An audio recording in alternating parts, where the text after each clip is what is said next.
In the opening of a world turned upside down, I find myself in the guise of Ling Quan.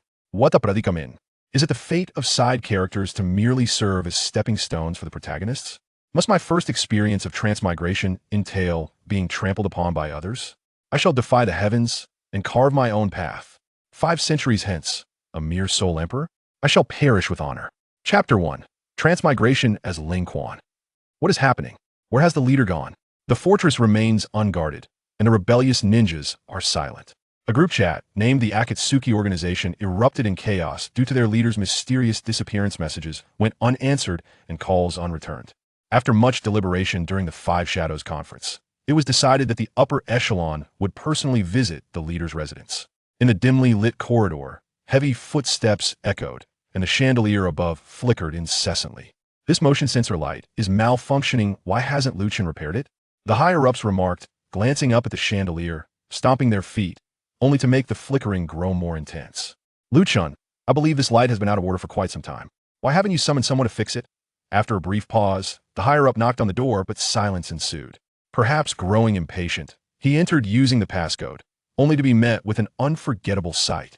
Before him lay a pallid man on the bed, clutching a handle. Oh no, the leader.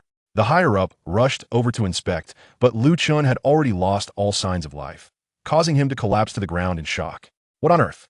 Has he truly passed? It was evident that the man had been gone for quite some time. Leader, as a member of the upper echelon, I shall accompany you on your final journey. However, before that, may I take a photograph with you as a keepsake? I hope you don't mind. With that, the higher-up activated the camera, capturing what he deemed a precious memory before contacting the authorities.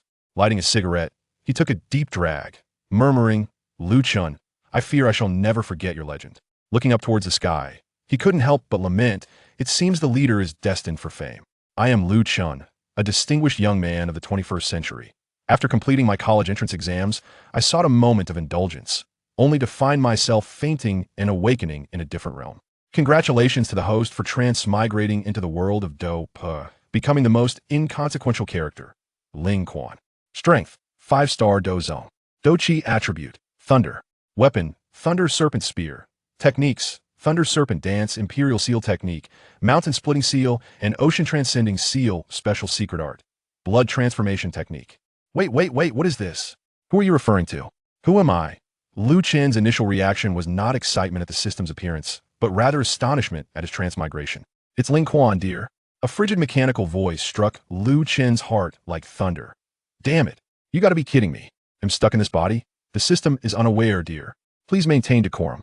Liu Chen felt as though he had been muted, utterly unable to voice his frustrations. Where is my beginner's gift pack? None. Then what use are you? Utterly useless. I am but a mere ornament, merely watching my host endure blows.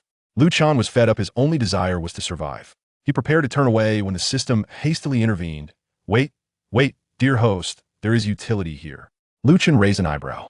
Oh, pray, enlighten me that it is thus, dear host. I am known as the heir of the will of Fire System. This implies that you may undertake tasks to exchange points for any item from the Naruto realm, such as the Sharingan or various ninjutsu. Given the relatively lower tier of the Naruto universe, the exchanged ninjutsu will undergo significant enhancement. Moreover, there are martial arts techniques produced by the system. Should you endure until the end of the Dual Emperor's War, you may be directly rewarded with imperial status. Without the need for a nascent pill. I see. Though your designation is rather. Never mind. What is my current task? Currently, you have provoked Xiao Yan, so it is best to proceed through this segment of the narrative diligently. What happens next, whether you wish to seek refuge or otherwise, can be addressed later. Liu Chen's expression soured. This task was essentially an invitation to be beaten. Sigh. It appears I must revisit the plot. As I recall, the clan elder has instructed me to proceed to Yi City, where Gu Suner has returned. At that moment, 2 enchanting figures sat across from each other, an unfinished chessboard between them. One was clad in a lotus blue dress, her high ponytail accentuating her creamy complexion. The other had flowing silver hair that shimmered with a captivating luster, exuding an air of elegance and mystery. The 2 women lifted their gazes to the air, as if they had long sensed Liu Chen's presence. That it is from the ancient clan. Gu Suner murmured softly, fixated on the figure above. What business do you have here? The 2 elders, Lin Yuan, frowned upon noticing Ling Quan's arrival. We're here to escort the young lady back. Liu Chen's demeanor was rather casual, lacking the deference shown by the previous assistant. With the two of us safeguarding the young lady, what could possibly go wrong? Do you truly believe that your 5-star Do Zong strength can ensure her safety? In essence, they looked down upon Ling Quan, aware of his affections for Suner as depicted in the original narrative. That moment, a figure clad in green swiftly appeared directly before Luchan. In 2 days, I shall return. It was none other than Gu Suner. By the heavens, such an imposing presence. Is this truly Gu Suner? Those legs, I could admire them for an eternity. Ling Quan stared intently at her. Suner's disdain deepened. Ling Quan, you are being outrageous. The elders, Lin Yuan, immediately adopted grim expressions, incensed by his disrespect towards the young lady, struggling to suppress their fury. Ling Quan, are you even listening to the young lady? Snapped back to reality, Luchan realized he had been mesmerized. Never had he encountered such beauty in his previous world. Perhaps sensing the inappropriateness of his gaze, especially given her status as his superior's daughter, he awkwardly wished to escape. Retreat, retreat. He gestured to the troops behind him, signaling for withdrawal. Suddenly, Luchan recalled something. Wait, that's not right. I should be here to be beaten by Xiao Yan. Turn around. Luchan immediately gestured for his subordinates to return. Initially, he was marveling at how amiable Ling Quan was today, but upon witnessing the returning troops, his expression became tense once more. What are you doing? Luchan stood opposite her, silent, merely gazing at Gu Suner. Perhaps incited by anger, Suner radiated a golden aura, her tone unfriendly. What exactly do you intend to do? Inwardly, Luchan lamented. This is a disaster. What should I say? What are my words? Yet to others, it appeared as though Ling Quan had deliberately returned, not for any significant matter, but merely to stand before Suner, observing her in silence, resembling a fool as he occasionally scratched his head. That I heard.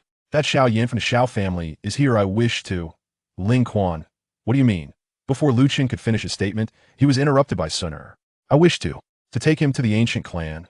Ling Quan, your audacity seems to be growing by the day, she remarked, then turned to the elder beside her, Lin Yuan. Old Lin, apprehend him. This is it. I'm finished. On the very first day of my crossing over, I'm destined to meet my end.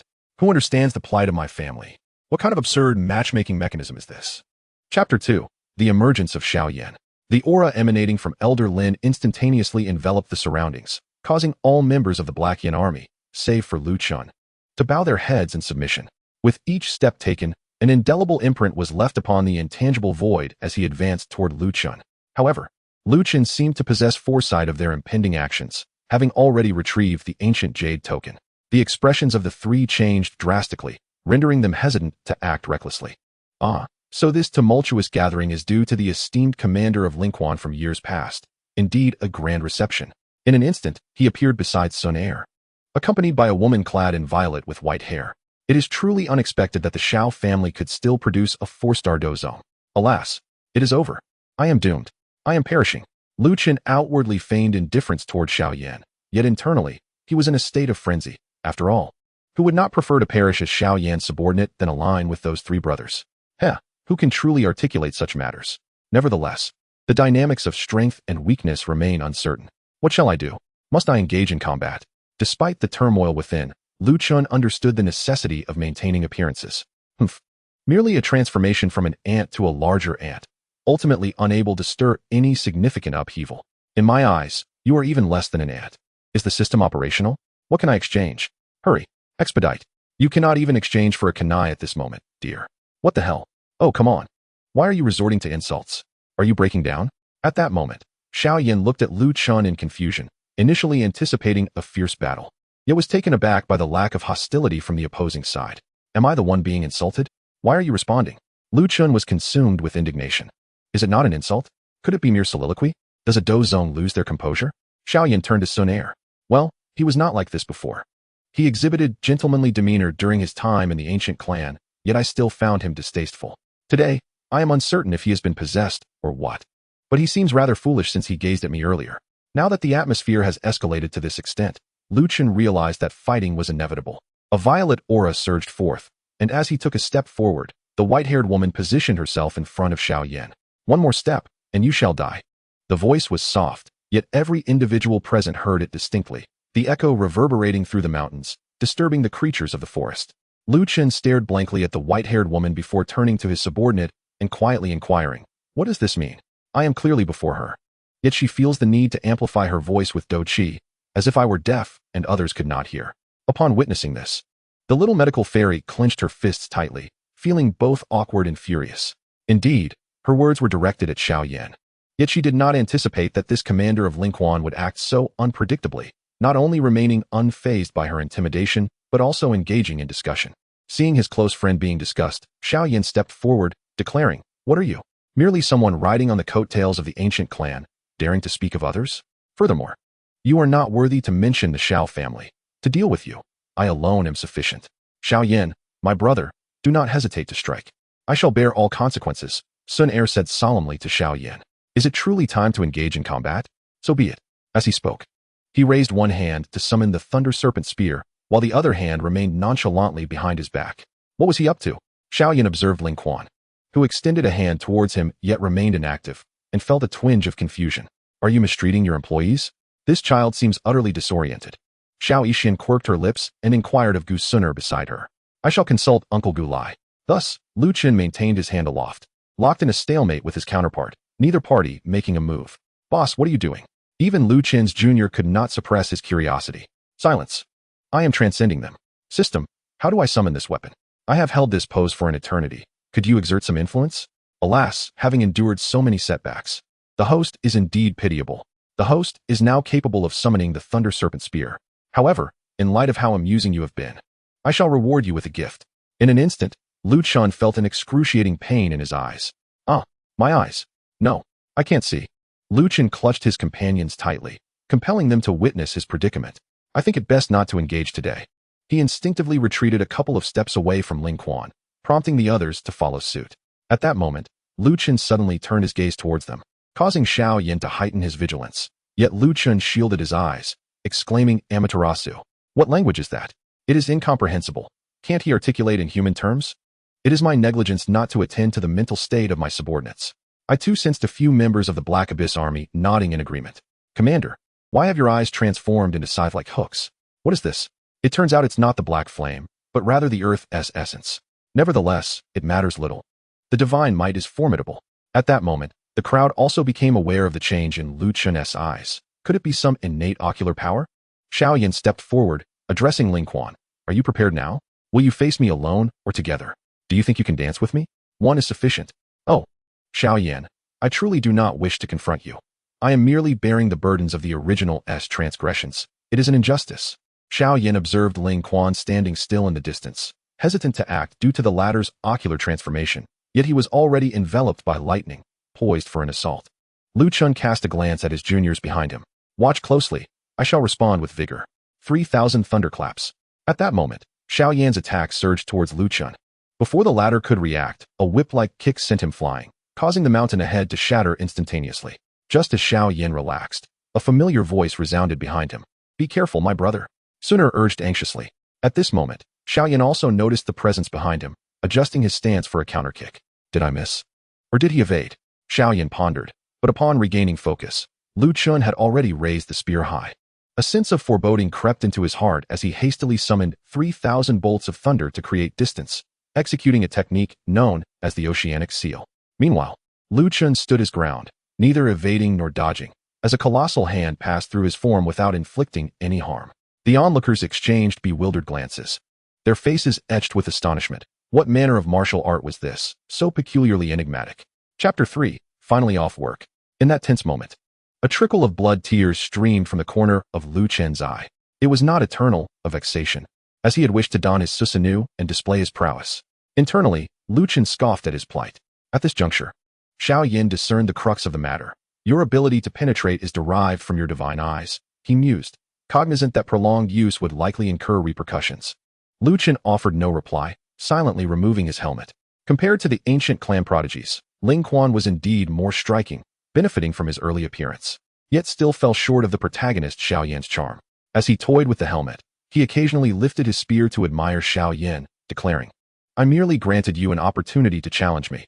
Even if you perceive the power of my gaze, it does not guarantee your victory over me." A gentle breeze swept by, causing Lu Chen's hair to dance and his garments to billow like banners in the wind. Observing this, Xiao Yan did not dare to be lax, forming seals with one hand, invoking the heavenly fire transformation. First transformation. A series of azure and indigo patterns spread across Xiao Yan's face. Lu Chen's scythe-like eyes flickered as Xiao Yan stepped forward, vanishing into thin air. I anticipated he would close the distance swiftly. How intriguing. I shall remain still and gauge his reaction. As expected, Xiao Yan reappeared directly before Lu Chen, raising his heavy ruler to strike fiercely, flame-devouring wave ruler.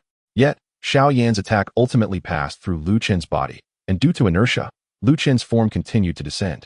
Whirling around, Lu Chen thrust his serpent spear towards Xiao Yan. Brother Xiao Yan, just as Suner and the others prepared to rush in for rescue. The struck Xiao Yan transformed into a bolt of lightning. The 3,000 thunder clones? The crowd collectively exhaled, relieved. In truth, Lu Chen had long since seen through Xiao Yan's illusion with his kaleidoscope, deliberately feigning a flaw during his offensive. Oh no, my intangibility has been dispelled, Lu Chen suddenly exclaimed, as if eager for all to know of his predicament. Seizing this opportunity, Xiao Yan's ruler appeared at Lu Chen's side. Lu Chen, feigning compliance, turned his head as if ensnared. Just then, Xiao Yan's true form emerged on the opposite side, gathering strength for a heavy punch that struck Lu Chen with great force, sending him flying like a kite severed from its string. Ah! Xiao Yan looked down upon Lu Chen, hands clasped behind his back, remarking, "You fall short of my expectations by a considerable margin," echoing the mockery found in the original text towards Ling Quan. This young lad certainly strikes with ferocity. He appeals to my sensibilities, Lin Yuan air mused, stroking his beard in admiration. Yet, this was indeed Lu Chen's fate. For Ling Quan had been deserving of a reprimand at that time. However, Xiao Yan, observing Lu Chen's reaction to his taunt, displayed no anger, instead wearing an expression of resigned amusement. What expression is this? Or has he been rendered foolish from a beating? My dear brother, must you continue to mock me? All I desire is to finish my work, to conclude my tasks, and to return to the ancient realm. Must I truly resort to the blood transformation technique like the original owner? Lu Chen now yearns to abandon all efforts, to simply lie flat and give in. Thus, he feigns death, pretending not to hear the earlier taunts. As the smoke dissipates, Lu Chen lies on the ground like a defeated dog. Is it truly possible to be knocked out by a single punch from someone one rank higher in cultivation than I? Xiao Yan himself cannot believe that he has effortlessly defeated a 5-star dozone with a mere fist. After all, if something were to happen to a member of the ancient clan, it would be difficult to justify. A case of self-inflicted consequences. The little doctor gazes coldly at the prostrate Lu Chen. Perhaps sensing Xiao Yan's unease, Sun Er approaches him, softly reassuring her elder brother. I have already told you. Do not hesitate to act. I will take full responsibility for the consequences. Allow me to handle this. Sun Er. Enough, dear brother Xiao Yan. You must leave quickly. If you delay any longer, I fear I shall grow too fond of you. With her back turned to Xiao Yan, Gu Sun Er dares not meet his gaze. Faced with the woman before him, despite having a multitude of words to express, Xiao Yan can only exhale a sigh, clasping his hands in respect. Take care, Sun Er. Just as he is about to depart, the little doctor casts a glance at Lu Chen, her brow furrowed. What troubles you? Xiao Yan notices the change in her expression. It's nothing. Let us be on our way. Phew, finally rid of this formidable presence. That punch was indeed painful. Lu Chen secretly rejoices in his cleverness, just as he contemplates how to improve his relationship with Xiao Yan. A cold feminine voice pierces the air. Stop pretending to be dead. Get up. Lu Chen remains unmoved, although Gu Sun Er maintains a graceful smile. It is laced with an eerie chill. If you do not rise, I shall have you castrated. At these words, Lu Chen springs to his feet. Miss, you are here as well? What a coincidence. In truth, just moments ago, as Xiao Yan was mocking him, Lin Yuan, standing beside her, discreetly informed her of Lu Chen's ruse. These two possess cultivation levels around 4-star dozone, while Xiao Yan is merely a dozone, one rank lower than Ling Quan. It is understandable that he did not notice. After learning this, Gu Sun Er has been closely monitoring Lu Chen's every move, wary of a potential ambush. Any suspicious action would result in immediate action against him. Yet, throughout the entire encounter, until Xiao Yan's departure, Lu Chen remained silent. Enough of this useless chatter. Speak. What technique allows you to achieve such ethereal transformation, and what of your eyes? Do explain. Even Lin Yuan and the elder did not recognize such a bizarre technique and turned their gazes toward Lu Chen, awaiting his response. Well, I must recount a tale of divine might that brings tears. After a prolonged wait, Gu Sun Er, exasperated, bursts with anger, attempting to intimidate him. I have no time for your absurd fabrications. If you do not speak the truth, the aura of the Golden Emperor's burning heaven flame envelopes the area for thousands of miles, compelling Lin Yuan and the elder to activate their Douqi defenses. Yet Lu Chen wears an innocent expression. Gu Suner understood that he had once again activated that elusive state. A sensation of wanting to strike, yet being unable to do so, which filled her with a vexing rage. However, she ultimately restrained her emotions. Very well. As long as the family is not harmed and Xiao Yan is not injured, you may proceed as you wish. She gazed towards the direction in which Xiao Yan had departed. Brother Xiao Yan, Suner will always wait for the day you arrive in the ancient realm. I believe that by then, you will surely astonish everyone. Why do you need to utter your own name? Are you attempting to refer to yourself in the third person? This thought crossed Lu Chen's mind. As he was a product of modern thinking and could not comprehend why Gu Suner chose to call herself Suner rather than I. The question slipped from his lips unconsciously. Perhaps feeling a mix of embarrassment and anger, Gu Suner's cheeks flushed red, not out of shyness, but rather a common expression of irritation as she stamped her foot. Ling Quan, why are you so insufferable right now? How I choose to refer to myself is my own business and has nothing to do with you. Gu Suner's voice rose sharply, her tone quick, as if she were overly concerned with Lu Chen's remark and wished to drown it out. Oh, you can stamp your foot too. You. Gu Suner was genuinely angered. She raised her hand and sent a golden light slashing toward Lu Chen, yet it proved ineffective. As the light simply passed through his body, Suner was furious, fixing a fierce glare upon Lu Chen. You are not allowed to speak carelessly again. The young lady speaks truly, indeed. At this moment, respect was essential. Though Lu Chen did not comprehend why she was so upset, after all, she was the daughter of his superior, he felt compelled to maintain appearances. His previous remark had been entirely instinctive, and he found himself quite flustered. After staring at Lu Chen for a while, Gu Suner reflected that he had not insulted her nor been rude. He had even received a reprimand from Brother Xiao Yan. She endeavored to calm her emotions.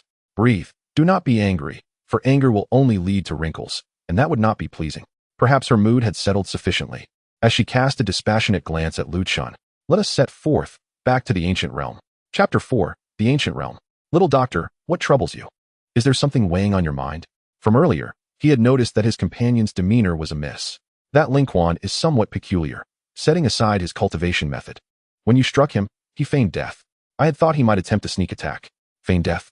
Xiao Yan was not particularly surprised, for at the moment Lu Chen had shouted, "Ah, my illusion has ended." He had even suspected it was a trap. However, after testing the waters, it became evident that the other party harbored no ulterior motives, which led to his growing suspicion. Indeed, it is strange. When we first met, his hostility was quite pronounced. Xiao Yan recalled their encounter at the Jian Academy. Perhaps he fears you now that you have reached the dozong level? The little doctor chuckled lightly. Even so, one must remain vigilant around such individuals. Complacency is unwise. Ling Quan, if you dare to disrespect Brother Xiao Yan again, I will not forgive you. During their return journey, Gu Suner inadvertently caught sight of Lu Chen's impassive face, reigniting a flicker of anger within her. At this moment, Lu Chen was entirely absorbed in the system, completely oblivious to the captivating beauty beside him. How is the system? How am I performing? I initially thought you were holding back something significant, yet you merely produced a considerable mess.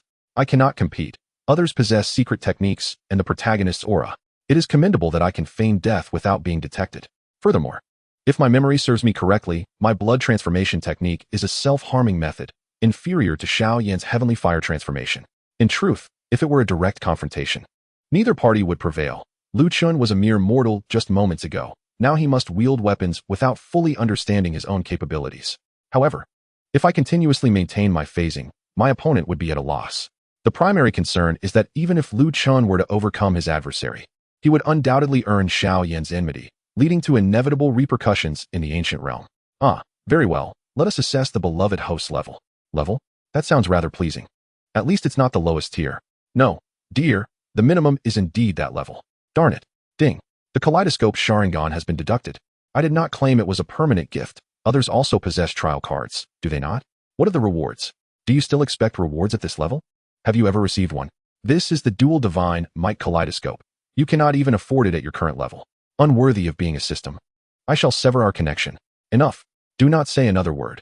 We shall settle this once you return to the ancient realm. Ling Quan, are you even listening to me? Gu Suner, noticing Lu Chen's perpetual stoic expression, felt disregarded and was consumed with frustration. She had lost count of how many times she had been angered today, but endeavored to maintain her grace. After all, she was a young lady of the Gu clan. And with Lin Yuan and the elders present, how could she be swayed by a mere subordinate? Oh, did you not say I should refrain from speaking? I clearly instructed you not to speak recklessly, not to remain silent, and yet you dare to misconstrue my words. Whatever you say, Young miss is correct. It is I who am lacking in wisdom, and I humbly request your forgiveness. Humph, as if that needed saying. I have been contemplating how to foster a better rapport with Xiao Yan. Had it not been for this wretched original host, I would not have endured such tribulations. Isn't this a feigned battle for supremacy? Why is Gu Suner so irritable? This must be the mischief of the original host, Ling Quan. Just as Lu Qin pondered this, Gu Suner's voice reached his ears. Ling Quan, what is the matter with you today? Although you have never been my favorite, you typically maintain a gentlemanly demeanor. Yet today is different. Suner recalled the moment Lu Qin abruptly turned back, doing nothing but staring at her, causing an involuntary shiver to run through her. With a disdainful glance at Lu Qin, she immediately distanced herself, fearful of contracting some ailment. It seems I have once again offended this young lady. Lu Qin's form swayed precariously. Having recently traversed realms, he had yet to master flight, compounded by a slight fear of heights. Has he been drinking? I do not detect any scent of alcohol. Elder Lin and Elder Yuan exchanged glances, also distancing themselves from Lu Qin. In their minds, despite Ling Quan's weaknesses, he was still a seasoned dozong. Comparatively, they placed more faith in Ling Quan's competence than in the notion of him being unskilled at flying or suffering from acrophobia. Ling Quan, you should return to your previous state. Ling Quan, where's your helmet? At this moment, Old Lin spoke up. The helmet and battle attire symbolized the dignity of the Black Yin army, as well as that of the ancient clan, of which Ling Quan is a part.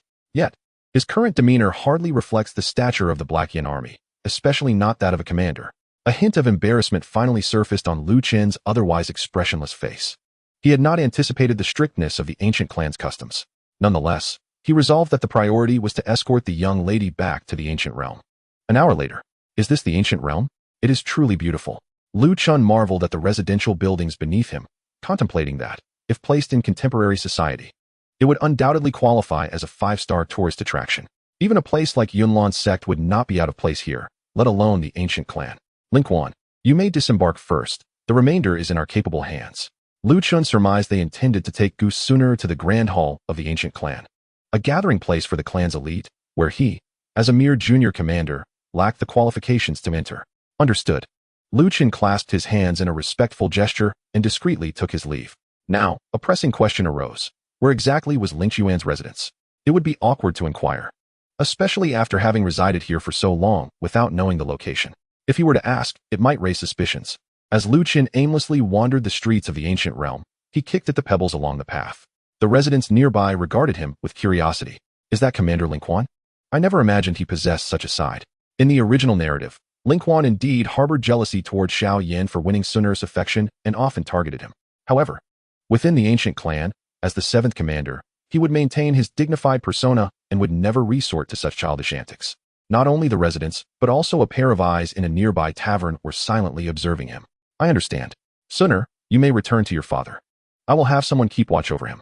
The man quietly toyed with the wine cup before him, within which the reflection of a youthful figure emerged. Lu Qin, the present Ling Quan.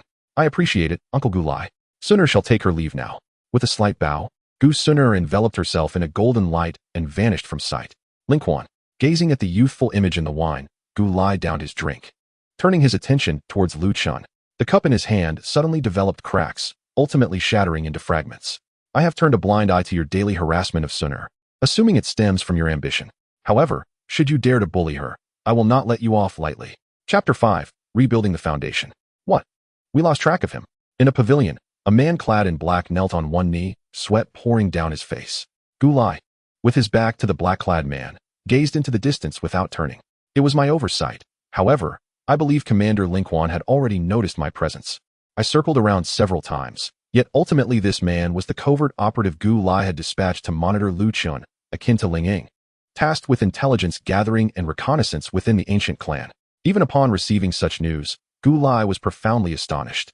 Given his understanding of Ling Quan, he knew that the spiritual power of the soul was utterly insufficient. Otherwise, he would not have dispatched a hidden guard to follow. Gulai raised a hand to his temple, signaling him to halt, and said, "You may leave now." His eyes narrowed slightly, a glimmer of cold light flickering within. Ling Quan, I must admit I underestimated you. With a creaking sound, the door was pushed open, and Lu Qin collapsed onto the bed, exhaustion evident on his face despite being a 5-star dozong. Is this military training you're putting me through, dog system? After a considerable pause, Lu Qin began to question the system, clearly dissatisfied with the convoluted route it had provided. After meandering for nearly 2 hours, he had finally located Ling Quan's residence. Such minor characters, in the original text, were seldom described in terms of their abodes. Merely a bit of stage time sufficed. However, this led to Lu Chen fumbling about for nearly 2 hours. Isn't this your lack of directional sense? I instructed you to turn left, yet you insisted on going straight. When I told you to proceed straight, you veered right. Is there even a path? If I turn left, I hit a wall. That road only allows for forward and backward movement, leaving me no choice but to continue onward. Lu Chen expressed his agitation, striking one hand against the back of the other in rebuttal to the system. Fine, blame it on me. You have no issues. It is this system that failed to consider your inexperience with flying. It's all my fault. Now, the benevolent system is even considering rewarding you. Truly a travesty. Lu Chen, now utterly disinclined to move, lazily kept his eyes shut, lying still on the bed and quietly listening to the system's report. Task rating, level. Task reward, reconstructing the foundation. 3 life technique package, clone technique, transformation technique, and substitute technique. Newcomer 10 consecutive draws reward. 10 draws from the novice pool. Guaranteed to yield gold. System points, 500. The mall is now open. A system mall? With only 500 points, what can I redeem? The 3 Tomo Sharingan is originally priced at 800. With the beginner's discount, it can be redeemed for 500. Are you going to deduct that from me again? Absolutely not. Dear, this system is grounded in integrity. Can I only redeem items from the Naruto world? What about items from our reality? That's not entirely impossible. Lu Chen opened the mall, his eyes brightening. System, give me 50 white joints. Transaction successful. What nonsense is this 3 Tomo Sharingan? I exchanged 500 points for a worthless 3 Tomo Sharingan, which no one wants. I must first acquire the white joints, as they are fiery. Lu Chen lit one and reclined in the chair, a long-lost sensation thrilling his nerves. System, was my expenditure of 500 points worth it? Answer me. Nicotine stimulated his central nervous system, and only after experiencing pleasure and excitement did he realize how foolish his earlier actions had been. Does the system support a 7-day no-questions-asked return policy? Let me tell you, even with ample justification, don't think about returning it. Lu Chen had long harbored suspicions that retreat was highly unlikely, yet upon witnessing the presence of items from his previous life available for exchange, he found himself tempted. Unable to resist, he indulged. And what of the novice's 10 draws? He decided to proceed with the draw immediately. Isn't the host concerned? Drawing together might enhance the odds a bit. Drawing together? I can't afford to wait. I have already ascended to the realm of immortals. I trust that my lifespan, akin to that of a tortoise, is sufficient. Give me my draw. With a single tenfold draw, the system interface transformed continuously, ultimately culminating in a vibrant purple. Experience 300. Experience 300. Earth Escape Technique. Earth Flow Wall. Youth Elixir X1. Experience 500. Experience 300. Low-level Profound Technique. Mountain Crushing Palm. Double Tomo Sharingan. Intermediate Earth Technique. Heavenly Thunder Summoning. Thunder God Technique. Experience 200. What? Double Tomo? This is truly a gift from nature. What is this youth elixir for? This can enhance the host's charm and attractiveness. What do you mean by that? Do you dare question this system? With your average modeling as Ling Quan, shouldn't it undergo a proper transformation? Isn't it still superior to those ancient clan prodigies? And what of this experience? Experience can be utilized to elevate levels and enhance cultivation. It can now assist the host in reconstructing their foundation. Given that the original Ling Quan's breakthroughs largely relied on external forces and the consumption of drugs, resulting in an unstable foundation. Xiao Yan had previously remarked on the superficiality of his fighting spirit. Now, the opportunity to reconstruct his foundation is of immense benefit to Lu Chen. Host, please calm your mind. I am currently reconstructing your foundation. Moreover, this system benevolently integrates the effects of the medicines you previously utilized back into your body. And these effects are entirely beneficial. With a system like mine, you should rejoice. Lu Chen promptly sat cross-legged and began to cultivate, feeling the internal energies converge into a small sphere at his dantian. Suddenly, he experienced a searing pain, akin to fire tearing through his dantian. After what felt like an eternity, beads of sweat adorned Lu Chen's forehead, and during the fusion process, the system seamlessly integrated the double tomo as well. It's done. As his eyes opened, they sparkled with a crimson light, and with a thunderous roar, a purple beam shot skyward. 8-star Do Zone. With such a commotion, others might think you have ascended to Do Zone. Curse system, how can you say that? You can suppress my words, yet cannot shield my aura? I feel stifled. I must release this energy. You make a valid point regarding your previous life's demise. This system holds the most insight. That was carbon monoxide poisoning, mind you. Enough of this nonsense. Overwhelmed, you have become invincible. The system interface displayed a thumbs-up icon, signifying its acknowledgement of his newfound strength. As a humanoid goblin, having suffered so much in your previous life while remaining single, you must seek a partner in this life. So what are the odds of successfully courting Gu Suner? This system can only say that Hawking would outpace Bolt. Lu Chen's expression fell, though he had mentally prepared himself, aware of the profound affection Gu Suner harbored for Xiao Yan. Nonetheless, upon hearing the system's response, a twinge of disappointment washed over him. Such a beauty as Gu Suner was a rarity in reality, and it was indisputable that he harbored feelings for her. However, if the system were to affirm his thoughts, Lu Chen would need to brace himself thoroughly to converse with Gu Suner. In his past life, he had never dared to speak to a goddess. Should he find himself in her presence, engaging in conversation might render him speechless, his mind likely to falter, and he would risk being perceived as foolish. Coward. Too afraid to even attempt. You are truly the worst host I have ever encountered. Someone like you will never taste the fruits of success. Ah, indeed. My first experience was rather unremarkable. Chapter 6. The Great Hall of the Ancient Clan. The recent commotion had originated from Ling Quan. Could it be that he had broken through? Gu Qingyang pondered. He had been dispatched by the Black Abyss King, Gu Lai, to investigate Ling Quan, but had not anticipated his breakthrough. Nonetheless, his expression revealed no joy. A breakthrough to the Dozong level was not a matter of pride for their clan. The Black Abyss Army was an elite force meticulously selected from the ancient clan, a gathering of their most skilled warriors, with a strict internal hierarchy divided into 8 commanders, 4 generals, and 1 Black Abyss King.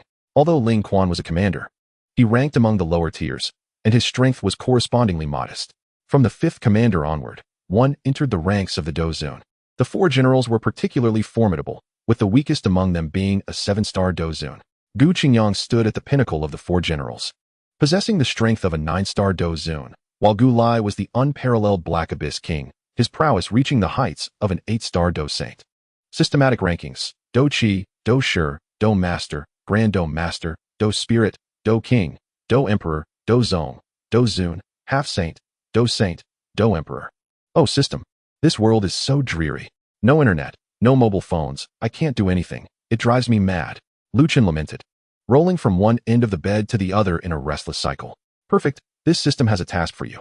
Is it possible to exchange for a mobile phone? I just want to laze around, to forge a good relationship with Xiao Yan so he can support me. You, who have already arrived in the Dochi continent, still think of mobile phones. There is no hope for you.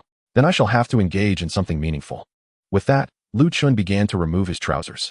Indeed, true strength never complains about circumstances. One can still assume command even without equipment. And in front of this system no less. Could you speak properly? I simply enjoy sleeping without my trousers. At that moment, a voice from outside interrupted, Gu Qingyang. In a world that revered strength, it was customary for superiors to enter their subordinates' quarters without knocking, especially in rooms assigned by themselves. Ling Quan, I have heard of your recent mental state. Wait, please do not enter. It was too late. Gu Qingyang pushed the door open to find trousers strewn on the floor, and Lu Chen's hands positioned over his lower abdomen, as if preparing for something. The atmosphere became palpably awkward, enveloped in a deathly silence. After a brief moment, Gu Qingyang cleared his throat twice, diverting his gaze elsewhere, glancing left and right as if mimicking a blind person. No, that is not what I meant, esteemed commander. I merely intended to cover my actions, nothing more. I understand, I truly do. Gu Qingyang turned his back. Once you are finished, please come out. The clan leader wishes to see you. Oh dear, please don't. Ding. A new task has been issued. Proceed to the ancient clan hall. Just as Lu Chen was about to explain, a notification from the system echoed in his mind. Proceed to the ancient clan hall. Why does this task feel as though it has been orchestrated by capitalists? Nevertheless, Lu Chen could not afford to dwell on such thoughts. He hastily donned his trousers and exited, only to find Gu Qingyang waiting outside the door. Upon seeing Lu Chen emerge, Gu Qingyang's mouth slightly parted, a smile slowly forming. So soon? Lu Chen, preoccupied with the system's task, did not grasp the implication of his words. Isn't this rather normal? I resolved it in half a minute. Then you truly are quite frightening.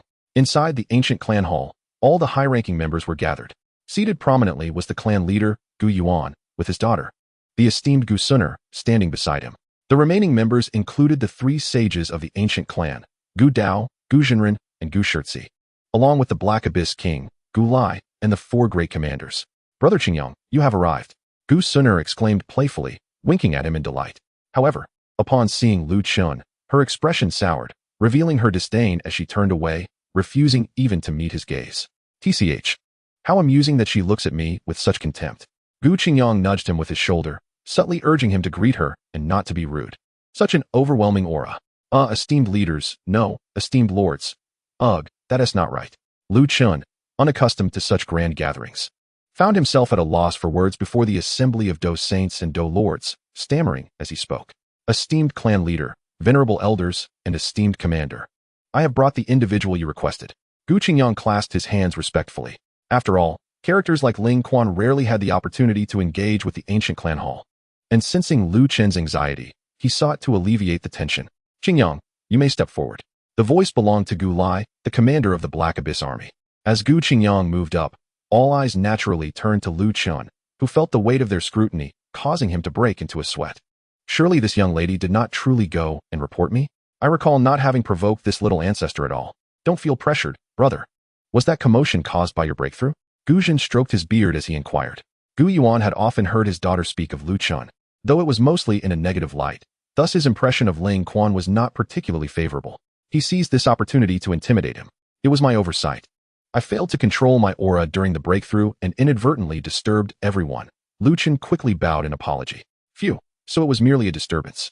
At the same time, Lu Chun felt a wave of relief wash over him as Gu Yuan waved dismissively. No harm done. A breakthrough is always a positive development. The commotion was so immense that it could only suggest the arrival of a dozun. Gu Yuan typically paid little heed to the cultivation levels of his subordinates, especially for one so inconspicuous and not an enemy. Thus, he had not intentionally probed their strength. However, the magnitude of the disturbance led him to mistakenly believe that another dozun had emerged among his ranks. His subordinate was merely an 8-star dozong. A sound of amusement erupted from Gu Shixi, who had been sipping tea when he heard that Lu Chun was merely an 8-star dozong, yet caused such a ruckus. He couldn't help but laugh out loud. The atmosphere in the hall instantly became somewhat delicate, with the gazes of those present flitting between Lu Chun and Gu Shixi. Even Gu Sun could not stifle a gentle laugh while covering her mouth. However, Lu Chun was preoccupied with his own thoughts. As he glanced at Gu Sun, he pondered a different matter. Why was she stifling her laughter? Did she perhaps have bad breath? Only the 4 great generals bore solemn expressions, for they understood that Ling Quan was merely a 5-star dozong. Yet, after a brief outing, he had ascended 3 ranks, and his foundation was even more solid than before. Gu Sun, with her divine bloodline, found the breakthroughs before her as effortless as eating or drinking, akin to presenting a sumptuous feast to her. Clearing his throat, Gu Yuan sought to dispel the somewhat awkward atmosphere. The breakthrough of an 8-star dozong was indeed a sign of talent. However, the purpose of summoning you was not merely to discuss your advancement. A chill ran down Lu Chen's spine as he realized the situation was far more complex than he had anticipated. System notification: rewards can only be distributed after leaving the Gu Clan's main hall. I knew I had fallen into a trap set by the capital. Chapter 7. Confronting the Ancient Demon. I have heard from Sun that you possess a unique ability, allowing your body to enter a phantasmal state to become immune to any attack. This ability seems to be related to your eyes as well, does it not? Gu Yuan scrutinized the young man before him once more. At this inquiry, Lu Chun's eyes betrayed a clear sense of panic. Damn it. That girl has truly revealed my secret, and the crucial point is that the system has reclaimed my kaleidoscope, leaving me with nothing but pairs of hooked jade. Gu Sun had no choice, for such an ability was indeed too peculiar and strange. To ensure the family's safety, reporting it was a reasonable course of action. Ling Quan, there is no need for alarm. I harbor no ill intentions. I am merely curious. You possess a mere 6-rank bloodline, yet conceal the secret of the supreme divine eyes. Such a remarkable ability, if true, would mean that our Gu clan has birthed yet another prodigy. The classification of bloodlines within the Gu clan is notably stringent. Ling Quan, being only a 6th rank, is considered average, while someone like Gu Sun has attained a divine bloodline. However, as the Do Emperor bloodline has grown increasingly diluted, bloodlines are categorized from 1 to 10 ranks, with 10 being divine. Those below rank 4 are ineligible to partake in adulthood ceremonies. Even someone as gifted as Gu Sun has yet to awaken divine eyes, and yet a mere 6-rank bloodline has done so. This compelled them to take notice. Miss Sun exaggerates. My subordinate is but an inconsequential little leader, devoid of any divine eye prowess. Lu Chen sought to deflect the matter with this statement. You speak nonsense. You clearly possess. Enough, Sun Gu Yuan interrupted Gu Sun as he was not present to witness their debate. Nonetheless, this did not imply a lack of faith in his daughter. He firmly believed that his beloved Sun would not speak falsely. Being his only precious daughter, he had complete confidence in her character. Since Ling Quan was reluctant to reveal himself, he would compel him to do so. Gu Yuan cast a glance at Gu Yao, who immediately understood the unspoken intent. Given the vast disparity in their realms, a person would instinctively reveal their trump card for the sake of survival. Ling Quan, if you can withstand 5 rounds against Gu Yao, I shall grant you a single wish. Anything you desire shall be yours. The difference in realms was indeed considerable, and Gu Yuan felt an inkling of unease. Hence, he limited it to 5 rounds. Normally, a Do Zun would have no difficulty dispatching a Do Zone in even 1 round, let alone 5. Is this true, clan leader? Can you truly grant any wish? A voice echoed, belonging to Gu Jinren, one of the 3 immortals of the Gu clan. The elder is correct. I too was taken aback by this young one's audacity to accept the challenge. How amusing. Gu Shirci observed the man below with keen interest, for typically, no one dared to take such a risk. The disparity was glaringly evident, akin to courting death. Lu Chun was acutely aware that Gu Yuan was pressing him to reveal his true capabilities, yet he found himself with no avenue for retreat. His pupils quickly turned crimson, taking on the shape of 2 Magatama. Indeed, it is the divine eyes. Gu Zhen's excitement propelled him to his feet, even though he had anticipated this outcome. Witnessing this extraordinary phenomenon, which did not belong to the Duki continent, was overwhelmingly exhilarating.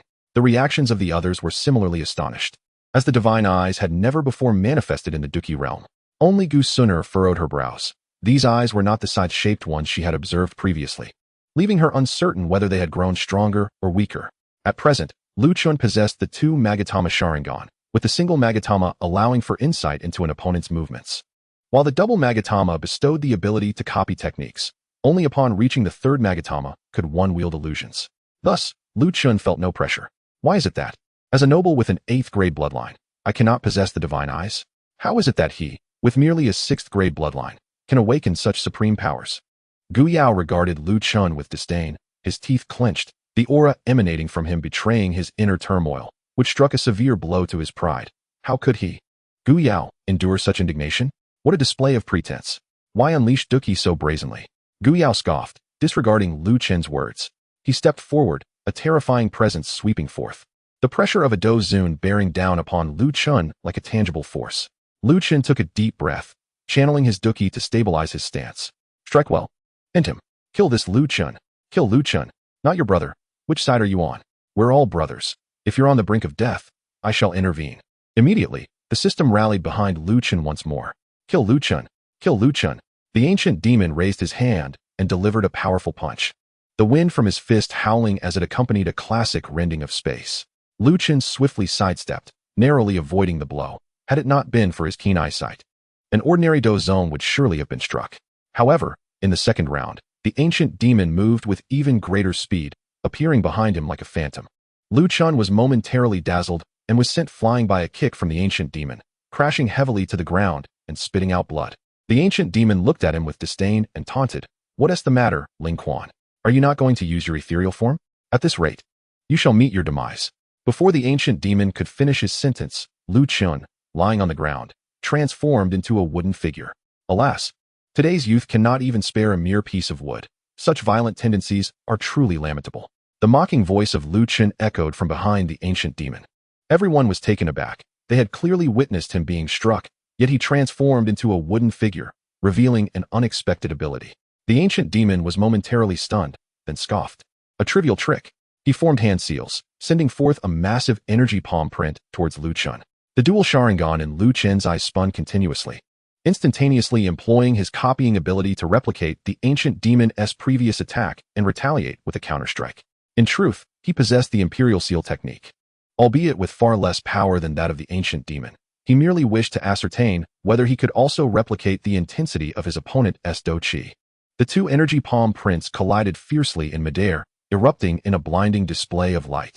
A flicker of surprise crossed the ancient demon's eyes, clearly taken aback by Lu Chun's ability to wield the power of the Do Zun's Imperial Seal. As the energy fluctuations subsided, both parties stabilized their stances. The ancient demon snorted coldly and prepared to attack once more. Yet, at that critical moment, Lu Chun raised his hand. I concede. Chapter 8, a reward? How intriguing. The great hall had been enveloped in silence, all eyes fixated on the duel between the two, but at this pivotal juncture, Lu Chun's voice of concession reverberated throughout the ancient clan hall like a thunderclap, shattering the tense atmosphere. The ancient demon's assault abruptly ceased. his douqi swirling violently in his palm, yet he was compelled to rein it in. His face darkened as he glared at Lu Chun, filled with resentment and fury. Concede. The ancient demon gritted his teeth. This is only the third round. Are you afraid? Lu Chun languidly stretched, revealing a meaningful smile. If I were to endure 5 rounds at your hands, I fear my spine lacks the fortitude. It is I who feels inadequate. Continuing would be futile. Conceding is far more straightforward. Lu Chen's words held truth. The disparity in strength was far too great.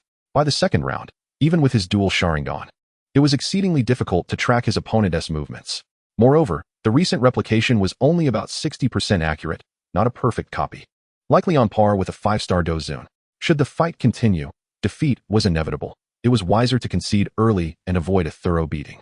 Gu Yuan narrowed his eyes slightly, his gaze lingering on Lu Chen's crimson dual Sharingan for a moment. He sensed that this young man was not truly outmatched, but was deliberately concealing his prowess. How intriguing. Gu Yuan chuckled lightly. If that is the case, let us conclude here. Patriarch.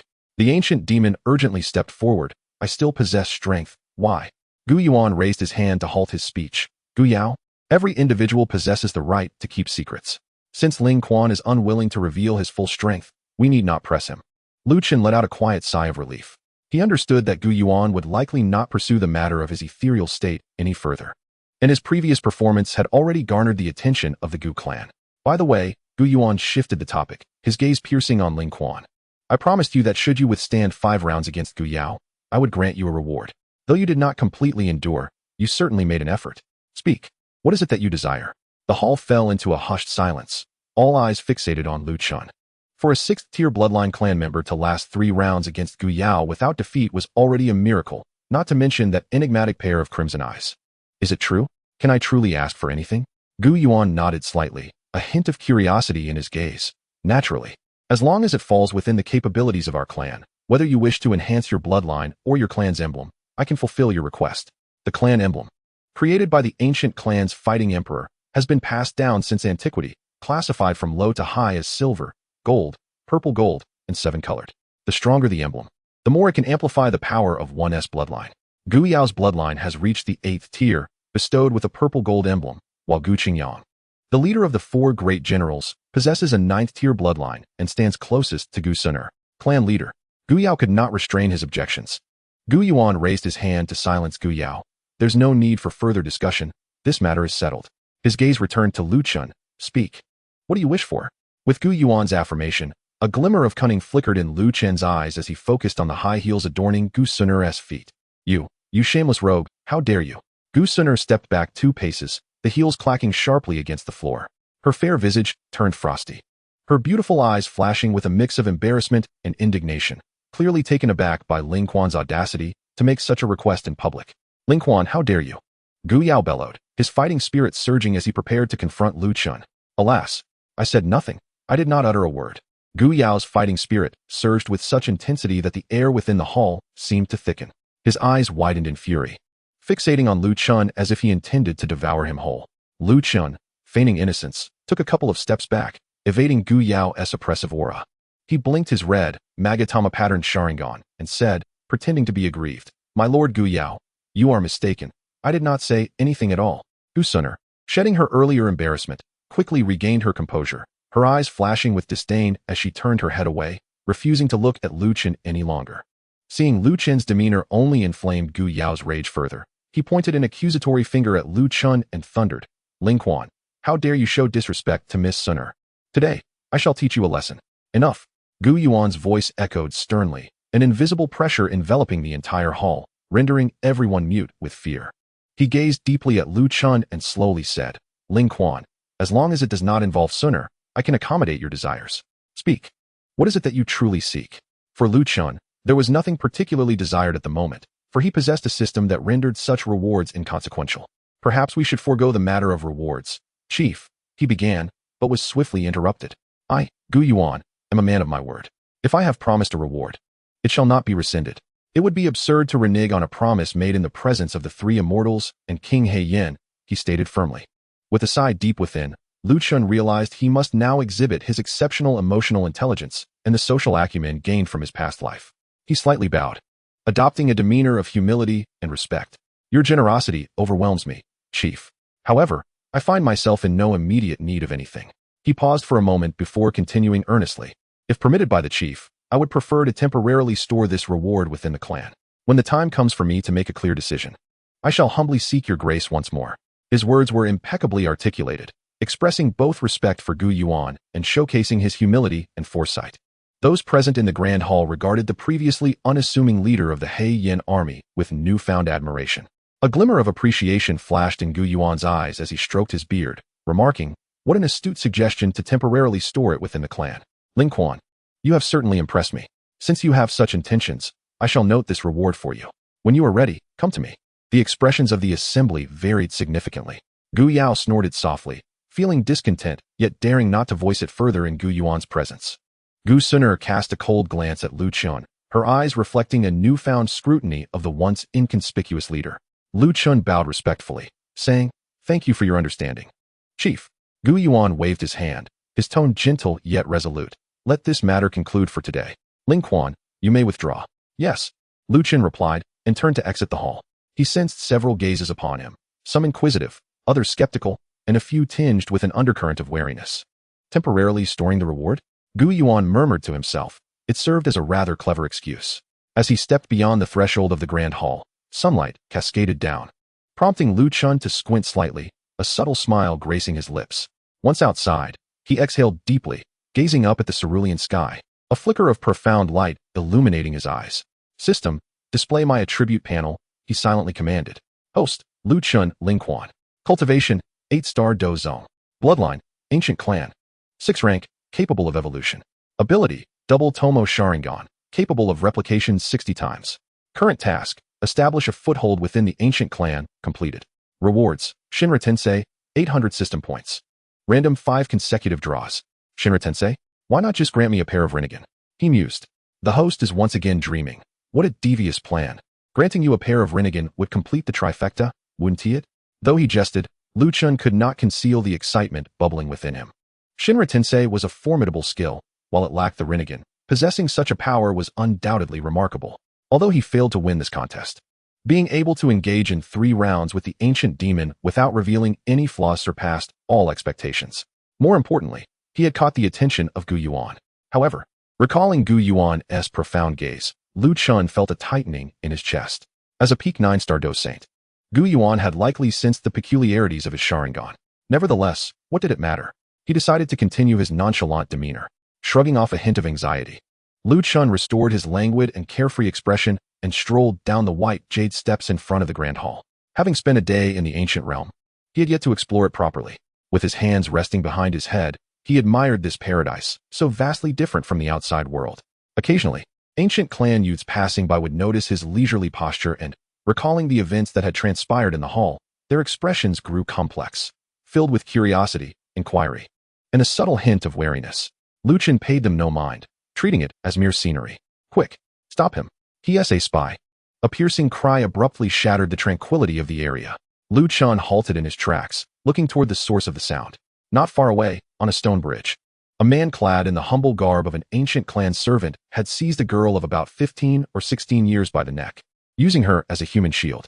The man exuded an aura of Do Zone level fighting spirit. Attempting to break through the encirclement of several Black Yin army guards who had rushed over upon hearing the commotion, the guards, with strength only at the peak of Do Huang, found themselves being forced back by the assailant, who held the hostage. The girl in his grasp was turning purple from asphyxiation. "Get back, or I'll snap her neck." The assailant roared, clearly desperate. The surrounding ancient clan youths gasped and scattered, creating a scene of chaos. Lu Chun furrowed his brow. Trouble had arrived. He had no intention of meddling, especially in such a precarious situation. Yet, seeing the girl's near-death gaze and the helplessness of the guards, he sighed. "TSK, this really dampens my mood." Just as the assailant appeared ready to break through the last 2 guards and flee down the stone bridge, a figure materialized at an angle on the bridge railing. It was Lu Chun. He maintained his lethargic demeanor, as though merely passing through, even taking the time to clean his ear with his pinky finger. "Hey, I say." Lu Chun's voice, though not loud, clearly cut through the din of the scene. "Kidnapping in broad daylight? You're disturbing my sunbathing. You know how annoying that is?" The assailant was taken aback, recognizing the figure clad in the attire of a Black Yin army commander. His pupils contracted. Yet seeing that the newcomer seemed to possess only the strength of an 8-star Do Zone, and emboldened by his hostage, He barked defiantly, "Commander Ling Quan? If you don't want this girl to die, step aside." "Oh." Lu Chun raised an eyebrow, his eyes gradually turning red, forming the shape of double tomo, locking onto the assailant's movements and the flow of his fighting spirit. "It seems you know me? Then you should be aware that I despise being threatened. And I loathe noise even more." Before his words had fully settled, the assailant suddenly felt an overwhelming sense of invisible danger seize him. He had not even caught a glimpse of any offensive movement from Lu Chun.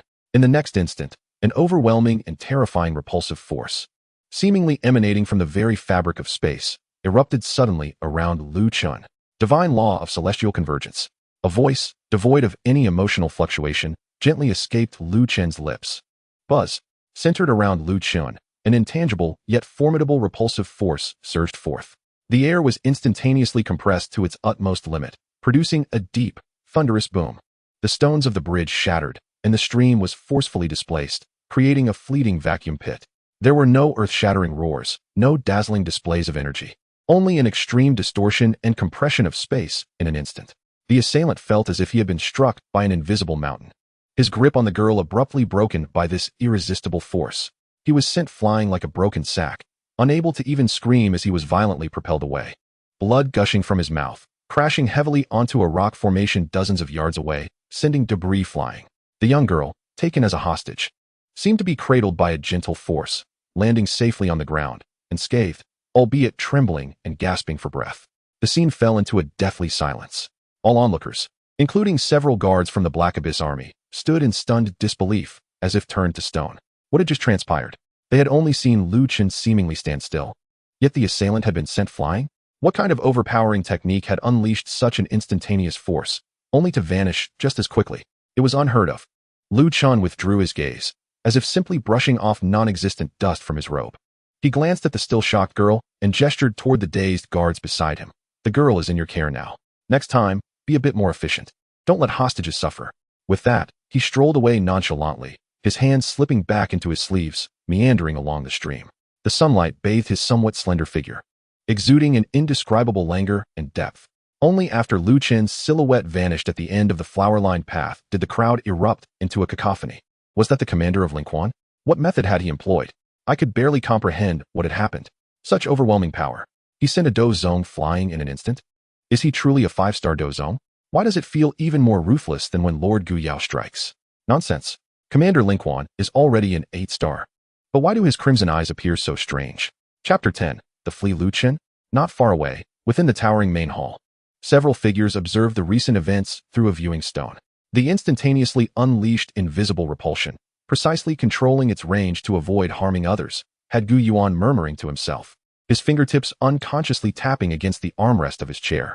This is by no means a technique of my ancient clan, nor is it a legacy from any known sect in Zhongzhou. Ling Quan, what secrets do you conceal? And what of those peculiar eyes of yours? As Lu Chun walked further away, the murmurs and discussions echoing behind him deepened the lazy curve of his smile. The divine law of celestial convergence proved to be quite handy, though it was a tad too noisy. He felt a small portion of his fighting spirit dissipate within him. Contemplating the necessity of familiarizing himself further with this power, ensuring he could wield it effectively, he lifted his gaze to the ethereal aura enveloping the ancient realm, where formidable beings thrived, a flicker of brilliance glimmering in the depths of his eyes. The waters grew increasingly murky. However, murky waters were indeed conducive for fishing. He hummed a tuneless melody, his figure gradually merging with the picturesque landscape of the ancient world, as if the earlier earth-shattering strike had no bearing on him whatsoever. System. Initiate the lottery. Hello there, dear friend. Why not save up for a joint draw? No worries. I trust my current tortoise-like lifespan. So let me draw. Experience gained, 500. Experience gained, 200. Crimson Cloud Robe, 1. Fighting Spirit limit increased by 15. Fire Release, Grand Fireball Technique. As he gazed at the azure light before him, Lu Chun found himself puzzled. Are you really going to ensure a minimum return for me? And this Grand Fireball seems rather superfluous? Rest assured, host, the ninjutsu within will undergo qualitative enhancement, with power, form, and consumption optimized according to the fighting spirit system. And what of this Crimson Cloud Robe? What purpose does it serve? Wearing it increases survival chances by 50. Even if removed, there are no adverse effects. A 50 increase in survival chances? Lu Chun's eyes brightened. Indeed, it mirrored the principles of the Akatsuki organization from his previous world, offering benefits without drawbacks. He donned the robe, feeling a warm current envelop him, facilitating a smoother flow of fighting spirit. However, he noticed that the high collar nearly obscured his vision. Could you lower this collar a bit? It's blocking my view. That is not possible. Dear, it looks quite dashing and aligns well with your aura. Fortunately, this was a realm of fighting spirit. Had he been in his previous world, he would surely have been labeled as a show-off or compared to a classmate. Unbeknownst to him, he had wandered into a bustling alleyway. It was evidently a marketplace within the ancient realm, not as cacophonous as towns from his past, yet vibrant with life and activity. Flanking the streets were ancient stone shops, alongside numerous stalls set up right on the pavement. The wares for sale were diverse. Magical cores emitting faint energy waves, medicinal herbs stored in jade boxes brimming with spiritual essence, archaic weapons and armor, as well as peculiar ores and trinkets. There were even stalls selling delectable snacks, their enticing aromas wafting through the air. Lu Chen's high-collared crimson cloud robe, particularly with only half of his face visible, attracted quite a few curious glances as he entered the marketplace. Many ancient clan commoners and low-ranking disciples, who had been haggling moments before, instinctively lowered their voices upon seeing him, for the commander of the Black Yin army was considered a significant figure among them. Alas, I should not have worn this attire. So many eyes are upon me. He could only feign indifference to the attention, meandering slowly while casting his gaze over the various stalls. His intent was merely to explore, to experience the myriad facets of life within this ancient realm. As I walked, a potent and somewhat untamed scent wafted into my nostrils. Turning my head, I beheld a booth selling spirit beasts, prompting me to involuntarily halt my steps. Having always harbored a fondness for small creatures, I had raised a kitten in my previous world. Now, having arrived in the continent of combat energy, I found that the magical beasts possessed an even greater intelligence than those pets, naturally drawing me closer to the stall. The booth was modest, enclosed by a rough wooden fence that delineated a small area. Within it were several cages of varying sizes, constructed not from ordinary iron bars, but from an unknown metallic wire that shimmered faintly. Inside one cage, a lively creature covered in green scales, resembling a diminutive lizard, was anxiously thrashing its tail against the bars, producing a soft yet sharp sound, while its small, black eyes curiously scrutinized me. The host is quite peculiar. I can already guess you desire a fox or cat-like spirit beast, hoping to nurture them until they assume human form, a rather bizarre inclination. I rolled my eyes at the erratic system, choosing to ignore its ramblings. The stall owner was a lean old man with dark skin, dressed in a faded short coat, crouched behind the booth, teasing a horned creature with a blade of grass, making soft clicking sounds. "What is this little fellow?" I inquired, pointing at a purple fluff ball, my voice muffled by the high collar of my robe. The old man raised his head, his murky eyes scanning the striking red cloud robe I wore before settling on my face, as if attempting to discern the expression hidden beneath the collar. But to no avail. He slowly stood, brushing the dust from his hands. "Oh, you mean this?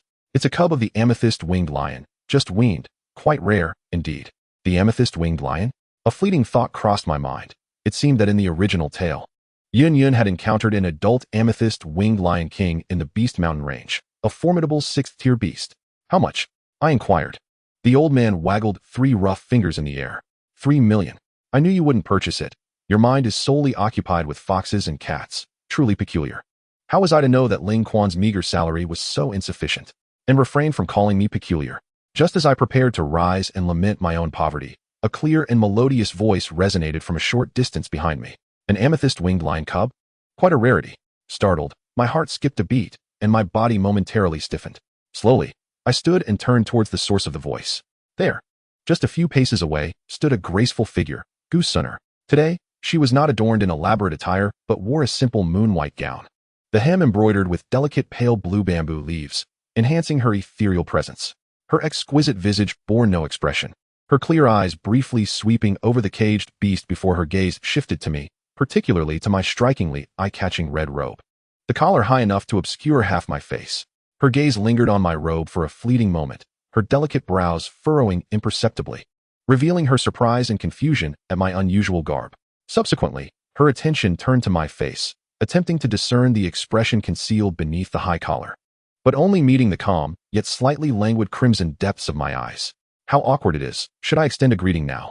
Lu Chun felt a tightness in his chest as his mind raced, leading him to make the swift decision to turn and flee. Gu Sunner was momentarily taken aback, but paid little mind. She harbored no fondness for Ling Quan and had no desire to engage with someone so peculiar, who even sought to take her shoes. Just as she contemplated how to dismiss him, to her surprise, he left on his own accord, lifting her spirits considerably. Chapter 11. Old Ba's Secret Grilled Pancakes. Lu Qin swiftly navigated through the bustling marketplace, the voluminous sleeves of his crimson robe swaying gently with his movements. He deliberately slowed his pace to appear as though he were merely strolling leisurely, rather than fleeing in haste. Upon turning a corner, he exhaled in relief, raising a hand to massage his temples. The awkwardness from that fleeting moment had nearly compelled him to dig his toes into the ground in sheer embarrassment. Although he now bore the identity of Ling Quan, he instinctively felt a twinge of anxiety in the presence of Gu Sin'er, a character of immense popularity in the original narrative. Why hesitate, host? Approach her. She is the esteemed young lady of the ancient clan. The system's cheeky voice echoed in his mind. Be quiet. Lu Qin rolled his eyes inwardly. Do you wish for my demise to come swifter? Ever since he traversed to this Do-Chi continent, devoid of family or friends, and with the exorbitant cost of acquiring a pet amounting to 300,000, his life here felt far less appealing than his previous existence as a corporate drone, where he could at least find solace in petting cats. What do you have to fear, now that you embody Ling Quan? Gu Sin'er has no knowledge of your being a transmigrator. Establishing a good rapport with her could yield numerous benefits in the future. Lu Qin hesitated momentarily, feeling swayed. After all, being alone in this Do-Chi continent, having someone like Gu Sin'er as an ally would indeed be advantageous. Yet, the thought of the formidable ancient clan backing her made him reconsider. Gu Sin'er was not someone he could easily approach. Lost in thought, a tantalizing aroma wafted through the air, and Lu Qin looked up, realizing he had unknowingly arrived at a small food stall. Old Ba's Secret Grilled Pancakes. The vendor was a kind-eyed elderly gentleman, diligently grilling pancakes that glistened with oil and were sprinkled with sesame seeds and a blend of spices. Lu Qin's stomach grumbled, reminding him that he had yet to properly eat since his arrival in this world. He was eager to sample the culinary delights of this Do-Chi continent, curious to discover how they differed from the cuisine of his previous life. Pancakes, being both economical and filling, were the perfect choice. Sir, one pancake, please. He tossed a few gold coins onto the counter, the crisp clinking sound resonating sharply in the otherwise quiet stall. The vendor, glancing at the figure before him, who was obscured and clad in peculiar attire, trembled slightly. In a flurry, he retrieved a freshly made pancake, steaming and fragrant, carefully wrapping it in oil paper, and cautiously presented it, not daring to raise his gaze. Thank you very much for your patronage, esteemed commander. Please take care.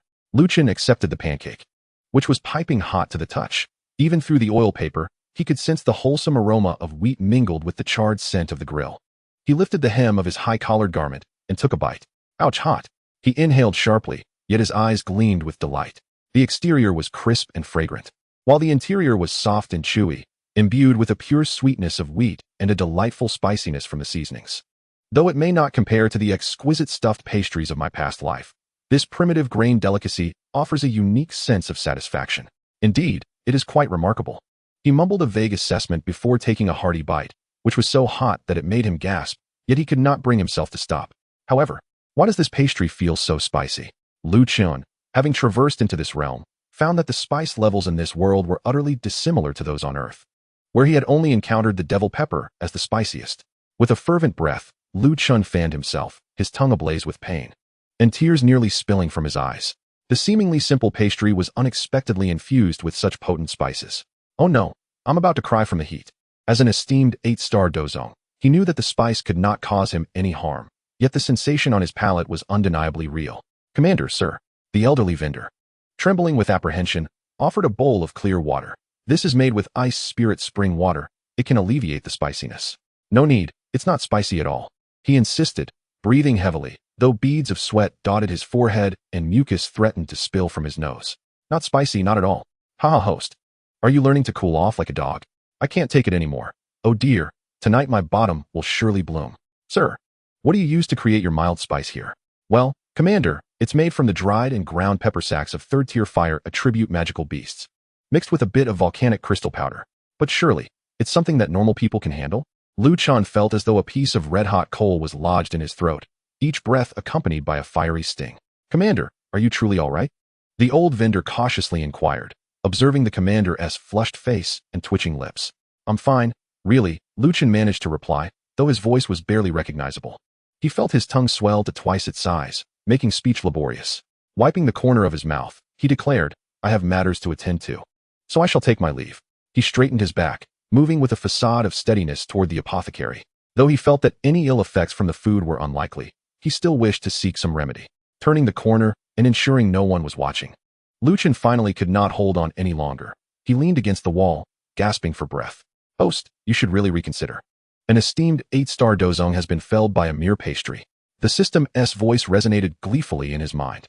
Silence. Lin Kuan gritted his teeth in response, lamenting the absurdity of the spices in this wretched place. Taking a deep breath, he attempted to suppress his discomfort with his dookie. Yet the pastry was already wreaking havoc in his stomach, and it seemed an explosive episode was inevitable that night.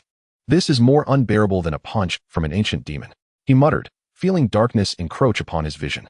Who would have thought that the first life and death crisis upon arriving in the Dookie continent would be brought about by a pastry? After a considerable pause, Lin Kuan finally managed to move forward, and upon sighting the apothecary sign from afar, he was nearly overwhelmed with emotion. The ancient characters of Gu Clan Apothecary appeared before him, more precious than the grand arena battles. Lin Kuan trudged into the apothecary, a rich aroma of herbs enveloping him. Inside, the apothecary was busy organizing medicinal herbs. Upon seeing Lin Kuan's condition, he was momentarily taken aback before hurriedly approaching. Commander Ling Quan, what has happened to you? The apothecary inquired with concern. Lin Kuan weakly waved his hand. Quickly, prepare some remedy to alleviate the spiciness and regulate my stomach. He leaned against a chair, clutching his abdomen, cold sweat beading on his brow. After a brief moment, the apothecary brought forth a bowl of prepared medicine. Commander Ling Quan, it seems you have suffered from the effects of spicy food. This remedy should ease your symptoms. Lin Kuan accepted the bowl, consuming it in one gulp. The bitter taste spread across his tongue, yet the cramping in his stomach did indeed subside significantly. After settling the payment, he dragged his weary body out of the apothecary, ensuring that his disheveled expression remained hidden from passers-by. The tale of an 8-star dozong being felled by a mere pancake would surely become the annual joke of the ancient realm if it got out. Just a few steps beyond the door, a gurgling sound emanated from his stomach. Lin Kuan's expression shifted, prompting him to hasten his pace toward his residence. Although the remedy was effective, it seemed he would still have to engage in a fierce battle with the outhouse that night. Chapter 12. Patriarch, may I have a stick? As Lin Kuan returned to his humble courtyard, the effects of the remedy began to take hold. He rushed into the outhouse, spending a full half-hour inside before emerging. Utterly exhausted, leaning against the wall, he staggered to a stone bench in the courtyard, his complexion as pale as parchment. At that moment, the system summoned the task list. Host, here is an opportunity for you to shine. Current task, journey to the Pill Tower. Goal, assist Xiao Yan in obtaining the 3000 flame fire. Do you truly not regard me as human? My body cannot withstand this. Host, did you not wish to cultivate a good relationship with the protagonist? The opportunity lies within your grasp. Please seize it wisely. Since his return to the ancient realm after the battle with Xiao Yan, so much had transpired in merely a day, and there was still time. Lin Kuan gazed at the task, feeling a mix of exasperation and understanding that this might indeed be a favorable opportunity to draw closer to Xiao Yan. However, it seemed unlikely that Gu Qingyang would approve of his sudden departure. Host, have you forgotten? Gu Yuan still owes you a favor. Lin Kuan furrowed his brow. Having already donned the pretense, it was somewhat embarrassing to suddenly seek a favor from Gu Yuan now. Yet, considering that this task could enhance his rapport with Xiao Yan, it might prove beneficial in the future. Ultimately, the significance of the task outweighed his pride. Before heading out, he changed back into his commander's attire, as it would be inappropriate to meet his superior in outlandish garb. Gritting his teeth, Lin Kuan set forth toward the palace where Gu Yuan resided, continually rallying himself along the way. Upon reaching the palace entrance, he hesitated momentarily. Taking a deep breath, he stepped inside. Miss Suner is here too? Lin Kuan halted, nearly stumbling over the threshold. Inside the grand hall, Gu Yuan was engaged in a quiet conversation with Gu Suner. Upon his sudden intrusion, both turned to regard him. As Lin Kuan arrived, a barely perceptible frown crossed her brow, her gaze lingering for a fleeting moment on his somewhat pallid complexion before she regained her composure. Is there a matter of urgency from Commander Ling Quan? Gu Yuan inquired, his expression remaining unperturbed, even tinged with a hint of amiability. With a steely resolve, Lin Kuan stepped forward, clasping his fists in a gesture of respect. Chieftain, I have a pressing matter to discuss. The moment he spoke, he felt Gu Suner's gaze like two delicate brushes sweeping across his back, a sensation far more discomforting than earlier when he had indulged in the flatbread. Oh, pray tell, she prompted. Lin Kuan inhaled deeply. I wish to request leave to journey to the Dan Tower for a period away from the clan. The hall fell silent, the stillness palpable enough to hear a pin drop. Gu Suner gently set her teacup on the table, producing a soft clink. Ling Quan, what precisely do you intend to do? Gu Suner's eyes seemed to burn with a golden flame. You are not an alchemist. Why do you wish to visit the Dan Tower? Gu Yuan's tone remained placid. A cold sweat began to bead on Lu Chen's brow, particularly under Sun Er's penetrating gaze. He could hardly admit that he intended to assist Xiao Yan in subduing the. For such a confession would likely be met with disbelief. I have encountered a bottleneck in my recent cultivation and wish to travel in search of opportunities for breakthrough. He carefully articulated. Additionally, I seek to uncover the origins of my peculiar eyes. As he spoke, he slightly raised his head, allowing his blood-red, double-hooked jade Sharingan to glimmer in the dim light of the hall. Gu Yuan's gaze lingered on Lu Chen's eyes for a moment, contemplative, while Gu Sun tilted her head slightly, appearing to harbor doubts regarding his rationale. Ling Quan, should you dare to impede my brother Xiao Yan? Gu Sun interrupted suddenly, her voice as frigid as frost. Lu Chen's heart skipped a beat. That inquiry was perilously pointed. The Dan Tower was currently Xiao Yan's domain, and with Gu Sun's intelligence, she would swiftly deduce the implications. Just as Lu Chun felt himself on the brink of collapse, Gu Yuan interjected, providing a timely reprieve. Enough, Sun. Everyone possesses the right to keep their secrets. Gu Sun pursed her lips and took half a step back, yet her gaze remained firmly fixed on Lu Chun. Ah, truly, the chieftain is wise, Lu Chun exclaimed, darting forward to retrieve a cherished item from his pocket. Behold, Bai Jiang. Gu Yuan raised an eyebrow, observing the exquisitely crafted box in Lu Chen's hand. This peculiar object, entirely white and adorned with unfamiliar inscriptions, was unlike anything he had encountered on the Dochi continent. What is this? Gu Yuan inquired as he accepted the box, its lightness surprising him, and he could faintly detect a unique herbal aroma. Lu Chun rubbed his hands together. A conciliatory smile plastered across his face. Chieftain, this is a rare find I stumbled upon, known as Bai Jiang, originating from a clandestine locale. When ignited and inhaled, it invigorates the spirit and alleviates fatigue. As he spoke, he deftly extracted a slender stick and presented it with both hands. Given your myriad responsibilities, why not give it a try? Gu Sun observed with a cool demeanor, her crimson lips slightly parted as if to speak, yet ultimately refrained. Her autumn-like eyes were fixed intently on Lu Chen's every move, clearly wary of this sudden display of obsequiousness. Gu Yuan took the slender white stick, twirled it between his fingers, and a glimmer of intrigue flickered in his eyes. How interesting. He gently brought the white object to his nose, inhaling its peculiar fragrance. He turned to Lu Chun. Leave is permissible, however. Please, Chief, do elaborate. Lu Chun instantly perked up. Firstly, you must refrain from actions that could tarnish the reputation of the ancient clan. Secondly, upon your return, you are required to provide a detailed report of your experiences on this journey. Just these two stipulations. Gu Yuan raised two fingers. Understood, my subordinate, Lu Chun replied, bowing respectfully. No, I must accompany you. Gu Sun's gaze was as sharp as a blade. Lu Chun was taken aback. This was far beyond his expectations, as he had intended to undertake the mission alone. With Gu Sun joining him, the situation had become significantly more complicated. Miss Sun, this journey is fraught with peril. It would be safer for you to remain within the ancient realm. Lu Chun attempted to dissuade her, though he was not entirely confident. Considering Gu Sun was a 9-star dozun. Ling Quan, you may step outside. I wish to speak with Sun. Gu Yuan gestured for him to withdraw. Lu Chun respectfully retreated, and as he turned, he caught a glimpse of Gu Sun's icy stare, which he pretended not to notice as he hurriedly exited the hall. Outside the hall, the sun had already set. Lu Chun let out a long sigh, only then realizing that his back was drenched in sweat. He wiped the cold perspiration from his forehead, secretly relieved. Finally managed to settle that. Surely Gu Yuan will speak on my behalf? Just as he had stepped away, a chilling voice echoed from behind him. Commander Ling Quan, wait. Lu Chun halted his steps and slowly turned around. Gu Sun had somehow positioned herself 3 paces behind him, appearing like a celestial being under the moonlight, though her expression was strikingly frigid. Is there something further, miss? Lu Chun asked with a forced smile. Gu Sun approached deliberately, each step quickening Lu Chun's heartbeat. She halted at an arm's length, then unexpectedly reached out. Lu Chun instinctively took half a step back, only to see the young lady gently brushing a leaf from his shoulder. There is no need for concern, Commander. Gu Sun's voice was soft yet imbued with undeniable authority. I merely wish to converse privately with you. As her fingertips brushed against Lu Chun's shoulder, a wisp of golden flames stealthily seeped into his robe. Lu Chun felt a sudden warmth on his shoulder, which quickly returned to normal, leading him to believe it was merely his imagination. Please, miss, do continue. Lu Chun feigned composure. Gu Sun raised her gaze, her piercing eyes appearing to peer directly into his soul. Xiao Yan is very important to me. Should anyone dare to bring him harm?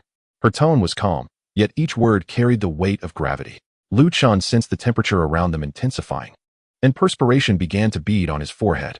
Understood, he replied. It is best that you do. for I trust you would not wish to experience the consequences of the Golden Emperor's burning heaven flame, she said softly. Miss Sunner, could you please refrain from standing so close?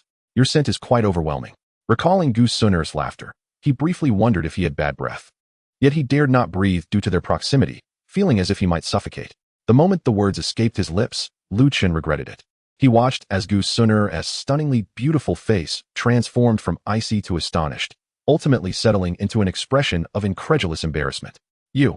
Gu Sunner abruptly stepped back 2 paces, her fair cheeks instantly flushed crimson.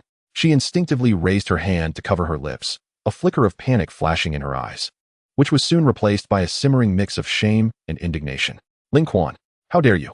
Lu Chen hastily waved his hands in explanation. No. I meant to say that the fiery aura emanating from you is simply too intense.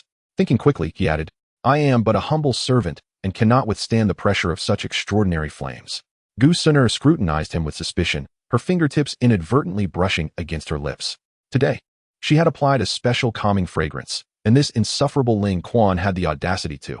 She was tempted to thrust her lips towards his nose, letting him inhale her scent. Humph. So, miss, are you not going? She asked, giving him an order. Of course I shall go, why would I not? With that, she turned on her heel, denying Lu Chen another word, her skirts billowing as she swiftly vanished into the night. Lu Chen sighed heavily. Now, before the task had even commenced, he had already attracted Gu Sunner's attention. Dejected, he made his way back to his small courtyard, gently pushing open the wooden door. The creak echoing piercingly in the stillness of the night. A voice resonated in his mind. Host, you nearly met your demise just now. Do you realize that? How dare you imply that Gu Sunner has bad breath? Are you courting death? Lu Chen rubbed his temples. I saw her covering her mouth and smiling. I instinctively thought, never mind. Just then, his stomach began to churn violently again. He needed to brew some medicine to ease the discomfort. The room was filled with a potent medicinal aroma as Lu Chen sat at the table, an empty bowl before him, remnants of medicine still clinging to the corners of his mouth. Just as he set the bowl down, the door swung open. Ling Quan, came the voice of Gu Qingyang. Abruptly halting, his gaze shifted from the bowl to Lu Chen's face, then to his hand clutching his abdomen, finally resting on his somewhat disheveled robe. His expression gradually morphing into one of bemusement. Are you already starting to recuperate? Gu Qingyang pondered his words carefully. Indeed, my body cannot endure much longer. Gu Qingyang's expression grew even more peculiar, but he had come to discuss serious matters. Closing the door behind him, he sat opposite Lu Chen. I heard you were at the market today. Initially, Gu Qingyang intended to inquire about the spy Lu Chen was tasked with capturing and matters regarding the divine Luo heavenly campaign. But recalling that Gu Yuan had said everyone has their secrets, he dismissed that thought and rephrased his inquiry. I heard you applied to the clan leader to go to the Dan Tower? Lu Chen nodded. Yes, I have heard that the Dan Tower houses a wealth of resources. Perhaps I might find clues regarding my eyes there. Gu Qingyang contemplated for a moment, producing a spatial ring. While you are away, you must ensure the safety of the young lady. Inside this ring, there is a jade slip. In case you encounter an insurmountable crisis, shatter it. There is also a considerable sum of money within. Then why not send more people with me? The young lady is a 9-star dozun, and I, a mere 8-star dozong. How can I protect her? Lu Chen's heart tightened. He had initially thought the Gu clan would send additional personnel, as having others watch over Gu Sunner would make things much easier. Gu Qingyang quickly shifted the topic. Oh, the weighty responsibility of caring for the young lady has been entrusted to you. I have matters to attend to, so I shall not intrude. With that, he rose and made his way towards the door. Oh, by the way, I still possess a bit of medicine for kidney enhancement and vitality. It should be more effective than those other remedies. Why does he persistently regard me with such a gaze? Lu Chen glanced down at the spatial ring in his hand, then lifted his eyes to the retreating figure of Gu Qingyang. He could sense the profound misunderstanding in Gu Qingyang's gaze, filled with insinuation. Lu Chen muttered to himself, but ultimately stowed the ring away. Chapter 14. The Journey to the Alchemist Tower. System, open the marketplace. Marketplace activated, current points, 800. The system interface unfolded before him, the dazzling array of items momentarily distracting Lu Chen from the earlier awkwardness. His gaze lingered on the option to upgrade the Sharingan. How many points to ascend to the 3-Tomo Sharingan? 3-Tomo Sharingan, 800 points. Lu Chen's lips twitched as he stifled the urge to curse. He was already at the 2-Tomo level. This was merely an upgrade from that foundation. How is this not akin to extortion? Am I being robbed? I currently possess only 800 points. However, considering your present financial situation, this system is offering a limited time discount. Today, you can acquire the 3-Tomo Sharingan for only 600 points. Is it truly that good? Surely there are no hidden traps? Lu Qin squinted in suspicion.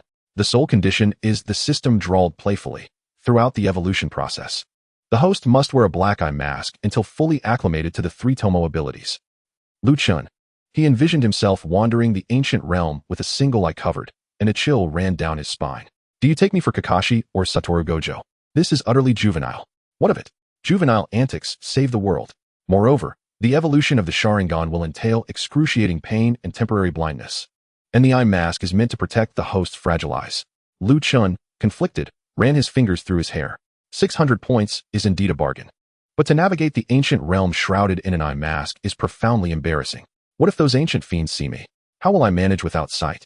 Can we negotiate different terms? Perhaps sunglasses instead? Not at all, dear host.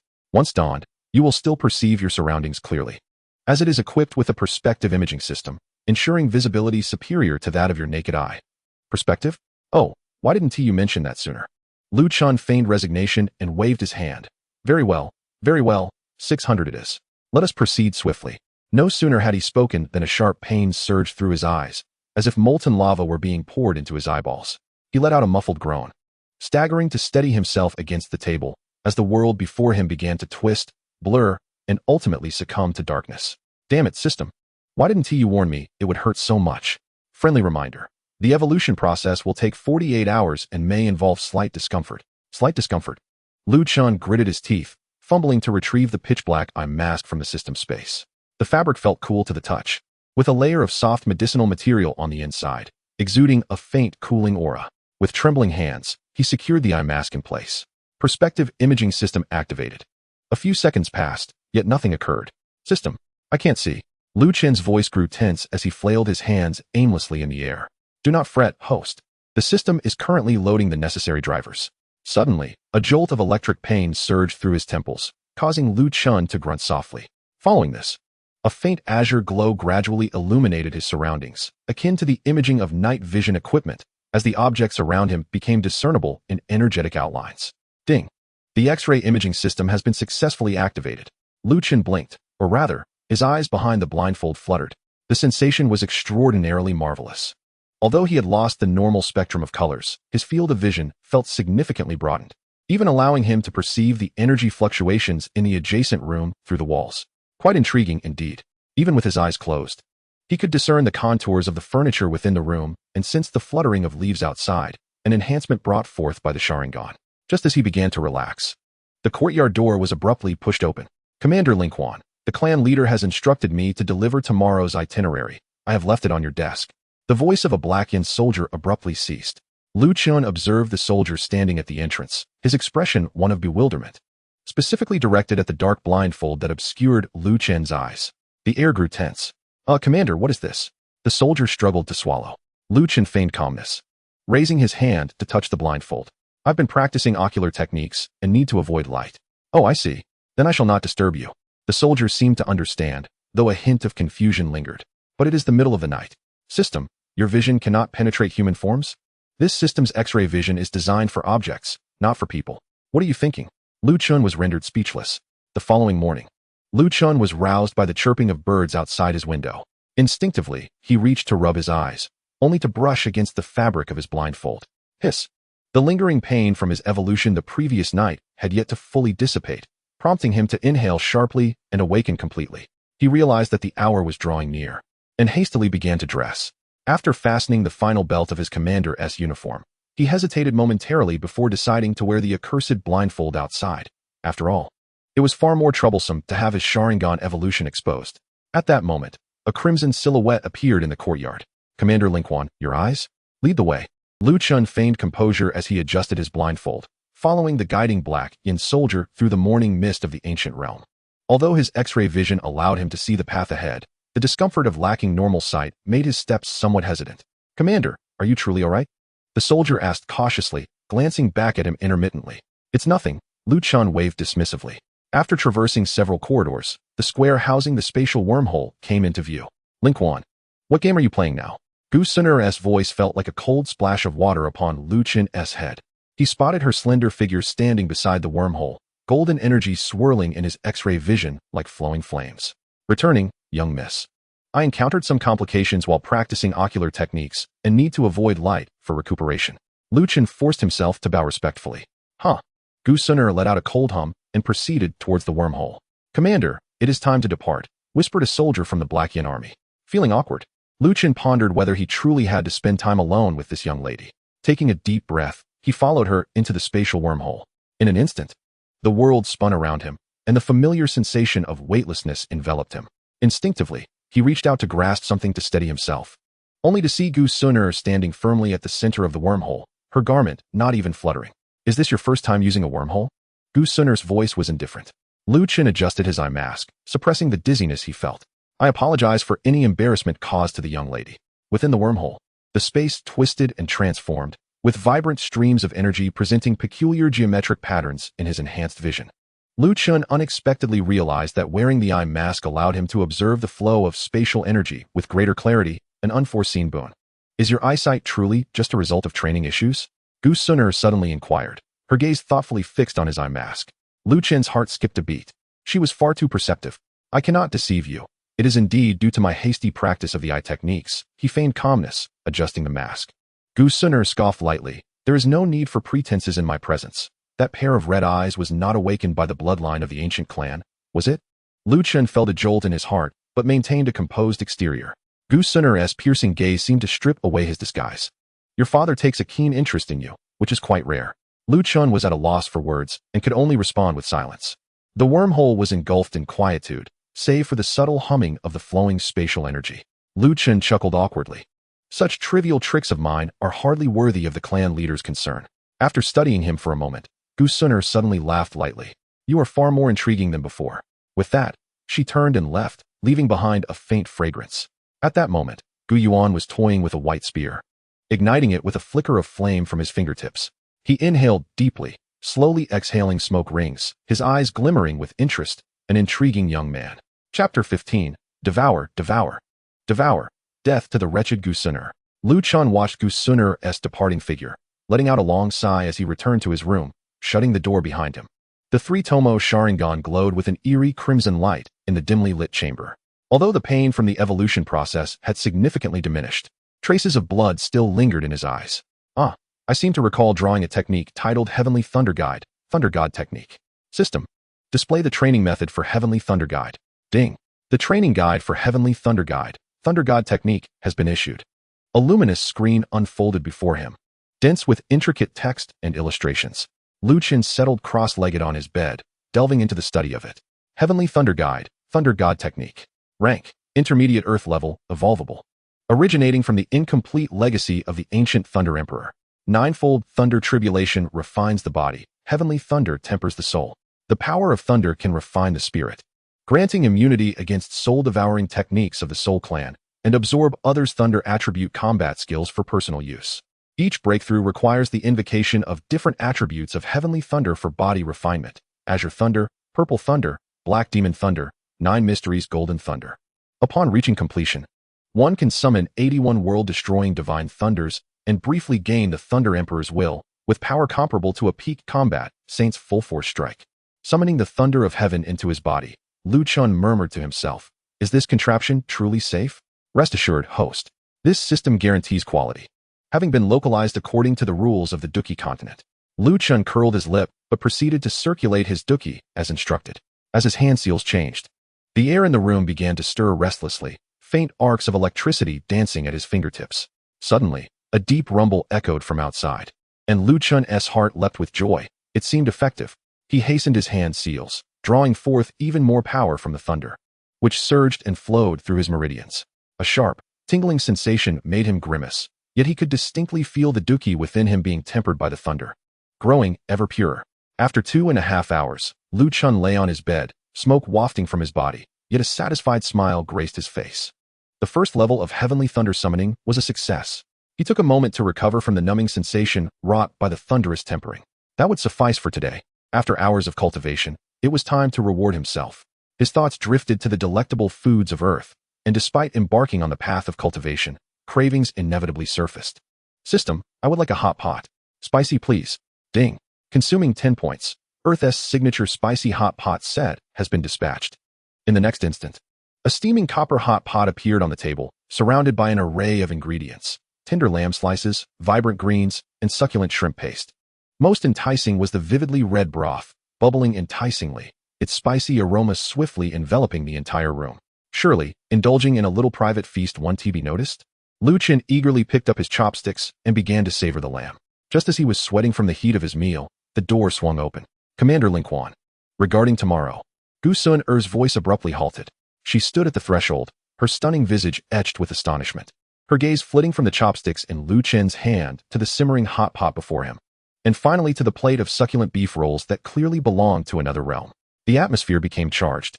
Lu Qin's chopsticks clattered into the pot, splashing drops of the red broth. "Miss, have you eaten? Would you care to join me?" he stammered, rising with an awkward smile. Gu Sun-er slowly stepped into the room, her eyes narrowing slightly. "What is this?" A specialty dish from my hometown, called pudding soup." "Yes, pudding soup," Lu Qin replied, his mind racing for a clever explanation. Gu Sun-er let out a light hum, and surprisingly took a seat at the table. The aroma did indeed possess a certain allure. Lu Qin was taken aback. He had merely extended an invitation out of courtesy, never anticipating that this noble lady would genuinely wish to try it. Now, how could he possibly explain the origins of Earth's culinary delights? "What? Am I unwelcome?" Gu Sun-er raised an eyebrow. In the past, it would have been unthinkable for her to dine with Ling Quan, as her impression of him was that of a sycophant with a lofty demeanor and mediocre capabilities. However, since he had escorted her back to the ancient clan on his last assignment, he had transformed considerably, no longer pestering her as before, which had greatly improved her perception of him, coupled with her curiosity about the food before her. "Not at all. It is my honor." Lu Qin hurriedly exchanged for a pair of chopsticks and a bowl, though it might not suit your palate. Gu Sun-er cast him a disdainful glance, then proceeded to pick up a slice of lamb and dip it into the hot pot. Lu Qin anxiously observed her reaction. As the lamb touched her lips, Gu Sun-er's eyes widened slightly. The spicy, savory flavor burst in her mouth, causing her fair cheeks to flush with a rosy hue. "How is it?" Lu Qin inquired cautiously. Gu Sun-er did not respond, but instead grabbed a piece of tripe, this time dipping it in a generous amount of red oil. "It's just mediocre." She feigned nonchalance, yet her slightly reddened ears betrayed her. Lu Qin secretly sighed in relief and resumed eating. The two of them continued to enjoy the hot pot in silence, the room filled only with the bubbling sounds of boiling broth. "What is your hometown?" Gu Sun-er suddenly asked. Lu Qin's hand trembled, causing a shrimp ball to tumble back into the pot. It's just a small place, hardly worth mentioning." "Really?" Gu Sun-er looked at him with a knowing expression. A place capable of producing such exquisite cuisine surely should not be obscure. Lu Qin felt a bead of sweat forming on his forehead, pondering how to deflect the question, when Gu Sun-er unexpectedly pointed at the cola before them. "What is this? So dark, with bubbles. You wouldn't be trying to poison me, would you?" Lu Qin quickly realized. Yes, that's right. It's toxic. You can't drink it." However, the keen-eyed Sun-er noticed that Lu Qin had already consumed half of the drink in front of him. Lu Qin immediately adopted a serious demeanor, stating, "This is actually a special potion from my hometown, beneficial for my constitution, but it may have adverse effects on yours, which is why I advised against it." Gu Sun-er regarded him skeptically. "Really? But you seem to be enjoying it." Lu Qin forced a smile. "I had no choice. I had to drink it for my cultivation. The taste is rather peculiar." He then exaggeratedly grimaced. Gu Sun-er scrutinized the liquid in the cup, curiously observing the rising bubbles before taking a sip. In the next moment, her delicate face scrunched up in distaste. "What a strange flavor. It feels prickly on my tongue. If the young lady does not like it," she frowned slightly. "Who said I don't like it? Although the flavor is somewhat odd, it has a lingering sweetness." Lu Qin stared in astonishment as this young lady from the ancient clan quickly adapted to the taste of the cola, even beginning to relish the sensation of the bubbles bursting in her mouth. "What remarkable learning ability." Gu Sun-er suddenly spoke. "Tomorrow we will arrive at the pill tower. Remember, do not interfere or harm brother Xiao Yan." When it came to matters concerning Xiao Yan, her demeanor turned notably cooler. Lu Qin nodded. "I shall obey your command." Mentioning Xiao Yan made him recall whether Xiao Yan would confront him with the wrath of the Buddha if he learned he had shared a hot pot with Gu Sun-er. At this thought, he couldn't help but shiver. Chapter 16 Re-encounter with Xiao Yan. Late at night, Lu Qin lay in bed, tossing and turning, unable to sleep. The power of thunder summoned by the heavenly lightning coursed through his veins, bringing waves of tingling sensations. Outside the window, occasional flashes of lightning illuminated the room in a flickering dance of light and shadow. Unbeknownst to him, he drifted into slumber. In his dream, Lu Qin found himself standing amidst a chaotic void, surrounded by flashes of lightning and rumblings of thunder. In the distance, a vague figure advanced, treading upon the storm. "Who are you?" Lu Qin inquired warily. The figure offered no reply but raised a hand, conjuring a sphere of 9-colored lightning within its palm. Within the electric glow, terrifying visions of collapsing mountains and shattering space could be discerned. Remember, thunder is both destruction and rebirth, the voice rasped, echoing as if from a great distance. What does that mean? Luchan reached out abruptly, but grasped only emptiness. Suddenly, a blinding bolt of lightning struck down, jolting him awake. Ling Quan, it is time to depart, came the voice of Gusuner. Luchan shook his head, momentarily casting aside the peculiar dream. After a quick wash-up, he donned an eye mask and opened the door, finding Gusuner already waiting in the courtyard. In the morning light, she was clad in white, radiant as snow, an ethereal beauty. Let us go, Gusuner said with a fleeting glance, turning to walk outside. Dantower City, the most prosperous sanctuary for alchemists in the northwest of Central State. The towering main structure of Dan Tower shimmered under the sun, and the air was infused with a delicate scent of medicine. Luchan followed 3 paces behind Gusuner, deliberately maintaining a respectful distance, which was also the standard posture for the Black Yin Army's return. Why do I feel so disoriented today? Luchan mused quietly to himself, when suddenly he stumbled, nearly losing his balance. Gusuner turned to glance at him, her brow slightly furrowed. Are you not feeling well today? Not at all. How could that be? Luchan replied, but Gusuner merely cast him another indifferent look and continued on her way. As they traversed the bustling streets of Dantower City, many alchemists cast astonished glances at Gusuner, only to hastily lower their heads upon noticing the commanding presence of the Black Yin Army behind her. According to intelligence, Xiao Yan was said to be operating in this vicinity. Gusuner's voice brimmed with excitement, her eyes alight with anticipation. Luchan followed closely, discreetly surveying this sacred ground for alchemists in Central State. His gaze was drawn to a familiar figure beneath the tower, long gray-white hair, a simple white dress, and a rather audacious individual, none other than the little doctor and the Lord of the Heavenly Fire, accompanied by a handsome youth who must be Xiao Yan. However, they appeared to be entangled in a dispute with the Xianming sect. The atmosphere in the Dan Tower Square was tense.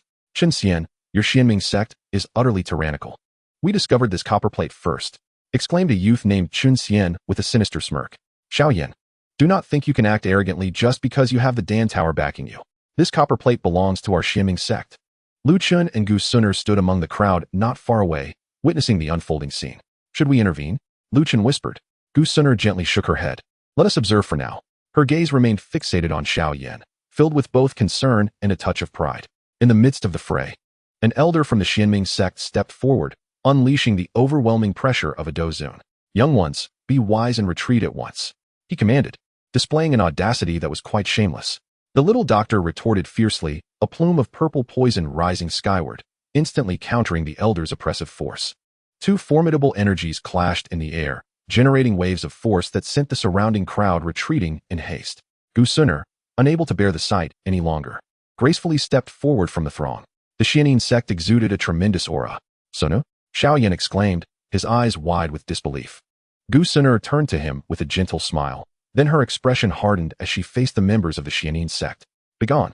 This simple command caused the elder's face to change dramatically. Miss Gu, I was unaware of your presence. My apologies for the offense. You have 3 breaths to vanish from my sight, or else. Gusuner's fingertips danced with golden flames. The members of the Xianming sect dared not linger, scrambling away within the allotted time, leaving no trace behind. My young friend, you may now step out from behind me, the Heavenly Fire Sovereign remarked, regarding the masked stranger at his back.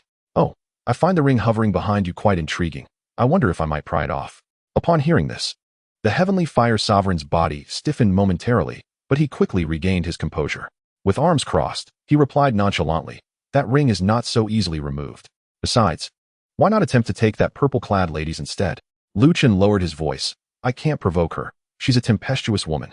No sooner had he spoken than a fair hand rested upon his shoulder. Alarmed, Luchan turned slowly to find the little medical fairy gazing at him with a deadly smile. Who are you calling tempestuous? She said through gritted teeth, a faint purple toxin swirling ominously around her. Luchan's heart raced, and he quickly offered a sheepish grin. This sister is so beautiful and enchanting. How could she be tempestuous? It was a slip of the tongue, a mere slip. The little medical fairy scoffed, but eventually reined in her aura. Xiao Yan hurriedly approached Gusuner, his voice trembling with excitement. Suner, is it truly you? Gusuner's cheeks flushed slightly as she nodded gently. Brother Xiao Yan, it has been a long time. Xiao Yan's eyes brimmed with joy and emotion. Suner, what brings you here? Gusuner smiled. I heard you were in Dantower City, so I came to see you.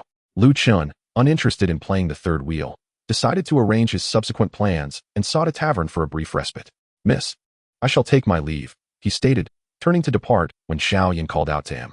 Xiao Yan, possessing keen spiritual perception, recognized Lu Chen effortlessly despite his mask. Captain Ling Quan, please stay. Chapter 17. Tempestuous Fairy? Xiao Yan's voice halted Lu Chen in his tracks. He slowly turned around. What guidance does young Master Xiao have? He inquired. Maintaining a respectful demeanor, though his tone lacked its usual flattery.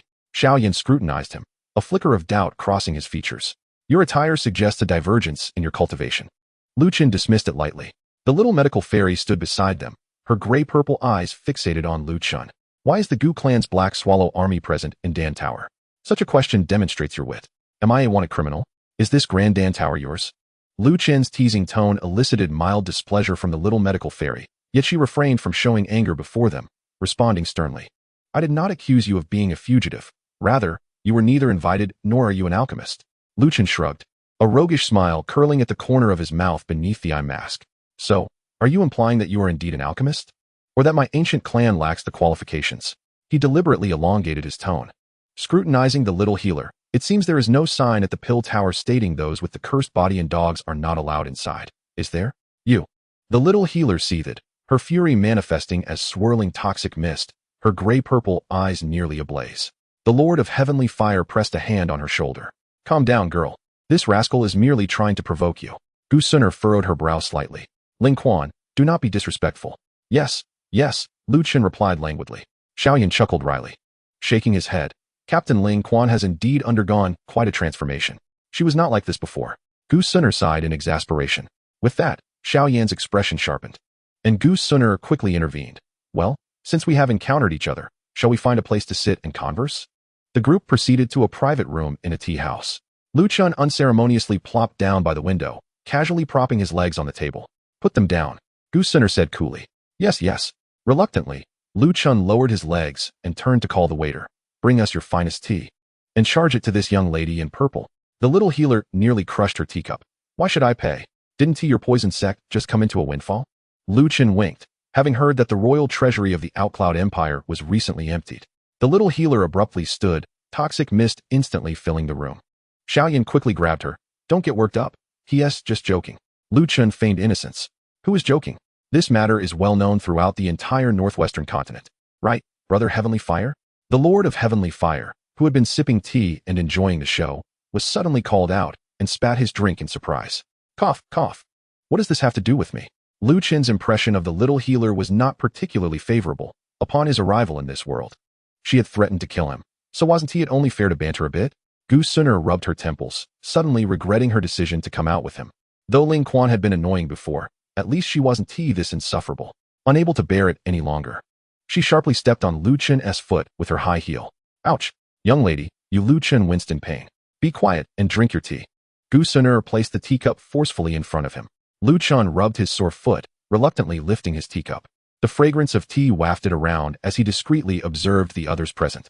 Xiao Yan was quietly conversing with Gu Suner, their long-awaited reunion filled with unmistakable joy. Although the little healer was still sulking, the presence of osmanthus cake before her had significantly diminished her toxic aura. While the Lord of Heavenly Fire watched Lu Chen's misfortune with evident glee, Lu Chen muttered to himself in the softest voice, I knew you only care about eating. No sooner had he spoken than everyone turned to look at him, though his whisper was faint, who among them was not keenly perceptive. The osmanthus cake that the little healer had just bitten into suddenly froze in her mouth. What did you say? I've only just had one. She slowly set down the pastry, the murderous intent in her gray-purple eyes almost palpable. Lu Chen inwardly lamented his predicament, yet maintained an air of composure. He lifted his teacup, savoring a sip, and feigned nonchalance, remarking, This tea is delightful. The medical sage shot him a fierce glare, slamming the pastry in her hand onto the table. Stop changing the subject. Who are you referring to as merely a glutton? Lu Chen leaned closer to Xiao Yan, deliberately lowering his voice. Young Master Xiao, you must rein in your companion. She seems inclined to poison someone at the slightest provocation. Her temperament is even more volatile than that of my esteemed young lady. Gu Xuanair narrowed her eyes upon hearing this. Ling Quan, you have been quite talkative of late. Xiao Yan observed the scene with a flicker of surprise in his gaze. In his recollection, Ling Quan had always been subservient to Gu Xuanair, never daring to jest in such a manner. Lu Chen promptly made a gesture of sealing his lips, yet the mirth hidden beneath his mask was unmistakable. He realized that, as long as he did not overstep, Gu Xuanair would not truly retaliate against him, considering Xiao Yan's presence. That's enough. Xiao Yan finally interjected. Commander Ling Quan, I implore you to speak respectfully. Should you continue to speak disparagingly about my friend, do not blame me for being impolite. His gaze was icy, his tone resolute. Seeing this, Lu Chun retracted his flippant demeanor, straightened his posture, and spoke earnestly. All right, no more jesting. Speaking of which, Xiao Yan, have you offended someone recently? Xiao Yan frowned. What do you mean by that? Earlier on the street, Lu Chun gestured to his blindfold. I saw at least 3 individuals persistently shadowing you. Lu Chun adopted a serious demeanor, hoping to lower Xiao Yan's defenses and find an opportunity to convey his concerns. The medical sage immediately tensed. Are you certain? Of course. Dressed in such dark attire, they must belong to the Soul Hall. Furthermore, the leader, an elderly man, bore the badge of an 8th grade alchemist, Lu Chun replied, unusually earnest. Xiao Yan's expression shifted. Could it be old Mugu? However, they should not dare to act openly, especially with Xian Kongzi present. Xiao Yan's fingers lightly tapped the table, a hint of gravity flashing in his eyes. Old Mugu indeed lingers like a specter. Do you require assistance? Lu Chun tilted his head. The medical sage scoffed. Who knows what ulterior motives you may have? Hey, why do you hold grudges so fiercely? Lu Chun replied, exasperated as he raised his hands in surrender. Those remarks were merely in jest. Look at you. With such beauty, why harbor such a narrow mind? You, the medical sage, incensed, was about to erupt, but Xiao Yan intervened. Lu Chun's mind was now consumed with the prospect of cultivating Xiao Yan's favor in hopes of being indulged by him. Enough, Xiao Yan said, rubbing his temples. Since Commander Ling Quan has offered a well-meaning warning, we should express our gratitude. He turned his gaze towards Lu Chun, curiosity gleaming in his eyes. But why would the commander assist us? Xiao Yan's perception of Ling Quan remained rooted in the memories of their prior encounters at Jian Academy, where she had subjected him to trials. Lu Chun shrugged. One should accumulate merit. Besides, he pointed at Gu Xuanair, my esteemed young lady is clearly on your side. I cannot afford to turn my elbow outward. Gu Xuanair cleared her throat, her ears tinged with pink. Brother Xiao Yan, although Ling Quan's demeanor may seem frivolous, having an additional ally is always advantageous. Xiao Yan pondered for a moment before suddenly inquiring, is the purpose of this mask truly merely to shield against light? I recall the appearance of your eyes. Lu Chen's heart skipped a beat, though he maintained an impassive facade. What? Is young Master Xiao particularly intrigued by my eye mask? Would you care to try it on? As he spoke, he pretended to remove it. No need. Xiao Yan waved his hand dismissively, expressing only curiosity about the current prowess of the commander. Lu Chun languidly reclined against the back of his chair, replying, I am at 8 stars now. Taking on 10 or 8 dozong should pose no challenge. Xiao Yan displayed a look of astonishment. It had only been 2 days since he had bested Lu Chun, and yet he had ascended from 5 stars to 8. Wasn't he previously at a false boundary?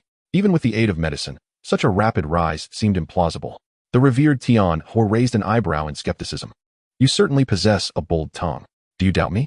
Lu Chun suddenly straightened in his seat, his Sharingan beneath the mask subtly shifting. Shall we engage in a spar? I shall allow you 2 moves. How arrogant. Xiao Yan lightly coughed, redirecting the conversation. Since the Soul Hall has set their sights on us, it would be prudent to vacate this place. Chapter 18. Sharing a bed? Let us find a suitable refuge, Xiao Yan declared, rising to settle the bill as the group departed the tea house. After leaving, Lu Chun intentionally lagged behind, his 3-tomo Sharingan beneath the mask slightly rotating as he surveyed the crowd, fixing his gaze upon the shadow of the elder Mu Gu at the street corner. The elder Mu Gu suddenly froze, the scene before him transforming abruptly. He found himself ensnared in a pitch-black realm, his limbs bound by invisible chains, unable to move. Just an illusion, he thought, attempting to summon his Haishin flame, only to discover that even his Do Chi was rendered inert. At that moment, a figure cloaked in darkness slowly materialized behind him, speaking in a hoarse, deep voice. You are Mu Gu, correct? Regardless of your intentions, it would be wise to behave.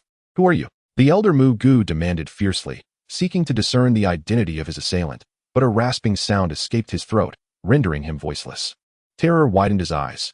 How could a dignified 8th grade alchemist and esteemed elder of the Soul Hall be silently dragged into an illusion? What was more alarming was his inability to gauge the opponent's strength. In the real world, the elder Mu Gu abruptly regained his senses, his back drenched in cold sweat. He glanced around frantically, only to find that the masked figure had long since vanished. This will suffice. Gu Suner pointed towards an ancient building ahead. Lu Chun leisurely followed at the back, a faint smile gracing his lips. The earlier incident went unnoticed, as to others. He merely cast a casual glance at the street corner. Esteemed guests, will you be dining or lodging? The innkeeper greeted warmly. Gu Suner replied coolly, 2 superior rooms. The innkeeper glanced at the handsome young man and beautiful lady before him, then at the masked Lu Chun, mistakenly assuming they were a couple, and flashed an ambiguous smile. Ah, how unfortunate, but only 1 superior room remains. However, the bed is quite large, ample enough for 2. Gu Sun'er's expression instantly turned frigid. What do you mean by that? The innkeeper, realizing his grave misinterpretation, broke into a cold sweat. I beg your pardon. I had assumed you and this gentleman were. Lu Chun stepped forward. This is the young lady of the ancient clan, and I am merely her guardian. Please refrain from uttering any more nonsense. The innkeeper's legs weakened, nearly causing him to kneel. The ancient clan? Upon realizing the identity of his guest, he felt a surge of regret. Should this esteemed figure from the ancient clan discover his deceit, not only would he lose his establishment, but his very life might also be at stake. He could only continue fabricating excuses. Moments later, the innkeeper, with a sorrowful expression, lamented that there was only 1 room left, as all other accommodations were under repair. Gu Sun'er frowned and looked at Lu Chun. You should search elsewhere. Just as Lu Chun was about to agree, the innkeeper interjected. My lord, recently the Pill Tower is hosting an alchemist convention, and all the inns within a 10-mile radius are fully booked. This statement bore truth, for the alchemist convention had drawn various factions from the Central Plains, and for prominent figures like them, a single night's stay in a top-tier room could equate to a month's earnings. The atmosphere grew somewhat awkward, and ultimately Gu Sun'er sighed. Very well, we shall make do for 1 night. Hearing this, Lu Chun felt a pang of disappointment. He had hoped they could rest in separate inns, as he had no desire to sleep on a hard floor when a bed was available. At that moment, Sun'er cast him a fleeting glance. You will sleep outside the door. What? Lu Chun was taken aback. Either outside the door or return to the ancient realm. Gu Sun'er turned her back and entered the room, slamming the door shut. Initially, she had intended for him to sleep in the stable, but it would indeed be unbecoming for a leader of the ancient clan to do so. Lu Chun sighed, preparing to endure the night at the door, when suddenly the door opened just a crack, and a blanket was accurately thrown at his face. Be quiet, do not disturb me. Gu Sun'er's voice floated through the door gap, followed by the door slamming shut once more. Embracing the blanket, Lu Chun wore a wry smile as he spread it out in a corner of the hallway. As night deepened, he leaned against the wall, gazing out the window. Ding. Current task, journey to the Pill Tower completed. Task objective, assist Xiao Yan in obtaining the 3000 flame fire. Rewards, Star Moon Glass Hairpin, Spiraling Pill, Launchable. 1 drop of Hashirama Cell Blood, 500 points. 1 drop of Hashirama Cell Blood. Could you spare a bit more? And what use is a hairpin to me? Lu Chun rubbed his nose, not dwelling too much on it. After a moment, an idea sparked in his mind. System, where are Xiao Yan and his companions staying? Ding. Detecting that Xiao Yan and his group are invited to stay at the Yi family's villa. The Yi family, huh? In the stillness of the night. At the Yi family's villa, the Flame Sovereign was meditating in his chamber when suddenly the window was gently pushed open. He opened his eyes wide. Crimson flames coalescing in his palm. Who goes there? Big brother, it's me. Lu Chun crept in, clutching a pillow. Can I borrow a place to sleep? The Flame Sovereign looked at him with disdain. Why aren't you sharing a room with your young lady? Don't mention it. I was kicked out. Lu Chun plopped down on the floor. Serves you right. But how did you find this place? The Flame Sovereign extinguished his flames. Lu Chun mysteriously pointed to his eye mask. These eyes make locating people quite convenient. All right, big brother, we can discuss matters another day. For tonight, I just need a place to rest. The Flame Sovereign snorted, but chose not to press further. With tacit approval, Lu Chun climbed onto his bed and began to remove his trousers, still somewhat influenced by habits from his past life. What are you doing? Tian Huazunja exclaimed, his eyes widening as he witnessed Lu Chun shedding his outer pants, leaving only in his large shorts as he burrowed into the bed. I am going to sleep, Lu Chun replied with an air of nonchalance. Get off. Tian Huazunja kicked at him, exclaiming, who permitted you to undress and sleep here? Lu Chun nimbly dodged, rolling to the inner side of the bed while clutching the blanket. All right. Can I at least put my pants back on? Just as Lu Chun was halfway through putting on his trousers, the door was suddenly flung open. Xiao Yixin stood at the threshold with tea and snacks, her expression freezing as she beheld the scene within. Tian Huazunja, half kneeling on the bed, while Lu Chun, disheveled, cowered in the corner as if he were about to undress. I must have taken a wrong turn, Xiao Yixin said expressionlessly, shutting the door. Girl, it's not what you think. Tian Huazunja hastily jumped off the bed and chased after her, but by the time he reached the corridor, she had vanished without a trace. That girl's gaze, it feels oddly familiar, he mused. Meanwhile, in the inn, Gu Sun'er tossed and turned, unable to sleep. Rising, she pushed open the window and gazed at the luminous moon in the night sky, her thoughts swirling. Xiao Yan Gij, she murmured softly, then recalled a certain unreliable guard. Where has that fellow gone? She had long ceased to feel Lu Chen's presence. Yet she remained oblivious to the misunderstandings Lin Kuan had stirred up at the Yi family's courtyard. Far away, in the Seoul Palace branch, the elderly Mu Gu trembled as he recounted his harrowing experience to the vice branch master. The night still stretched ahead. Chapter 19, I Will Try. Deep within the Seoul Palace branch, a chilling wind howled, and the flickering candlelight cast distorted shadows upon the walls. Mu Gu lay prostrate on the ground, his body uncontrollably shaking, utterly disheveled. What do you make of this, esteemed vice master? His voice was hoarse and dry, tinged with the terror of having survived a near calamity. The shadow perched upon the bone throne stirred slightly, 2 points of crimson light igniting beneath the hood's shadow, its icy gaze piercing into Mu Gu's very being. I assure you, there is not a shred of deceit. It is merely that his cultivation method is exceedingly sinister. Mu Gu's voice quivered with profound fear as he recalled the suffocating sensation within that pitch-black space, causing his body to tremble even more violently. Finally, the vice master spoke. His voice deep and gravelly, akin to sandpaper scraping against bone. Dream Dao, you may leave now, Mu Gu. The following morning, in the Yi family's courtyard, Lin Kuan sprawled across the entire bed, while Tian Huazunja sat uncomfortably on a cushion in the corner, dark circles evident beneath his eyes. You little brat. Tian Huazunja glared at the peacefully slumbering Lin Kuan, his palm flickering with flames, contemplating whether to incinerate this interloper. Just as he hesitated, the door was abruptly kicked open. Xiao Yan stood at the entrance, her face cold, with Xiao Yan trailing behind, looking quite embarrassed. Senior, Xiao Yan began, hesitating to continue. Get up. Tian Huazunja delivered a swift kick to Lin Kuan's backside. Groggily, Lin Kuan opened his eyes. Is it time to eat? Eat your head. Tian Huazunja seized him and hurled him out, insisting, quickly return to your young lady. The little healer snorted softly, her gaze sweeping over the startled Lin Kuan on the bed, before turning to leave. I never expected the leader of the ancient clan to have such an unusual sleeping posture. Xiao Yan nodded apologetically to Tian Hua, following suit as they departed. Lin Kuan scratched his head, puzzled. Is it really that serious? Where are their thoughts wandering? It's just a night's stay. Tian Hua, with exasperation, remarked. You thick-headed fool. Who told you to take off your pants yesterday? Of course, the young lady would think too much. Can't you be a little more discreet? Suddenly, Lin Kuan had a brilliant idea and approached with a charming smile. Come now, old brother Tian Hua, let us not dwell on that. I have something good for you. With that, Lin Kuan produced a box of white from his ring. What is this? Tian Hua asked, taking the box with suspicion and examining it closely. Lin Kuan pulled out a stick and offered it. Give it a try, it's a good thing.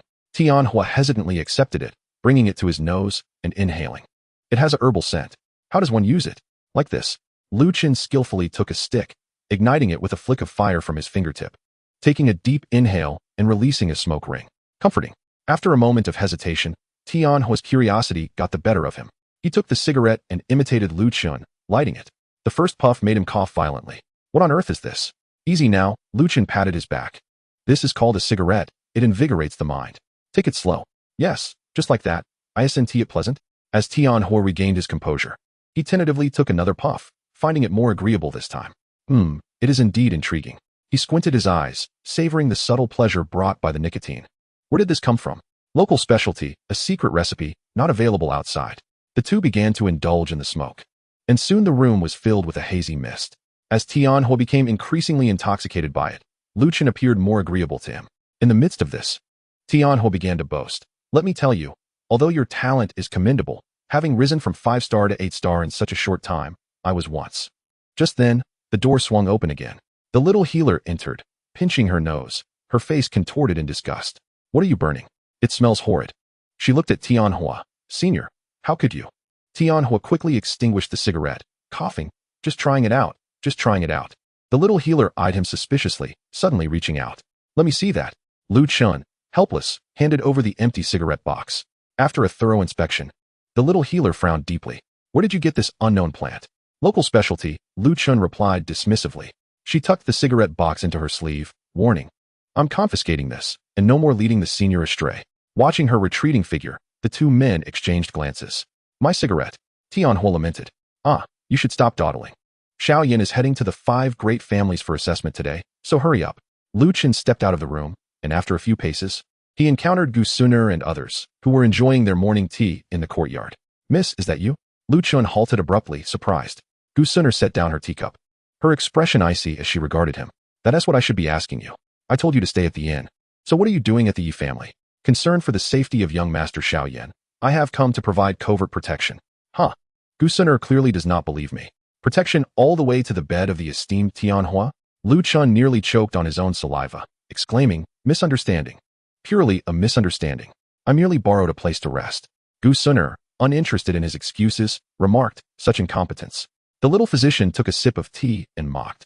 Enough of this banter. Sit down and eat. We have the assessment of the 5 great families soon. Xiao Yan hastily acted as a mediator, inviting them to take their seats. As soon as they sat down, Lu Chen reached out and snatched the last piece of osmanthus cake from in front of the little physician, swallowing it in one bite under her murderous gaze. So sweet. The teacup in the little physician's hand cracked ominously. Oh, I was just joking.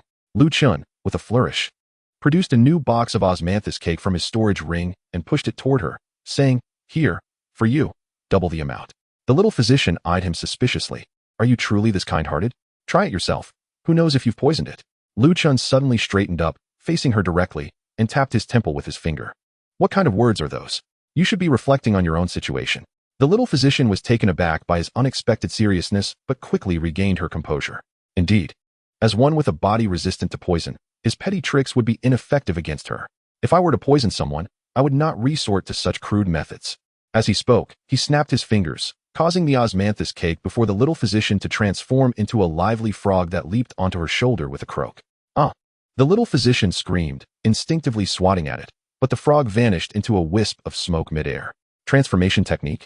Xiao Yan looked at Lu Chun in astonishment. Lu Chun proudly crossed his legs, grinning. What do you think? My sleight of hand isn't too shabby, is it? The little physician trembled with rage. Ling Quan. No. Lu Chun quickly retrieved another box of osmanthus cake from his storage ring. This time it's genuine, I swear. Gu Suner, unable to endure any longer, delivered a swift chop to the back of Lu Chen's head. Keep this up, and you'll be sent back to the ancient realm. Ouch! Lu Chun exaggeratedly rubbed his head. Miss, your strikes are rather unforgiving. Xiao Yan observed this scene thoughtfully, discreetly communicating with Tian Huazunjia. Old Yao, what are your thoughts on Ling Quan? Xiao Yan had maintained his guard against him throughout. Not simple at all, Old Yao replied solemnly. His transformation technique could deceive even a Dozun, I fear. Just as the atmosphere grew tense, Yi Chong hurriedly arrived. Everyone, the assessment of the 5 great families is about to commence. Please follow me. Upon hearing this news, everyone stood up. By the way, Ling Quan, the eye patch cannot be removed now, as I do not wish for your eyes to cause unnecessary trouble. Gu Suner's voice was cold as ice, implying that if Xiao Yan were to encounter danger due to him, she would not let him off lightly. Hearing this, Lu Chun absent-mindedly fiddled with the edge of the eye patch, forcing a smile. Rest assured, miss, I understand. He initially intended to mention that this Sharingan could effortlessly switch back to ordinary eyes, allowing him to perceive Gu Suner's gaze, which was imbued with a sense of warning, but the words lingered on his lips before he swallowed them back. Gu Suner maintained her usual frigid demeanor. She turned and walked toward the courtyard gate, her skirt brushing against the stone steps, her voice barely audible. Remember my words. Within the grand hall of the Yi family, representatives from the 5 major clans had gathered. Upon seeing Xiao Yan and his companions enter, Chao Ying, seated at the Chao family's table, narrowed her striking eyes, and a playful smile curved her red lips. Mr. Xiao Yan, it is an honor to finally meet you, she said as she gracefully rose, her crystal emblem shimmering brightly on her chest. I heard you showcased your talents in Dan Tower City yesterday? Xiao Yan politely nodded in acknowledgement. Miss Chao is too kind. Chao Ying paid little heed to anyone else, her attention solely fixed on Xiao Yan. Wow, what a beauty. Gu Suner and the little doctor turned to glance at Lu Chun, their eyes tinged with disdain. Lu Chun, oblivious to their sentiment, lightly nudged the little doctor with his elbow, lowering his voice with a hint of excitement as if sharing a juicy tidbit. Did you see that? The poise, the figure, tut-tut. The Chao family's enchantress truly lives up to her reputation. The little doctor, already irked by Chao Ying's obvious interest in Xiao Yan, felt her irritation intensify at his words. She abruptly turned her head, her gray-purple eyes glinting like poisoned ice needles as she shot Lu Chen a fierce glare, squeezing out a few words through clenched teeth. Shallow. Vulgar. Her exclamation was loud enough for those nearby to hear. After spending a day in Lu Chen's company, she was frustrated that he hadn't acknowledged her beauty, despite having such a striking figure beside him. Lu Chen wore an expression of innocent bewilderment. I merely spoke the truth. How is that vulgar? Appreciating beauty is a natural instinct. He even turned to seek validation, his gaze sweeping over Gu Suner. Gu Suner stood quietly, her posture still elegant as a painting. Yet her usually clear, glass-like eyes now appeared to be glazed over with a thin layer of ice. She neither looked at Lu Chun nor spoke, but her silent, distant indifference struck deeper than the little doctor's rebuke, sending a chill through Lu Chun. He suddenly realized he might have inadvertently crossed a line. Although he could not discern precisely where he had erred, it was evident that the young lady was displeased. As the commander of the Black Yan army, publicly commenting on another's appearance was frivolous and unbecoming, tarnishing the reputation of the Gu clan. Gu Sunur's gaze did not rest on Lu Chun, but rather swept indifferently across the room, as if merely stating an undeniable fact. Each word carried an invisible weight, compelling Lu Chun to instinctively straighten his posture, the playful smile on his face freezing in place. The little doctor seemed to have found a strong ally, immediately interjecting with undisguised disdain, "Indeed, and with that eye patch, I truly wonder how you see anything." Xiao Ying's brother, Xiao Dan, also seethed with anger, having intended to confront Xiao Yan, only to be distracted by Lu Chun's antics. Xiao Ying observed the entire scene unfold, her smile faltering for a moment. She had naturally heard Lu Chun's compliments and subsequent remarks, pursing her lips as her gaze finally settled on the peculiar young man wearing the strange eye patch. She did not display anger. Instead, she surveyed Lu Chun with keen interest, her lips curving into a smile that was both enigmatic and teasing. "This gentleman is quite forthright. May I inquire your name?" "Lin Kuan, a minor commander of the ancient clan's Black Yan army." "Do not mind me. I am merely a spectator," Lu Chun replied, dismissing her with a wave of his hand, though his body instinctively shifted half a step behind Xiao Yan. He could sense the invisible warning from Gu Sunur, the Golden Emperor's burning heaven flame, intensifying beside him. Xiao Ying covered her mouth and chuckled. "Commander Lin Kuan is indeed amusing. Oh, does she also suffer from halitosis?" This thought crossed Lu Chen's mind, although he refrained from voicing it. Xiao Ying's gaze lingered momentarily on his conspicuous eye patch, and she remarked, laden with implication, "That attire of yours is rather unique. I presume it conceals some remarkable traits?"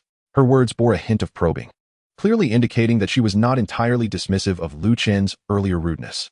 Lu Chun immediately adopted a woeful expression, pointing to his eye patch. "I've encountered a slight mishap in my cultivation, rendering me unsightly. I fear I might frighten people. Compared to your radiant brilliance, Miss Zhao, I am but a shadowy figure." His exaggerated self-deprecation, combined with his theatrical demeanor, exuded a carefree audacity. The little medicine fairy rolled her eyes beside him, commenting, "Such flattery, devoid of any sincerity." Xiao Ying found herself momentarily at a loss for words due to Lu Chen's jesting. She had intended to glean some insights into the ancient clan commander's background, yet he proved elusive, like a slippery fish. Her beautiful eyes darted back to Xiao Yan.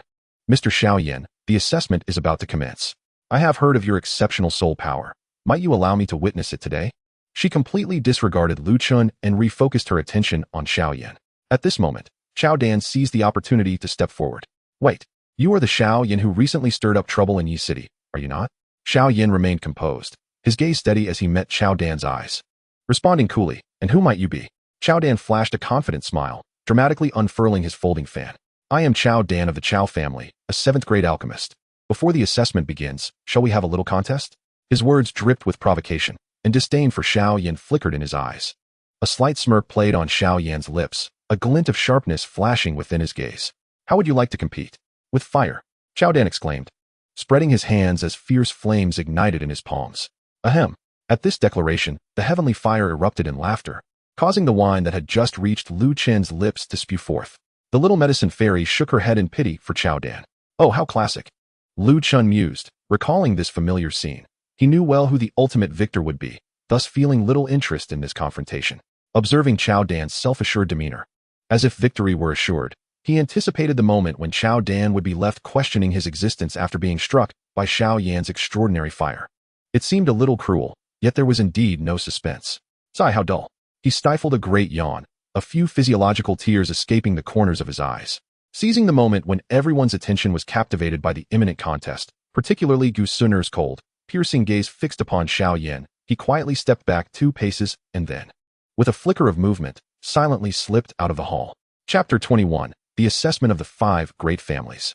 The Garden of the Home, adorned with rugged rock formations and lush foliage, serves as an idyllic sanctuary for solitude. Lu Chun, well acquainted with the terrain, deftly navigated to a secluded area behind a rockery.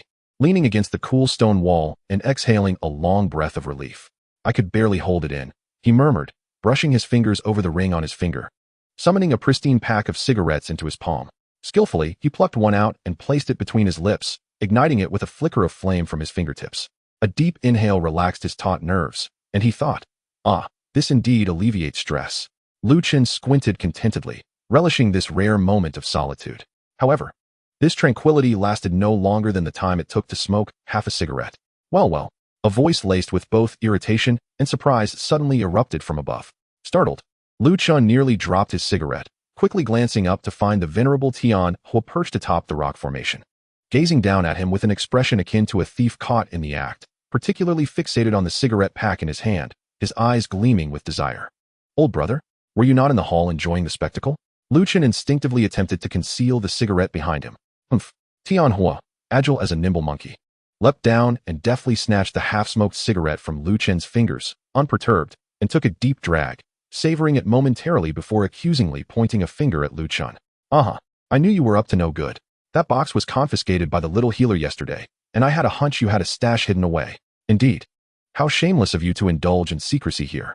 As he spoke, his gaze fixated ravenously on the untouched pack of cigarettes in Lu Chen's hand, akin to a starving wolf eyeing its prey. Moments later, the two stealthily returned to the vicinity of the hall, but as they crossed the threshold, they immediately felt several pairs of eyes converge upon them.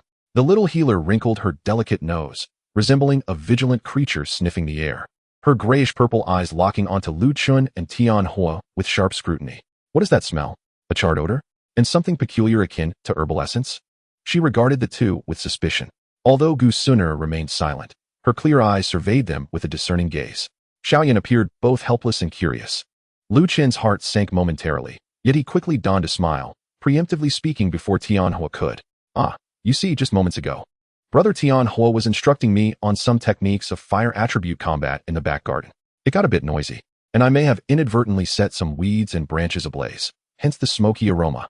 As he spoke, he subtly nudged Tian Hua with his elbow, realizing the cue. Tian Hua puffed out his chest, adopting an air of superiority. Indeed, I observed this lad's mastery of fire was somewhat lacking, so I imparted a few pointers. Nothing significant. Nothing significant, he proclaimed loudly, striving to sound authoritative. The little healer clearly remained unconvinced and was about to press further when Xiao Yan, sensing the tension in the atmosphere, quickly cleared his throat, attempting to redirect the conversation. Miss Chao, when does the assessment commence? Xiao Yan cast a brief glance at the visibly tense Lu Chen, a flicker of subtle amusement dancing in her eyes, and then turned to Xiao Yan with a charming smile. Mr. Xiao Yan, please remain calm. The elders will arrive shortly. Soon enough, the representatives of the 5 prominent families entered in succession, marking the commencement of the examination. The first task was the soul power assessment. And a massive obsidian soul testing stone was brought to the center of the hall, its surface adorned with intricate, arcane patterns. The young alchemists from each family approached one by one, placing their palms upon the stone and channeling their soul power. The stone would gauge their soul value, with a score of 400 or above deemed acceptable, while Chowing held the record at an astonishing 976, exempting her from the test. The Bai family, Bai Ying, achieved a soul value of 785. As the presiding elder announced his score, the youth withdrew his hand. The glow emanating from the stone was not the most dazzling, yet it attracted a fair amount of attention. The Qiu family, Qiu Ji, recorded a soul value of 707. The Chao family, Chao Dan, achieved 846. The Dan family, Dan Xian, reached 903. Next was the Yi family, Xiao Yan. Upon the elder uttering this name, an instantaneous hush fell over the hall, all eyes converging upon Xiao Yan. The boy who holds the fate of the Yi family. I eagerly anticipate his performance, Chowing mused, resting her chin on her hand, intrigued by the figure before her. Xiao Yan remained composed as he stepped forward under the scrutiny of the crowd. Unlike Chowing, he did not deliberately build anticipation. Instead, he casually placed his palm on the soul testing stone. In the next moment, a deep, resonant hum erupted, far more profound than any that had preceded it, as if the stone had been cast into the heart of a blazing sun, radiating a blinding light. Yi family, Xiao Yan, soul value 1395, 1395. The hall erupted into a cacophony of gasps and exclamations. Even Xiaoying, who had maintained her poise, straightened in her seat, her beautiful eyes wide with disbelief. Her lips slightly parted. Dan Xian, Chao Dan, and others were similarly taken aback, their expressions shifting dramatically as they regarded Xiao Yan with astonishment, mouths agape, momentarily forgetting to close them. This figure nearly shattered the historical record for soul power among the younger generation of the Dan Tower. Excellent, Yi Chong exclaimed. His face flushed with excitement as he slapped his thigh, his earlier worries dissipating, replaced by sheer elation. This achievement was more than enough to bring pride to the Yi family. Silence. Let us not celebrate prematurely. The second round of assessments is yet to come. The presiding elder urged, suppressing his own astonishment. However, it was no surprise that in the subsequent evaluations, Xiao Yan consistently maintained his lead. Xiao Dan, already simmering with frustration over Xiao Yan's prominence, noticed Lin Kuan gazing at his sister, the ancient clan leader's demeanor revealing an unabashed admiration for the very sister he coveted. That flicker of jealousy ignited a spark of ire within him. Oh, is that not the leader of the ancient clan, Ling Quan? What are you doing lurking behind there? So engrossed are we? A malicious smile crept across Xiao Dan's lips as he disdainfully swept his gaze over Lin Kuan. What is the matter? Do you find the assessments of our 5 prominent families too dazzling, leaving you feeling inadequate and reluctant to step forward and showcase your own abilities? Is it true that the leader of the Black Yin army of the ancient clan can only hide in the shadows, peering at others with that furtive gaze? He deliberately emphasized the words peering and furtive, laden with provocation. The hall fell silent in an instant, all eyes converging upon Lin Kuan. How could he know I was observing him, especially since I'm wearing an eye mask? Lin Kuan found himself puzzled. The little medical sage furrowed her brow and murmured, "Is this fellow seeking trouble?" Xiao Yan's gaze turned frosty, while Gu Suner wore a countenance as frigid as ice. The Heaven Fire Master chuckled, crossing his arms, preparing to enjoy the spectacle, thinking to himself, "You little rascal, this time let us see how you handle it after not inviting me for a smoke." In stark contrast to the anticipated panic or anger from the crowd, Lin Kuan ambled leisurely from the back of the gathering. His demeanor relaxed as if taking a post-meal stroll. Lin Kuan feigned realization, his tone laced with nonchalance. "Are you speaking to me?" Xiao Dan felt stifled by his attitude, perceiving it as a slight, and retorted in anger, "Of course. Who else, besides you hiding behind that wretched eye mask?" "Oh."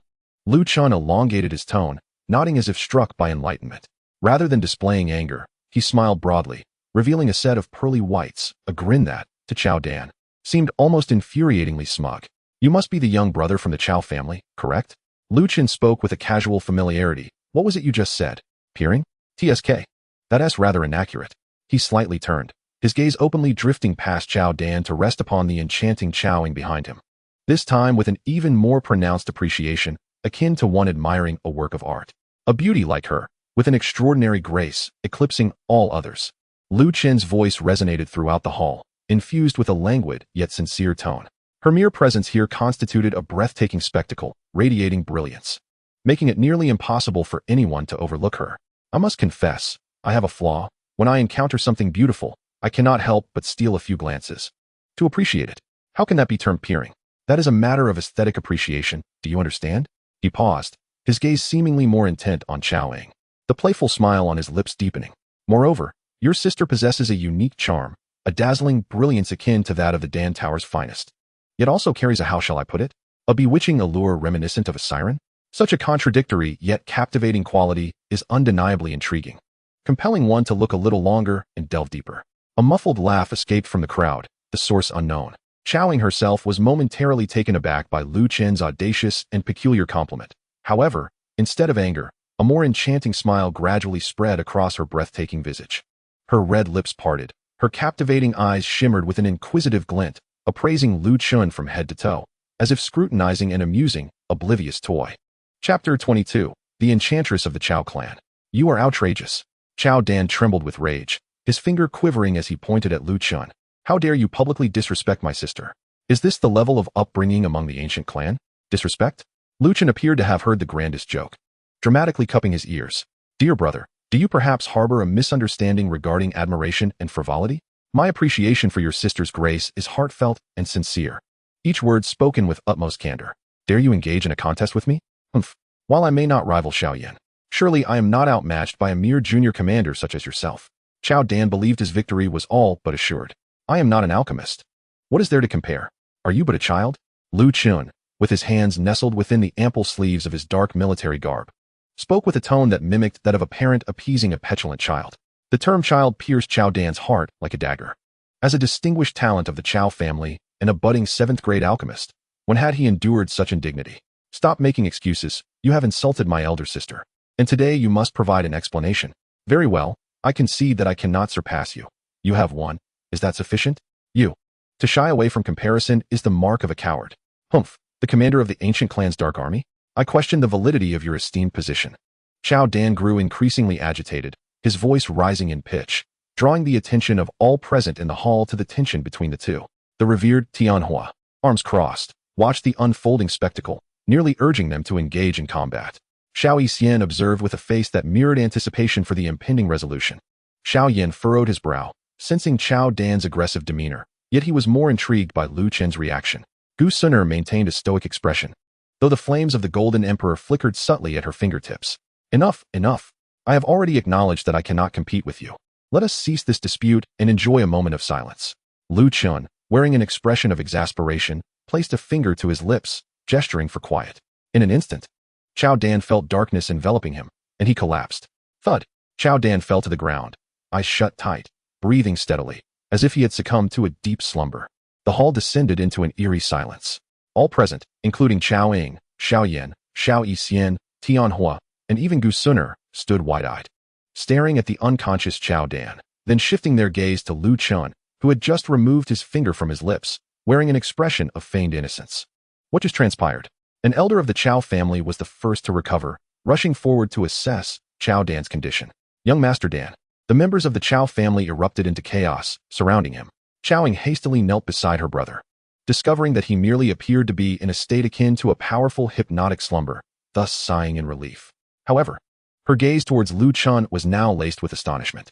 Commander Ling Quan, what have you done to my brother? Qiao Ying abruptly lifted her head, her voice tinged with anger and disbelief.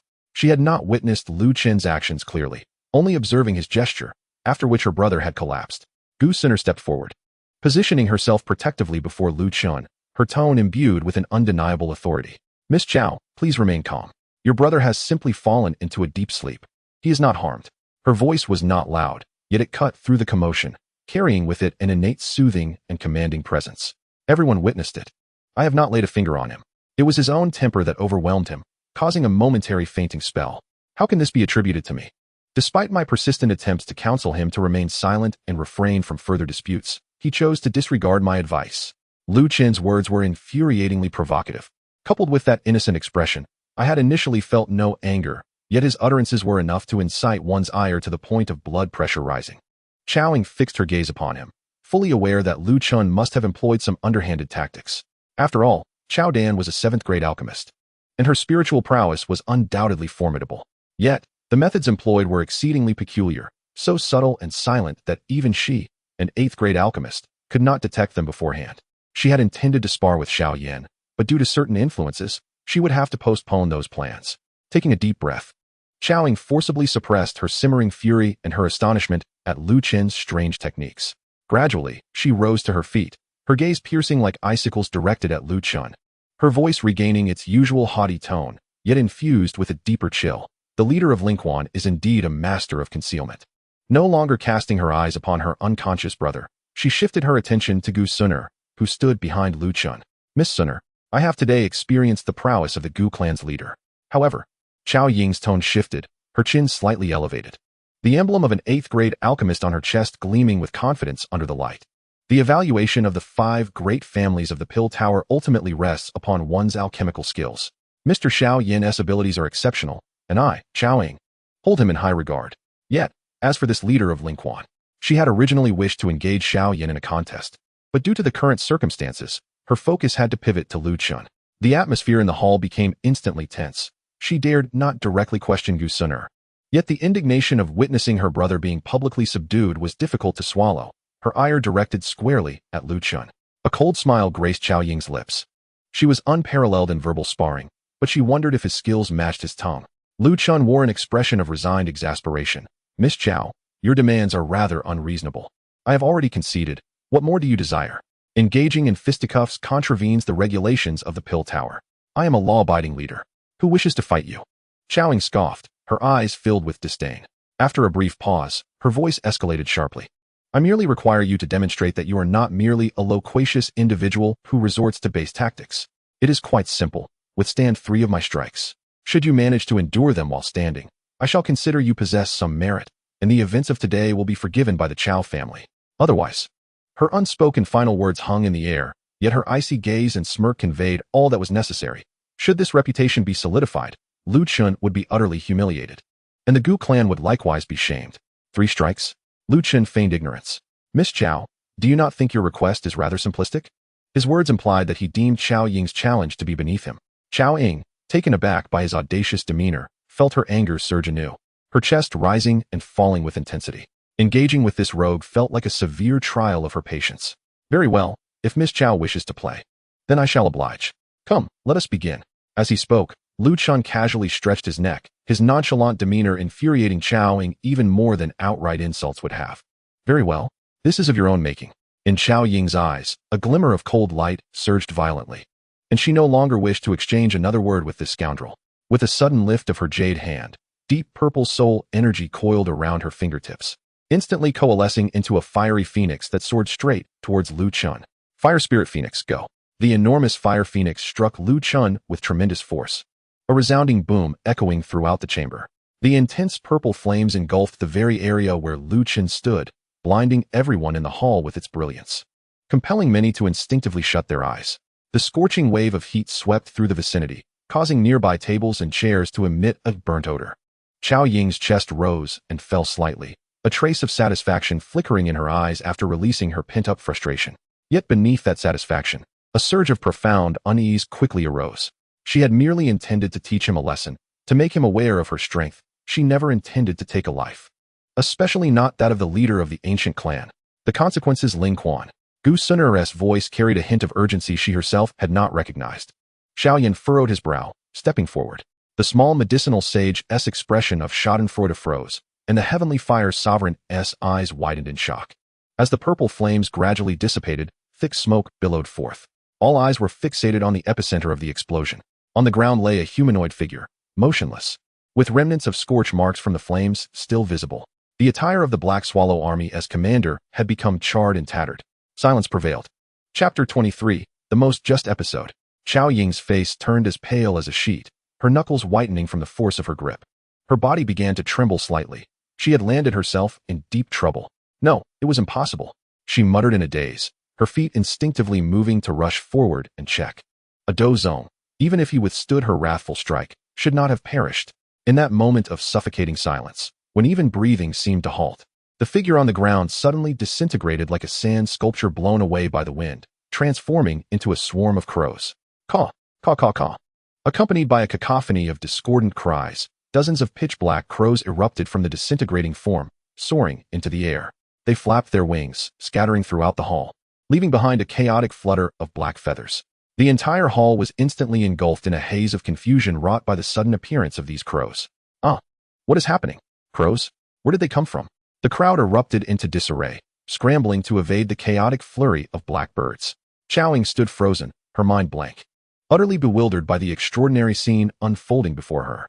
At that moment, a voice, laced with profound confusion, emerged from behind her, almost brushing against her ear.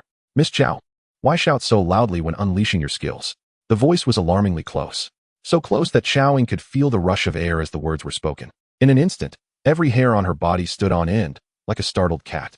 She jolted forward several steps at an astonishing speed, whirling around abruptly. There stood Lin Kuan, inexplicably at ease, positioned precisely where she had been just moments before, less than a step away from her original spot.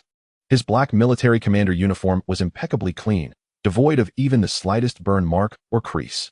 It was as though the resounding fire phoenix from moments ago had not singed a single strand of his hair. Xiao Yan pointed at Lin Kuan, her lips quivering, unable to articulate a complete thought. Overwhelmed by immense shock, the recent mockery, and the acute embarrassment from their proximity, her mind had completely shut down. How could this be possible? When did he evade my attack? When did he position himself behind me? And what were those crows all about? I couldn't help but wonder. Do you all have a peculiar habit when fighting? Must you announce your techniques with such thunderous fervor? Are you afraid others won't realize what you intend to unleash? Lin Kuan stepped forward slightly, tilting his head so that his mask nearly touched Xiao Ying's face, his tone brimming with curiosity. Fire Phoenix. He deliberately mimicked Xiao Ying's earlier inflection, exclaiming loudly as if to bolster his own courage or perhaps believing that vocalizing the name would amplify its power. Akin to a child eager to flaunt their prowess in the village. How juvenile. Xiao Yan felt a twitch at the corner of his mouth as he observed Lin Kuan's sincere yet infuriating demeanor, then glanced at Xiao Yan, whose expression resembled someone struck by lightning, mortified and furious, wishing to vanish into the earth. Suddenly, he found himself feeling a pang of sympathy for her. Gu Sun'er turned her face away, her shoulders subtly shaking for a moment before she regained her icy composure. However, The depths of her gaze towards Lin Kuan revealed a profound curiosity and seriousness. This was no ordinary agility. That instantaneous shifting, or perhaps the illusion of the crows. The rest of the assembly bore expressions of mixed emotions, caught between laughter and restraint. Their eyes on Lin Kuan filled with a blend of fear and an odd sense of reverence. To have pressured the young lady of the Xiao family, an eighth-tier alchemist, to such an extent, and still appears so effortlessly at ease, this gentleman was undoubtedly exceptional. Xiao Yan stood frozen, her complexion shifting from pale to an abnormal crimson, then quickly fading to a grayish hue, as if all strength had been completely drained from her. She gazed at the man before her, adorned with a mask and an expression of eager inquiry, and at his immaculate and scathed commander-s attire, contrasting sharply with her earlier grand display of the fire phoenix, which had been no more than a futile gesture against thin air. A profound sense of absurdity washed over her, mingled with intense humiliation and a chill that penetrated to her very bones. She was no fool. As a distinguished member of the younger generation of the Xiao family and an eighth-tier alchemist, her insight and judgment surpassed that of ordinary individuals. Before her stood Ling Quan, wielding techniques that were anything but commonplace. That instantaneous shift, the uncanny crow doppelgangers, and their inexplicable tactics were unlike anything she had ever encountered. Such abilities could not possibly belong to one of the Dozong. What was more crucial was his lineage, for he hailed from an ancient clan. The mere mention of ancient clan weighed heavily upon her heart, like a cold stone. While she could recklessly act for her brother's sake, she could not, and would not, dare to embroil the Xiao family in a conflict with such a formidable entity. The strike fueled by her indignation had already reached the limits of her capabilities, and the outcome was utterly disheartening. What more could be gained from continuing this entanglement, other than further humiliation and greater troubles for the Xiao family? All the anger, resentment, and injustice ultimately coalesced into a long sigh, imbued with boundless fatigue and humiliation. Her eyes reflected nothing but a cold sense of defeat and a trace of weariness. She no longer gazed at Lin Kuan or anyone else. Her voice emerged dry and hoarse, suffused with an acceptance of her fate. The leader of Ling Quan, adept in his craft, acknowledged Xiao Ying's concession. He then addressed the members of the Xiao family, stating, "Let us depart. Miss Xiao, please hold." Lu Chen's voice resonated once more. Xiao Ying halted, her body tensing instantly, her fingers reflexively clenching the cuff of her sleeve. What more could he want? Was he about to mock her again? Yet, to everyone's astonishment, Lin Kuan refrained from further derision. He adjusted his impeccably clean black military uniform and, to her surprise, offered a formal bow to Xiao Ying's retreating figure. This gesture left everyone in a state of bewilderment, including Xiao Ying, who turned stiffly to face him, her eyes filled with confusion and vigilance. What transpired was merely a trivial contest. Miss Xiao, do not take it to heart. Lin Kuan raised his head. The irreverent smile on his face subdued significantly, his tone taking on a sincere quality. My younger brother, in a moment of bravado, spoke inappropriately. As a senior, I should not stoop to his level. I momentarily lost my composure and resorted to minor tactics, which is indeed my fault. He paused, his gaze earnest as it met Xiao Ying's, beginning to extol her virtues. Miss Xiao, your fire spirit phoenix is remarkably powerful, and your mastery over fire control is nothing short of exquisite. The strength of your soul is formidable, truly unparalleled among the younger generation of the Dan Tower. A title you rightfully deserve. Today, I feel exceedingly honored to witness such exquisite alchemical techniques and fire control skills. Should I have caused any offense, I sincerely hope you will forgive me, and that such trifling matters will not disrupt the harmony between the ancient clan, the Dan Tower, and the Xiao family. This statement, delivered with utmost humility, acknowledged his previous missteps while generously lauding Xiao Ying's prowess, elevating her most cherished skills in alchemy and fire control. Particularly, the phrase "the foremost among the younger generation of the Dan Tower" struck a chord with Xiao Ying's pride. The frost upon her countenance visibly thawed, her eyes flickering with a complex array of emotions. She had not anticipated such a gesture from Lin Kuan. His heartfelt apology and genuine praise dissipated much of her pent-up frustration and indignation, leaving her somewhat at a loss. He had provided her with an impeccable opportunity to save face, extending her the respect she deserved. Upon concluding his remarks, Lin Kuan did not await her response. With a smile, he snapped his fingers. A crisp sound echoed through the hall. Not far away, Xiao Dan, who had been lying unconscious on the ground, suddenly twitched his eyelids and then abruptly opened his eyes, sitting up in a daze, his expression still somewhat vacant, as if awakening from a deep dream. "Sister? What happened to me?" His bewildered gaze swept around, entirely at a loss. Seeing her brother awaken unscathed, Xiao Ying relinquished the last remnants of her resentment. She cast a deep glance at Lin Kuan, her eyes devoid of hatred, replaced instead by profound wariness and an indescribable complexity. She nodded slightly. Accepting Lu Qin's apology and the opportunity to step back, her voice considerably softened. Commander Ling Quan, you are too courteous. The incident today was instigated by the rash actions of my Qiao family's disciple. I take my leave. This time, her tone was calm and solemn as she, along with the members of the Qiao family, including the somewhat bewildered Xiao Yan, departed from the hall. Chapter 24, Celebration Feast. The palpable tension in the hall did not dissipate after the Qiao family left. Instead, it weighed even heavier upon the hearts of those remaining. All eyes, whether overt or concealed, fixated upon the young man with the eye patch, who now appeared somewhat innocent. First, he had astonishingly neutralized a lethal attack, effortlessly outmaneuvering Qiao Ying and driving her to the brink. Then, he lowered his stance, offering a sincere apology and lavish praise, granting face while simultaneously releasing his hold on Xiao Dan. This series of actions perfectly diffused the conflict. Such cunning and strategy, capable of both yielding and asserting, was hardly reminiscent of the previous Ling Quan, who only knew how to flatter and held himself in high regard. Xiao Yan regarded Lu Chun with utmost seriousness. This Ling Quan was far from ordinary. He sensed the need to re-evaluate the danger posed by this individual. Little doctor murmured softly, such a facade, truly thick-skinned. Yet, her tone carried a hint of admiration. The heavenly fire sovereign stroked his chin, chuckling. This lad is intriguing, truly fascinating. Gu Suner stood quietly to the side, her golden eyes fixed upon Lu Chun, as if trying to see through him entirely. The earlier crow-like evasion technique was certainly not a skill inherent to the ancient clan. What other secrets does this Ling Quan harbor? Lu Chun seemed entirely unaware of the peculiar atmosphere. He brushed off non-existent dust from his sleeves and, feigning casualness, remarked, alas. In these times, it is quite challenging to simply be a handsome man without facing threats of violence. His seemingly disgruntled soliloquy resonated clearly in the silent hall, strikingly audacious. It effectively dispelled much of the dread and gravity in the hearts of those present, replacing it with an absurd sense of helplessness. Xiao Yan inhaled deeply, suppressing his astonishment and the weight of re-evaluation, stepping forward with a complex gaze directed at Lu Chun. Commander Ling Quan, your skills are impressive. Today has truly opened my eyes. His tone was earnest, imbued with a hint of inquiry and a barely perceptible wariness. The earlier enigmatic transformation into a crow had far exceeded his comprehension. Oh, Master Xiao, you flatter me. Lu Chun immediately donned his signature lazy smile, as if the one who had toyed with the Qiao siblings moments ago was not himself. Just a trivial trick, hardly worthy of the stage, purely fortunate. How could it compare to your remarkable soul value of 1395, Master Xiao?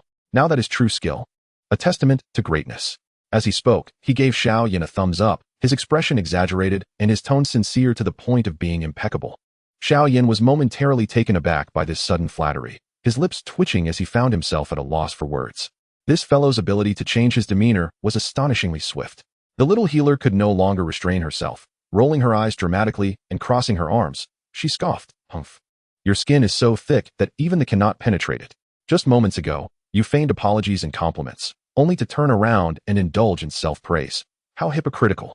Nevertheless, as she regarded Lu Chun, the pure disdain and wariness that once filled her gaze had noticeably diminished, replaced by a complex mixture of annoyance and a grudging recognition of his abilities, alongside a burgeoning curiosity about how he achieved such feats. Gu Suner remained silent, her golden eyes resembling a tranquil, deep pool, reflecting Lu Chen's figure. She approached him silently, the distance between them so close that they could almost feel each other's breath. A jolt of surprise coursed through Lu Chen's heart, yet he strove to maintain his composure, even managing to force a charming smile. Miss? Her gaze was calm, yet it bore an invisible, heavy pressure.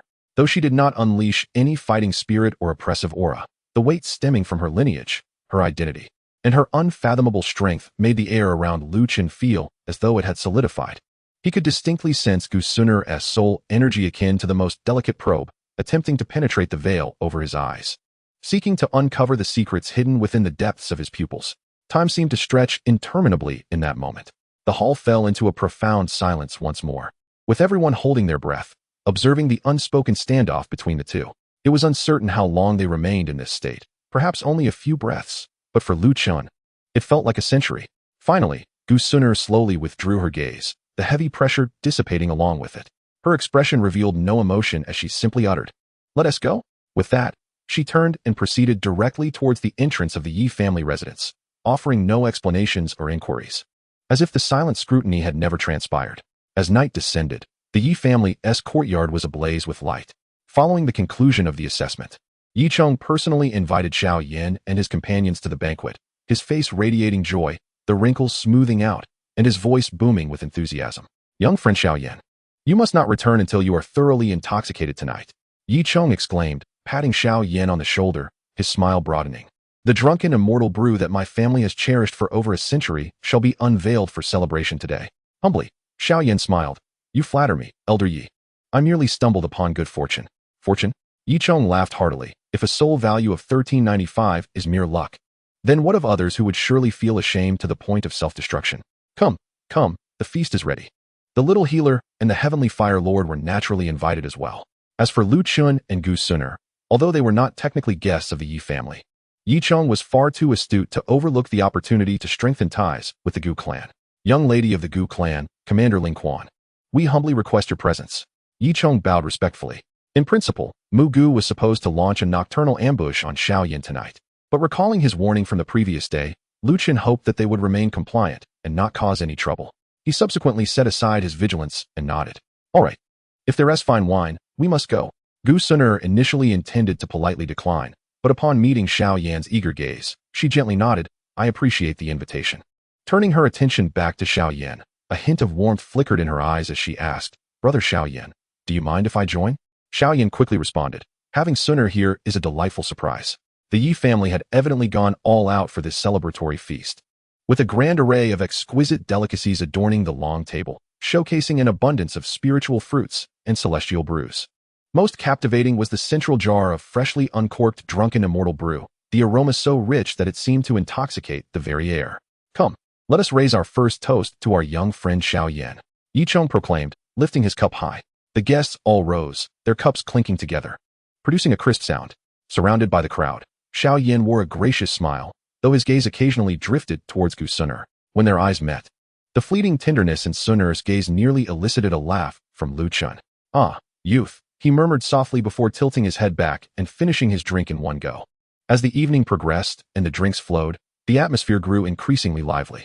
The venerable Tian Hua, now flushed, was regaling several elders of the Yi family with tales of his past glories. Though the little doctor maintained her usual icy demeanor, the spirits had warmed her fair cheeks with a delicate blush, softening her gaze considerably. Lu Chen fully embraced his social prowess, meandering through the gathering with his cup in hand, toasting with one person and chatting with another, leaving the younger members of the Yi family in a state of bewilderment. Let me tell you, back in the ancient realm, I single-handedly took on 10 members of the Black Yin army. Lu Chun exaggerated, his tongue thick with drink, completely oblivious to Gu Suner's warning glance from a distance. Is that true? A young Yi family member's eyes sparkled with excitement. The commander is that formidable? Of course. Lu Chun pounded his chest. Had it not been for the clan leader intervening later, I would have brought them all down. The next morning, as dawn broke, Xiao Yan and his companions readied themselves for their journey to the Dan Tower to pay their respects to Xian Kongzi. Brother Xiao Yan, I shall accompany you, Gu Suner stated with an unyielding firmness that brooked no refusal. Xiao Yan felt a warmth in his heart and was about to agree when he suddenly looked around. Where is Commander Ling Quan? That fellow drank too much last night. He is likely still asleep, and besides, he is not an alchemist, so it doesn't matter. The little doctor remarked dismissively. That lad can't hold his liquor. He was down after just 3 cups. Ha. The venerable Tian Hua chimed in. Gu Suner frowned slightly, sensing something amiss. Ling Quan's behavior from the previous night did not align with such a lack of decorum. Meanwhile, at the Dan Tower Square, a mysterious figure clad in black robes and a silver mask stood before the registration desk. Your name? The Dan Tower steward asked without lifting his head. Lu Chun, came a clear voice from beneath the mask, distinct from Ling Quan's usual tone. Alchemist rank. 7th tier. The steward paused, raising his head to scrutinize the masked individual. 7th tier? Do you have proof? Lu Chun, or rather the masked Ling Quan, chuckled softly and produced a badge from his spatial ring, the emblem unmistakably denoting a 7th tier alchemist. After the deacon verified everything was in order, he handed over a jade token. Use this to participate in the assessment. Remember, cheating is strictly forbidden, otherwise, the consequences will be severe. Thanking him, Lu Chun tucked the jade token away and turned towards the assessment area, a faint smile curling at the corners of his mouth beneath the mask. I didn't expect it to be this simple. A mere transformation technique sufficed. Meanwhile, Xiao Yan and his companions had encountered Xian Kongzi, the 3,000 flames of Yin Yang. A flicker of surprise crossed Xian Kongzi's eyes. Xiao Yan replied earnestly, I urgently require a unique flame to enhance my strength, and I have heard that the 3,000 flames of Yin-Yang are housed within the Dan Tower. Ah, I see. Xian Kongzi nodded. However, the 3,000 flames of Yin-Yang are notoriously unruly. Even I find them difficult to tame. If you truly wish to attempt it, you must first pass the selection of the Dan Association to earn the qualification to enter the Star Domain. Suddenly, Gu Suner spoke up. Senior, may I also participate in the selection? Xian Kongzi was taken aback. The young lady of the ancient clan has an interest in the 3,000 flames of Yin-Yang as well. Suner merely glanced at Xiao Yan, her cheeks flushing as she wished to assist her elder brother. Xian Kongzi laughed heartily. Ah, youth is indeed a wonderful thing. Very well, with your abilities.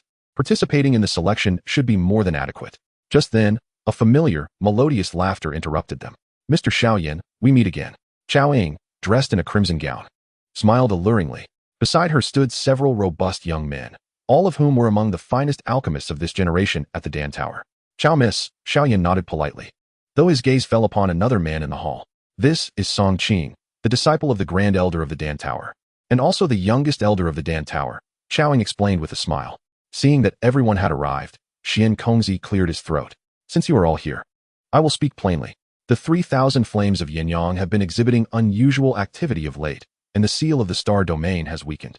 The Soul Palace is eyeing them covetously. You are the elite of this generation, entrusted with the vital task of safeguarding the 3,000 flames of Yin-Yang. Xian Kongzi's words cast a solemn atmosphere over the hall. Xiao Yan furrowed his brow. Indeed, the Soul Palace had designs on the 3,000 flames of Yin-Yang. The group stepped forward and clasped their hands in salute, declaring, we shall spare no effort. Very well, the Dan Association will officially commence in 3 days. You may return and prepare, Xian Kongzi remarked, casting a meaningful glance at Xiao Yan, silently thinking, Yao Chun. Let our unfinished written examination from years past be fulfilled by our disciples. 3 days later, at the Dan Tower Plaza, a sea of people gathered. Thousands of alchemists assembled, awaiting the selection to begin.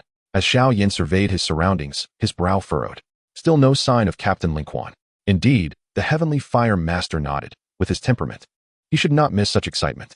Only Suner remained silent, gazing at a jade pendant with the character Spring inscribed upon it, which she had discovered under her pillow the previous night, accompanied by a note.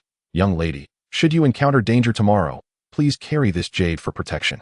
As they spoke, a silver figure moved through the crowd, drawing Xiao Yan's attention. It was a figure clad in black robes, wearing a white mask, exuding an indescribable composure as they walked. Xiao Yan's heart stirred. He felt an inexplicable familiarity with that silhouette. Xian Kongzi's voice echoed from the high platform. The first challenge, the illusory soul maze.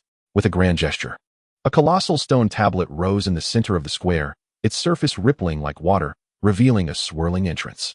Those who dared to enter must find the exit within the span of a single incense stick. Failure to do so would result in elimination.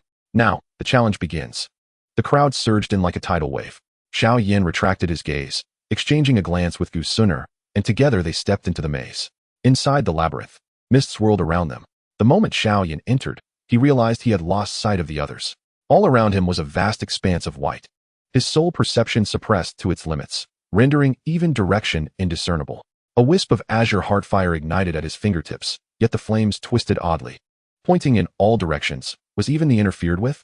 Meanwhile, in another part of the maze, Lu Chen sauntered leisurely, his three-tomo Sharingan revealing a landscape devoid of illusions that would confound the average person. The true path of the labyrinth laid bare before him. This was far too easy. He yawned and plucked a phantasmal flower from the roadside, popping it into his mouth. System, how is Xiao Yan faring? He is currently besieged by 3 waves of illusions. But it's not a significant issue. And the girl? Gu Suner has employed the Golden Emperor's flame, forcefully breaking through the obstacles. Truly, she lives up to her status as a young lady, quite direct indeed. He strolled through an array of illusion traps, reaching the light of the exit in less than half an incense stick's duration. Boring. He deliberately slowed his pace. It would be unwise to exit too conspicuously. As the first round concluded, nearly half of the participants had been eliminated. Xiao Yan and Gu Suner emerged almost simultaneously, both sighing in relief upon seeing each other. Chao Ying, Dan Xian, and others also successfully passed through. Most notably, however, was the enigmatic figure of Lu Chun, donned in a white mask, who astonishingly was the first to emerge. How could this be? Xiao Yan found it hard to believe that in this maze, which even he had to tread cautiously, this individual could navigate it with such ease. The second round commenced, the Wan Yao mountain range. Zhuangkanzi pointed towards the distant mountains shrouded in mist. Within these mountains lay 100 varieties of rare herbs. Those who could find more than 3 would advance. Remember, he said, his tone suddenly turning cold. The Dan Tower will not intervene in any matters that transpire within the mountains. The implication was unmistakable. One could plunder, harm, or even kill. In the depths of the Wan Yao mountain range, Xiao Yan remained vigilant. Upon stepping into the mountains, he heard a familiar cheer. Xiao Yan. Ziyin burst forth from the forest like a jubilant fawn, followed closely by the burly bear warrior. What are you doing here? Xiao Yan exclaimed in surprise. We heard you were coming, so we waited for you. Ziyin blinked her big eyes. I know this mountain well. I'll take you to gather herbs. With these 2 companions, Xiao Yan quickly amassed a considerable collection of rare materials. Just as they prepared to venture deeper, a violent surge of energy rippled from afar. It was in the direction of Chao Ying and the others. Xiao Yan's expression changed, and he hastily made his way over. In a clearing within the dense forest, Chao Ying and her team were enveloped by a pitch-black barrier, while the sinister figure of the Bone Elder loomed outside, flanked by several formidable members of the Soul Palace. In the realm of alchemy, life and death are of no consequence. All the talents, treasures, and 3,000 flames here belong to my Soul Palace. Boom. Within the pitch-black barrier, the frail hands of the Elder Mu Gu, enveloped in a ghostly white flame, lunged toward Chao Ying's throat. Wherever the flames passed, the very fabric of space twisted and ruptured, the terrifying pressure of a 3-star Do Zun rendering Chao Ying breathless, leaving her no time to react. It is over, little girl. Mu Gu cackled, as if envisioning the demise of this talented alchemist from the Dan Tower. At that critical moment, a blinding bolt of lightning descended from the heavens, striking precisely before Mu Gu's outstretched hand.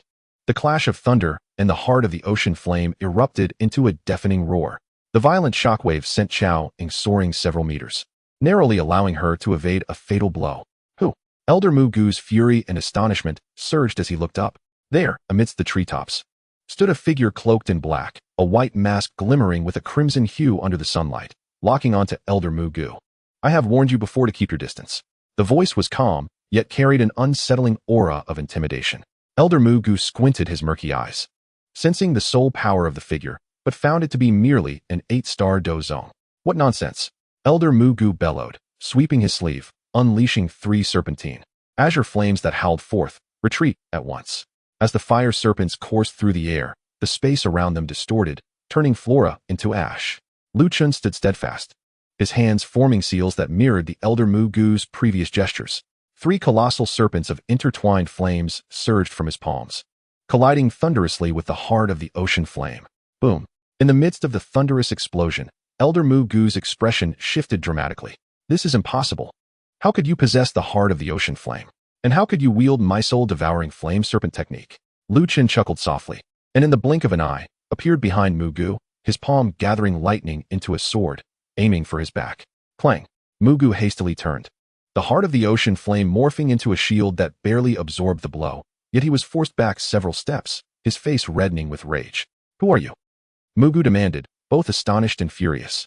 Lu Chen offered no reply, his Sharingan spinning rapidly, capturing every subtle movement of Mu Gu.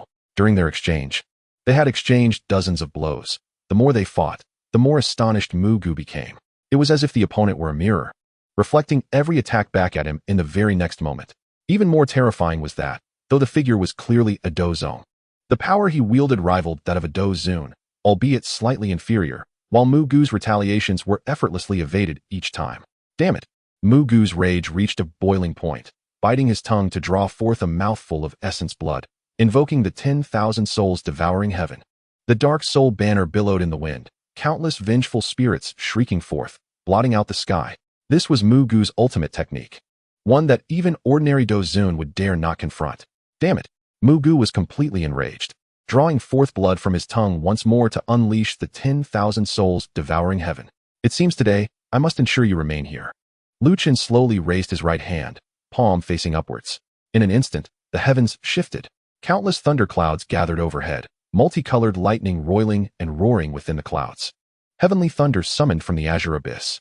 As the calm voice faded, the azure lightning dove down like a colossal dragon. Each bolt contained devastating power. The clash of thunder and the heart of the ocean flame erupted into a thunderous cacophony. Mu Gu was horrified to discover that his extraordinary fire was gradually being consumed by the thunder. What kind of thunder technique is this? Lu Chen clasped his hands together, channeling the heavenly thunder within him to its fullest extent. Let us do it this way. I shall pose a question to you. And should your answer satisfy me, I may contemplate sparing your life. Please, speak, and I shall divulge all that I know. Mu Gu's expression was frantic. Preserving his life was of utmost importance at that moment. Why did you defend yourself when I struck you? Wait, what? Why would I need to defend myself when you attacked me? Is this even coherent? Lin Kuan stood suspended in the air, his right hand raised high. As torrents of azure thunder coalesced into a colossal thunder spear, the overwhelming pressure causing the entire mountain range to tremble.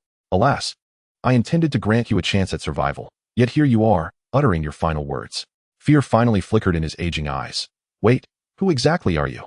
What grievance does my soul hall have with you? Lin Kuan tilted his head slightly, his tone chillingly indifferent. No grievances, merely a preference. I do not consume beef. No sooner had he finished speaking than the thunder spear was hurled forth with a resounding crash. Blinding bolts of lightning devoured everything in their path. When Xiao Yan and his companions arrived, the battle had long since concluded. In the clearing, Xiao Ying and the others stood in stunned silence before a massive, charred crater with a diameter of 100 feet. What transpired? Xiao Yan cautiously surveyed the surroundings. Xiao Ying, as if awakening from a dream, pointed towards the shadow of a figure in black beneath a nearby tree. It was he who saved us. The group turned to see a mysterious individual, masked in white, leaning against a tree, his black robe untouched by the chaos, as if the cataclysmic battle had nothing to do with him. TCH, he has fled. Lin Kuan mused to himself. Thank you for your assistance, esteemed sir. Xiao Ying stepped forward, her beautiful eyes filled with gratitude and curiosity. May I inquire your name? I shall repay your kindness generously. Lin Kuan waved his hand dismissively, his voice muffled by the mask. There is no need. I did not intervene to save you, then what was your intention? TCH, I eliminated Mu Gu because he targeted Xiao Yan. He is an 8th grade alchemist and surely capable of entering the star domain, yet I could not eliminate him. Lin Kuan silently lamented, choosing not to respond to her words as he turned to leave. Only when his presence had completely vanished did the group exhale in relief. This person is truly terrifying, murmured Ziyan, more fearsome than Xiongzhan. Remarkably, Xiongzhan did not dispute this, merely wiping the cold sweat from his brow. Xiao Yan furrowed his brow, feeling an inexplicable familiarity with this mysterious figure, yet he could not discern where he had encountered him before. Meanwhile, at the outskirts of the Wanyao mountain range, within a concealed cave, Lin Kuan removed his mask, leaning against a tree as he rubbed his sore shoulder, muttering, Goodness! The adverse effects of this heavenly thunder are quite severe. I feel utterly drained, as though my very essence has been siphoned away. Lin Kuan sat cross-legged, his body radiating flickering lightning. The side effects of the heavenly thunder left his meridians feeling as if pierced by countless steel needles, his battle energy sluggish and arduous. System, is this heavenly thunder of yours a counterfeit? He grimaced inwardly, feeling as though he had been struck by lightning for 3 days and nights. Ding! The host forcibly urged the 9 heavens calamity to confront the 3-star Dozun, resulting in a normal overloading of the meridians. However, since the host possesses cell structures akin to those of the Senju, it won't be long before he regains his vitality. Nonetheless, this technique must be employed with caution. Normal. My foot. Lin Kuan gasped in pain, feeling as though his internal organs had been displaced. Trembling, he fished out several vials of healing medicine from his spatial ring and gulped them down. As the medicinal properties took effect, the searing pain began to ease slightly. Just as he was contemplating his next move, footsteps echoed from outside the cave. Lin Kuan immediately became alert, his Sharingan faintly glowing in the darkness. Who is it? It's me. A cool voice replied, and Gu Suner appeared at the cave entrance, her gaze fixed on Lin Kuan. Lin Kuan's heart raced, and he hurriedly tucked the mask into his bosom. Miss, how did you find me here? You carry the aura of the Golden Emperor's burning sky flame. Gu Suner approached slowly. I followed the sensation. Was it from that time?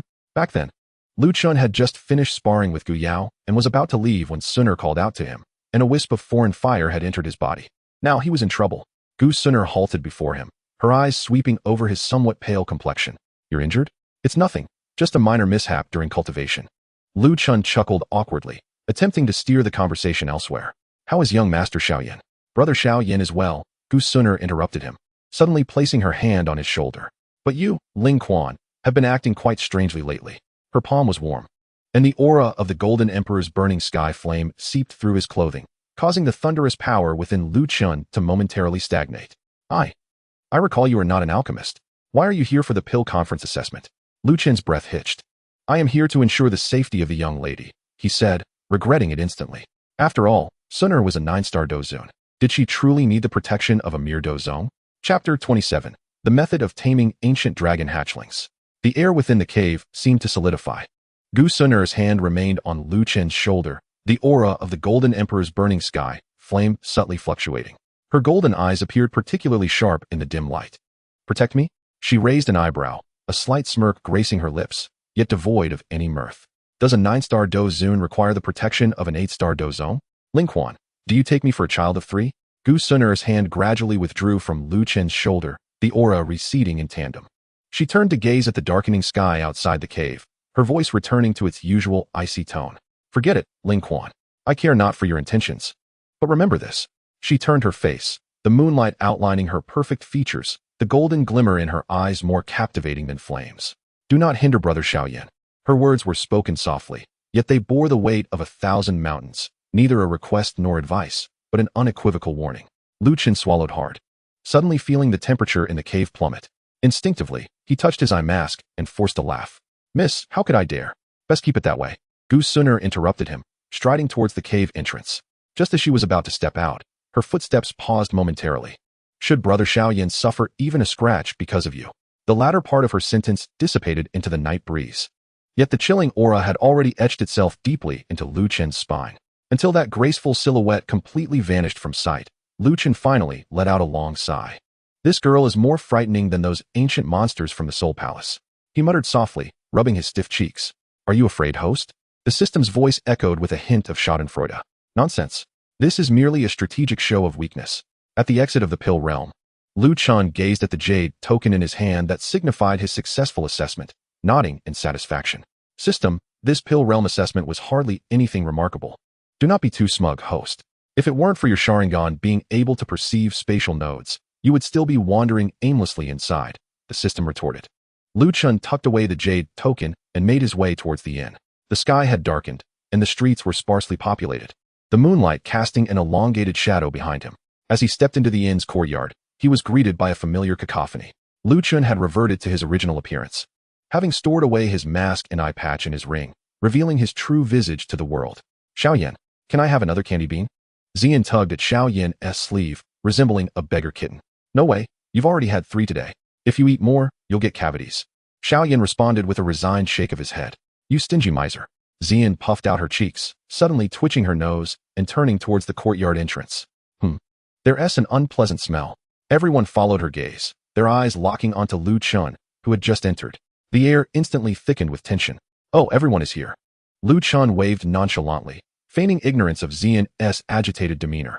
Are you the annoying Ling Quan? Xian released Xiao Yan's sleeve, placing her hands on her hips like a furious little beast. I've heard Xiao Yan mention you before, saying you always pick on him. And now I hear you bully Sister Yao.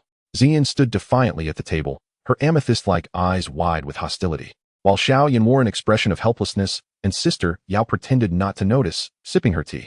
Lu Chen blinked, and this little friend is... Lu Chen recognized this fiery little lizard as the Taishu ancient dragon from the original text, but due to the plot, he could not interact with minor characters like Xian. The best course of action was to pretend he didn't know her. Who are you calling little friend? My name is Xian. Xian exploded in indignation, her purple hair seeming to rise without wind. Oh, Lu Chen elongated his tone, deliberately sizing her up. Purple sweet potato, my apologies. Xian's face flushed crimson with anger, her fists cracking ominously. I'm going to beat you up, you scoundrel. Xiao Yan quickly held her back. Xian, don't be mischievous. Xiao Yan, don't stop me. Lu Chen suddenly had an idea. For dealing with children's temperaments, culinary temptations were the most effective. He mysteriously produced a paper cup from his storage ring, inserting a straw. This is milk tea. Would you like to have some? He shook the cup, and the sound of ice clinking echoed cheerfully. Unfortunately, someone just declared they wanted to beat me up. I suppose they want tea be able to enjoy it. The aromatic blend of sweet milk and refreshing tea wafted through the air, causing Xian's eyes to widen in delight. The Taishu ancient dragon's acute sense for rare treasures allowed her to instantly discern that this was indeed a delicacy of the highest order. I don't want it. Xian stubbornly resisted the temptation, though her gaze remained fixated on the cup of milk tea. Lu Chen leisurely sipped his drink, letting out an exaggerated exclamation. Ah, rich and smooth, sweet yet not cloying, with chewy pearls, truly a delicacy of the mortal realm. Xian involuntarily swallowed, her throat moving slightly.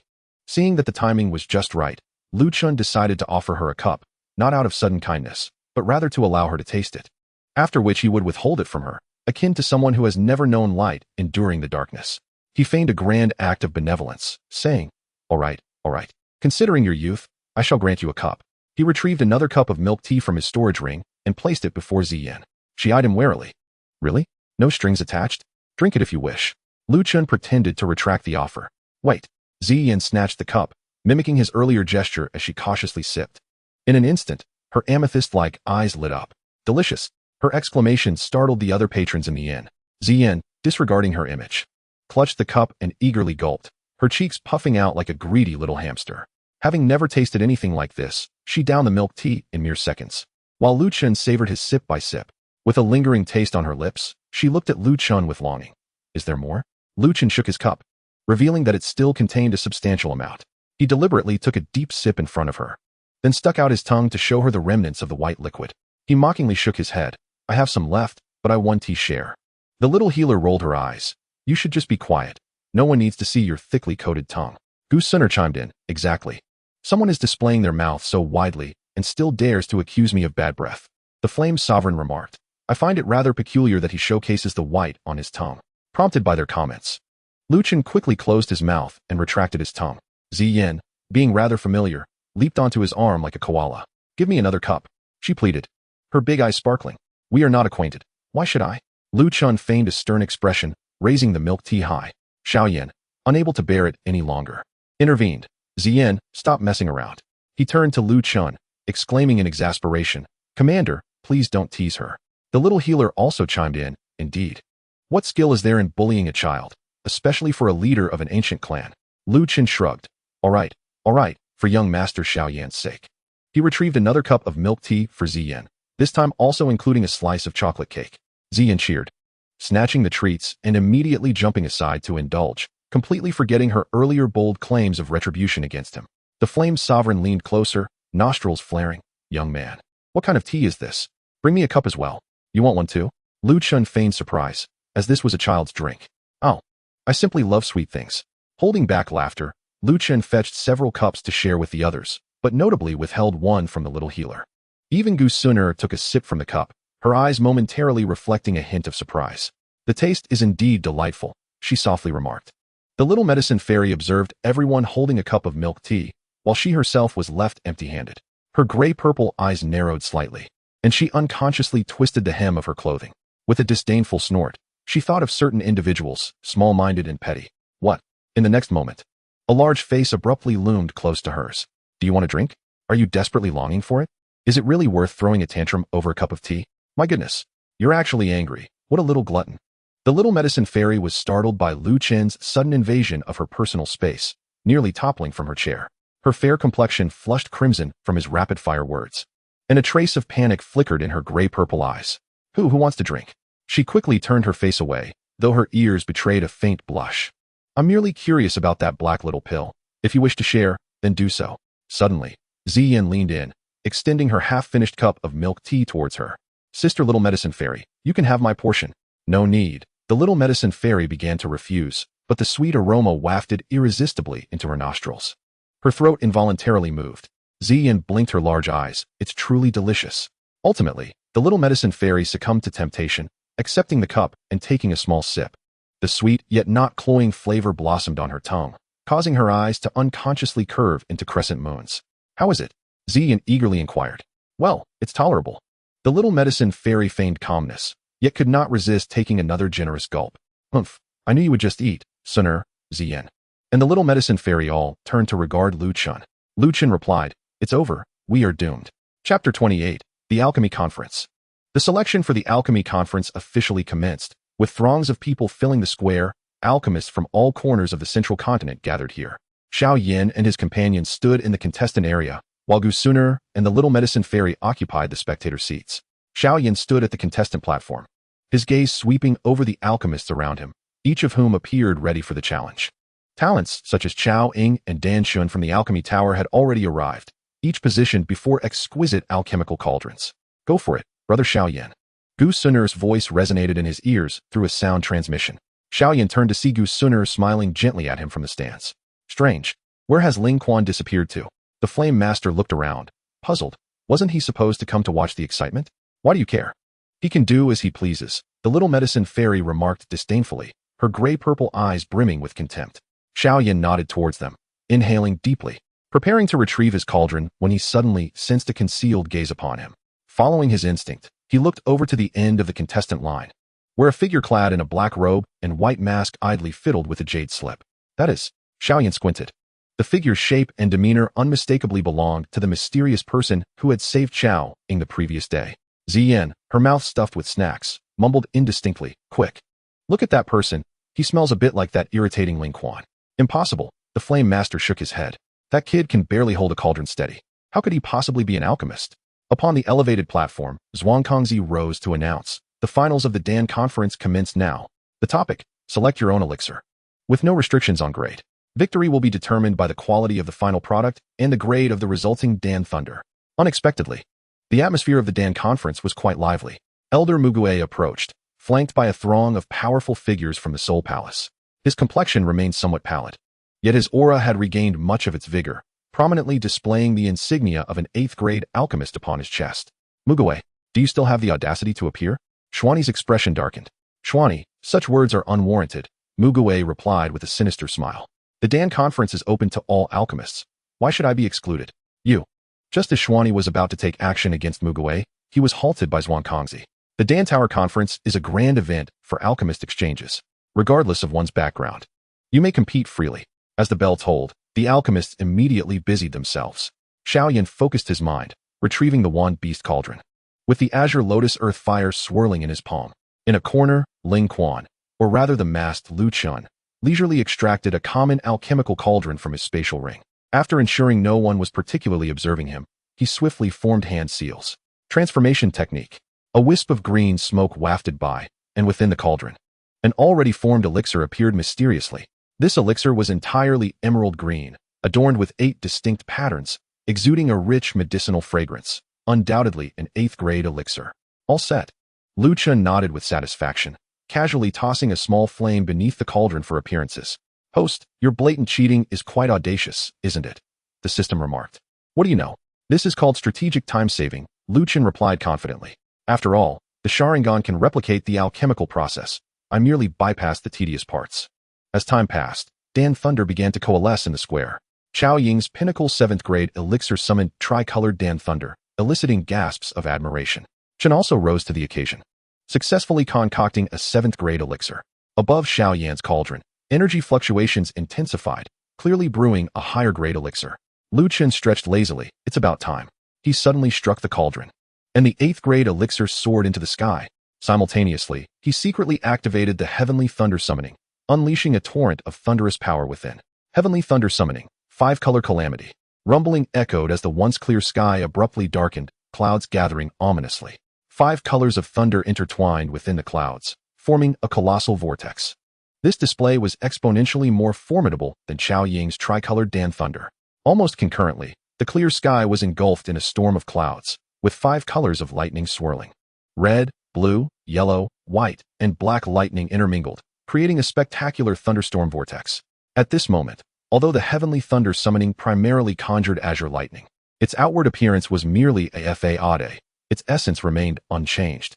5-color Dan thunder. An 8th-grade elixir. Who is this person? When did such an alchemical master emerge in the central continent? Zhuangkongzi abruptly stood, his aged eyes filled with astonishment. The crowd erupted in uproar. All gazes converged upon the unassuming masked figure. Xiao Ying's eyes widened in surprise. Who is this person? I have never seen them before. To wield the 5-colored thunder, one must at least be an 8th-tier alchemist. Lu Chen stood with his hands clasped behind his back, a faint smile gracing the corners of his lips beneath the mask. The simulated thunder of this celestial lightning, even the venerable Xian Kongzi, could not detect any flaws. The plan was flawless. The 5-colored thunder struck down with a resounding crash, and Lu Chen did not flinch or evade, allowing the alchemical thunder to envelop him, perfectly utilizing it to refine both body and soul. As the lightning dissipated, the elixir floated gracefully in midair, radiating an even more resplendent glow. He deliberately mimicked the demeanor of a master alchemist, leisurely placing the elixir into a jade vial and presenting it to the elder of the Dan Tower who had come to inspect. Heavenly Soul Blood Fusion Pill. Please take a look. The elder trembled as he received the jade vial. Indeed, it is truly an 8th-tier elixir. May I inquire as to your esteemed identity? Just a nameless nobody, Lu Chun replied, altering his tone, yet his gaze flickered towards Xiao Yan, locking onto the other's inquisitive eyes. Excellent, Xian Kongzi announced loudly. Lu Chun, 8th tier elixir, 5-colored thunder, results are valid. In the stands, Gu Suner narrowed her eyes slightly, though the individual wore a mask. A sense of familiarity in their gestures sparked a flicker of doubt within her. Meanwhile, Xiao Yixian furrowed her brow. His aura feels somewhat familiar. The Heavenly Fire Sovereign also widened his eyes in astonishment. In this era, 8th tier alchemists have become so low-key. The competition continued. Xiao Yan focused his mind, immersing himself fully in the alchemical process. As time passed, sounds resembling dragon roars and phoenix cries emanated from his cauldron. The elixir was completed. Ultimately, he too successfully refined an 8th tier elixir, summoning the 5-colored thunder, placing him in shared first alongside Lu Chun. Xiao Yan settled for 3rd place, but at this moment, she could hardly feel jealousy, her gaze flitting back and forth between Xiao Yan and the mysterious masked figure. After the competition, Xian Kongzi personally announced the list of 10 individuals who had qualified to enter the star domain. Xiao Yan, Lu Chun, Chao Ying, Mu Gu, Dan Xun, Song Qing, and the esteemed Qinghua were prominently listed. 3 days from now, the star domain shall open. You will have the opportunity to attempt to tame the 3,000 flames of Yans. Xian Kongzi spoke solemnly. Remember, there is only one chance. After everyone dispersed, Xiao Yan deliberately slowed his pace, waiting for Lu Chun, who was leaving alone. Brother Lu, please wait. Xiao Yan clasped his hands in greeting.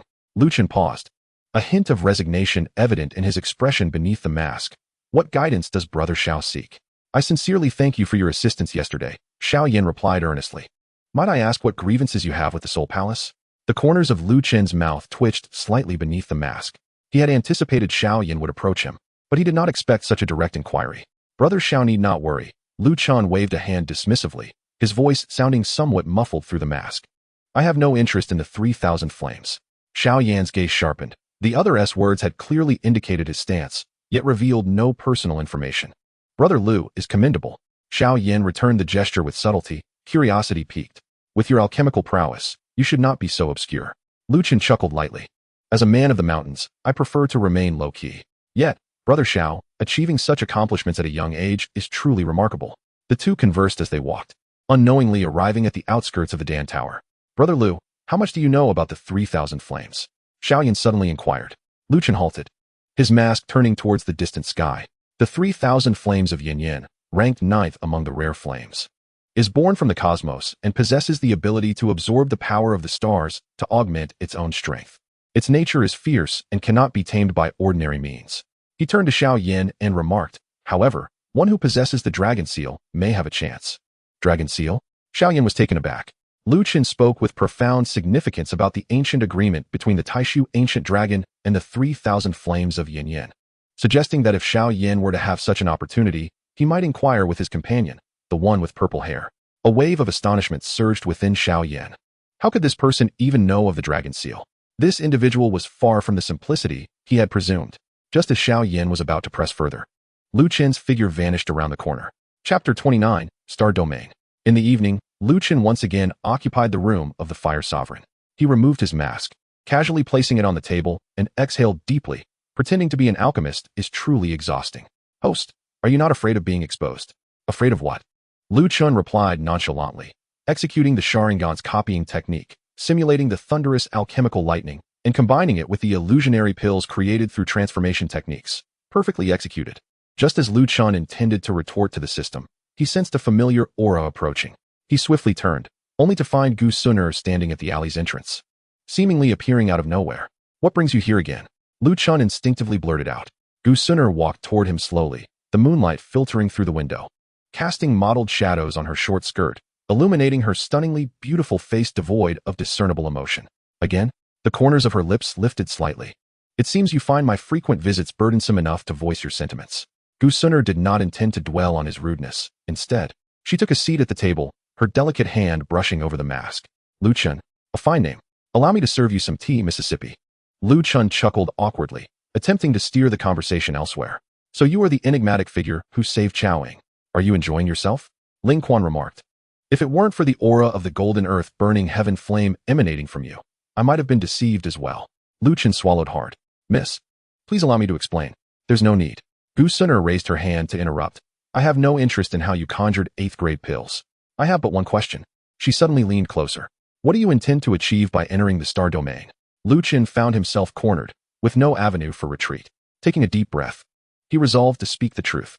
To assist young Master Xiao Yan in subduing the 3,000 flames of yin yang. Why? What can I possibly do? Miss. Consider it. Young Master Xiao Yan is a prodigious talent, strikingly handsome and poised, a mere youth yet an 8th grade alchemist, having already tamed 2 types of rare flames. Such a figure is truly a child of destiny. Moreover, Lu Qin stood up straight, his expression resolute. I have entered the star domain to protect the heart's desire of the young lady. Consider the cunning and treacherous nature of that old dog Mu Gu, along with Chao Ying and others. Although young Master Xiao Yan possesses formidable strength, he cannot face many adversaries alone. His enthusiasm grew as he spoke, seemingly moved by his own fervor. Though my own strength is modest, I am still the commander of the Black Yin army.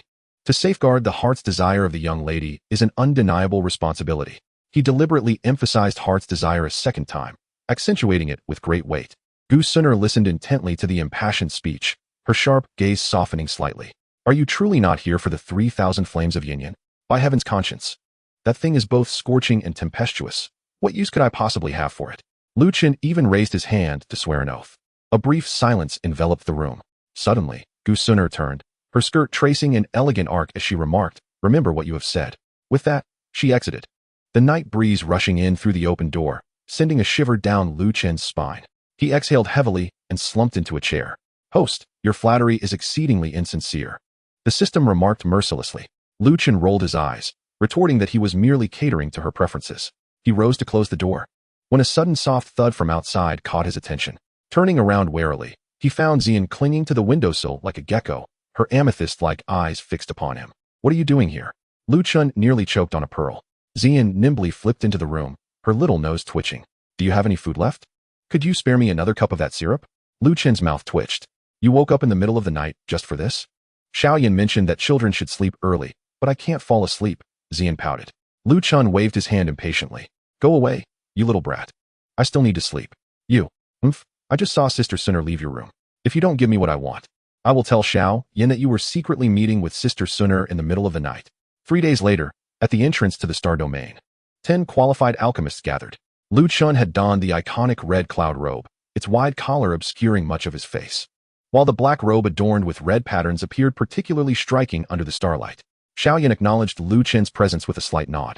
Xian, clutching a gigantic wooden barrel nearly as tall as herself, cheerfully greeted Xiao Yan. Xiao Yan, remember to use the one I gave you. Chao Ying had specially changed into a fiery red gown today, its hem intricately embroidered with golden phoenix patterns, accentuating her graceful figure. Scanning the surroundings, her gaze quickly locked onto Lu Qin, who donned a white mask and red cloud robe. Chao Ying approached with measured steps, her lips curving into a slight smile. Young Master Lu, it is a pleasure to meet you again. Her voice was soft, a stark contrast to her usual haughty demeanor. I have long wished to find an opportunity to express my gratitude for your rescue that day. What a curious person who, like my family's young lady, enjoys repeating her name, Lu Qin thought, not raising his head as he continued to fiddle with the jade bottle in his hands. Oh, it was merely a trivial matter. There is no need for such formality. Chao Ying bit her lip and stepped closer. Young Master Lu, are you alone? Shall we accompany each other? Finally lifting his head, Lu Qin furrowed his brow beneath the mask. What fragrance are you wearing? It's quite pungent. Huh. Chao Ying paused, instinctively sniffing her sleeve. This is the 7th grade fragrance, Dream of the Orchid. Lu Qin waved a hand in front of his nose. And your attire? Chao Ying instinctively held her breath, her heart racing. Are you here to subdue or are you here for a beauty contest? Lu Qin scrutinized her from head to toe. Chao Ying's smile froze upon her face, caught in a moment of uncertainty as to whether she should feel anger or embarrassment, her toes gripping the ground tightly. How could this man be so oblivious to a woman's heart? Danshan stood nearby, shaking his head in disapproval, just as Chao Ying grappled with the awkward atmosphere. Xian Kongzi opened the celestial gateway, speaking in a solemn tone. Remember, you have only 3 days. If you cannot subdue the 3,000 yen flame, you must withdraw immediately.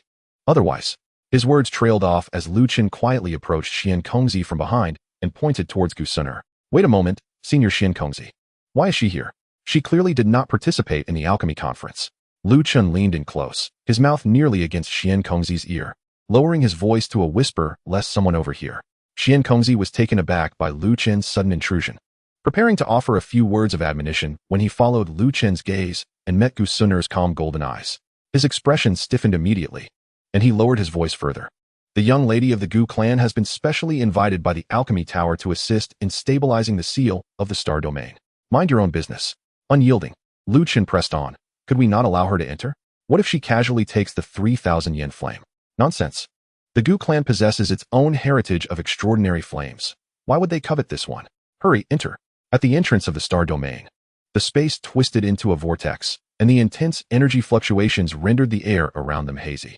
The three leaders of the Alchemy Tower formed a seal together, gradually shaping a brilliant spatial passageway.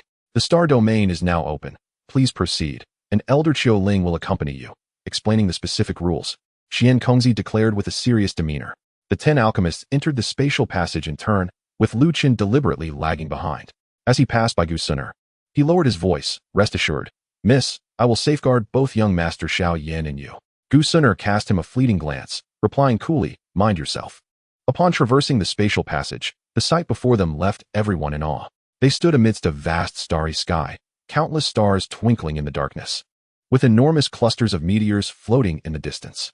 Most striking was the central purple star, radiating an unsettlingly high temperature. Chapter 30. The 3,000 yen flame. Within the Star Domain, the temperature soared, and wisps of purple flames danced in the air. Shortly after their entry, a deafening dragon's roar echoed through the expanse. In the distance, a colossal dragon formed of purple-black flames spiraled majestically. It was the essence of the 3,000 yen flame. Elder Xiao Ling then spoke. Gentlemen, there are 2 rules in the Star Domain.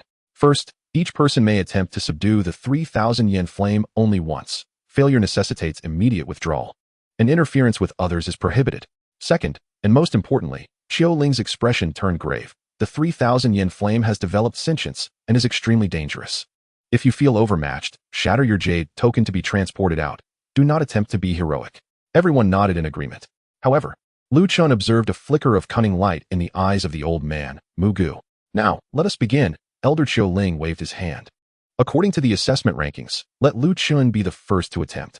Upon hearing the words, Lu Chen was momentarily taken aback. And then he recalled that he was currently assuming the false identity of Lu Chen, who was indeed tied for first place with Xiao Yan in the Danhui assessment. All eyes were suddenly fixed upon him, particularly the elderly Mu Gu, whose murky gaze shimmered with a chilling light. Young friend Lu Chen, please, Xiao Ling gestured invitingly. The corners of Lu Chen's mouth twitched beneath his mask. How could he dare to truly attempt to subdue the 3,000 yen fire? Setting aside the fact that Gu Sun'er's lethal gaze was fixated on him, this extraordinary flame was simply beyond his current capabilities. Clearing his throat, Lu Chen coughed twice and suddenly clasped his fists in a salute toward Xiao Yan. Brother Xiao Yan, I have an ungracious request. Xiao Yan appeared somewhat surprised. Lu brother, please speak. I have heard that you, Mr. Xiao Yan, have already subdued 2 kinds of extraordinary flames and possess profound mastery over fire control, Lu Chen stated earnestly. Though I have fortuitously tied for first place with you, I am acutely aware that my strength pales in comparison to yours. So it would be more fitting to cede this opportunity to you, my esteemed brother. Xiao Yan quickly waved his hand. How can this be? The rules of the Dan Tower must not be disregarded. The rules are rigid, but humanity is alive. Lu Chen interjected with a smile, turning to Xiao Ling elder. What do you think? Xiao Ling stroked his beard thoughtfully. Xiao Yan, what is your opinion? Xiao Yan hesitated, glancing at the 3,000 yen fire and then back at Lu Chen. This. Brother Xiao Yan, Gu Sun'er suddenly spoke softly. Since young Master Lu Chen has graciously offered, you should give it a try. Her beautiful eyes swept over Lu Chen's mask with a hint of meaning, her lips curving slightly upward. Presumably, young Master Lu has his own considerations. A chill ran down Lu Chen's spine, and he hurriedly concurred. Indeed, Mr. Xiao Yan, please do not decline. Xiao Yan stepped forward as well. I believe young Master Lu is correct. Xiao Yan, you should try first. A flicker of complexity crossed her beautiful eyes. If even you were to fail, we would have even less hope. Seeing that everyone was in agreement, Xiao Yan no longer hesitated and solemnly clasped his fists towards Lu Chen. In that case, I am grateful to Brother Lu for this opportunity. Too kind, too kind. Lu Chen waved his hand, secretly relieved. Xiao Yan took a deep breath and approached the 3,000 yen fire. As he drew near, the purple-black fire dragon seemed to sense something, suddenly raising its head and emitting a deafening roar. It has begun. Xiao Ling clenched his fists in nervous anticipation. Without a second thought, Lu Chen chose a direction devoid of company and began to walk away. After only a few steps, he heard footsteps behind him. What now? He did not turn around. Young Master Lu, Xiao Yan called out, catching up to him, her cheeks flushed from the heat. I still wish to accompany you. Oh, I happen to have a question for you, Lu Chun said gravely, as if he had something of great importance to discuss. Xiao Ying's heart quivered. Did he intend to inquire if she harbored feelings for him? Biting her lip and unable to meet his gaze, she replied softly, Young Master Lu, I am willing. Is that hairpin in your hair made of metal? This place is filled with extraordinary flames. How quickly does it conduct heat? Does it not scorch your scalp? Xiao Ying. At that moment, Lu Chen noticed Mu Gu at the edge of the crowd casting spells, seemingly preparing for something. Indeed, there was treachery afoot. Lu Chen's gaze sharpened as he disregarded the bewildered Xiao Ying, stealthily approaching Mu Gu. At that moment, Xiao Yan was embroiled in a fierce clash with the 3,000 yen flames, which were fiercely resisting, unleashing a terrifying tempest of fire. Not good, Xiao Ling exclaimed. The 3,000 yen flames had become even more frenzied than before. Just at this critical juncture, Mu Gu suddenly launched an attack. A beam of black light shot forth from his sleeve, aimed directly at Xiao Yan's back. Mu Gu, do you dare to violate the rules? Xiao Ling thundered in anger. Rules? Mu Gu sneered. Today, you shall all perish here. Be careful, brother Xiao Yan. Sun Air cried out. Surely, this shouldn't pose a problem? The young lady is a 9-star dozun. Dealing with them should be trivial. Well then, I shall just remain idle. Lu Chun nonchalantly withdrew behind the others, minimizing his presence. As expected, just as the black light was about to strike Xiao Yan's back, a cold snort pierced the air. With a graceful lift of her jade-like hand, Gu Sun Air unleashed a strand of golden flame that swiftly intercepted the black light with pinpoint accuracy. Mu Gu, you are courting death. The overwhelming pressure of Gu Sun Air, a 9-star dozun, erupted instantaneously. The entire star domain trembled, and the floating meteors shattered under this immense pressure. Mu Gu's expression drastically changed, a 9-star dozun. His face turned ashen as he retreated in panic. He never anticipated that the young lady of the ancient clan possessed such formidable power. The destructive aura emanating from the golden flames sent shivers through his very core. Without hesitation, Mu Gu crushed a jade slip he had prepared in advance. With a crack, dense black fog enveloped the entire space. Mu Gu, you old fool. You truly are regressing. An elder stepped forth from the spatial rift, coldly pointing a bony finger at Mu Gu as he scolded. You can't even handle a few juniors and yet you summon us? Mu Gu's face flushed with embarrassment, but he dared not retort, whispering. That girl is from the ancient clan, already a 9-star dozun. What? The three elders simultaneously changed countenance, their gazes fixating on Gu Sun Air. There she stood, clad in dazzling white, surrounded by golden flames, her stunning visage adorned with frost. How could a member of the ancient clan be here? Another elder's voice trembled. There is no time for that, the three elders decisively declared.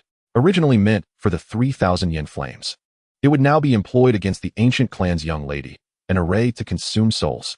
The three elders swiftly spread out, forming a triangular formation to encircle Gu Sun Air. Meanwhile, Mu Gu took the opportunity to retreat to the side, a sinister smile on his face as he watched Xiao Yan subdue the. You dare!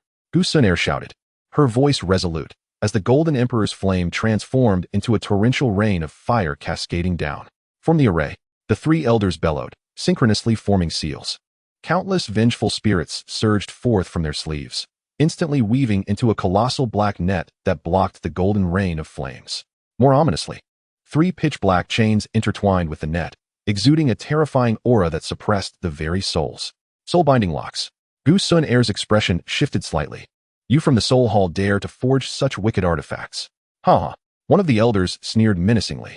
What of the ancient clan's young lady? This spirit lock not only possesses suppressive abilities, but is also specifically designed to counteract foreign flames.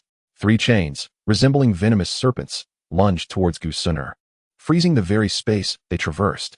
As Gu Sun Air sought to evade, she discovered that her feet had been ensnared by vengeful spirits without her realization. Sun Air, Xiao Yan, witnessing the peril, felt an urgent need to intervene, yet was hindered by the backlash of the 3,000 flames, causing blood to seep from the corner of his mouth. Chapter 31. Do you truly believe you can pry into the secrets of divinity? Xiao Ying and her companions attempted to rush to her aid, but were halted by Mu Gu's warning. Young ones, do not hasten towards your demise. No, this script is incorrect. Such a scene does not exist in the original narrative. Lu Chun, perched on a distant meteorite, rested his chin upon his hand, observing the unfolding drama. Is the host yet to make a move? Why the rush? Is Elder Cho not present? Moreover, Sun Air is a 9-star dozun. She hardly requires my assistance. At that moment, a sudden turn of events transpired. The three elders of the Soul Palace abruptly shifted their formation, the 10,000 souls devouring spirit array shining brilliantly, ensnaring Gu Suner within its grasp, as countless vengeful spirits howled and surged towards her. What? No, no, it should be fine. That fellow Xiao Yan should manage somehow. Xiao Yan, his eyes nearly bursting with rage, continued to battle against the 3,000 flames, yet could still perceive the external circumstances. Humanity shall not control me.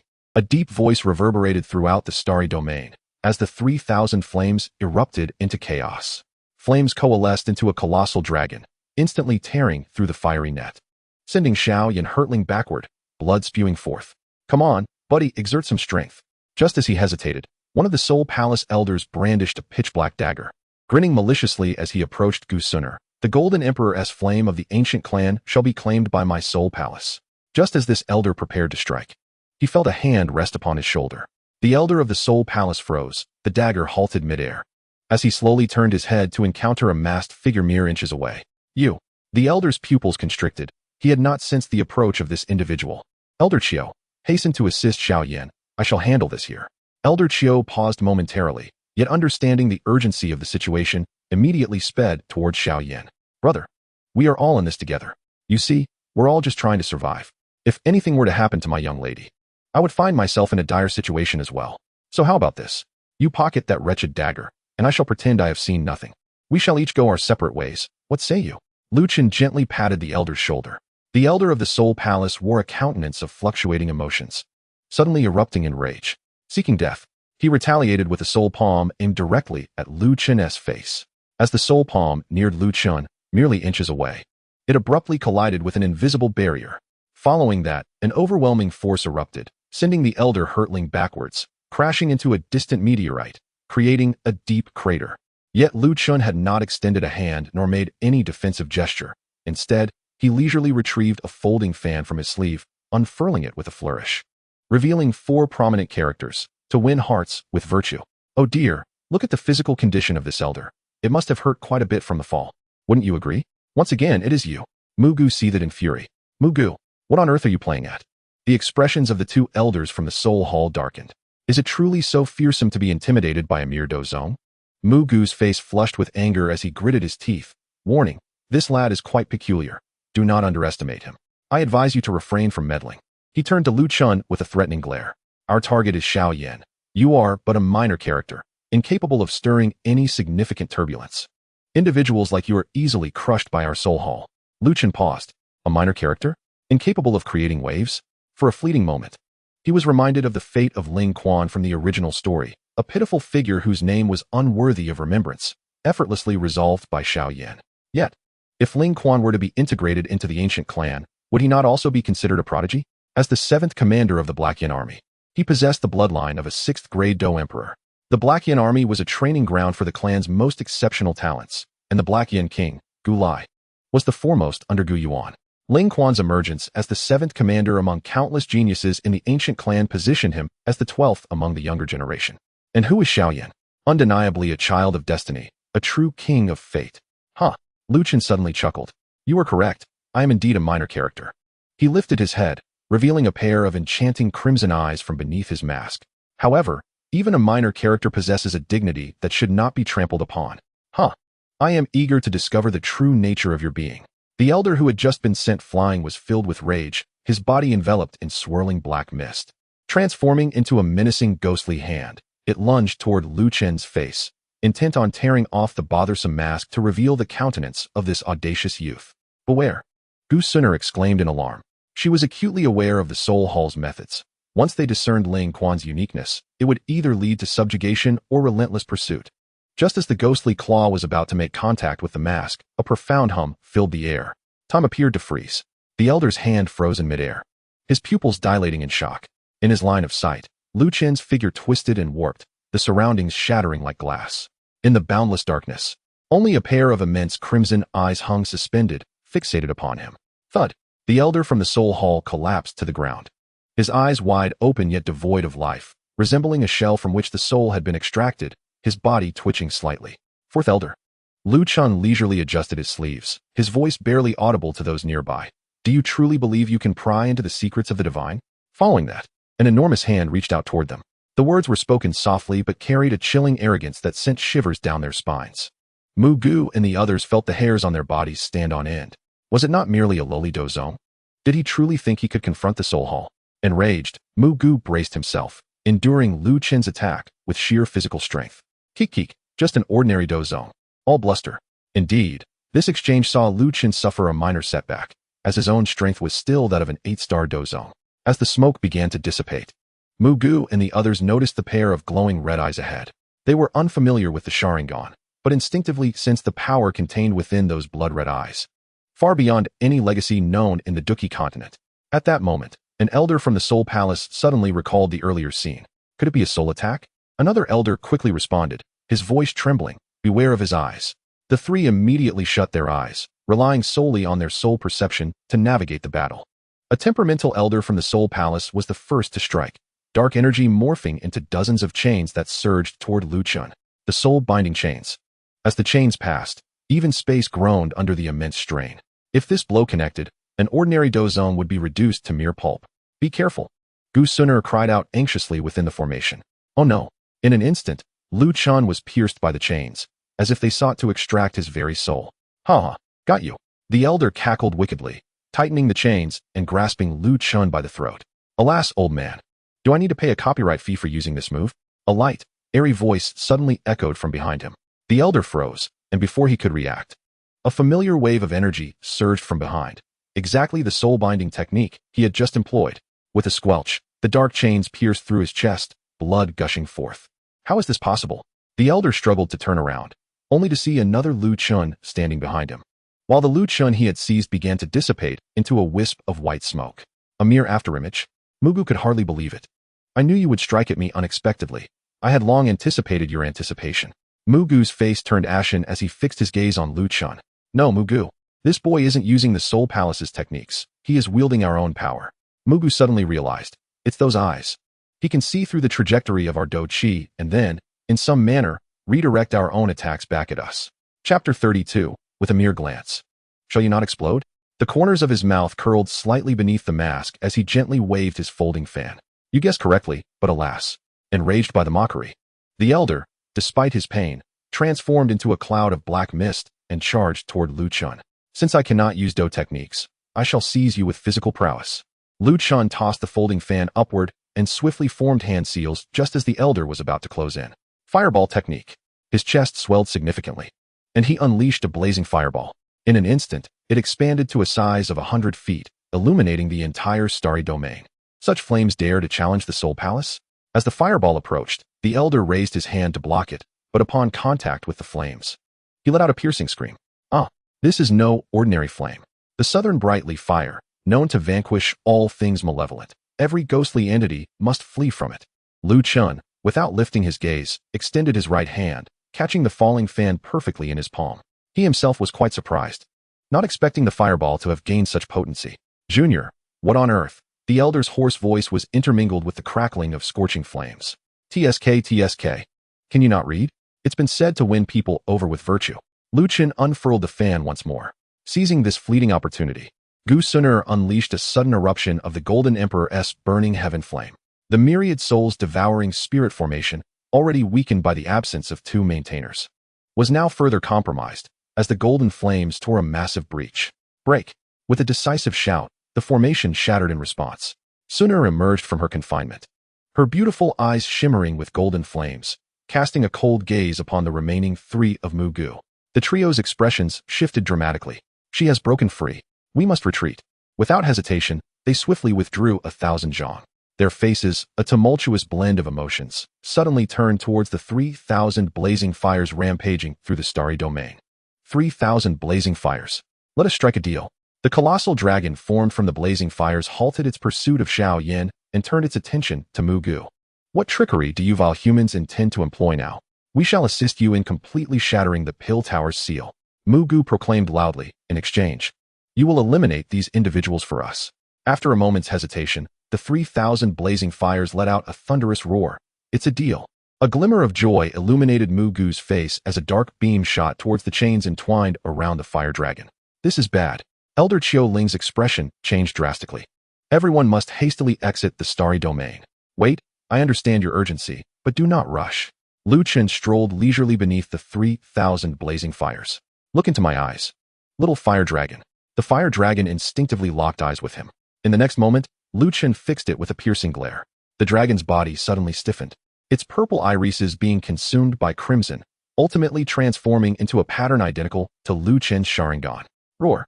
The 3,000 blazing fires abruptly changed direction, unleashing a stream of purple flames towards Mu Gu and his companions. The temperature of the fire was so intense that even space itself twisted and warped. How is this possible?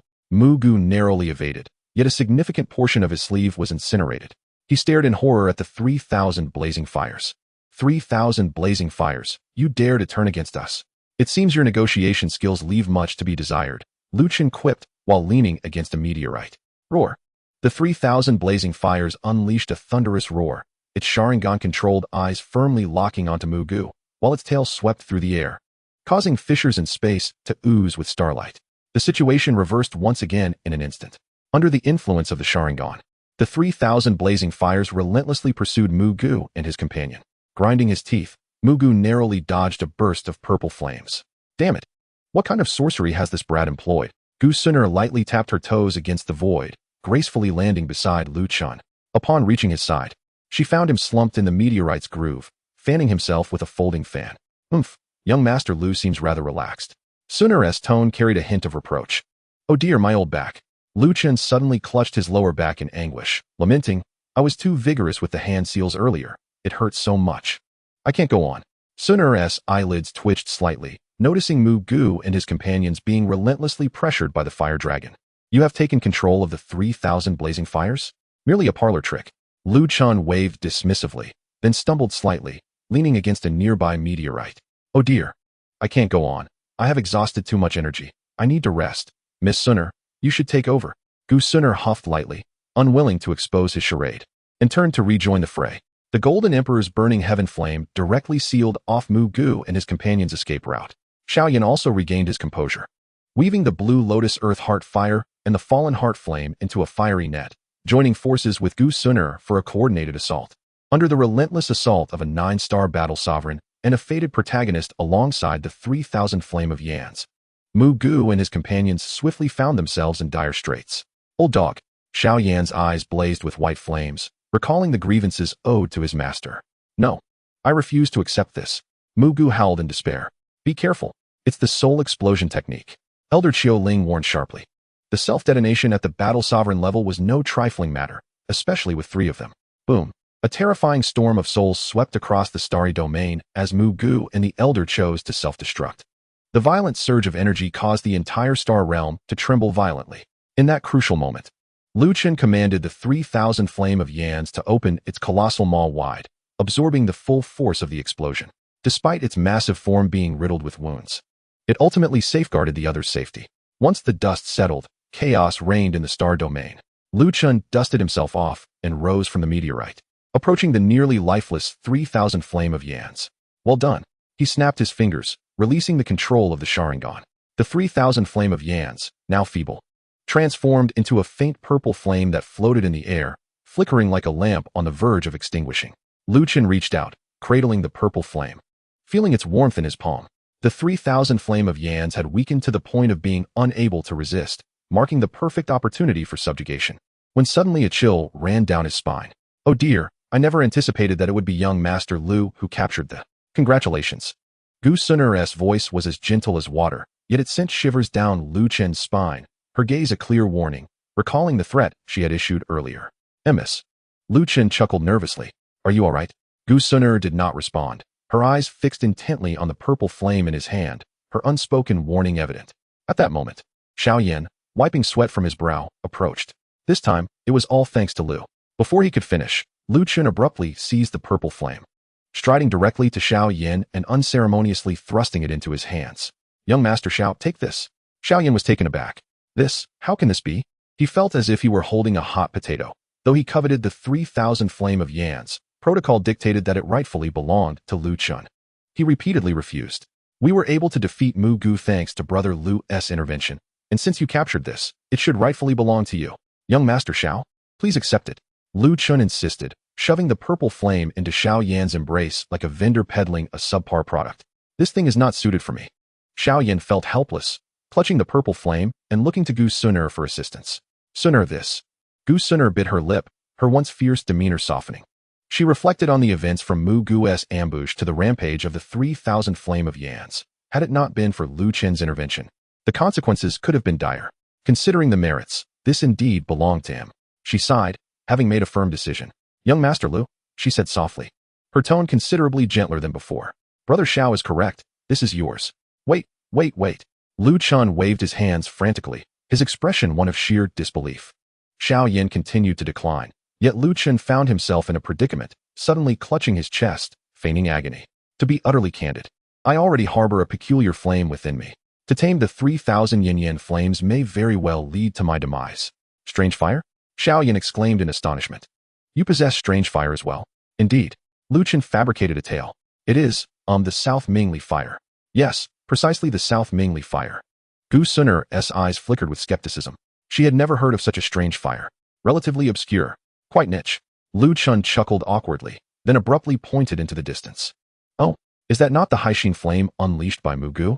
The group turned to behold a brilliant white flame floating in the void. Unmistakably the Haixin flame of the venerable Mu Gu. Lu Chun dashed forward, capturing it in a special vessel, then hurried back, presenting it to Xiao Yan along with the container. Here, buy one get one free. Xiao Yan fumbled to catch the two vessels containing the strange fires, utterly bewildered. This is far too precious. I cannot. Young Master Xiao Yan. Lu Chun suddenly became serious, grasping Xiao Yan's hand firmly. To be frank, I perceive your extraordinary potential. You are naturally destined to wield fire. These two strange flames can only realize their true value in your possession. Xiao Yan cradled the two vessels, his fingers trembling ever so slightly.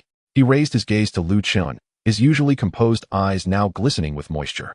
Brother Lu, he uttered, his voice choked with emotion. This kindness shall be etched in my heart. Taking a deep breath, he performed a solemn bow. Should there be any tasks in the future, Xiao Yan shall exert every effort. Lu Chun, taken aback by this unexpected display of gratitude, hurriedly helped Xiao Yan to his feet. Oh, there's no need for such formality. I merely found you quite agreeable. Gu Suner, standing nearby, observed the exchange with her golden eyes flitting between the two. Come now, we must depart, Elder Qiu Ling reminded them. The star domain is about to close. As they exited the star domain and stepped through the spatial passage, a cheer erupted. Xiao Yan. Ziyan came rushing like a violet cannonball, colliding into Xiao Yan's embrace. Xiao Yixian and the Lord of Heavenly Fire quickly approached, their faces etched with concern. How did it go? Were you successful? Xiao Yixian inquired anxiously. Xiao Yan smiled and nodded, a wisp of purple flame rising from his palm. I have not failed. Good lad. The Lord of Heavenly Fire clapped Xiao Yan's shoulder heartily. 3 kinds of strange fire. There are scarcely a few across the entire continent. Lu Chun quietly retreated to the edge of the crowd, taking advantage of their distraction to transform into a crow and fly away, donning the guise of Ling Quan in a secluded spot. As night fell, the city of Dan Tower was aglow with lights, and Lu Chun exchanged a white token for a room at the Heavenly Fire. Xiao Yan and his companions decided to explore Dan Tower City that night to celebrate, with the primary motive being that Xiao Yan's current prowess was insufficient to participate in the ancient clan's coming-of-age ceremony. However, with Suner present, they would celebrate her birthday in advance. Alone in his room, Lu Chun received a notification. Ding. Task objective. Assist Xiao Yan in acquiring the 3,000 yin-yen flames has been completed. Task rating, level. Reward, 5 consecutive draws, 800 points of experience. 8 doors of Duanjia can be opened. Golden Wheel Rebirth Explosion, Tsukuyami, Sharingan Insight, Replication, Comprehensive Upgrade of Illusions. A gentle reminder, opening 4 doors can enhance strength to 5 stars. Well, this round is not a loss. Although the system, as always, did not grant any abilities, Lu Chun still nodded in satisfaction. At least he has made progress and is no longer at the mercy of unscrupulous merchants. System, let us proceed with the 5 draws. Lu Chun remained unyielding. Ding. Thank you for your patronage. Military rations 10. Improved version of Raikiri. Thank you for your patronage. Thank you for your patronage. You dog. Damn you. There are risks in drawing lots. Invest with caution, dear. Sigh, forget it. Lu Chun took out the Star Moon glass hairpin from his spatial ring. Upon entering the star domain, he felt the pin absorbing the celestial power within. In the inn room, the candlelight flickered. Lu Chun sat cross-legged, holding the Star Moon glass hairpin, which glimmered softly in the dim light. System, I sense that this object can aid my breakthrough. Lu Chun raised the pin to his eyes, scrutinizing it closely. Ding. Detected that the Star Moon glass hairpin contains pure celestial power, which can assist the host in breaking through the Dozuan barrier. This thing can also enhance my cultivation speed? The Star Moon glass hairpin can infuse celestial power from the surrounding stars. The moonlight glass pearl embedded in the pinhead automatically attracts the celestial forces from the heavens, transforming into a miniature star map during nighttime cultivation, compressing the celestial brilliance into liquid spiritual dew that drips onto the wearer's brow, exponentially increasing cultivation speed. On a full moon night, activating the 9-star patterns at the pin's tail invokes the tidal forces of the moon to cleanse the meridians, purging impurities without side effects. However, the remaining functions must be discovered by the host. Lu Chun took a deep breath, placing the pin in his palm, and pressed his hands together, activating the Thunderbolt cultivation technique. The thunderous power within him began to resonate rhythmically, and gradually, the starlight within the pin transformed into strands of silver thread, flowing through his meridians into his body. Hiss! Excruciating pain surged throughout his being. The celestial power and thunder intertwined within his meridians, like thousands of burning needles coursing through his body. Lu Chun gritted his teeth, beads of sweat forming on his forehead. Host, hold on. The process of starlight body tempering is inherently agonizing. Nonsense. Lu Chun managed to squeeze out a few words through clenched teeth. I never said I would give up.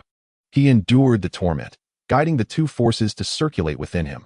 With each cycle, his meridians widened a fraction, and his bones grew more resilient. Gradually, an odd sense of exhilaration blossomed amidst the pain. Outside the window, the night deepened. The hustle and bustle of Dan Tower City gradually subsided, leaving only the occasional chirp of insects. Lu Chen's cultivation had persisted for a full 3 hours when suddenly, a dazzling silver blue light erupted from his entire being. The window of the inn room shattered with a loud bang, and a beam of light shot into the sky, exceptionally striking against the night. Has someone broken through to Dozuan? Across the city, countless powerful figures looked up in astonishment. Xiao Yan and others were celebrating in the tavern, also drawn by this phenomenon. Such powerful fluctuations. The heavenly fire sovereign set down his cup, observing the direction. It seems to be our residence? Xiao Yan pondered thoughtfully. Could it be?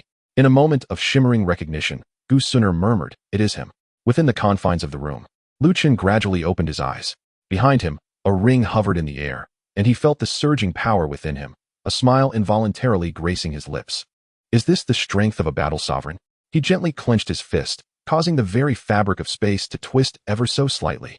This breakthrough was not reliant on the system's experience. Rather, it was purely a result of his own cultivation, and the sense of accomplishment ignited a fervor in his heart. Rising to his feet, Lu Chun stretched his limbs. Outside the window, the lights of Dan Tower City shimmered brilliantly, laughter and merriment faintly echoing in the air. An impulsive desire to stroll through the vibrant city surged within him, to explore this sleepless metropolis. The streets were bustling with throngs of people, adorned with various food stalls, street performers, and an array of shops, all contributing to the lively atmosphere. With his hands tucked into his sleeves, Lu Chen found that the surrounding revelry stirred an inexplicable sense of solitude within him. Sweet hawthorn. A vendor's cheerful cry caught his attention. The vivid red of the candied hawthorn evoked memories of an elderly man who always wore a smile at his family's doorstep in his previous life. I would like a skewer with less sugar, he said, retrieving several gold coins. Biting into a piece of candied hawthorn, the sweet and sour flavor burst in his mouth. Lu Chen suddenly froze, the taste identical to that of his memories. Dad, Mom, he murmured absently, his eyes unexpectedly growing warm. In a world of battle energy, the timeline diverged entirely from that of Earth, and considering the countless cycles he had endured since his reincarnation, it was possible that Earth had progressed hundreds or even thousands of years beyond. In this unfamiliar realm, he feigned madness and jested, masking the turmoil within with a facade of nonchalance. Yet, at this moment, a single bite of candied hawthorn shattered all his emotional defenses. Host, do you wish to cry? The system's voice carried a hint of teasing, yet it was gentler than before. Lu Chen blinked vigorously, remaining silent. When the host ascends to the pinnacle of this world, this system can assist in resurrecting your parents from the original realm. Lu Chen froze, nearly dropping the candied hawthorn. What did you say? The system will not repeat itself. Say it again. Can you truly revive them? Theoretically feasible. However, it requires the host to attain the highest realm of this world and gather sufficient temporal energy. Standing amidst the bustling street, surrounded by a tide of humanity flowing past him, Lu Chen felt as if he were detached from it all. His heart raced violently, a newfound sense of purpose igniting within him. To ascend to the summit, is it? He mused softly, the confusion in his eyes gradually giving way to determination. If he had previously been driven by Xiao Yan, at this moment, he had forged a new goal, one that was also for himself. Chapter 34, The Black Crow. The night breeze was cool as Lu Chun stood before the candied hawthorn stall, lost in thought, even neglecting to accept the change from the vendor. Sir, your money. The vendor gently reminded him. Oh. Lu Chun finally snapped back to reality, casually stuffing the coins into his pocket. Just then, a rustling sound came from above. Instinctively, he looked up to see a pitch-black crow gracefully descending, landing steadily upon his shoulder. Shoo, shoo, shoo. Lu Chun waved his hand to shoo the crow away, yet it remained unmoved, tilting its head and fixating him with its crimson eyes. Why are you so stubborn? He mused. Suddenly, it dawned on him that he was in the continent of combat, where creatures possessed a greater degree of sentience than those on Earth, piquing his curiosity. Can you comprehend human speech? The crow nodded. Raising an eyebrow, Lu Chun inquired, can you assume a human form? The crow nodded again. Then, are you female? The crow shook its head, causing Lu Chun's expression to sour. What use are you to me then? Begone. He shook his shoulders vigorously, but the crow clung on tighter, its talons tearing through his garment. Hey now, you rascal. Just as Lu Chun was about to lose his temper, the crow gently pecked at his ear, then gestured towards a nearby stall. It was a vendor specializing in magical beasts, cages housing an array of exotic creatures. The stall owner, a wiry old man, was enthusiastically hawking his wares, high-tier magical beasts on sale. You want me to purchase you? Lu Chun queried skeptically. The crow nodded affirmatively. With a sigh, he approached the stall. How much for this purple crow? The old man squinted, assessing Lu Chun's discerning eye. Ah, a man of taste. This specimen is quite rare. Cut to the chase, what's the price? 6 million gold coins. Take it or leave it. Lu Chun nearly bit his tongue. He found the prices of magical beasts exorbitant and attempted to dislodge the crow, but it steadfastly refused to budge. The old man, unfazed, added, what you may not know is that this is a phoenix. I'll buy it. A cool, melodic voice interjected suddenly. Lu Chun turned to see the little medical sage, who had appeared behind him, her grayish-purple eyes glimmering in the night. Little medical sage? How did you? The sage paid him no mind, tossing a ring filled with gold coins to the old man. That is sufficient.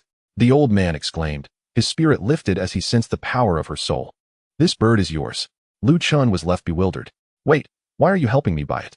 Let us discuss as we walk, the little medical sage replied, turning towards a less crowded alley. As they walked side by side, the crow perched obediently on Lu Chun's shoulder, occasionally preening its feathers with its beak. Suner has already informed me. The sage suddenly spoke. Lu Chun's heart skipped a beat. Informed you of what? You are the enigmatic figure behind the mask, she said, halting to gaze into his eyes. You assisted Xiao Yan in subduing the 3,000 flames and gifted him the heart of the sea, am I right? Lu Chun chuckled awkwardly. Well, you needn't worry, Xiao Yan is still unaware. The little medical sage interrupted him, her voice dropping an octave. I must confess, I previously found you insufferable. I thought you frivolous, pretentious, and prone to vexing others. As the night breeze tousled her hair, the moonlight revealed a softer side of her visage. But now I realize you have aided Xiao Yan greatly. She spoke softly, so thank you. Lu Chun was taken aback. He had never anticipated hearing the words thank you from the little medical sage. No need for thanks. He scratched his head, momentarily at a loss for words. They continued in silence for a while, the atmosphere growing somewhat awkward. The crow suddenly cawed, breaking the silence. The little medical sage glanced at the crow. It seems quite fond of you. Who knows? Perhaps I possess a scent it finds appealing, Lu Chun replied casually, with a gentle laugh. The little medical fairy revealed her true smile to Lu Chun for the first time. Not a smirk, nor a mocking grin, but a genuine, heartfelt expression of ease. Indeed. She hesitated for a moment before speaking again. I have come to seek you for another matter. Another matter? Lu Chun inquired. Yes. In a little while, Xiao Yan and Miss Suner will be celebrating at the tavern. He intends to combine the celebration of Miss Suner's birthday with this occasion. And I believe you should be present. Lu Chun looked at her with surprise. You specifically came to invite me? The little medical fairy turned her gaze away. After all, you have been quite helpful. At her core, the little medical fairy remained inherently kind. As long as one was not an enemy or particularly despised, she was quite amicable. Where are Xiao Yan and the others now? They are with Miss Suner, selecting gifts for her birthday, she replied softly. Given Xiao Yan's current prowess, he is not yet eligible to partake in the ancient clan's coming-of-age ceremony, so he wishes to seize this rare opportunity to present her with a gift in advance. Birthday. Lu Chun's eyes momentarily glazed over. The raven, perceptive to his emotional shift, gently pecked at his earlobe. What is the matter? The little medical fairy asked. Puzzled, Lu Chun shook his head, forcing a faint smile. Please extend my thanks to the young lady for her kindness, but I shall not attend. Why not? She frowned. Suddenly remembered, I have other matters to attend to. Lin Kuan interrupted her, his tone deliberately light. Moreover, gatherings for you young people would be rather dull with an old fellow like me present. The little medical fairy regarded him with skepticism. You are hardly older than us. I am old at heart. Lin Kuan exaggeratedly sighed. Just look at you. Those white strands of hair are the result of life's tribulations. Her laughter erupted, though she quickly assumed a serious demeanor. You truly won't go? Indeed, I shall not, Lin Kuan affirmed resolutely. Just convey my blessings to Miss Sooner. The little medical fairy scrutinized him for a moment before finally exhaling softly. As you wish. After walking a short distance, they parted ways at the alley's entrance. The little medical fairy's unexpected tenderness left Lin Kuan slightly disoriented. Well then, let us go, my friend. We have gifts to prepare, he murmured. As night deepened, the clamor of Dan Tower City gradually subsided. Upon returning to her in-room, Gu Sooner sensed something amiss the instant she pushed open the door. A delicate brocade box lay upon the table. Cautiously, she scanned the area with her spiritual energy, confirming its safety before approaching it slowly. Upon opening the box, she found a star moon glass hairpin resting within, its translucent body shimmering as if stars danced within, glowing brilliantly in the candlelight. Next to it was a small jade vial, upon which the words Youth Elixir were inscribed. Beneath the brocade box lay a note. There is no need to know who sent this. Your happiness is what matters. The hasty script was clearly intentional. Gu Sooner picked up the hairpin, her fingertips brushing against the cool glass, and suddenly froze. She sensed a familiar celestial energy, reminiscent of the vast powers of the star realm, intertwined with a hint of the energy that surrounded the 3,000 flame fire. Who could it be? Gu Sooner murmured to herself. She gently inserted the hairpin into her hair, examining her reflection in the bronze mirror. In the mirror, the young girl's features resemble a delicate painting, and the starry moonlit hairpin adds an enchanting grace to her high ponytail. For reasons unbeknownst to her, Gu Sooner found her lips curling into an involuntary smile. She carefully removed the hairpin and tucked it away along with her beauty elixir, only to notice a modest piece of cake on the table, exuding an alluring sweetness. Beside the cake lay a small note. Happy birthday. Give it a try. Don't worry, it's not poisoned. Gu Sooner couldn't help but chuckle as she picked up a tiny spoon and took a taste. The sweet yet not cloying flavor made her squint her eyes in delight, a taste she had never encountered before. Could it be from him? A flicker of complex emotions danced in Gu Sooner's eyes. Meanwhile, atop the inn's roof, a crow quietly perched beside Lin Kuan, who lay back on the tiles. Gazing at the star-studded sky, he spoke to the cosmos. System, does this make me a sycophant? Ding. Based on data analysis, the host's behavior aligns with characteristics of a selfless giver, fundamentally distinct from a sycophant, and does not fall under that category. That's reassuring, Lin Kuan sighed. I have no desire to be a sycophant. The crow cawed in apparent agreement. Lin Kuan chuckled, stroking its feathers. You think so too, right? Gifts should be bestowed with elegance. Leaving no name behind is the mark of a true man. Haha. This system believes the host is merely afraid of rejection. Alas, I'm not suited for such occasions, he mused. Yet, witnessing others celebrate their birthdays has stirred a longing for home. The crow tilted its head, its crimson eyes glimmering with a spark of intelligence. Lin Kuan extended his hand, gently caressing the crow's feathers. You know, in my former world, birthdays were occasions for cake and songs, and my mother made the most delicious cakes, always lavishly frosted.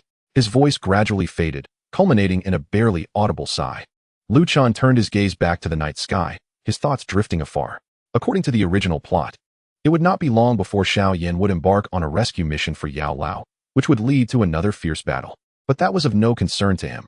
His task was already accomplished. The evening breeze was cool, and he unknowingly dozed off on the rooftop. In his dreams, he returned to his original world, where his parents celebrated his birthday. As dawn's light began to break, Lin Kuan was awakened by a cacophony, rubbing his sore neck. He realized he had spent the night atop the roof. What a rough night.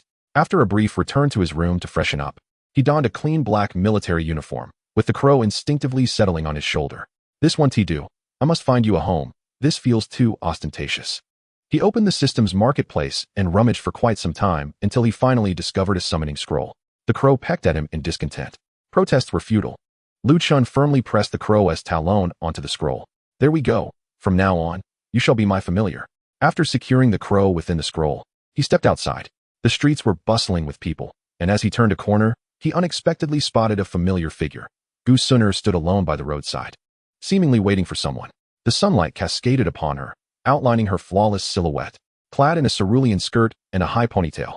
She adorned her hair with a star and moon glass hairpin that shimmered brilliantly in the morning light.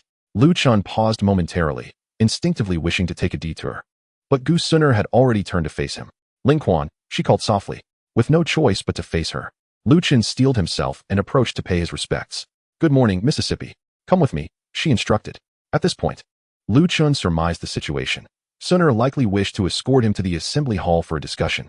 Considering Xiao Yan had matters to attend to, she could not simply turn a blind eye. As they walked side by side in silence, Lu Chen stole a glance at Gu Suner's serene profile and suddenly recalled something. The pendant you gave me earlier, Mississippi. Gu Suner continued walking, unperturbed. What about it? The one you gifted me previously? Lu Chen fidgeted. Could I possibly have it back? Gu Suner finally halted, turning to look at him with a glimmer of surprise in her eyes. You wish to reclaim it? Ah, yes, he chuckled awkwardly. I was merely concerned for your safety during the Danhui assessment, and now that it has concluded, he hastily fabricated an excuse, inwardly berating his own ineptitude. Take it then, she replied flatly, as it was of no exceptional value to her. To his surprise, Gu Suner did not inquire further. Instead, she retrieved the pendant inscribed with the character for spring from a pouch at her waist and handed it to him. Lu Chen noted that she offered it rather than tossed it. A subtle detail he carefully acknowledged as he took the pendant, deliberately avoiding contact with her fingertips. Thank you, Mississippi. Gu Suner observed his actions closely, her eyes flickering slightly. And they continued on, silence enveloping them once more. After traversing 2 street corners, Gu Suner suddenly spoke about that hairpin. Lu Chen's heart skipped a beat, and he quickly composed himself to feign ignorance. Hairpin? Which hairpin? The one you're wearing? It's truly beautiful. Gu Suner regarded him for a moment before responding. You bestowed such a valuable gift upon brother Xiao Yan, yet only offered me an ordinary hairpin. Does that not seem rather imbalanced? Her gaze remained fixed ahead, her tone inscrutable. Miss, that hairpin is no ordinary ornament.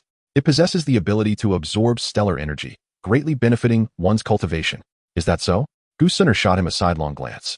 I tried it, and it yielded no reaction. Impossible. Lu Chen blurted out. I distinctly observed it in my room. He abruptly halted, realizing he had let slip a critical detail. Gu Suner's lips curled into a slight smile. Indeed, it was you on the rooftop that night. A cold sweat broke out on Lu Chen's forehead. Why, you knew? Gu Suner nodded. I heard some commotion and did not expect it to be you. Was it amusing to hide in the shadows and watch someone celebrate their birthday? I was just passing by. Lu Chen stammered, wishing desperately for a hole to emerge from. Suddenly, Gu Suner stopped, removing the star and moon glass hairpin from her hair. In the morning light, the pin shimmered with brilliant starlight, evidently activated. I was teasing you, she said, a glint of mischief in her eyes. This hairpin works splendidly. Thank you. Lu Chen stood there, utterly astounded. He had never witnessed such a playful side of Gu Suner, or perhaps it was the first time she had revealed this facet of herself to him, leaving him momentarily unsure of how to respond. However, Gu Suner tucked away her hairpin, her tone reverting to its usual coolness. If you steal another glance, I shall burn your eyes, she warned. Yes, I dare not. Lu Chen hastily nodded, yet he felt an inexplicable sense of relief. Moreover, she continued. Yes. Lu Chen anticipated that Gu Suner would either reprimand him or issue a warning, so he stood rigidly, nostrils flaring in a posture of attention. Gu Suner raised an eyebrow. Am I truly that intimidating? With a soft sigh, she remarked, you need not be so tense. I merely wished to convey that the pastry from yesterday was delightful. Lu Chen stumbled slightly, taken aback. I said the pastry was excellent. Gu Suner turned her face slightly, a hint of mischief gleaming in her eyes. Is this truly a young lady? Would a young lady express gratitude? Why does she seem reminiscent of that woman? It is somewhat frightening. He stammered again, and no. It's nothing. This time, his hesitation stemmed not from panic, but rather from an inner trepidation. Chapter 36. The meeting. The two turned the final corner. The grand edifice of the Dan Tower coming into view. Xiao Yan awaited them on the steps, visibly exhaling in relief upon seeing them approach together. Suner, Commander Ling Quan, you have arrived. Gu Suner inclined her head slightly and hastened towards Xiao Yan. Brother Xiao Yan. Lu Chen, sensing the moment, discreetly stepped aside. Xiao Yan noticed and approached directly. Commander Ling Quan, or should I address you as Lord Lu Chen? He clasped his fists in salute, his gaze lingering on Lu Chen for a moment before breaking into a relieved smile. However, were it not for the covert assistance of the commander, this operation might not have proceeded so smoothly. Regardless, I shall remember this favor. In truth, during their dinner the previous day, Suner had mentioned the identity of the masked man to Xiao Yan. Lu Chen, however, was indifferent. He wore the mask primarily to prevent the Soul Hall from recognizing his face. Moreover, he had intended to cultivate a favorable impression with Xiao Yan. Lu Chen was momentarily taken aback and waved his hand dismissively. Master Xiao Yan, you are too courteous. It was merely a trifling matter. The three exchanged pleasantries and proceeded towards the conference hall. Upon pushing open the door, a pungent cloud of smoke enveloped them. In the corner of the hall, three individuals were huddled together, their heads bent in close proximity. The Heavenly Fire Sovereign held a white paper, cautiously taking a puff before passing it to the Wind Sovereign. Feng Xian, Feng Sovereign, let me tell you, this must be inhaled slowly. Take your time, or you'll choke. Feng Xian mimicked his actions, but ended up coughing violently. Cough, cough. What is this? It's more potent than Dan smoke. Xian Kongzi, unable to contain his excitement, seized it. Let me have a try. However, he inhaled too eagerly and a plume of green smoke erupted from his nostrils, eliciting raucous laughter from the Heavenly Fire Sovereign. The scene was so shocking that the trio at the door froze in place. Lu Chen's lips twitched in amusement. The first to notice them was Xian Kongzi, who cleared his throat. Cough, cough. Xiao Yan, you've arrived. The Heavenly Fire Sovereign and Feng Xian quickly rose, attempting to feign nonchalance. Lu Chen squinted his eyes and remarked, Brother Tianhua, why are you accompanied by others? The Venerable Tianhua's gaze became evasive as he swiftly shifted the topic. Oh, you rascal, where did you vanish to last night? I couldn't find you to share a drink. He patted Lu Chen's back. Xiao Yan, unable to endure the banter any longer, cleared his throat and interjected, esteemed guests, should we not address the matter at hand? The assembly then composed themselves and took their seats. With reluctance, the Venerable Tianhua extinguished the remaining smoke and concealed it within his spatial ring. The meeting commenced in earnest, and Xian Kongzi's expression turned grave. According to the latest intelligence, Yao Chen's location is in the northwest of the central state, within the Wailing Soul mountain range. An air of tension suddenly enveloped the conference room. Clenching his fists, Xiao Yan affirmed that his master was indeed there. Xian Kongzi nodded, waving his hand to conjure a map composed of spiritual energy that hovered in the air. The Soul Hall branch lay deep within the mountains, shrouded by a spatial barrier. Following the demise of Mugu, the Soul Hall would undoubtedly intensify its vigilance, making this operation fraught with peril. The sudden sound of shattering porcelain pierced the air. The cup in Xiao Yan's hand had crumbled under pressure, blood mingling with tea as it dripped from his palm. We depart tomorrow. I shall go alone. Xiao Yan's voice was as cold as ice. Nonsense. Feng Xian exclaimed, rising abruptly. You are courting death. Xiao Yan replied solemnly. I am aware. However, my master has been trapped for many years. This opportunity cannot be squandered. Brother Xiao Yan, Gu Suner gently grasped his bleeding hand, golden flames swirling to heal the wound instantaneously. We shall go together. The Venerable Tianhua and the little medical fairy exchanged glances before nodding in agreement. I will accompany you, the little medical fairy declared resolutely. The Venerable Tianhua exhaled a puff of smoke, adding, count me in. And I. Xian waved her small fist. Yet, Lu Chan in the corner quietly sighed. This assembly appeared to be a venture into the jaws of death. Merely facing that black and white celestial sovereign would be enough to challenge them, not to mention that with Mugu's death, the Soul Hall branch would likely dispatch even more formidable personnel for defense, possibly even celestial sovereigns. Nevertheless, with Gu Suner by their side, it seemed that the situation might not be insurmountable.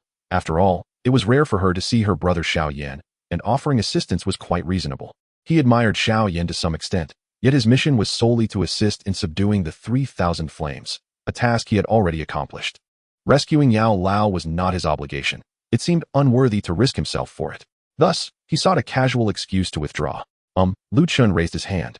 I just remembered that the clan leader's task remains incomplete, and it might. Before he could finish, several pairs of eyes turned toward him in unison. The Venerable Tianhua regarded him with disdain, as if to say he was shirking responsibility. The little medical fairy frowned in silence. Gu Suner glanced at him. Her lips parted as if to speak, yet assisting Xiao Yan was ultimately her personal desire. In the end, she merely said softly, Ling Quan, you have your duties. There is no need to force yourself. Xiao Yan, returning to the moment, stated earnestly, the commander has already aided me significantly, and this time. I need to use the restroom. Lu Chen interjected suddenly, cutting off Xiao Yan. You all continue. He hastily exited the meeting room, releasing a long breath only after turning the corner of the corridor. Has the host faltered? The system chimed in at an opportune moment. Lu Chen rolled his eyes inwardly. The plight of the elder Yao holds no significance for me. My task is to assist Xiao Yan in subduing the 3,000 flames of Yan, and I have exceeded expectations. Thank you very much. However, should Xiao Yan meet his demise in the Wailing Soul Mountains, the subsequent narrative would descend into chaos. Lu Chen paused momentarily. How could he possibly die? After all, he is the protagonist, with the enigmatic He Qing silently aiding him. Furthermore, Xiao Yan has now acquired the 3,000 flames of Yan. Once he unleashes a single Buddha's fury lotus, he shall awaken as a Dozun. Yet, Images of the time spent with Xiao Yan and the others flashed incessantly through his mind. The hearty laughter of the heavenly fire sovereign, the awkward concern of the little medical sage, the gluttonous demeanor of Ziyan, and the unwavering determination reflected in Xiao Yan's eyes. This is none of my concern. Lu Chen shook his head, casting aside these thoughts. He turned to retrace his steps, only to collide with a slender figure at the corner. Gu Suner stood quietly there, gazing at Lu Chen, and softly spoke. I shall escort you back to the ancient realm. Lu Chen was taken aback. Aren't you returning to report? Gu Suner's fingertips shimmered with golden flames as the space around them began to warp. Helping brother Xiao Yan was my own desire. I shouldn't have entangled you in this. I will open a spatial passage to send you away. It dawned on Lu Chen that she had come to assist him in making his escape. How considerate of her. Chapter 37. The Rescue of Elder Yao. Lu Chen feigned departure, but in truth, he secretly employed a transformation technique, morphing into a black crow and stealthily returning, hanging upside down beneath the eaves outside the council chamber. The meeting proceeded without delay due to Lu Chen's actions. Upon Suner's return, they reconvened to conspire. Xian Kongzi mused. According to reports from our scouts, at least 4 Dozun are stationed there, including the formidable Jiu Tianzun Mou, who has reached the pinnacle of 8 stars. 8-star pinnacle. The little medical sage gasped in shock. The heavenly fire sovereign slammed his palm on the table, declaring, What is there to fear? Although I am merely a 3-star, with Xiao Yan's extraordinary flames and the young lady of the ancient clan, we may yet possess the strength to fight. Xiao Yan cast a grateful glance at her, but shook his head, saying, It is too perilous. Suner this time. Brother Xiao Yan, Gu Suner interrupted, her gaze unwavering. Elder Yao is of great importance to you, and to me as well. Xian Kongzi lightly tapped the table, saying, While I cannot directly intervene, I can provide a spatial jade slip, which can tear through space for escape in a moment of crisis. Thus, a thrilling rescue operation was set in motion. Outside, the silvery moonlight slowly receded into the clouds, as if heralding the impending storm of blood and carnage. The following dawn, deep within the Wailing Soul Mountains, amidst the fog-laden valley, they unexpectedly encountered a revered sword master. Their assembly now consisted of Xiao Yan, the little medical sage, the heavenly fire sovereign, Feng Xian, Ziyan, and Suner. An eerie black tower loomed in the distance, the very stronghold of the Soul Palace. That is the place, Feng Xian whispered, pointing towards the Soul Palace's branch. Something feels amiss. Gu Suner suddenly furrowed her brow. The guards are far too lax. The heavenly fire sovereign cracked his knuckles, exclaiming, Who cares? Let us charge in. The group held their breath, steeling themselves for action, when suddenly, a terrifying pressure enveloped the entire mountain range, and a dark figure descended from the sky. Who goes there? Shadows darted from within the hall. Gu Suner stood suspended in midair, her formidable pressure as the 9-star Dozun unleashed without restraint. The leading figure in black robes, the star-plucking elder, was filled with both fury and astonishment at the sight of the young lady from the ancient clan. The might of the 5-star Dozun erupted, confronting Gu Suner from afar. Is it merely you? Gu Suner scoffed, as golden flames transformed into a thread that surged towards the star-plucking elder with ferocity. The ancient specter evaded in panic, acutely aware that he could not withstand this attack, and bellowed, Black and white heavenly sovereigns. Are you not going to make your move? 2 figures surged forth from the hall, one clad in black and the other in white, both embodying the power of 6-star Dozun. The trio joined forces, barely managing to withstand Gu Suner's onslaught. Xiao Yan had already breached the inner hall, searching for his teacher's whereabouts. In the shadows, Lu Chen reclined on a tree, munching on an apple, observing with keen interest. He silently praised his lady, marveling at her ability to suppress 3 heavenly sovereigns single-handedly. As the battle escalated, a water-blue silhouette suddenly pierced through the air, the pressure of the 8-star Dozun causing the entire valley to tremble. The heavenly sovereign of demonic rain has arrived. Young lady of the ancient clan, do not overstep your bounds. The demonic rain sovereign formed seals with his hands, and the torrential raindrops morphed into sharp blades, colliding with the golden emperor's burning sky flames, resulting in a deafening roar. Gu Suner was finally forced back several steps, a flicker of seriousness passing through her beautiful eyes. Today, I shall ensure you leave with no return. The demonic rain sovereign laughed maniacally. Slaying the young lady of the ancient clan would undoubtedly earn him significant rewards from the Soul Clan's upper echelon. It was truly an unexpected boon. Not good. The group of Tianhua wished to rush in to assist, to hold back the others, but were repelled by the black and white duo, who were formidable enough to pose a challenge to the protagonists in the original narrative. The young lady of the ancient clan is destined to fall today, and it shall be my great achievement. The demonic rain sovereign once more transformed the raindrops into countless razor-like blades, launching them towards Gu Suner. Even the 9-star Dozun Gu Suner found herself momentarily on the defensive. The protective shield formed by the Golden Emperor's flames was persistently weakened by the rain blades. Gu Suner furrowed her delicate brows, raising her jade hand as the golden flames surged forth like a spirit snake, aiming directly for the throat of the demonic rain sovereign. Merely a trivial skill. The demonic rain sovereign was already prepared, his figure twisting like water waves, narrowly dodging this lethal strike. However, the fiery thread suddenly altered its course, instantly piercing through the shoulder of the star-plucking elder. Ah! The star-plucking elder cried out in agony, half of his body instantly charred, staggering backward. Seeing this, the black and white sovereigns hesitated in their assault. Gu Suner seized this fleeting opportunity, the golden flames swelling violently. Golden Emperor's burning sky formation. With a crisp command, countless golden fire threads erupted from her body, intertwining in the air to form a colossal net that enveloped the 4 heavenly sovereigns. Not good. Retreat quickly. The demonic rain sovereign's expression shifted dramatically as he hurriedly withdrew. Yet, it was too late. The golden fire net constricted, distorting even the fabric of space as it passed. The star-plucking elder became ensnared within the fiery web, emitting a chilling wail before swiftly turning to ashes. The black and white sovereigns, aiding the mightiest of them, the 9 heavenly sovereign of demonic rain, felt the water-blue Do-Chi surge around them, desperately striving to combat the Golden Emperor's burning sky flames, tearing a path through the fire net. Indeed, the young lady of the ancient clan is formidable. I shall remember this debt. The fiery net dissipated, and Gu Suner stood suspended in the air, her complexion pale and her breath somewhat rapid. The consecutive battles, particularly the formidable Golden Emperor's burning heaven formation, had taken an immense toll on her.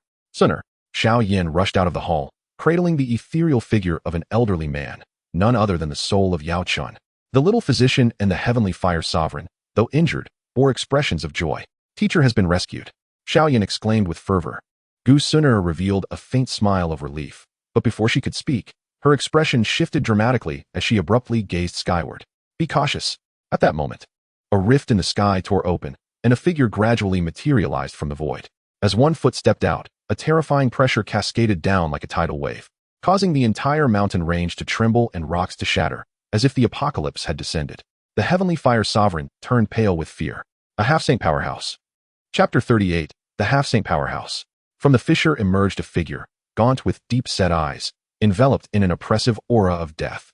The Soul Palace's 3rd heaven. A junior half-saint. The Gu clan's little girl is indeed an unexpected prize, but is this all your people can muster?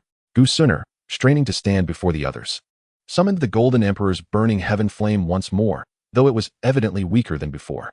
Old dog, Xiao Yan bellowed, transferring Yao Chen's soul to Feng Xian, while the blue lotus earth fire and the fallen heart flame erupted simultaneously. If you wish to harm Suner, you must first get past me. Ants. The bone phantom saint remarked, not even glancing at Xiao Yan, as his withered hand gently pressed down. Boom. An invisible force crushed Xiao Yan into the ground, creating a deep crater. The little physician and the others attempted to assist, but were firmly suppressed by an even more formidable pressure, rendered immobile. Brother Xiao Yan. Gu Suner cried out in desperation, disregarding her own exhaustion as she forcibly activated the Golden Emperor's burning heaven flame, transforming into a golden fire phoenix that lunged at the bone phantom. Overestimating oneself. Meanwhile, Lu Chun, munching on an apple, found himself in a quandary. Wait. Isn't there, brother Hei-Ching? Why isn't he making a move? In truth, it was not that Hei-Ching did not wish to intervene, but rather that he was powerless to act under the gaze of a half-saint. Lu Chun mentally rummaged through his spatial ring. I seem to recall that Gu Qingyang gave me a jade slip before leaving, instructing me to crush it if I encountered danger. Crack. The jade slip shattered between Lu Chen's fingers, and a wisp of azure light quietly vanished into the void. However, distant aid would not alleviate their immediate peril. The Gu clan support would take at least a quarter of an hour to arrive. Xiao Yan resolved firmly, having brought everyone in. He must ensure that they all made it out. Emerging bloodied from the deep pit, Xiao Yan ignited the Xianzhong in his hand with dual-colored flames, directly activating the Buddha's Wrath Fire Lotus. Die! The Fire Lotus shot forth, imbued with destructive energy, hurtling towards the 3 Heavens Sovereign. Trivial skills. The 3 Heavens Sovereign flicked his bony finger lightly, and a streak of black light flashed by. The remarkably powerful Fire Lotus disintegrated mid-air into countless sparks. What? Xiao Yan's pupils contracted sharply. Ants should behave as ants. With a cold snort, the 3 celestial sovereigns waved their sleeves, sending Xiao Yan crashing heavily into the ground, blood gushing forth. At the same moment, Bai Tianzuan suddenly launched an attack, a chilling finger wind shooting towards Feng Xian. Feng Xian, be careful, Yao Tsin's soul cried out urgently. In a hurried turn, Feng Xian barely evaded a fatal strike, yet the finger wind pierced his shoulder, causing the ring containing Yao Tsin's soul to slip from his grasp. Teacher! Xiao Yan's eyes widened in fury as he struggled to rise, witnessing the scene before him. Meanwhile, Gu Suner faced Bon Yu, who had raised a withered palm, casually pressing towards her with an attack that concealed the terrifying pressure of a semi-saint. Stuck in place, Xiao Yan's gaze frantically darted between the ring and Gu Suner, a profound struggle etched on his face. To save his teacher or to save Suner?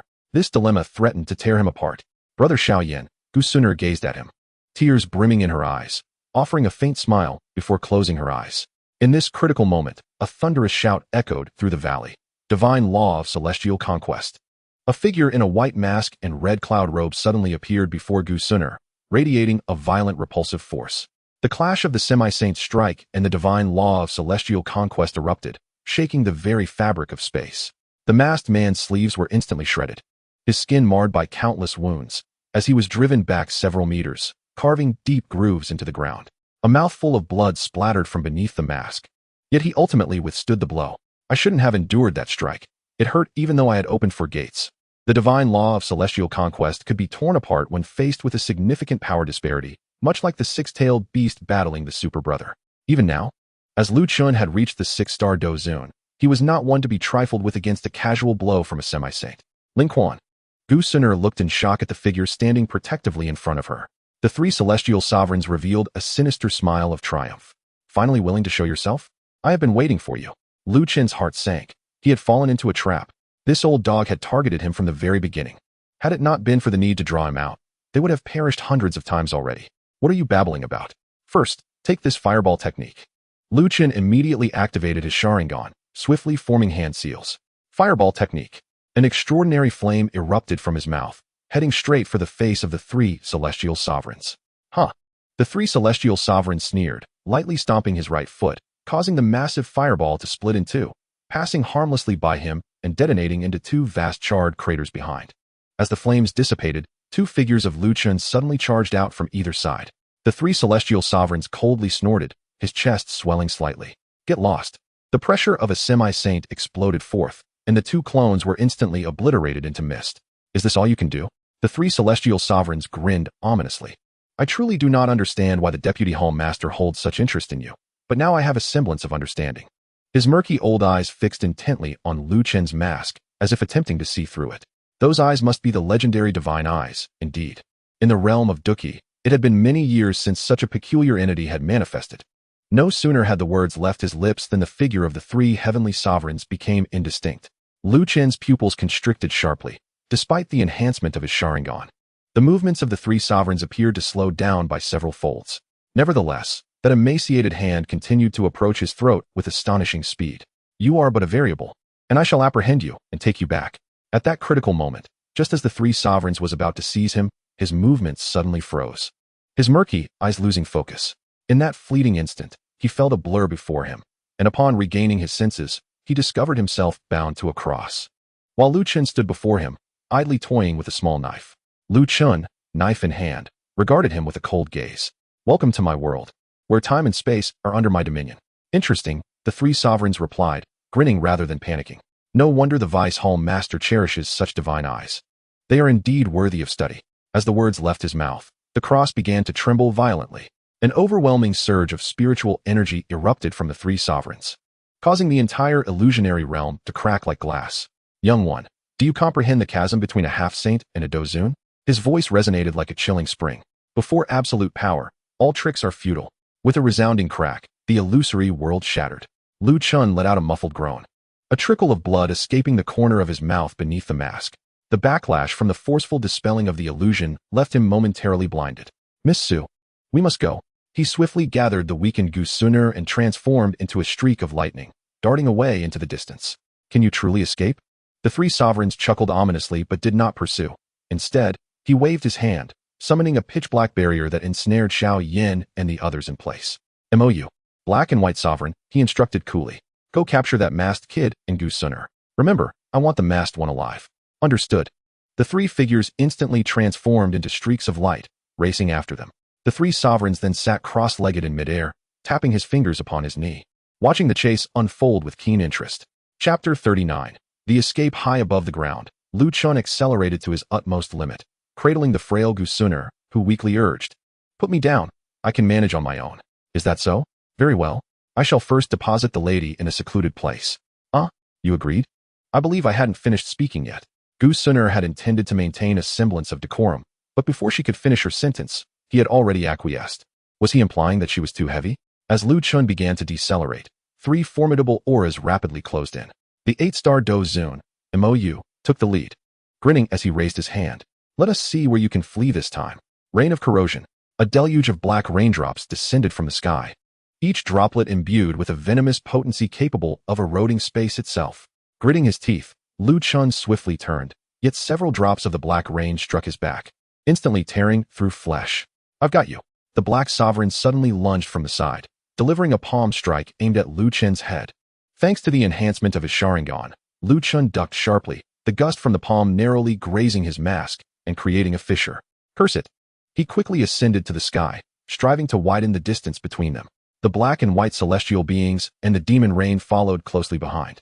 At a high vantage point, Lin Kuan suddenly halted. Finally deceived. He held Suner tightly in one arm while raising the other high.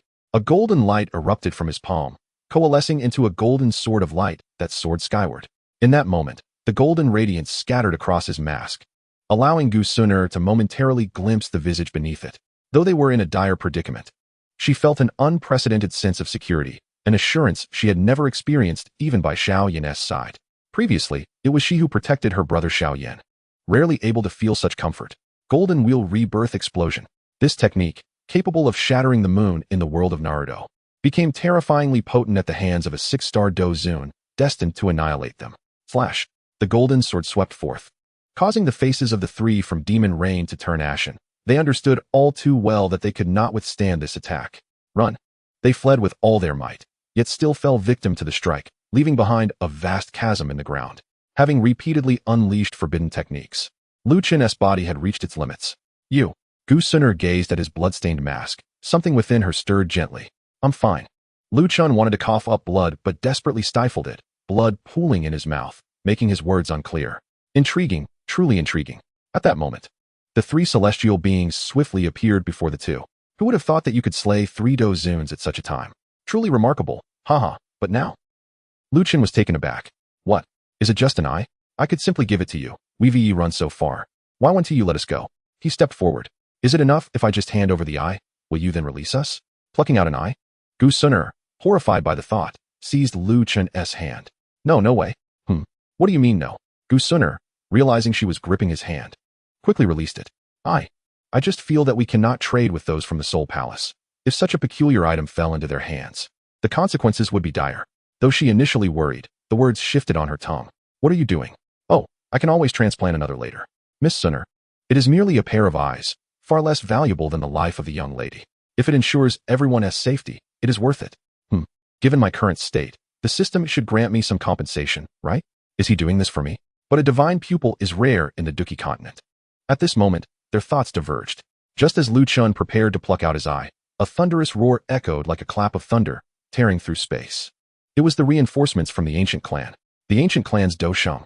The three celestial beings' expressions shifted dramatically as they beheld the three figures emerging from the rift in space, their voices trembling. "Release them." The three celestial beings forced a smile. Why must the elders of the ancient clan be so angered? I was merely joking with these two young ones, just joking. A joke? Yet Lin Kuan suddenly dashed to the side of the ancient clan elder. "Elder, he just said he wanted to gouge out my eye. He also injured the young lady. If we let a tiger return to the mountain." "Enough." The three supreme elders, in a state of exasperation, interrupted. "You younger generation must cease your foolishness."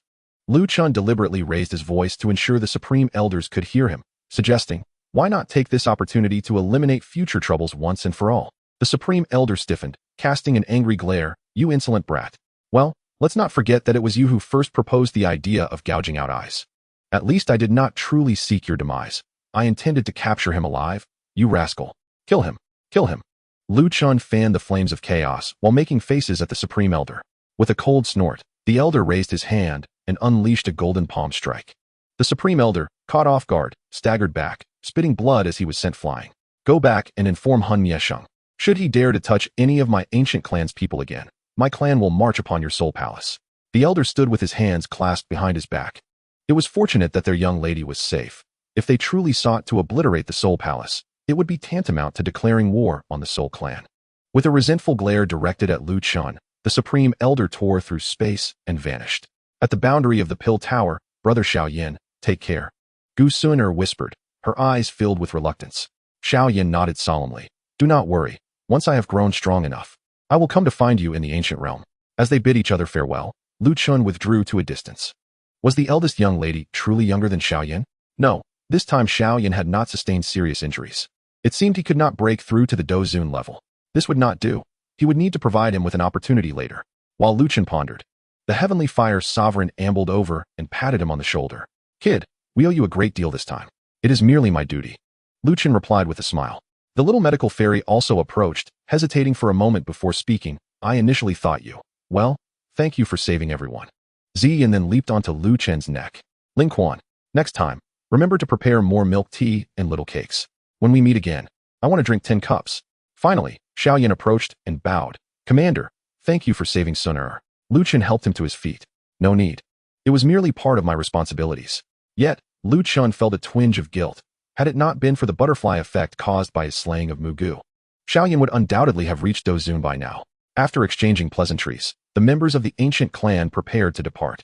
The elder tore through space, constructing a passageway leading to the ancient realm. Let us go, young lady, the elder said to Gu Suner. On the spatial vessel returning to the ancient realm, Gu Suner stood on the deck, gazing at the receding Dan domain with a sigh. After this farewell, who knows when I will see Brother Xiao Yan again. Meanwhile, Lu Chun was inspecting his injuries, feeling as though he might succumb to the pain. On Earth, the worst injury he had ever sustained was merely a fall. As he moved too abruptly, Gu Suner caught sight of him with her peripheral vision, then turned her gaze away, suddenly asking, Didn't you return to the ancient realm ahead of time? Why are you back? Lu Chun stammered, I got lost and came back. Is that so wrong? After a moment of silence, Gu Suner inquired again. Were you truly intending to gouge out his eyes just now? What else? Lu Chun looked at her in bewilderment. Isn't I more important than life? Am I supposed to perform a magic trick and produce an extra eye for him? Gu Suner was momentarily speechless, caught off guard by his response. Lu Chun clicked his tongue and lowered his head to continue wrapping his bandages. Fortunately, the elder arrived swiftly, otherwise, I would have been in dire straits. After all, one can survive without sight, so it is not a grave issue. She inhaled deeply and posed the pivotal question. Why did you exert yourself so fervently to save me? Lu Chun wore an expression that seemed to say, is that even a question? It was not merely you I rescued. I saved the future of the ancient clan. Moreover, should anything happen to you, the clan leader would undoubtedly flay me alive. Gu Suner gazed intently at Lu Chun for a moment before suddenly stating, the jade pendant. What? Gu Suner extended her hand. My jade pendant, return it. Lu Chun appeared utterly bewildered. What jade pendant? The one you previously gave me, inscribed with the character. Gu Suner spoke with a calm demeanor, although the tips of her ears betrayed a subtle flush. The jade pendant you lent me for self-defense before the Dan conference. It is time for its return. Lu Chun scratched his head. Isn't that mine? I distinctly recall taking it from my waist. Besides, we have returned to the ancient realm, and with the elders present. What need is there for a jade pendant for protection? Lu Chun remained oblivious to the increasingly perilous glint in Gu Suner's eyes. Gu Suner narrowed her gaze. So, you refuse to return it?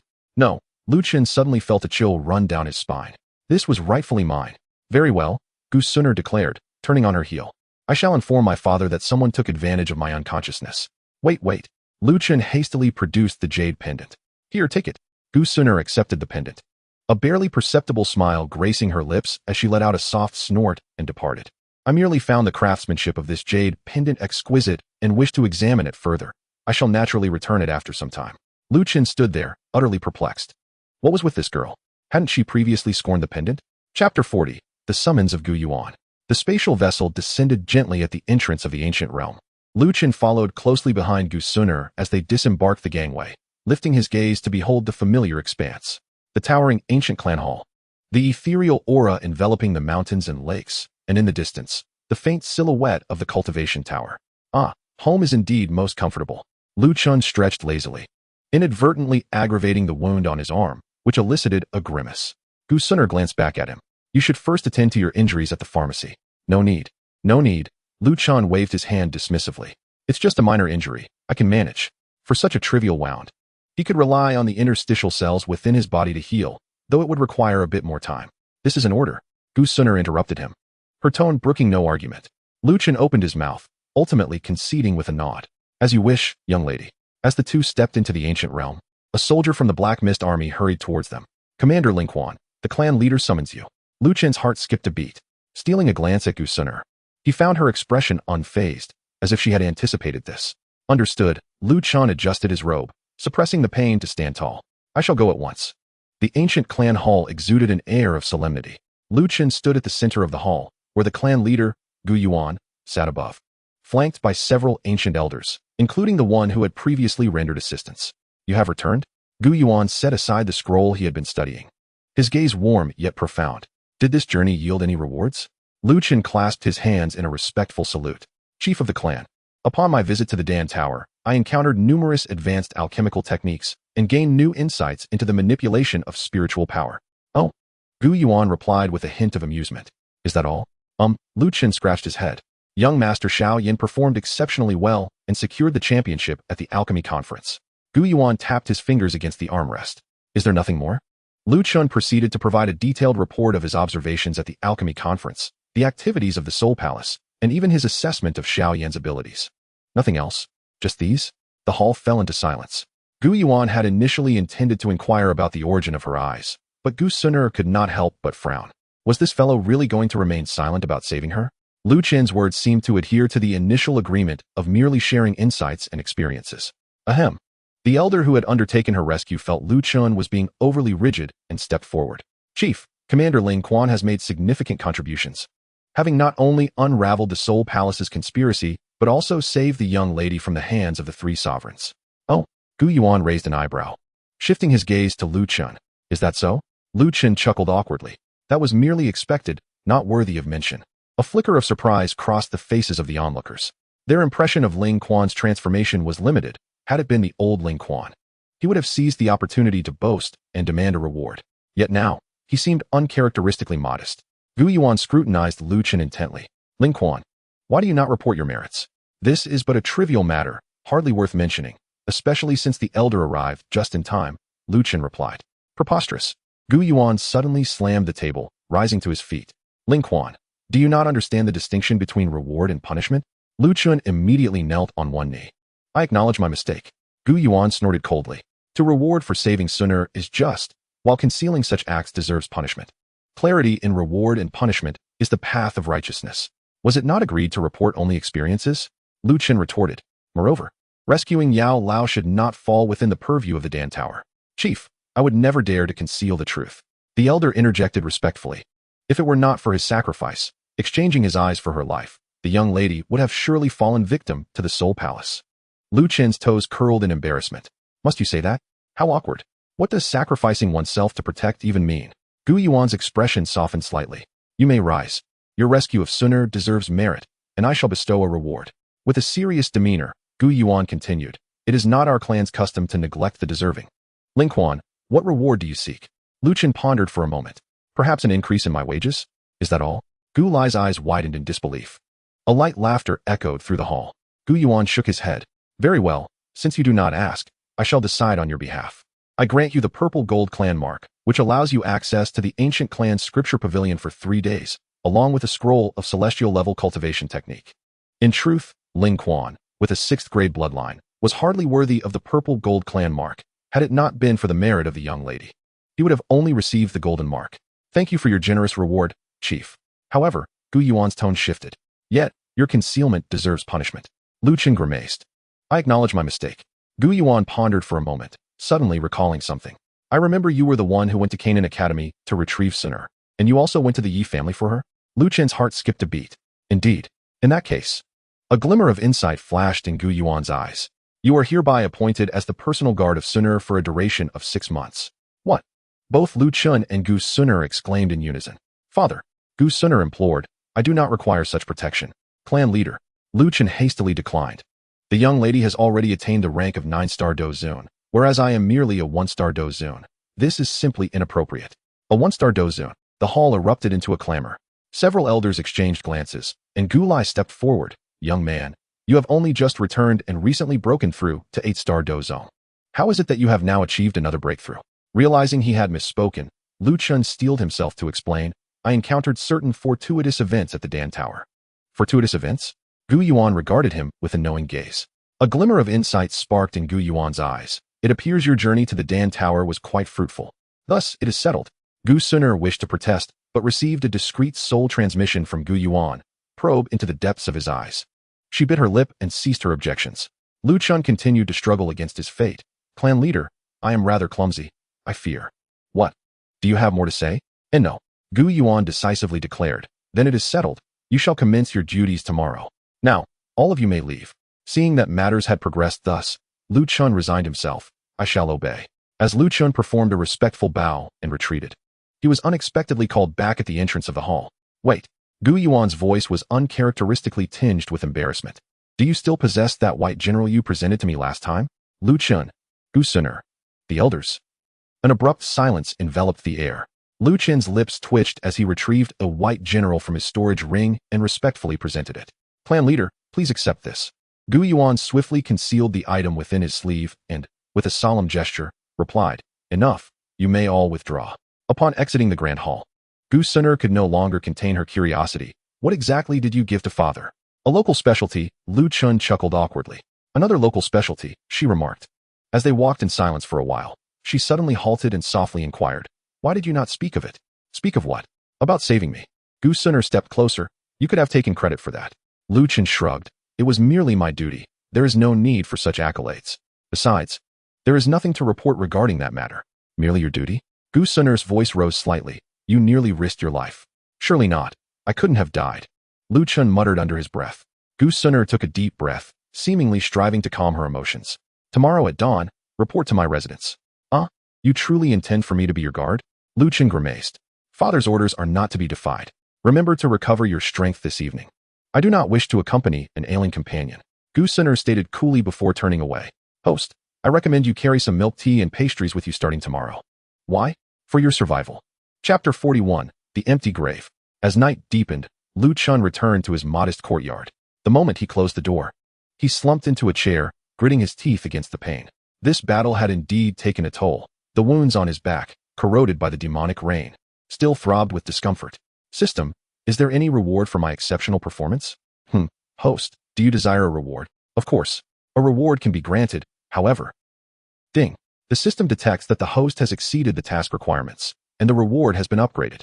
The rewards include 2 drops of Hashirama's cellular blood, 5 lottery draws, 1,000 points, the 5th gate of the 8 gates of Duinjia, Shinjutsu, Kamui, non-perpetual, Amaterasu, non-perpetual, and the skeletal structure of Susanoo, beginner level.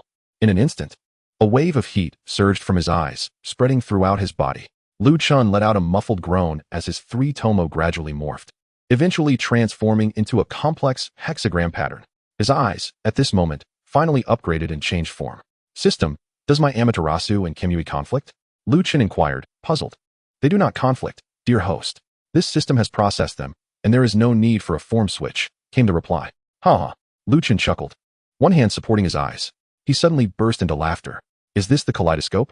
He murmured, feeling an exponential surge of power within him. Placing one hand over his heart, he said, System, I sincerely apologize for my previous remarks about your stinginess. I never expected such generosity from you today. Wait, host, don't speak just yet. I have yet to assign you a new task. Wait until I finish. I feel my strength is so formidable that it frightens even me. System, crank up the intensity for me.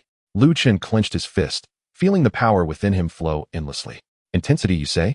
Then this system shall provide you with a higher level. Subsequently, the system screen flickered continuously like a lottery draw. As long as it doesn't involve me having to slay the Soul Emperor, I'm fine. System, do you understand what intensity means? I want intensity.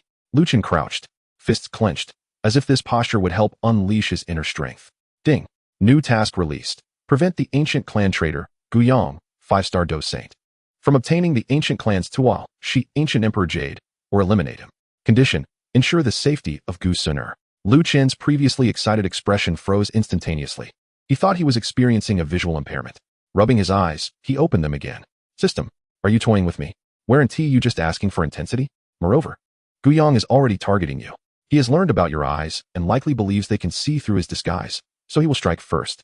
Lu Chun could hardly stand. His legs weakened, and he collapsed back into his chair. It's over. I'm doomed. Host, do not panic, the system comforted. Guyang's true target is the Tua, Shi, ancient Emperor Jade, on Suner. You have been assigned to protect her closely, making it a prime opportunity. Besides, wasn't he your kaleidoscope just upgraded? Huh, what did you say? Miss Suner is to protect me? Such fortune? Well then, I shall reluctantly remain by her side. As Lu Chun pondered how to preserve his life, he suddenly sensed subtle movements outside the door. Who is it? He asked, alertly glancing toward the entrance. Through the perspective of his Sharingan, Lu Chun discerned a slender figure pacing outside the door. It was Gu Suner. Could it be that this girl has come to protect me in the middle of the night? The night enveloped the surroundings in a thick darkness. Outside Lu Chen's modest courtyard, Gu Suner clutched a bottle of 8th grade healing elixir, pacing before the entrance, her shadow dancing upon the bluestone slabs, flickering in the dim light.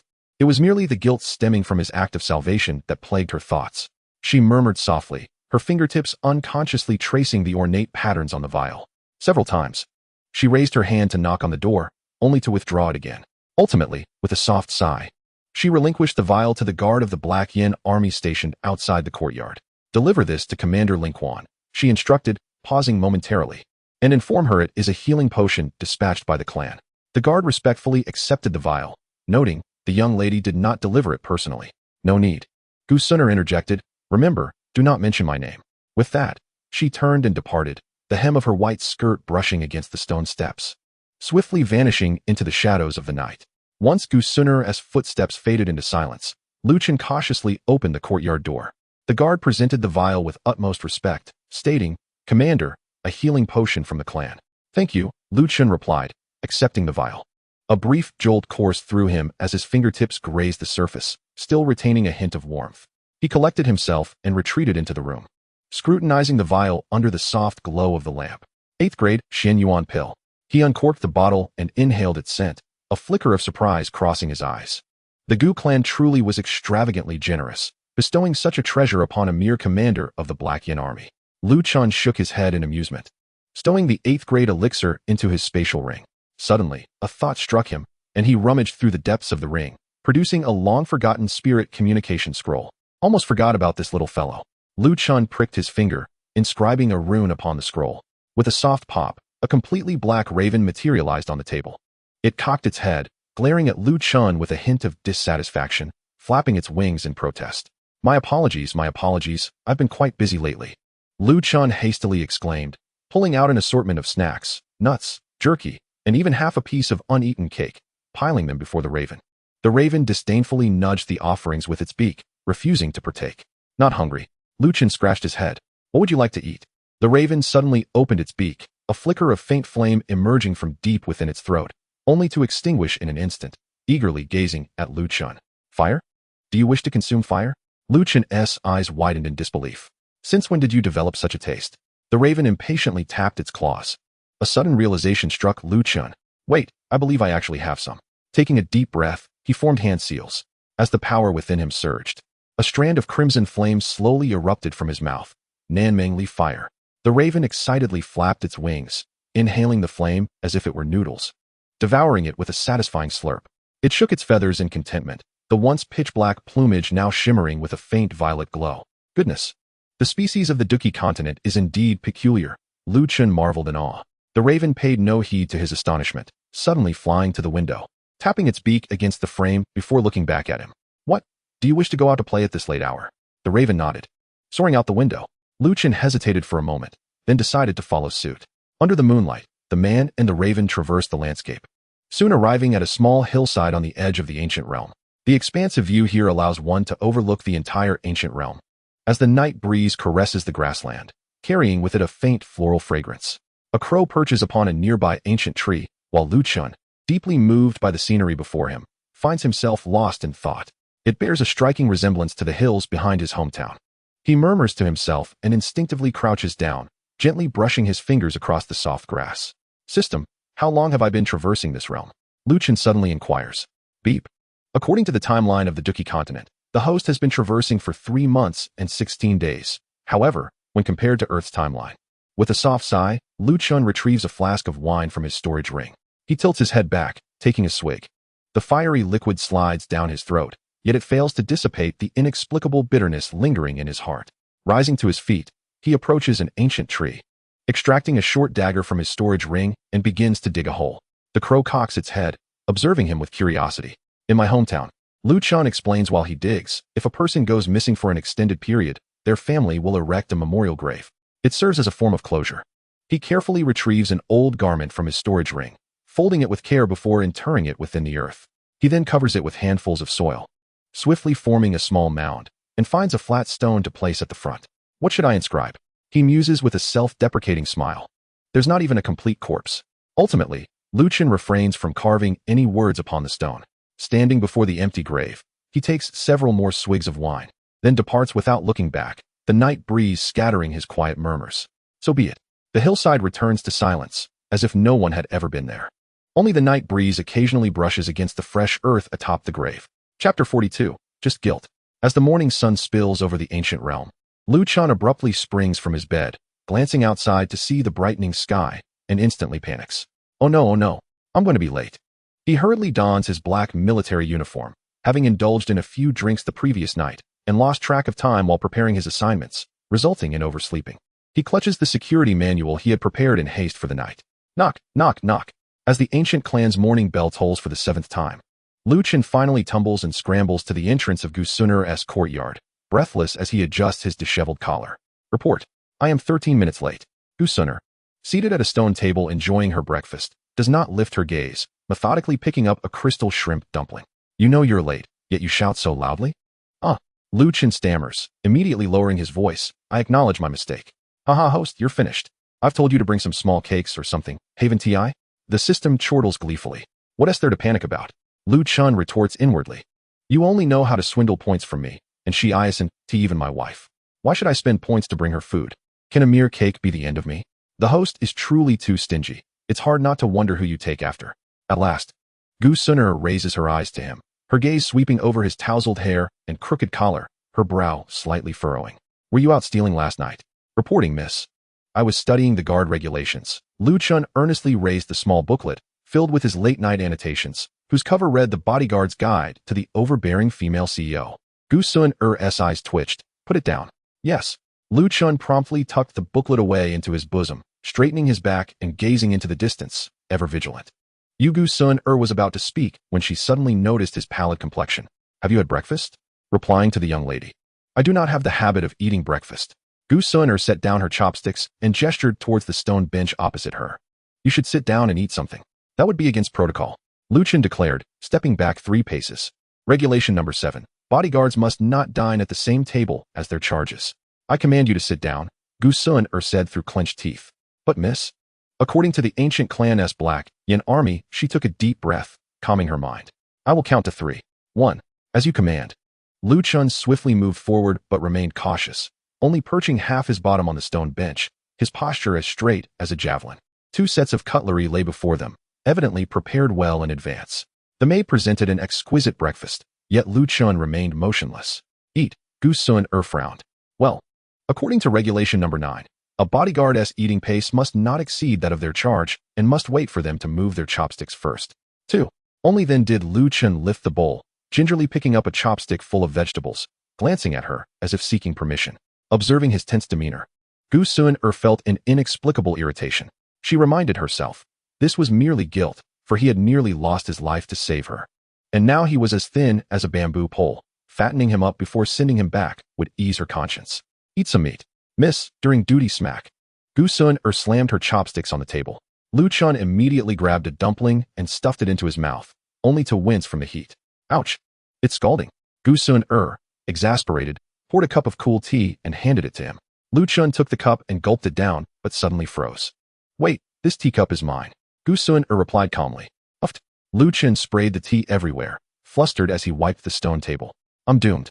I shall accept my punishment. Gusunur grasped his wrist. Sit down. Upon feeling her cool fingertips, Lin Kuan instinctively withdrew his hand. Lowering his head like a chastised schoolboy, sitting obediently, Ling Quan Gusunur pondered her words. Are you afraid of me? She considered herself to have a relatively good temper, and her reputation in the ancient realm was not particularly poor. She could not fathom why Ling Quan seemed so apprehensive of her. Lin Kuan was taken aback. No, absolutely not. Then why won't you sit down and eat with me properly? Gu Suner gazed intently into his eyes. You didn't seem so restrained when you saved me. Lu Chen scratched his head. That was a special circumstance. Gu Suner suddenly felt a heaviness in her chest, unsure if it was anger or something else. Or do you think the food of my ancient clan is inadequate? Suddenly, Gu Suner contemplated the reason, yet it felt somewhat implausible. No, that won't do. Then, let us eat. She picked up a dumpling and placed it into Lu Chen's bowl, her tone leaving no room for argument. Finish every last morsel. Lu Chen hesitated momentarily, but ultimately steeled his resolve and began to eat, his cheeks puffing out. Witnessing Lu Chen finally relent to partake in the meal, the weight of her previous concerns began to dissipate. However, this breakfast left Gu Suner utterly exhausted, as she watched the man across from her devouring his food. Yet stubbornly refusing to select any dish that was not within close reach, she pondered whether her father's method of punishment was excessively harsh. You are far too slender, Gu Suner remarked suddenly. As my bodyguard, one cannot be so frail. With an air of authority, she declared, from this day forth, you must eat regularly. I shall oversee your meals. Gu Suner believed her only contribution was to ensure he gained a bit of weight. After all, he had been willing to sacrifice his eyesight to save her, yet she could not even allow him a proper meal. Such a lack of compassion seemed unjust. After the breakfast, Lu Chen felt as if he might burst, his face tinged with green, while Gu Suner appeared quite satisfied and softly stated, from now on, our 3 meals shall be consumed in this manner. Chapter 43, The Daily Life of a Bodyguard Miss. What are the plans moving forward? Lu Chen asked cautiously, rubbing his painfully full belly. Gu Suner wiped the corner of her mouth and replied, we are heading to the library. Understood. I shall prepare immediately, Lu Chen exclaimed, as if granted a reprieve, and promptly rose, retreating several paces like a rabbit fleeing for its life. As they made their way to the library, Gu Suner walked gracefully while Lu Chen followed silently like a shadow. He deliberately maintained a respectful distance, each step precisely falling upon Gu Suner's shadow, as if engaged in some peculiar ritual. Why are you stepping on my shadow? Gu Suner suddenly halted, turning her head slightly to inquire. Lu Chen skidded to a stop, nearly colliding with her. I am practicing the shadow-following bodyguard technique, he blurted out. Which rulebook states that? The Chapter 5.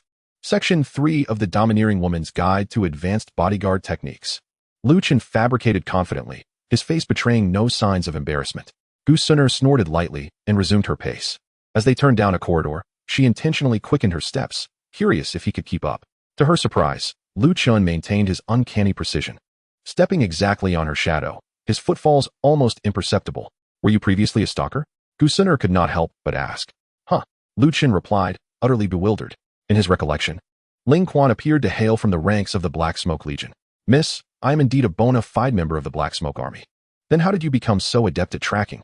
That is merely professional competence. Lu Chen puffed out his chest. I also excel in counter-tracking, stealth, and disguise. Stop. Gu Suner interrupted. Forget I asked. Inside the library, towering bookshelves reached towards the heavens, and the air was infused with a subtle scent of ink. Several young members of the ancient clan greeted Gu Suner with bows, inquiring about her new bodyguard's exploits, which were gradually becoming known throughout the ancient realm. Gu Suner ascended the stairs, while Lu Chen stood sentinel outside like a guardian spirit. What are you doing standing there?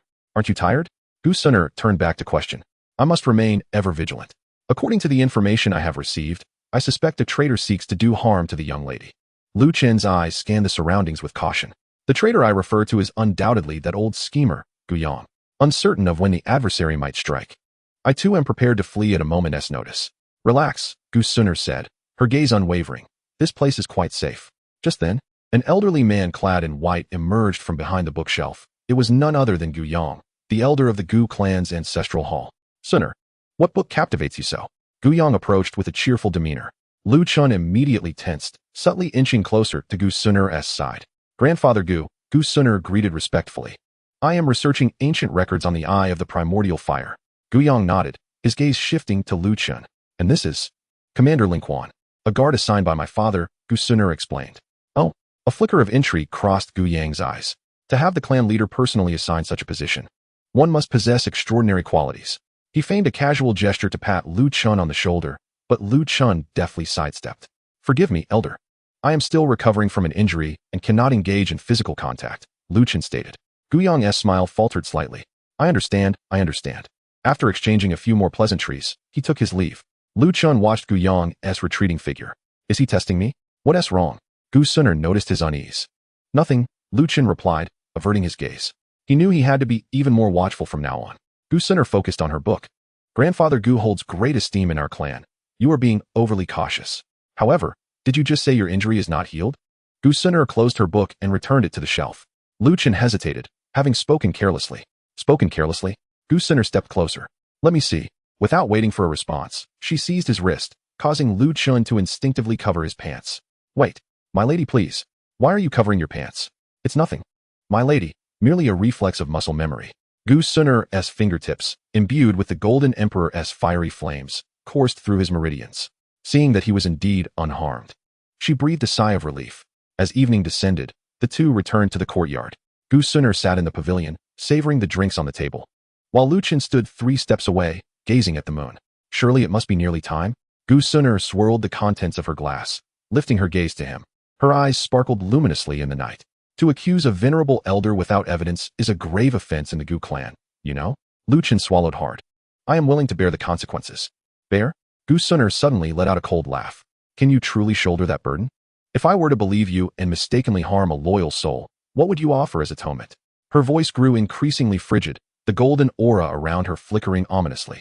Or do you believe that having saved me once grants you the license to act recklessly? Lu Chen could discern that Gu Suner was genuinely angered. After all, Gu Yang had raised her, and that bond could not be easily dismissed. Every word I speak is the truth, should I utter even a single falsehood. May the heavens strike me down. Gu Suner set down her wine glass, her eyes sparkling with a glimmer that shone brightly against the twilight. I advise you not to deceive me, otherwise. She drained the contents of her cup in one swift motion. Now, she gestured towards the stone bench across from her. Sit down and join me for a drink. Lu Chen looked up at the moon. This is quite a dilemma. My lady, I have already finished my shift. Perhaps another time? Gu Suner's gaze instantly turned icy. What did you say? Lu Chen promptly raised his glass and downed it in one gulp. I merely remarked on the beauty of the moon tonight. It is perfect for a small libation. He grasped the wine glass and finished it off. Why the rush? Gu Suner observed his empty cup with exasperation. Lu Chen chuckled awkwardly. Gu Suner refilled his glass. This is a floral brew. It deserves to be savored. Lu Chen carefully accepted it, this time taking only a small sip. The sweet yet spicy flavor caused him to furrow his brow. The wine was much stronger than he had anticipated. What? Not to your liking? Gu Suner raised an eyebrow. No, not at all. Lu Chen quickly took another generous gulp. Delicious. Under the moonlight, the two sat opposite each other, sipping wine. Lu Chen remained seated upright, as if attending a military meeting. He lifted his glass and gently clinked it with Gu Suner's, the liquid shimmering amber in the moonlight. A soft breeze brushed by, carrying a faint floral fragrance. Tomorrow would herald yet another contest. Chapter 44, The Test of Gu Yang. Upon returning to his small courtyard, Lu Chen collapsed onto his bed, exhaling deeply. Today had been more exhausting than battling the Soul Palace. System, do you think Gu Suner believed my words? He stared at the beams above, recalling the harrowing scene earlier in the library. Whether she believes or not, I cannot say, but host's performance of feigned ignorance today deserves an Oscar. My lady, Elder Gu Yang carries the aura of the devouring void flame. Gu Suner's eyes sharpened instantly. What nonsense are you spouting? My vision pierces through his disguise. Within Elder Gu Yang lies a fragment of the devouring void's essence, or rather, his soul has been tainted and eroded. It is highly probable he has already allied himself with the Soul Clan. Lu Chen continued to communicate telepathically. Gu Suner's golden eyes turned cold. Do you comprehend the gravity of slandering an elder? I stake my life on this, Lu Chen replied steadfastly. In that moment, Gu Suner's expression wavered in confusion. She could neither believe that the venerable Gu Yang would be a traitor nor entirely dismiss Lu Chen's words, for this Ling Quan had already demonstrated remarkable capabilities. The images in her memory began to fade, and Lu Chen sighed. Gu Suner ultimately refrained from making a statement, yet she did not punish herself for her own words. He recalled the scene from their drinking session that evening. In the moonlight, Gu Suner's slightly flushed cheeks bore a gentle hue. Her demeanor softened considerably. Perhaps the effects of the wine had taken hold, as she suddenly inquired, Ling Quan, are you so vigilant today because you fear he may harm me? Lu Chen nodded. It is part of my duty. You are only a one-star dozun yourself. Perhaps you should prioritize your own safety. Lu Chen's tone turned serious. Miss, your words are quite misplaced. Though I am merely a one-star dozun, I am at least by your side, able to strengthen myself in your sight. And I shall prove my worth through actions. Gu Suner glanced at him, setting down her cup, her voice softened. I thought you feared me. Do you perceive me as a fearsome woman? Lu Chen felt a bead of sweat forming on his brow.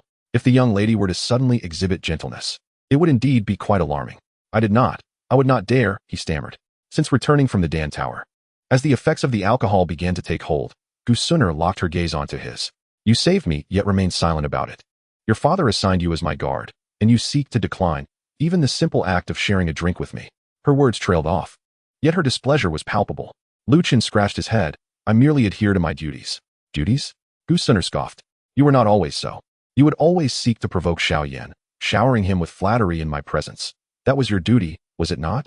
A jolt ran through Lu Chen. This could spell disaster for his carefully crafted persona. He suddenly recalled Ling Quan's character, the underling who, in his youthful ignorance, had harbored jealousy towards the exceptionally gifted young master Xiao Yan, who had won the favor of the young lady. Gu Suner rested her chin on one hand. So, you once harbored disdain for young master Xiao Yan? That was in the past when I lacked understanding. And now? Lu Chen chuckled nervously. Now, I have matured. I now hold only admiration for young master Xiao Yan. Noticing the lack of response, he quickly added, I now see him as a man of great integrity and talent. Truly a match made in heaven with you. Still, Gu Suner offered no reply, merely raising her cup. Finish this jug of wine with me, and tomorrow we shall start anew. Under the moonlight, her profile softened, shedding the image of the aloof noble lady and resembling a simple, neighborly girl. Forget it. I shall not dwell on this. Lu Chen turned, casting aside the chaotic thoughts. He rubbed his temples, suddenly recalling the system's mention of the 5 consecutive draws that he had yet to utilize. System, I believe I am close to the guaranteed draw, am I not? Another flash of purple light appeared, and as ever, his expression remained dark. Thank you for your patronage. Instantaneous movement technique. Shadow clone, upgraded from the basic clone. Thank you for your patronage. 8 trigrams, 64 palms. Lu Chen stared at the system screen. Is this never-ending? Pray tell, how many draws have I used? 25 draws. Dear host, your luck seems quite poor. Would you like to use points for another attempt? Leave me be. He turned over to sleep. For tomorrow he must continue to serve that troublesome young lady and needed to regain his strength. The following morning, Lu Chen was punctual, appearing promptly outside Gu Suner's courtyard. The memories of last night's drunkenness were somewhat hazy, yet the notion of starting anew was strikingly vivid. How peculiar. Has this girl changed her temperament? He muttered to himself, adjusting his collar.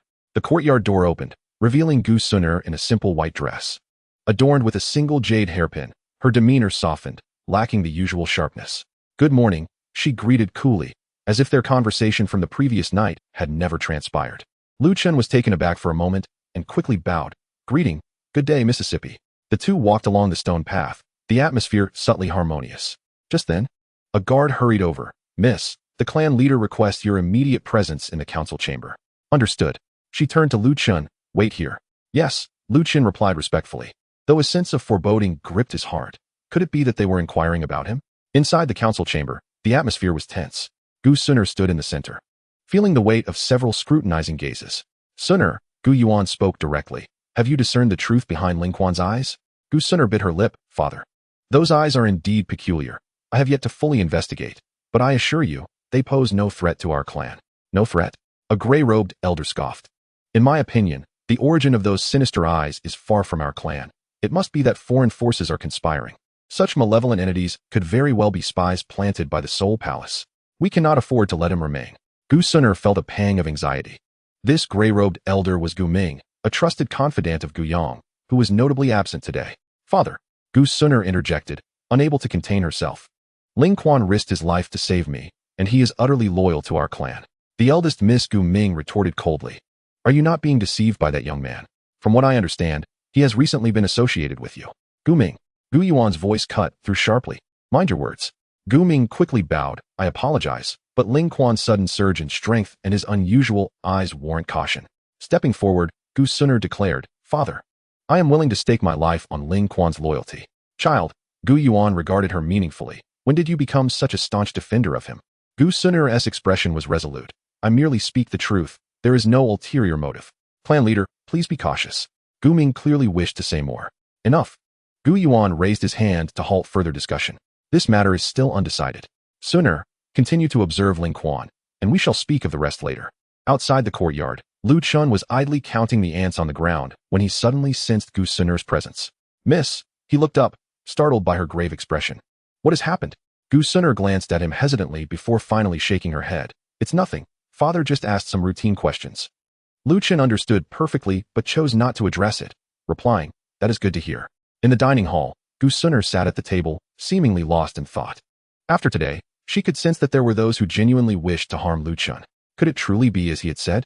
Miss, sometimes those closest to us can inadvertently lower our guard. She pointed to the seat across from her. Join me for another drink. Lu Chun appeared troubled. That may be difficult. Miss, I am currently on duty and cannot partake in alcohol. Perhaps another time? Gu Sunner smiled at him with narrowed eyes. In the dining hall. As Lu Chun sat across from Sunner, the waiter quickly brought forth the dishes. Just as Gu Sunner was about to use her chopsticks to pick up some food, Lu Chun suddenly recalled his guidelines. Given that Gu Yang had now sent people to target him, he knew he must be even more vigilant. Gu Sunner raised an eyebrow. What is it? Lu Chun, with a serious expression, gazed at the guard's code of conduct. I must first test for poison. He then felt around his person, realizing he had no silver needles, and reluctantly broke off a small piece of cake to place in his mouth, chewing it thoroughly, his cheeks puffed up like a hamster. No poison for now. Gu Sunner looked at him in disbelief. Relax a little. We are still in the ancient realm. Who would dare to poison me? Caution is the mother of safety, Lu Chun replied earnestly, pouring himself a cup of tea, which he downed in one gulp, affirming that the tea was also safe. After a day of interaction, Lu Chun had become less restrained during meals, for being overly cautious could lead to forced feeding. Gu Sunner stared in astonishment at his antics. You're safe now, Mississippi. Please enjoy, Lu Chun said, wiping his mouth with an expression of professionalism. Gu Sunner gazed at the disheveled snacks and the empty cup, momentarily unsure whether to be angry or amused. Is this how you normally test for poison? She asked with difficulty. Indeed. Lu Chun nodded as if it were the most natural thing. But what if I were poisoned with a slow-acting toxin? Lu Chun paused. Then I would also suffer from chronic poisoning? Chapter 45. I am so scared, alas. This cannot continue, Lu Chun declared, collapsing onto the bed and rubbing his temples. The daily anxiety of testing for poison on Gu Sunner was becoming a reflex. The continuous days of close protection had left him physically and mentally exhausted. What frustrated him further was that every time Gu Ming made things difficult for him, Gu Yang would conveniently pass by, feigning concern while actually adding fuel to the fire. That old rascal. He irritably tugged at his hair. System, I can't take it anymore. That old sly fox is clearly testing me. Lu Chun shouted inwardly. Host, remain calm. Gu Ming is merely a pawn. The true mastermind is Gu Yang. I know, but what about Sunner? Reminder to the host. The clone has upgraded to a shadow clone, capable of independent thought. Lu Chun's eyes brightened. Independent thought? That's splendid. How did I overlook this? I could create one to act as her guard. Let me test the waters. He immediately formed a hand seal. Shadow clone technique. As the white smoke dissipated, another Lu Chun appeared in the room, an exact replica. Go, clean the courtyard, Lu Chun commanded. The clone rolled its eyes. Why should I? Why don't you go? I am the original. So what if you are the original? The clone retorted, forming its own seal. Shadow clone technique. Another clone emerged. Go, clean the courtyard. The first clone ordered. The second clone crossed its arms. Why should I? Why do I have to work right after being created? Why don't you two go? Because you are the clone of a clone, insisted the first clone, full of conviction. Lu Chun sighed. The second clone pouted and formed another seal. Shadow clone technique. A third clone appeared. Stop, stop, stop. Lu Chun quickly shouted, looking at the three versions of himself that had suddenly multiplied in the room. Are you all playing with nesting dolls? Host, the shadow clones will perfectly replicate your personality. Are you not aware of your own character? The first clone shrugged and remarked, Indeed, my original self, we are all you. Are you not aware of your own shortcomings? Silence. Lu Chun's chest heaved violently. He pointed at the first clone, saying, How can you be so selfish? Bah, I curse you. Clone 2. Clone 3. Clone 2 and Clone 3 hastily intervened, waving their hands in a conciliatory manner. It's not that serious, original self. Not that serious. Lu Chun took a deep breath, striving to calm his tumultuous emotions. Fine, I do not expect you to do household chores. Listen, tomorrow I have some matters to attend to. Who among you will take my place as the lady's protector? The three clones exchanged glances and simultaneously stepped back a pace. Shall we decide by rock, paper, scissors? Proposed Clone 2. Rock, paper, scissors. They exclaimed, celebrating with a triumphant clap. The original self shall be the protector. He finally comprehended the meaning of reaping what one sows. The personalities of these clones mirrored his own with uncanny precision. All right then, you must deal with Gu Ming. The original Lu Chun suppressed the anger boiling within him. The clones looked at one another. Gu Ming, that perpetually enigmatic character? The five-star Dozun. It seems rather challenging. Ultimately, their gaze returned to the original Lu Chun. After last night's deliberations, they reached a consensus, with the first clone assuming the role of protector. Lu Chun stretched contentedly, his bones cracking pleasantly. Ah, splendid.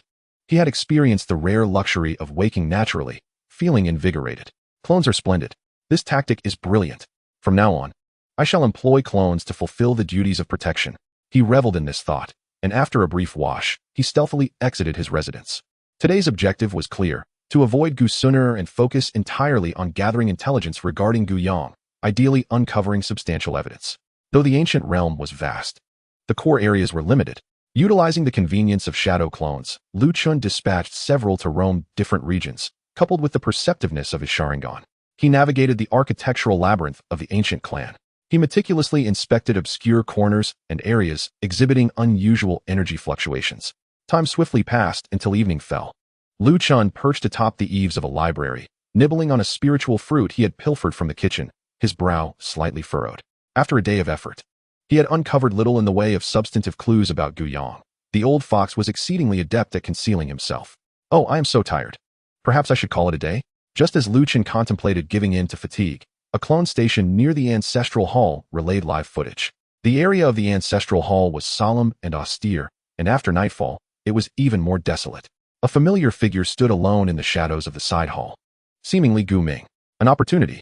Lin Kuan's eyes sparkled with excitement as his consciousness instantly switched to this clone, silently merging into the shadows behind Gu Ming. Gu Ming appeared to sense a disturbance, abruptly turning around, his gaze locking onto Lin Kuan's eyes, which glimmered faintly red in the darkness. Ling Quan. Gu Ming was initially taken aback, but then a wave of ecstatic malice surged within him. You dare to follow this elder? Heaven has a path, yet you choose not to tread it. Hell has no door, yet you barge in. He did not ponder how Lin Kuan had appeared there. He merely felt that this was a fortuitous opportunity bestowed upon him. He was acutely aware of the merit he had earned for the ancient goat. As for why Lin Kuan did not wear a mask, it was because he was confident in his ability to deal with Gu Ming.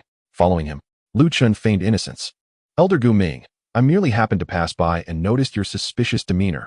No, rather, I saw your deep concerns and wished to inquire. A faint, icy smile suddenly curled at the corners of Lin Kuan's mouth. Concern?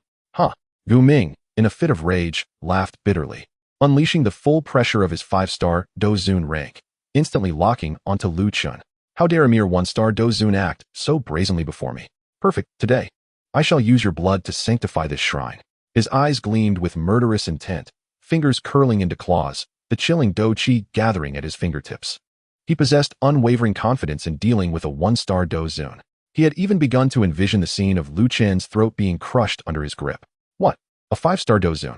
Lin Kuan seemed compelled to take a half-step back by the oppressive aura, his complexion paling to a ghostly white, fear evident in his expression. His body trembled uncontrollably, his voice quivering with an unmistakable tone of despair. Elder Gu Ming, please spare me. I truly was just passing through. You are magnanimous. Grant me this one reprieve. He clasped his hands in a deep bow, lowering his posture profoundly, his head nearly touching his chest, eyes brimming with terror. Humph. Now you know fear? It is too late. Gu Ming, reveling in Lin Kuan's cowardice, felt immense satisfaction, a sinister grin spreading across his face as if he were a cat toying with a mouse. Come to your demise. He no longer hesitated, directing his hand toward Lin Kuan. At the moment his last word fell, a blinding white line, sharp enough to cleave through moonlight, flashed past his neck without warning. Chapter 46. The young Gu Ming, directly dominated. All of Gu Ming's words and expressions instantly froze on his face. Every action, every sinister grin, every murderous intent became immobile. He felt as though he had been struck by an invisible hammer, his entire being frozen in place, eyes bulging wide as if they might pop from their sockets. A chilling sensation enveloped his neck. An indescribable, bone-chilling numbness spread from his neck throughout his entire body. Trembling, he raised his hand to touch his neck. It felt warm and sticky. Blood. A copious amount flowed uncontrollably from the spot his fingers touched. He could even sense the smooth severance of his cervical bones. Could feel his head beginning to separate from his body. Am I beheaded? This thought exploded like thunder in his mind. An endless wave of terror consumed him in an instant. Has my breathing ceased? No, it is that I cannot feel my breath. The strength in his body drained rapidly. His vision began to darken and spin. Agonizing pain. No, there was no pain. Only the profound cold and the despair that accompanied the swift departure of life. Thud. Gu Ming's body lost all support, collapsing backward, landing heavily on the cold stone slab. His eyes widened, fixed on the indistinct dome of the shrine above. His gaze filled with incredulous terror and lifelessness. Blood rapidly spread beneath him, staining the stone slabs under the moonlight. Dead. Am I truly dead? Slain by a mere 1-star Dozun? In the final moments before darkness enveloped him, Gu Ming's mind was consumed by this absurd and intolerable thought. Yet, just as his consciousness began to succumb completely, the scene before him shattered like a broken mirror. The chilling touch of death, the torrent of blood, the feeble body, everything vanished. Gasping for breath, Gu Ming inhaled a deep, blood-scented chill, as if surfacing from drowning. He clutched his neck tightly with both hands, gasping for air, his heart pounding violently within his chest, as if it might burst forth. His neck was unscathed. No wounds, no blood, only the red imprints left from his desperate grip, and an icy sensation of death that penetrated to his very bones, as if he had truly experienced it. The spurt of blood, the agonizing pain of near death, the terrifying sensation of decapitation, all seemed to have never occurred. He looked around in terror. The moonlight remained cold, the ancestral hall remained silent. Lin Kuan stood a few steps away, leaning against a stone pillar, as if he had never moved. An illusion? It must be an illusion. Certainly. Some extraordinary illusion technique. Gu Ming's heart was instantly filled with a euphoric sense of survival and overwhelming rage. How dare a mere one-star Dozun use such despicable means to toy with him, to make him traverse the brink of life and death? Bastard! Ling Quan, I will see you dead. Gu Ming's eyes blazed red, like a furious beast, all fear instantly replaced by humiliation and wrath. He was a 5-star Dozun, an elder of the ancestral hall. How could he be so humiliated by a junior? He once again summoned his Do Chi, and the terrifying pressure of a 5-star Dozun instantly swept across the entire hall yard, surging toward Lin Kuan. Gu Ming moved with such speed that he left a residual shadow in his wake. This time, he truly intended to snap his opponent's neck. Die. In the face of this enraged strike, capable of easily injuring or even slaying an ordinary 1-star Dozun, Lin Kuan showed no sign of panic. Just as Gu Ming's claws were less than 3 feet from his throat, an invisible shackle within Lin Kuan's body seemed to break free with a sudden force. A faint green energy aura began to emanate from beneath his skin. The aura that had previously been that of a 1-star Dozun skyrocketed like a rocket. 2 stars, 3 stars, 4 stars, 5 stars, 6-star Dozun. What? The sinister grin on Gu Ming's face froze instantly. His assault faltered slightly due to this sudden and cognitive-altering transformation. How could this be? Just a moment ago, you were a 1-star Dozun. How could you transform into a 6-star in an instant? This could either be hidden strength or a miraculous secret technique. In that fraction of a second that shook Gu Ming's very spirit, Lin Kuan moved. He simply opened his 5 fingers toward Gu Ming and then gently clenched his fist. Bang! Gu Ming felt all his strength, all his momentum, brutally extinguished beneath that seemingly casual grip. He attempted to retract his arm, only to find that the opponent's palm was as immovable as if forged from the most resilient divine metal. Pure terror finally occupied the depths of Gu Ming's eyes. Silence. Lin Kuan merely gestured downward with 2 fingers. Boom. Gu Ming's body was violently slammed to the ground like a broken sack, causing the hard stone slab to shatter into fragments. Lin Kuan slowly released his grip, looking down from above at the disheveled Gu Ming in the pit. He raised his index finger, forming an exceedingly simple gesture resembling a gun. At his fingertip, a dazzling, high-velocity blue-white light point rapidly coalesced. Wait, Ling Quan. Hold on. Gu Ming struggled to rise, pleading for mercy. I know Lord Gu Yang's plan. I am aware of the Soul Palace's arrangements. I can tell you everything. Spare my life. I will divulge it all. He shouted incoherently, attempting to barter information for a glimmer of hope. Bang! Lin Kuan's lips stirred slightly, softly uttering an onomatopoeic sound. With that whisper, the spiraled orb of compressed energy at his fingertip shot forth like a bullet. Uft! A barely audible sound ensued as the blue-white light point precisely penetrated Gu Ming's brow. The plea for mercy abruptly ceased. The expressions of horror and desperation on his face froze instantaneously. The earlier incident allowing Mu Gu to escape was due to him being merely a Dozong at the time, but now, the circumstances had changed. He and Gu Ming were both Dozun and Lin Kuan would not grant him any opportunity. Slowly withdrawing his hand, Lin Kuan tilted his head slightly, murmuring to himself in a tone so soft that only he could hear. News. I traversed here.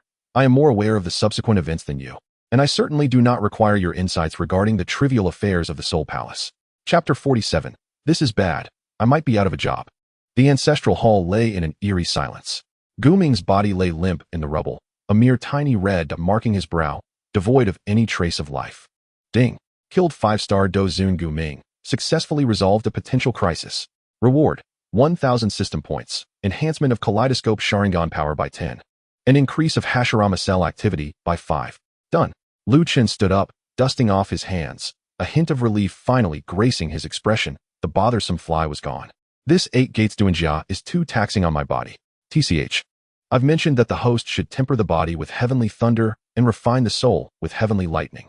Your constant laziness is remarkable, as if your meridians could bear it. TCH. I couldn't care less. If you wish to ruin my meridians, go speak to my Hashirama cells. He gazed coldly towards the direction of Gu Yang's residence. As for that old dog, he wouldn't dare act against me now, especially with Gu Yuan watching. It would be unwise to provoke him at this moment. The host is wise. Patience is the superior strategy. Lu Chun stretched lazily, finally relaxing after days of tension. I'm utterly exhausted. It's time to enjoy life. In the days that followed, Lu Chun fully embraced vacation mode. Gu Ming's disappearance caused a minor stir in the Gu realm, but it was quickly suppressed, publicly announced as a retreat for cultivation.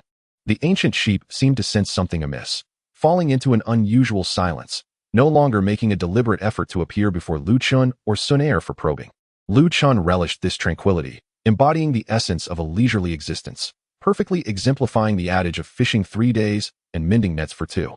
I cannot, alas. My subordinate is unwell today and likely unable to fulfill their duties. In the early morning, Lu Chen's true self, yawning and bleary-eyed, addressed the maid who had come to summon him, while discreetly forming a seal. Boom. A wisp of white smoke dissipated behind the maid, revealing a spirited Lu Chun, attired in the impeccable uniform of the Black Mist Army commander, who offered her a beaming smile. Let us not keep the young lady waiting. The maid glanced between the ailing Lu Chun on the bed and the vibrant figure at the door, her expression a mix of confusion. Yet she ultimately led the doppelganger away. Once the doppelganger departed, the real Lu Chun sprang from his bed, swiftly donning casual attire to venture out and indulge in merriment. Freedom at last. He galloped into the bustling marketplace of the ancient realm like a wild stallion. Today, he planned to observe the combat arena and place bets for a modest profit. Tomorrow, he would sneak into the spirit beast garden to frolic with rare creatures, nearly being chased by an irritable 7th-tier thunderwing tiger. The day after, he would ascend to the summit of the Cloud Sea Peak at the edge of the ancient realm, ostensibly to contemplate the cosmos, but in reality, to unfurl a blanket and bask in the sun's warmth. As for Sun Er, the technique of Shadow Doppelganger, 2nd-level Shadow Doppelganger. The Doppelganger stationed outside Sun Er's courtyard, seizing a moment of inattention, also secretly formed a seal. Boom. Another Doppelganger emerged. You will stand guard today? Why must it be me again? It was my turn yesterday. Less chatter. My true self, This Doppelganger must ponder the loopholes in the guard regulations. The first Doppelganger slipped away with righteous indignation. The second Doppelganger rolled its eyes and formed a seal again. Shadow Doppelganger technique. Boom. Today you. The third Doppelganger interrupted before it could finish. Understood. I will stand guard, but I warn you, this is the last time. Do not expect me to be so exploited again. With that, it resignedly took its post at the door, a look of existential ennui on its face. Occasionally, Sun Er would appear and notice the Doppelganger standing rigidly at the entrance, its gaze sometimes vacant or stifling yawns. Though she sensed its unusual distraction today, she chose not to delve deeper. That afternoon, the sun shone splendidly. Lu Chen's true self lay leisurely atop the renowned Drunken Immortal Tower. A blade of grass clutched between his lips, basking in the sunlight with half-closed eyes. Beside him rested a fine jar of fruit wine and several exquisite delicacies. This was the epitome of life. He sighed contentedly and tossed a piece of mung bean cake into his mouth. Was it truly comfortable atop the ancient realm's rooftops? Just then, a familiar, cool voice echoed from below. Lu Chen jolted, nearly tumbling from the rooftop. He sat up abruptly and peered down. There stood Sun Er at the entrance of the Drunken Immortal Tower, her golden eyes coldly gazing up at him. Beside her stood another Lu Chun, the very doppelganger assigned to guard duty today. The doppelganger, upon seeing the true Lu Chun atop the roof, wore a look of sheer terror, its body frozen in place. It was over. The ruse was blown. A chill ran down Lu Chen's spine. Gu Suner glanced at the figure on the roof, leisurely chewing on a blade of grass, his expression shifting from contentment to astonishment. Then she turned her gaze to the doppelganger beside her, standing rigidly, yet exhibiting a frantic demeanor and unstable breath. In that instant, she comprehended the gravity of the situation. It was over. The revelation struck Lu Chun like a thunderclap, sending chills down his spine. Ling Quan. Gu Sun-er's voice was frigid enough to freeze the air, each word forced out between clenched teeth. It turned out that all this time, the seemingly diligent figure before her had been an impostor, while the true Lu Chun was here, basking in the sun and indulging in treats. A surge of indescribable fury mingled with the humiliation of being deceived surged within her, tinting her fair cheeks with a delicate flush of red. On the rooftop, The true Lu Chen's lips twitched as he observed the furious and pale-faced young lady below, and then glanced at his own evasive doppelganger beside him, feeling overwhelmed. His mind raced as he struggled to muster a smile even more grotesque than tears. Miss, what a coincidence. Your subordinate is merely surveying the terrain. Yes, surveying the terrain, to ensure no nefarious individuals can exploit these vantage points against you. Silence. Gu Suner interrupted sharply, her disdain rendering her indifferent to the true Lu Chen above, her icy gaze pinned on the stiff doppelganger beside her. Return at once. Though directed at the doppelganger, it felt like a final verdict aimed at the true form. The doppelganger vanished in a puff of white smoke. As if granted a reprieve, Gu Suner then turned her attention back to the rooftop, her eyes devoid of warmth. From this day forth, you may go wherever you wish. No need to return. Her words were resolute, leaving no room for dissent. Stay in your command mansion, without my orders. You are forbidden to set foot in my courtyard again. Lu Chun felt a sense of relief wash over him upon hearing her decree, though he maintained a facade of composure. As for the clan leader, I will personally explain the situation to my father. Gu Suner's tone was unwavering. Since Commander Ling Quan was overwhelmed with duties, he needn't be troubled by such trivial matters any longer. Having spoken, she afforded Lu Chen no opportunity for defense or pleas, abruptly turning on her heel, her moon-white skirt tracing a decisive arc as she strode away. It was done. This time, the consequences would indeed be significant. Chapter 48. The Future of Gu Suner. Lu Chen scratched his head, watching Suner's retreating figure before leaping down from the roof. Although there was a hint of regret, a predominant sense of liberation prevailed. So be it, this simplifies matters. He murmured to himself, hands clasped behind his back, meandering towards his command mansion, feeling not a shred of disappointment, but rather a lightness akin to the end of a workday. Alas, without my presence beside the young lady. It seems the plans regarding Gu Yang and the old dog will need to be expedited. As night fell, in the bedroom of the command mansion, Lu Chen sprawled across the expansive bed, hands cradling his head, legs crossed comfortably, his toes tapping rhythmically as he hummed an off-key tune. Oh, this is the essence of freedom. He rolled over, stretching luxuriously. No early rising, no standing guard, no toxin testing, and no need to confront Gu Suner's increasingly inscrutable gaze. The system, he mused inwardly, could this be considered a blessing in disguise? Host, your heart is indeed vast. Gu Suner is clearly quite upset. Lu Chen remained indifferent. I haven't truly committed any grave offense. Isn't it merely a matter of taking a break? Who hasn't experienced a reluctance to work at times? Can she really reprimand me for that? As long as you are happy. Lu Chen chuckled, closing his eyes, preparing to relish this rare moment of tranquility. Within Gu Suner's chamber, the flickering candlelight illuminated the figure tossing and turning behind the gauze curtains. Gu Suner lay on the soft bed, the silken quilt drawn up to her chin, yet sleep eluded her. The scene from the rooftop of the drunken immortal tower replayed incessantly in her mind. The carefree Lu Chun, sunbathing with a straw stem in his mouth, and that indifferent doppelganger lingering at the door. Deceiver, slothful wretch, libertine. The more she pondered, the angrier she became. Unable to restrain herself from seizing a nearby pillow and hurling it vehemently against the foot of the bed. The pillow collided with the bed frame and softly rebounded. How could he think to evade me with merely a doppelganger? Biting her lip, the feeling of being underestimated and dismissed surged within her. He had clearly promised to be her protector, a command issued by her father. Yet what did he do? He gallivanted off, leaving a hollow shell in his place. She turned over, facing inward, wrapping herself tighter in the quilt. Yet unbidden, other images flashed through her mind. His tense profile as he sheltered her in the Soul Mountain from the pursuers of the Soul Palace. His resolute tone when he spoke of gouging out eyes before the three sovereigns. And the pained but resigned expression he wore when he handed her the jade pendant aboard the space vessel. Fool, she muttered under her breath. Her fingers unconsciously brushed against the warm jade pendant hanging at her waist, tracing the small character for spring engraved upon it. The cool sensation seemed to slightly quell the tumult within her heart. Who cares about you? She closed her eyes, attempting to banish the chaotic thoughts. In the stillness of her secluded chamber, only the faint sound of the silk quilt rustling as she shifted and the barely audible sigh, tinged with irritation and a hint of disappointment, escaped her lips. She lost track of time, enveloped in this vexation, until she finally drifted into a hazy slumber.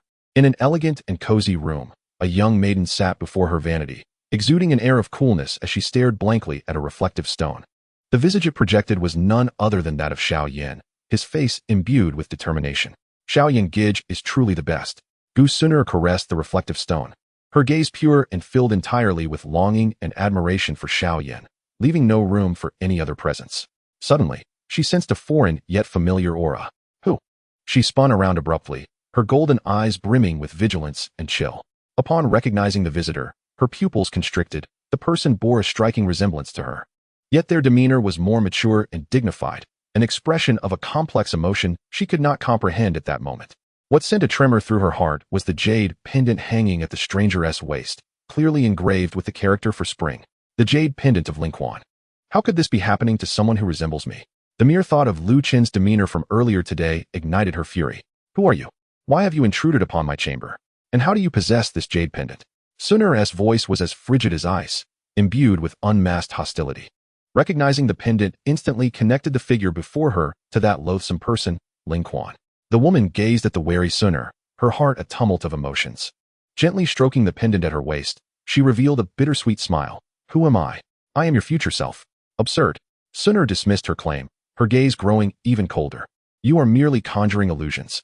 Tell me, who sent you, Ling Quan? Or are you a spy from the Soul Palace? She summoned a faint flicker of the Golden Emperor's burning flame within her palm.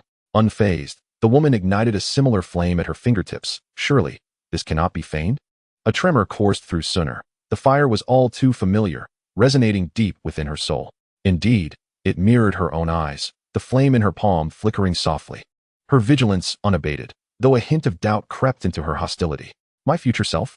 Sunur's voice quivered ever so slightly. Why have you come to seek me? What of Brother Xiao Yan? Her foremost concern was perpetually Brother Xiao Yan.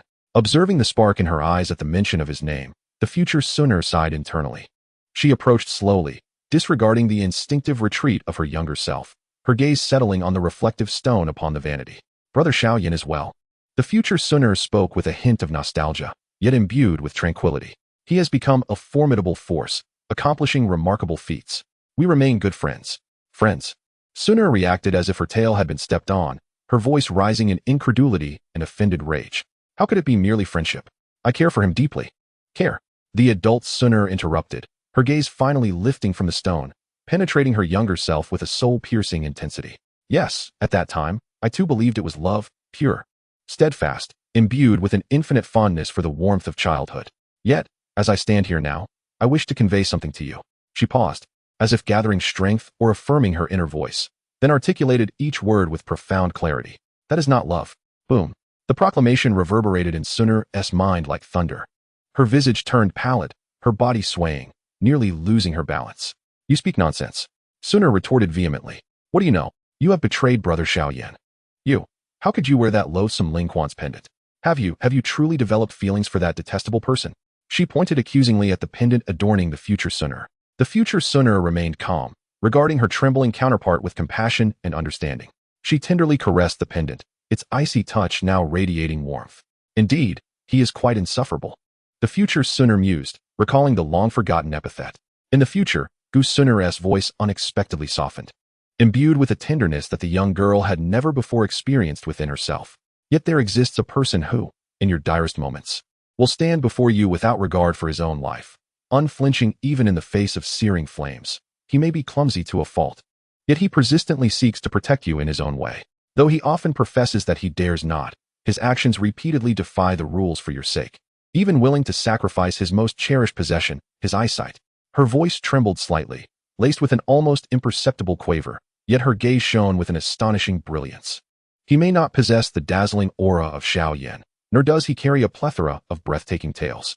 However, what he offers you is steadfast protection, a lively companionship filled with the warmth of life, and a profound sense of security that allows you to let down your guard and rest comfortably in his embrace. Stepping forward, future Gu Sunur gazed intently into the identical eyes of the young girl, as if she sought to etch this moment of enlightenment deep into the annals of her past soul. He is worthy of your affection. Cherish him well. Regarding the protagonist's character, some readers have recently expressed concerns about perceived cowardice or timidity, and I shall be attentive to these suggestions for subtle revisions. However, I am currently unclear on the specific aspects you refer to. Are they emotional or combat-related? If it pertains to emotions, the protagonist is not inclined to actively pursue or disturb Sunur. He maintains a professional demeanor, wishing not to offend Xiao Yan. He may also fear altering the original trajectory of fate, as Sunur harbors profound feelings for Xiao Yan. Thus, when writing about her love for the protagonist, Lu Qin, it will inevitably be accompanied by immense internal turmoil, making it unwise to hastily shift her affections. This narrative unfolds gradually, As for the combat aspect, I have indeed crafted the protagonist with a disposition that leans towards lethargy and an aversion to trouble. Nevertheless, during the events at the Dan Tower, he exerted pressure on Mu Gu, Xiao Dan, and more recently, Gu Ming, and I believe his performance was commendable. Nonetheless, I welcome your thoughts on which of the two aspects you find most concerning, and I will remain vigilant in making necessary adjustments. Chapter 49 marks the moment when he ascends to the role of coach. No, you deceive me. You have betrayed Brother Xiao Yan. Suner shook her head, tears welling in her eyes. I have betrayed no one, came future Gu Suner's voice, unwavering in its conviction. I have merely come to a profound understanding of my heart. Clinging to the warmth of childhood and truly falling in love with someone are entirely different.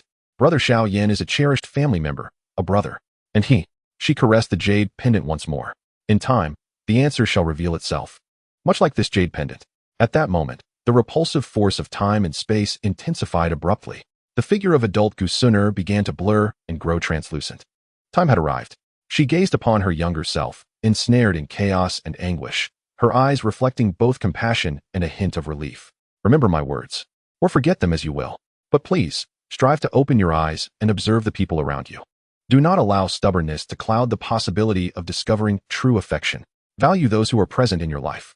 Her form grew increasingly faint, and suddenly recalling something, she added, by the way, Brother Xiao Yan already has a child outside. What? Brother Xiao Yan has a child outside. The future self has already dissipated, leaving behind only a shattered stone of memories and an overwhelming silence within the room. The phrase "you are with child" echoed through her mind like a spell, causing her unbearable pain, as if the entire world were spinning and collapsing. She awakened, her golden eyes devoid of focus, reduced to mere vast emptiness and bewilderment. Clutching her head, she slid down the wall and curled up on the bed.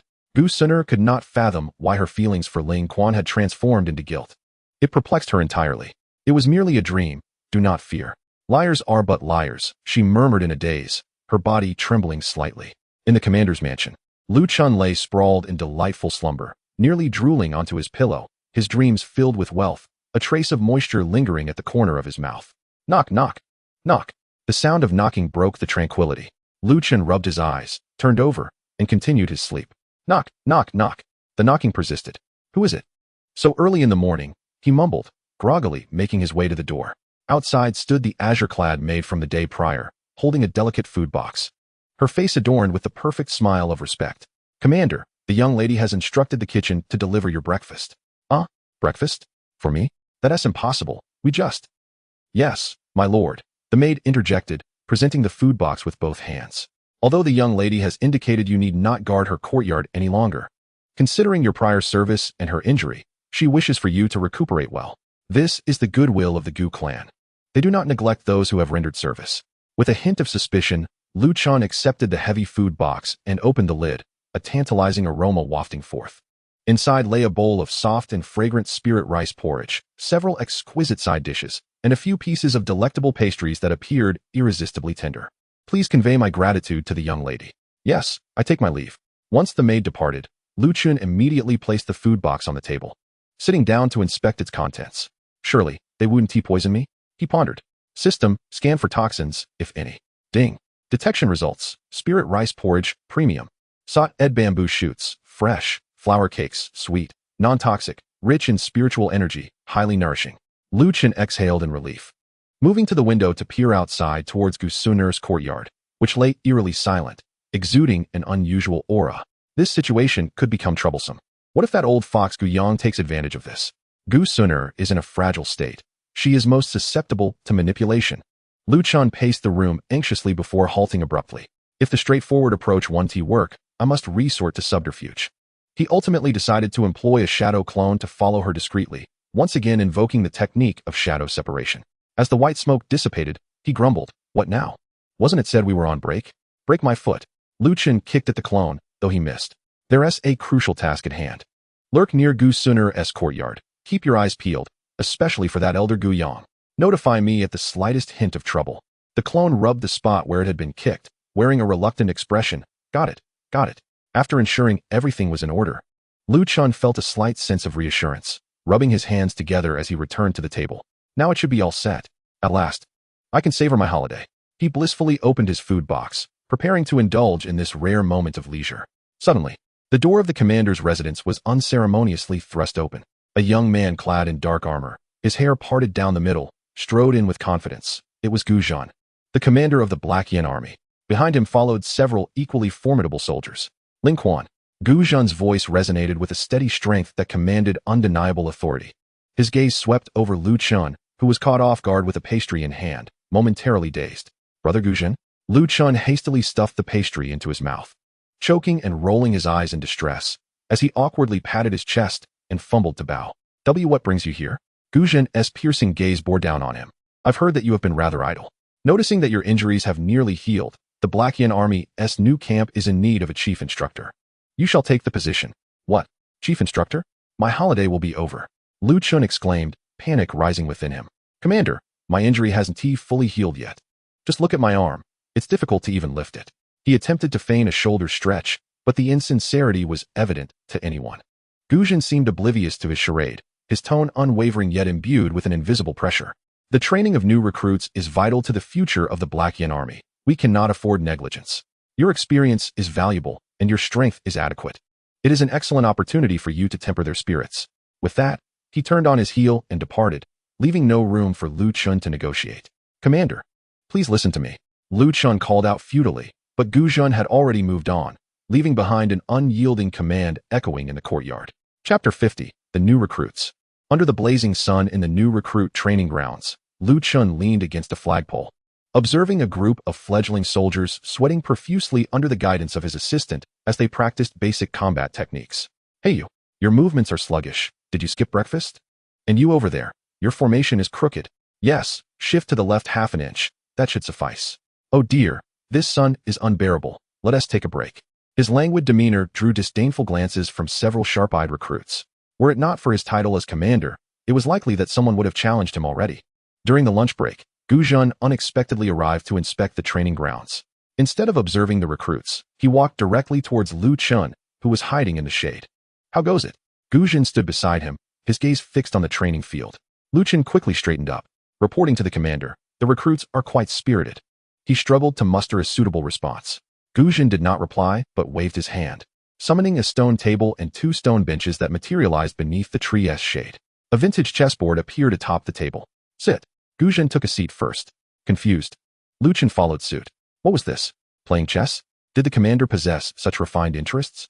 Gu Zhan, playing as black, made his moves with steady precision, exuding the calm authority of one accustomed to leadership, imparting an unspoken pressure upon the chessboard. After a dozen moves, Gu Zhan could no longer contain himself. You rascal. Do you even know how to play? Of course. I'm playing right now, aren't I? Lu Chun replied. Lu Chun fiddled with a white piece, seemingly nonchalantly placing it in an inconspicuous corner. Brother Gu Zhan, tell me, in our He Yin army, are there any, exceptionally powerful individuals? Or perhaps anyone capable of crossing realms to vanquish enemies directly? Gu Zhan placed a piece down. There are indeed experts, but those of the caliber you speak of are mostly fabrications of tales. He lifted his gaze to Lu Chun. The levels of strength are fixed. Dozong is Dozong, and Dozun is Dozun. To challenge beyond one's realm? It is a daunting task, especially at the Dosheng level. Even a single star's difference is akin to a chasm. Lu Chun held a white piece, suspended in the air. He pondered seriously, Sharingan? Heavenly Thunder? Shinra Tensei? In the face of an absolute disparity in strength, they indeed seemed inadequate. Oh, Lu Chun appeared indifferent, placing another piece. Let me put it this way, purely hypothetical.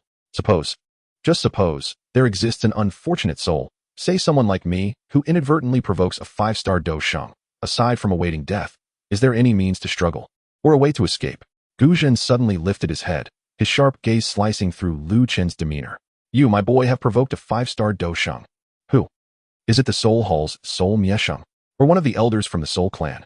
No, I've merely been indulging in tales lately, purely out of curiosity. Brother Gu Zhan, you are well versed. Enlighten me. Gu Zhan scrutinized him for a moment, before redirecting his attention to the chessboard, speaking gravely. To confront a 5-star Dosheng head-on is akin to a mantis trying to stop a chariot. To preserve your life is nearly impossible. Your only chance lies in fleeing before they truly lock onto you. Alternatively, you might possess exceptionally refined techniques or treasures to conceal your presence, rendering you undetectable for a brief spell. Or perhaps methods to disrupt perception, powerful soul impacts, or creating vast chaotic energy fields to interfere with their mental lock. However, these methods merely serve to buy some time. Gu Zhan raised his head, his gaze piercing. Ling Quan, be honest with me. Have you discovered something? Is there a 5-star Dosheng within the clan plotting against you? He was alluding to potential hidden spies from the Soul Hall. Lu Chen's heart skipped a beat. Yet his expression remained playful. Brother Gu Zhan, where are your thoughts wandering? Am I not the most honest and straightforward person? Who could I possibly offend? I was merely engrossed in tales, lost in thought. Come, let us play chess. It's your turn. He hastily placed a piece, deftly shifting the conversation while rapidly contemplating Gu Zhan's earlier words. Lu Chen's thoughts fixated on the depths of the ancestral hall, targeting the seemingly venerable figure of Gu Yang. If he were to reveal now that Gu Yang was the undercover agent, Gu Zhan might, like the former Gu Suner, accuse him of slandering an elder. Observing Lu Chen's feigned ignorance, Gu Zhan's brows furrowed tighter, sensing that this lad harbored significant secrets. He forcefully placed a piece down, speaking solemnly. Regardless of your schemes, remember, life is singular. If you truly encounter insurmountable troubles, do not bear it alone. Come to me, or directly report to the clan leader. Do you understand? A warmth enveloped Lu Chen's heart as he reined in his playful demeanor and nodded earnestly. Understood, brother Gu Zhan. The final move made by Gu Zhan resonated with a sound akin to metal striking stone, decisively sealing off the few meager white pieces that Lu Chen had managed to position. General, Gu Zhan's voice remained unadorned, yet his gaze was unwaveringly sharp, fixed upon Lu Chen. As Lu Chen surveyed the board, recognizing his complete defeat, he felt no remorse. Instead, he let out a chuckle and briskly tossed the remaining white pieces into the box. Brother Gu Zhan's chess skills are unparalleled. I, your humble junior, concede. I am thoroughly defeated. You rascal. Gu Zhan shook his head, sweeping his robe as the stone table and chessboard, along with the pieces, vanished in an instant, as if they had never existed. Rising, his figure cast a shadow over Lu Chen, who lingered on the stone bench. Heed my words, Gu Zhan said, lowering his gaze upon him, his tone regaining the calm authority befitting the supreme commander of the Black Yan army. In times of trouble, do not be overzealous. Our clan is not a monolith. Beneath the surface, currents run deep. Prudence is paramount. If ever there arises a matter beyond resolution, I, Gu Zhan, along with the Black Yan army, shall not stand idly by while our comrades face adversity. Lu Chen responded earnestly, clasping his fists. Rest assured, Commander. Ling Quan will take note. Gu Zhan gazed deeply into his eyes, as though seeking to discern something hidden beneath his languid facade. Ultimately, he merely patted Lu Chen's shoulder with considerable force, eliciting a grimace from him. Take care. With those parting words, Gu Zhan ceased further discourse and strode away, his figure swiftly disappearing into the corridor leading towards the main hall. Chapter 51. The invitation from the young lady of the Gu clan. Once Gu Zhan departed, the burden on Lu Chen's shoulders lifted significantly, allowing him to revert to his lazy demeanor. Just as he intended to recline back beneath the shade of the trees, a familiar silhouette caught his peripheral vision, slowly approaching the training ground. It was Gu Suner. A flutter of anxiety gripped Lu Chen's heart, prompting an instinctive urge to retreat behind the flagpole and feign ignorance. Surely she is not here for me. It cannot be an inspection, perhaps just passing by? Yes, just passing by. He hastily concocted justifications, his gaze becoming evasive as he feigned intense focus on the clumsy movements of a new recruit in the field. You cannot see me, you cannot see me. Quickly turning his back, he pretended to study the patterns on the flagpole, silently reciting an incantation for invisibility. Unfortunately, Gu Suner's intentions were unmistakable. She walked with poise, crossing the edge of the training ground, disregarding the tense recruits who stiffened at her arrival, and directly halted 3 paces behind Lu Chen.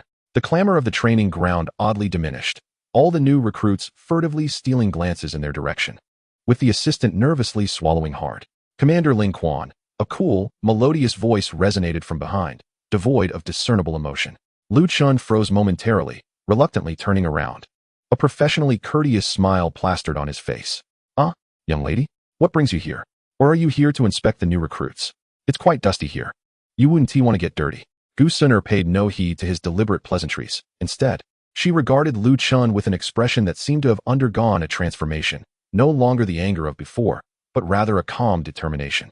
She engaged in a thorough psychological preparation for 3 consecutive days before finally taking this step. Avoidance proved futile. It would only allow inner demons to fester.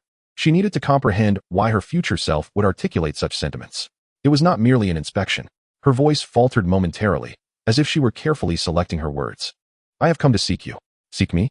Lu Chen was taken aback, alarm bells ringing in his mind. Follow me. Gu Suner interrupted his formalities, her tone calm, yet undeniably assertive. Now? Chen glanced at the new recruits still engaged in their drills, and then at his subordinate. My subordinate is training the new recruits. Leaving midway might be. I will explain to Brother Guzhan, Gu Suner replied coolly, her gaze sweeping over the eavesdropping recruits. I believe the deputy commander can manage for this brief period. The named deputy immediately straightened his posture, his voice resounding. Yes, miss. You can rest assured, Commander. I guarantee the task will be completed. Chen thought to himself, you guarantee nothing. Reluctantly, he followed Gu Suner. She bit her lip, gazing at the dust rising from the training field, her voice softening. That day, my attitude was not appropriate. Chen was momentarily stunned, completely unprepared for the young lady's intent to apologize. He quickly waved his hands. No, you are being too harsh, miss. It was I who was lazy initially. I acknowledge my mistake and assure you it will not happen again. There will be no next time, Gu Suner interjected, her tone devoid of emotion. She took a subtle breath, as if mustering courage, momentarily diverting her gaze to the swirling dust in the training ground before slowly returning her focus to Chen's face. Tonight, at the hour of the rat, at the Gu Realm stargazing platform. She paused. There will be a rare meteor shower, said to be quite spectacular. Chen blinked, slightly taken aback. To gaze at the stars? The young lady is inviting me to stargaze? What is this about? A banquet at Hongmen? Could it be a trap? Surely it is a trap. The young lady does not intend to find a secluded place to take her frustrations out on me, does she? His expressions were a vivid display, shifting from shock to suspicion and finally to wariness, which Gu Suner observed clearly. Her hard-won courage deflated significantly, and she furrowed her brow in mild annoyance. What? Are you unwilling? Do you believe I would harm you? No. Chen regained his composure. I would never dare. I am merely, utterly astonished. It is such an honor, miss. You, with your myriad responsibilities. How could I possibly allow you to waste your precious time on a meteor shower? He stammered in his refusal, almost inscribing please spare me upon his forehead. Gu Suner regarded his eagerness to evade her invitation, suppressing her emotions as she maintained a stern expression. If I say you shall go, then go you shall.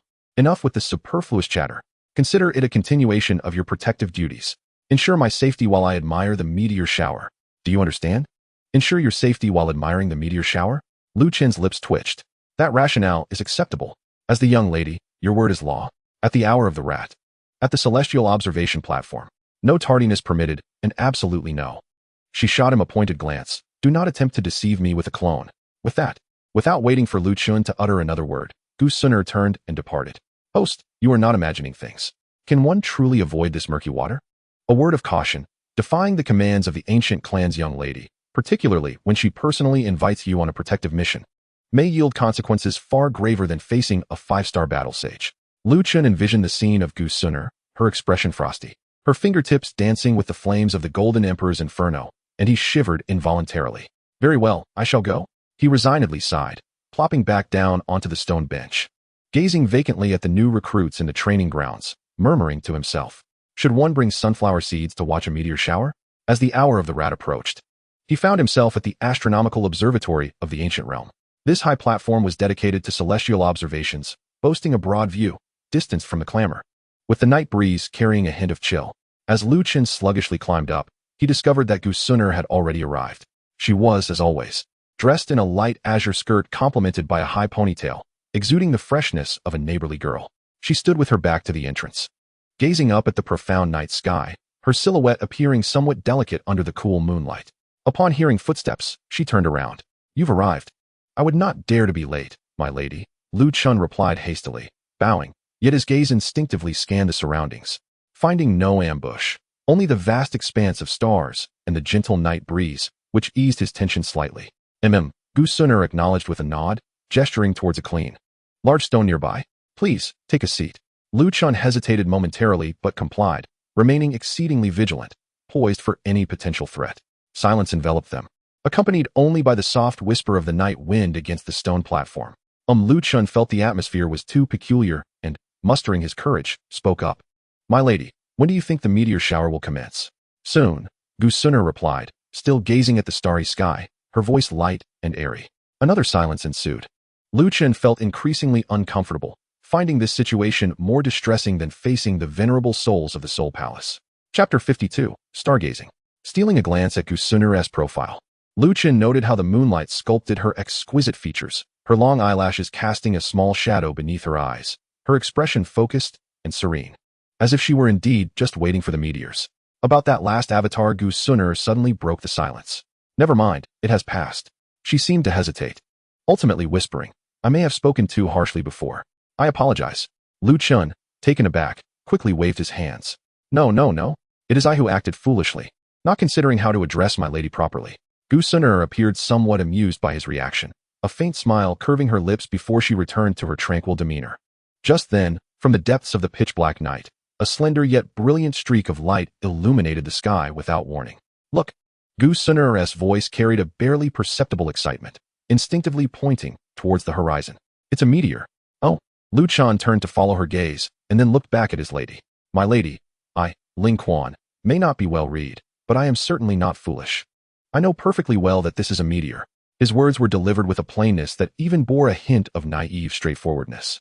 Gu Suner's hand, still pointing towards the sky, froze midair. The air seemed to freeze for a moment. Could it be that this fellow is so utterly lacking in romantic sensibility? Does my future self truly hold affection for him? The slight joy and excitement that had naturally surfaced on Gu Suner's face upon witnessing the meteor instantly stiffened. In its place arose a suffocating sense of unease. She swiftly withdrew her hand, her motions stirring a gentle breeze. Humph!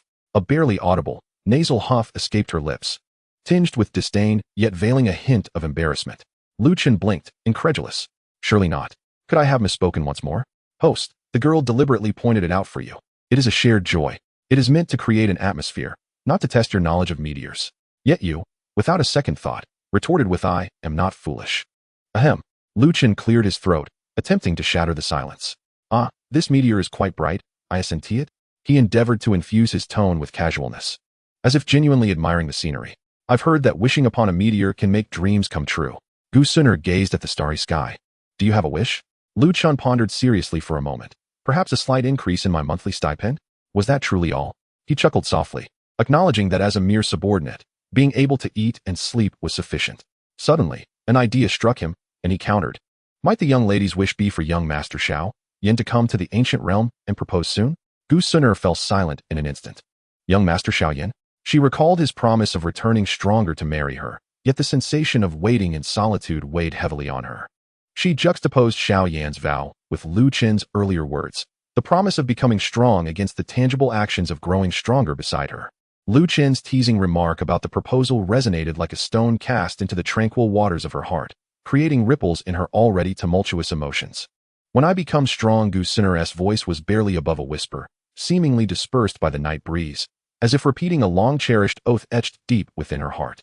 She watched the meteor streak across the sky, her gaze losing focus. A proposal, becoming strong. But what comes after attaining strength? Will he truly return? The fervent declaration of her future self echoed once more. He already has a child outside. The impact of that revelation was far more profound than her initial reaction suggested. It was not merely a betrayal of promises, but rather, it felt as though a profound chasm had opened in the emotional foundation she had painstakingly built over the years. Lu Chen's words lingered in the recesses of her heart, softly resonating. Growing stronger by your side. The stark contrast left her heart in disarray. Each piece of news about him was accompanied by tales of new adventures and alluring companions.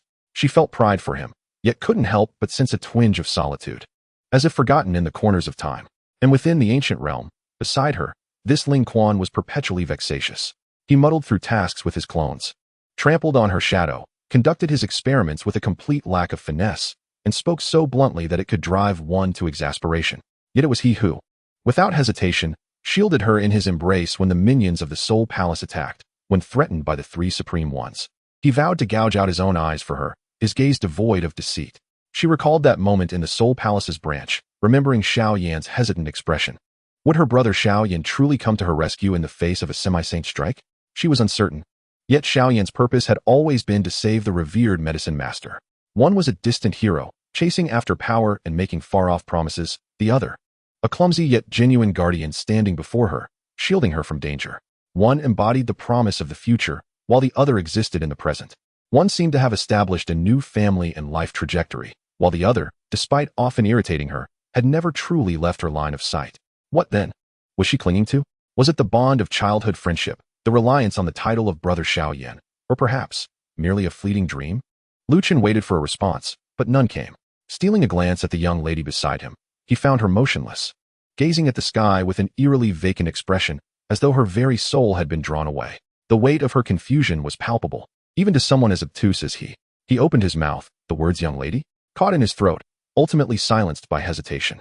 He sensed that the current silence was more unnerving than any reproach could ever be.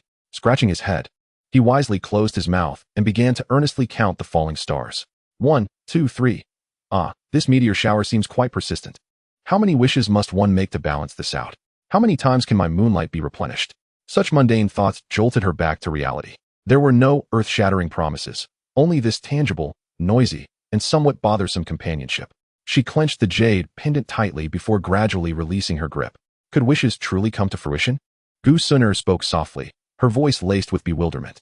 She was uncertain of the direction her future would take, where her heart would ultimately reside, and even what she was clinging to in the present. The night breeze tousled her hair, bringing a refreshing chill. She sat quietly, gazing at the fleeting starlight in the vast sky. Lu Qin's voice continued to murmur beside her, like a tireless summer cicada in the background, weaving a strange yet comforting cacophony. 7 stars, 8 stars. Should I wish for the clan leader to assign me a more leisurely task? Or perhaps, for the cafeteria chef's skills to improve? His murmurs, though soft, clearly reached Gu Suner's ears. Within that voice lay no profound promises or lofty ambitions, merely these tangible, even trivial, musings of the moment. Was it bothersome? Perhaps a little. Yet it was precisely this lack of poetic elegance that acted as an invisible anchor, gradually pulling Gu Suner back from the depths of her bewildered thoughts. Taking a gentle breath, she did not turn to look at Lu Quan. Instead, in a moment unnoticed by anyone, her body subtly shifted ever so slightly in his direction, as if drawing closer to the warmth of the bustling world around them. Lu Qin's voice persisted, seemingly having abandoned his counting to instead ponder which meteor shone the brightest and which followed the most curious path. The night breeze seemed to have grown cooler. Gu Suner instinctively wrapped her arms around herself. At that moment, a cloak, warm to the touch and still carrying traces of dust and sweat, was draped over her shoulders by a somewhat clumsy hand, almost as if it were carelessly tossed. The gesture was rough and devoid of grace. Gu Suner paused slightly, finally turning her head slowly. Under the moonlight, Lu Qin awkwardly averted his gaze, pretending to observe the other side of the sky, leaving her with the taut outline of his profile. He appeared to be attempting to feign ignorance of his actions. As for what the future held, she remained uncertain. Yet at this moment, the clumsy warmth and raucous companionship felt undeniably real. Enough of it. She resolved not to dwell on the future. Let her future self bear that burden. For now, this was sufficient. Chapter 53, Inner Turmoil. In the Gu Realm's training grounds, the newly recruited soldiers of the Black Yin army sweated profusely under the scorching sun, practicing their combat energy. Lu Quan paced between the ranks with his hands clasped behind his back, occasionally correcting their stances with raised voice. Align your waist and horse. Channel your energy from your dantian through your arms. Are you cramping or merely pretending to practice? And you, sharpen your gaze. This isn't about rolling your eyes. When the enemy approaches, do you intend to frighten them or amuse them to death? The new recruits trembled under his shouts, intensifying their efforts. Yet Lu Qin's brow furrowed deeper. At the edge of the training ground, beneath the towering ancient banyan tree, a familiar figure in white stood like a lingering specter, Gu Yang. This old fellow had not made his first appearance today. Each time Lu Quan conducted drills with the new recruits, he would conveniently appear nearby, never drawing close, merely standing at a distance with his murky old eyes half closed, as if in a trance. Yet, his elusive perceptive essence was unerringly fixated on Lu Quan. Since the day he parted from the young lady, the other's probing had evidently increased. Lu Quan felt an infernal heat rising to his crown. Damn it. Being a personal guard for a young lady was one thing, but now to be scrutinized daily by this old man? What was so impressive about a 5-star docent? The pressure was on him. Lu Quan felt as if his back teeth were on the verge of shattering. He suppressed the impulse to uproot that ancient banyan tree and hurl it away, just as he prepared to disregard that persistent gaze and continue training the new recruits. A voice laced with emotion resonated from behind him. Wait, that voice can't be. Lu Quan stiffened, slowly turning around. There stood Gu Suner at the edge of the training ground, quietly observing him. Sunlight filtered through the banyan tree's leaves, casting dappled shadows upon her skirt. Why, young lady? Lu Quan quickly saluted. What was happening? Hadn't he just accompanied her to watch the meteor shower yesterday? Why was she here again? Moreover, her aura felt somewhat off. Gu Suner halted a few steps in front of Lu Quan, her gaze sweeping over the nervous new recruits before settling back on Lu Quan's face. Her red lips parted to utter 4 words. You are late. Huh. Lu Quan was utterly bewildered, looking up at the sky. Late? Late for what? Did you not say today that I need not come to see you? He recalled clearly the command given that day, which indicated there was no need for his presence. Although Gu Suner had apologized yesterday, he had not received any notification requiring him to visit her, leaving Lu Chun utterly perplexed. With her chin slightly raised, Gu Suner exhibited an air of stubbornness that Lu Chun found incomprehensible. When I say I'm late, I am indeed late. Lu Chun, bewildered and innocent-looking, responded, My lady. I am but a simple servant. Did you not state that I was no longer to serve as your bodyguard? I have not assumed that role. How can I be late? He raised his hands in an attempt to reason with her. When did I ever declare that I would no longer require your services? Gu Suner replied, her tone tinged with an unreasonable insistence. I merely stated that you need not enter my quarters without my permission. Now that I permit it, I have not rescinded your duty as my personal guard. Her tone carried a hint of unrecognized petulance. The duty of a bodyguard is to ensure my safety, be it in my quarters, the training grounds, or anywhere within the ancient realm. I am here now, as your charge. Your absence from your post cannot be deemed anything but tardiness. Lu Chun stood in shock, recalling how he had previously been dismissed as merely a combatant of lesser distinction. Why did Gu Suner now seem to embody a haughty, capricious spirit? Observing the emotions reflected in her eyes, he felt an inexplicable confusion. Had she taken leave of her senses today? He opened his mouth, attempting to offer further justification, but my lady, at the very least allow me to attend to the new recruits. There are no buts, Gu Suner interjected with undeniable authority. Your father's punishment requires you to remain my bodyguard for a period of 6 months, which is not yet complete. Therefore, you are still under my command. Now, immediately, accompany me. With that, she turned and strode towards the training grounds, leaving behind a cool, yet somewhat petulant silhouette. Lu Chun remained rooted in place, feeling disheveled by the wind. Beneath the ancient banyan tree at the edge of the training field, Gu Yang's murky old eyes opened briefly before slowly closing again, as if nothing had transpired. What on earth is happening? Lu Chun mused as he watched Gu Suner's figure recede into the distance. Casting a glance at the cursed banyan tree, ultimately resigned, he waved at the recruits. What are you staring at? Continue your training. Soon, another commander will arrive. If your movements are inadequate, you will practice for an additional 2 hours tonight. Having shouted, he trudged away, dispirited, his heavy steps trailing behind that willful and baffling young lady. Gu Suner did not walk quickly, and Lu Chun, taking 2 steps for every one of hers, maintained a respectful distance of 3 paces behind her. This was the wisdom he had gleaned from the past few days of shadowing her. It allowed for timely responses without being overly intrusive. Throughout their journey, both remained silent, the atmosphere thick with tension. Lu Chun felt an overwhelming discomfort under the invisible pressure emanating from Gu Suner. Just as he contemplated whether to inquire about her plans, she finally spoke, her voice low and imbued with a hint of uncertainty. Featherspring, at your service, he replied promptly. What kind of person do you think Brother Xiao Yan is? Wasn't this question posed before? After careful consideration, he cautiously responded. Young Master Xiao Yan possesses extraordinary talent, unwavering will, and values loyalty and righteousness. His future achievements are boundless. A standard answer, flawless in its delivery. Then I would like to pose a question to you, if I may. Please, miss, speak. If a person once held immense significance in your life, even making promises to you, and later you discover that she appears to have had a child with another, or that her distant promises are but illusions of love, what does that signify? Her words faltered, as if she were ensnared in a profound confusion. Struggling to articulate her thoughts, Lu Chun was utterly bewildered. Hadn't she just been inquiring about Xiao Yan? How had the conversation shifted to this matter? Was the young lady pondering some philosophical quandary of life? He cautiously probed. Miss, do you harbor any concerns regarding young Master Xiao Yan? Gu Suner's body momentarily stiffened, and she abruptly turned to face him. Her eyes, illuminated by the lake's reflection, gleamed with an emotion Lu Chun had never witnessed. Confusion, struggle, and even a hint of panic. No, she quickly denied it, her tone tinged with embarrassment and indignation at being exposed. What concerns could I possibly have? I was merely asking. You need only answer my question. Lu Chun was taken aback by her fierce reaction and hastily lowered his head. Yes, it was my indiscretion. Startled, he thought perhaps Gu Suner and Xiao Yan were at odds, but how could that be? Since their return from Dan Tower, they had not seen each other. It was improbable that any discord existed. So what are your thoughts? Miss, I am but a simple man, lacking wisdom in profound matters. Yet, I understand that people and events in this world are akin to the waters of this lake, seemingly tranquil, yet currents of change run deep beneath the surface. Lu Chun paused, turning to Gu Suner with earnest sincerity in his gaze.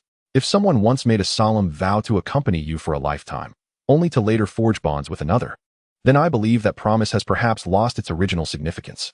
Despite his earthly perspective, Lu Chun was acutely aware of how shockingly unconventional and harsh his words might sound to an ambitious young lady of the ancient clan in the Dochi continent. Yet, Gu Sun'er's complexion paled. She had intended to contemplate her final considerations, attempting to persuade herself. Lu Chen hastily clarified, "Please do not take offense, miss. This is merely my personal perspective. After all, such situations are commonplace in my homeland, where promises are often trifles. Moreover, in my culture, polygamy is frowned upon. Even if our circumstances were to improve, one could only have one wife." In Lu Chen's modern societal mindset, this notion represented the most fundamental moral principle. However, in the Dochi continent, strength reigns supreme. Even a pinnacle powerhouse like her father, Gu Yuan, with only one wife, was merely a personal choice.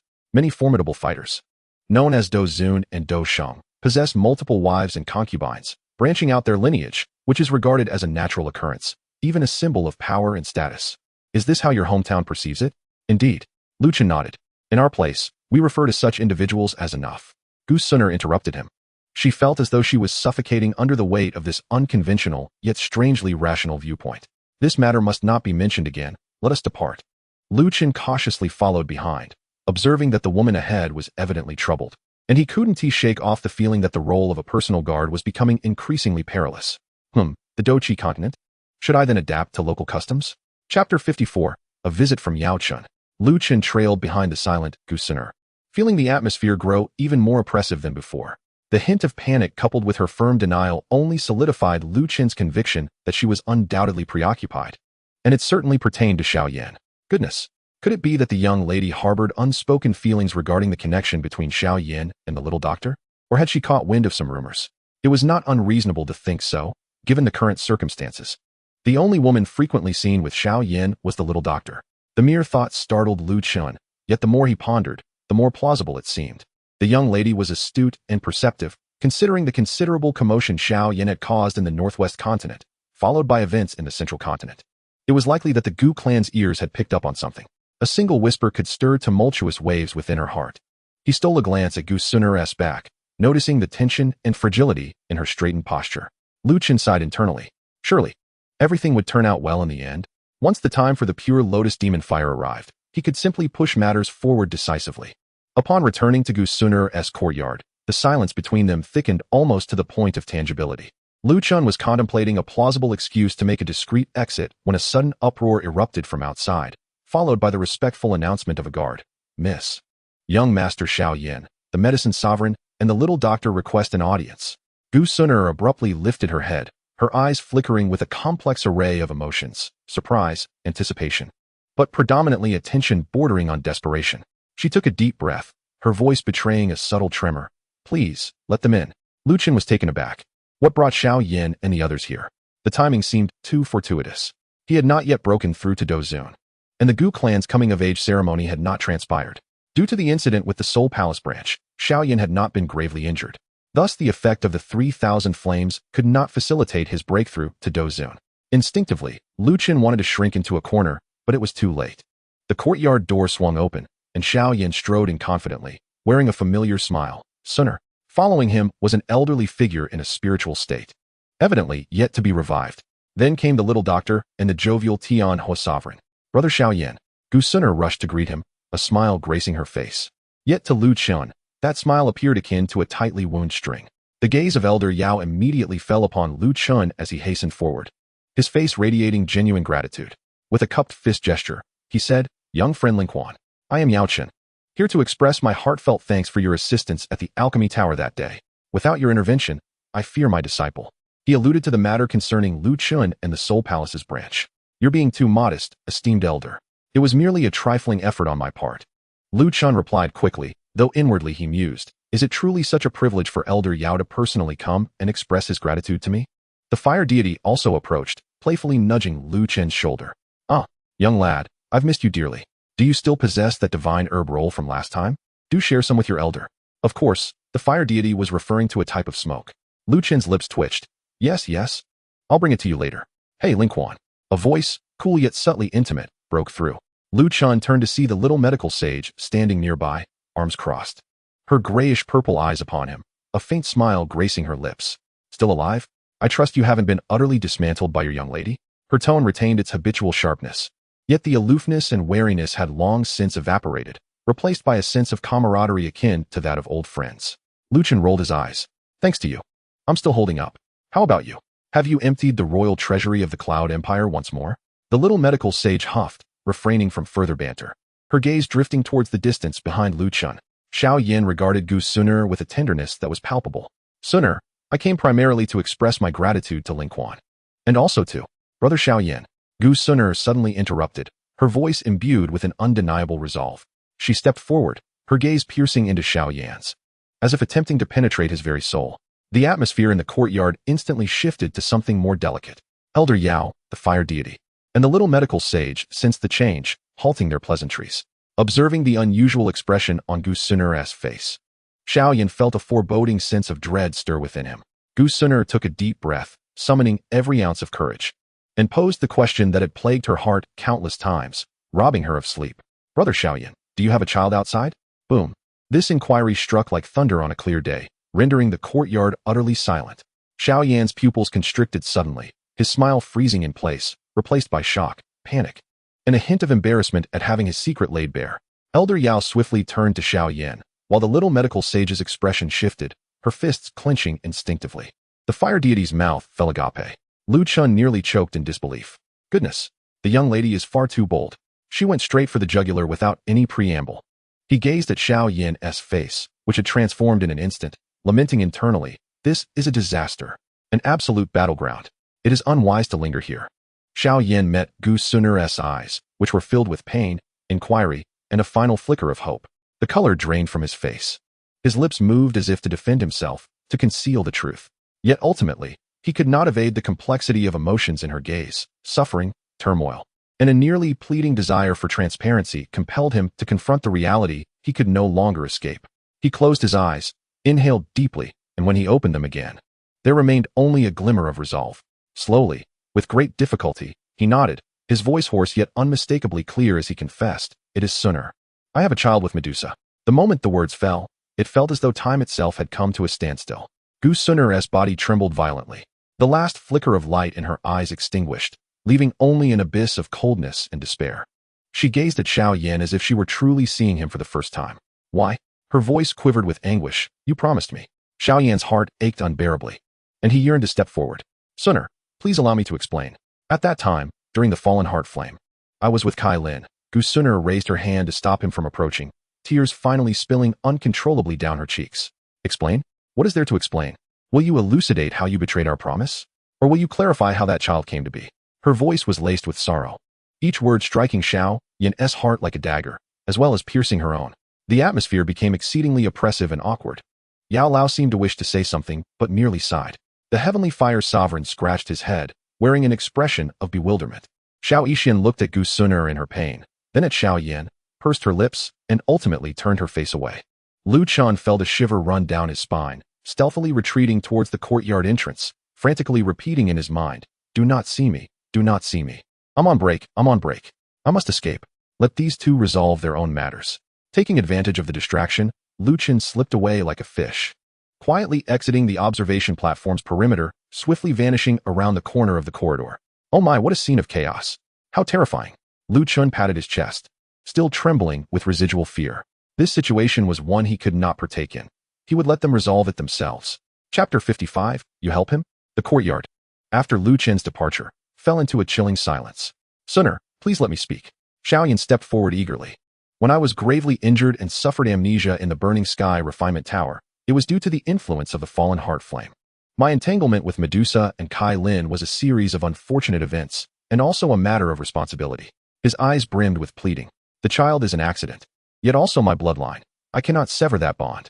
But Suner, my feelings for you have never wavered. You are mine. Gu Suner's voice was eerily calm, yet it chilled the air more than her previous hysteria. She wiped the tears from her face, her movements carrying a cruel elegance. An accident can erase everything? Can it make that child non-existent? Can it make your bond with another woman, who shares your bloodline, vanish? Suner, Xiao Yan looked at her tears, longing to grasp her hand. I know I have wronged you, but I cannot let go of Kai Lin and the child. He was pierced by the coldness in her eyes, the words of compromise choking in his throat, unable to be uttered. He had never seen Suner so enraged, so heartbroken, so distant. Taking a step back, tears finally fell from her eyes, yet her gaze remained as frigid as frost. Brother Xiao Yan, what is it that you wish to convey? Do you desire my acceptance? A fleeting image of Lin Kuan's radical, yet crystal-clear declarations flashed through her mind. Shattering the promises made. This is betrayal. Consuming from one bowl while gazing at another. At that moment, you declared that sooner was your only one. And I have steadfastly upheld that vow, regarding you as my singular truth. Yet what of you? Her gaze briefly flitted to the little medicine saint behind Xiao Yan before returning to his face. It seems that sooner was too naive. In the Doqi continent, strength reigns supreme, and polygamy is commonplace. As the young lady of the ancient clan, how could I share a husband with others? Gu Sunur's voice was as frigid as ice, laced with the innate pride of her lineage and the profound pain of being grievously wounded in this moment. Sunur, Xiao Yan cried out in anguish. Why can't you comprehend my situation? I bear a responsibility towards Kai Lin, yet my heart belongs to you. Can't there be a way to reconcile both? At long last, he uttered the thought that had circled in his heart. A notion he had dared not voice before Sunur. I would never betray you. Kai Lin would not mind either.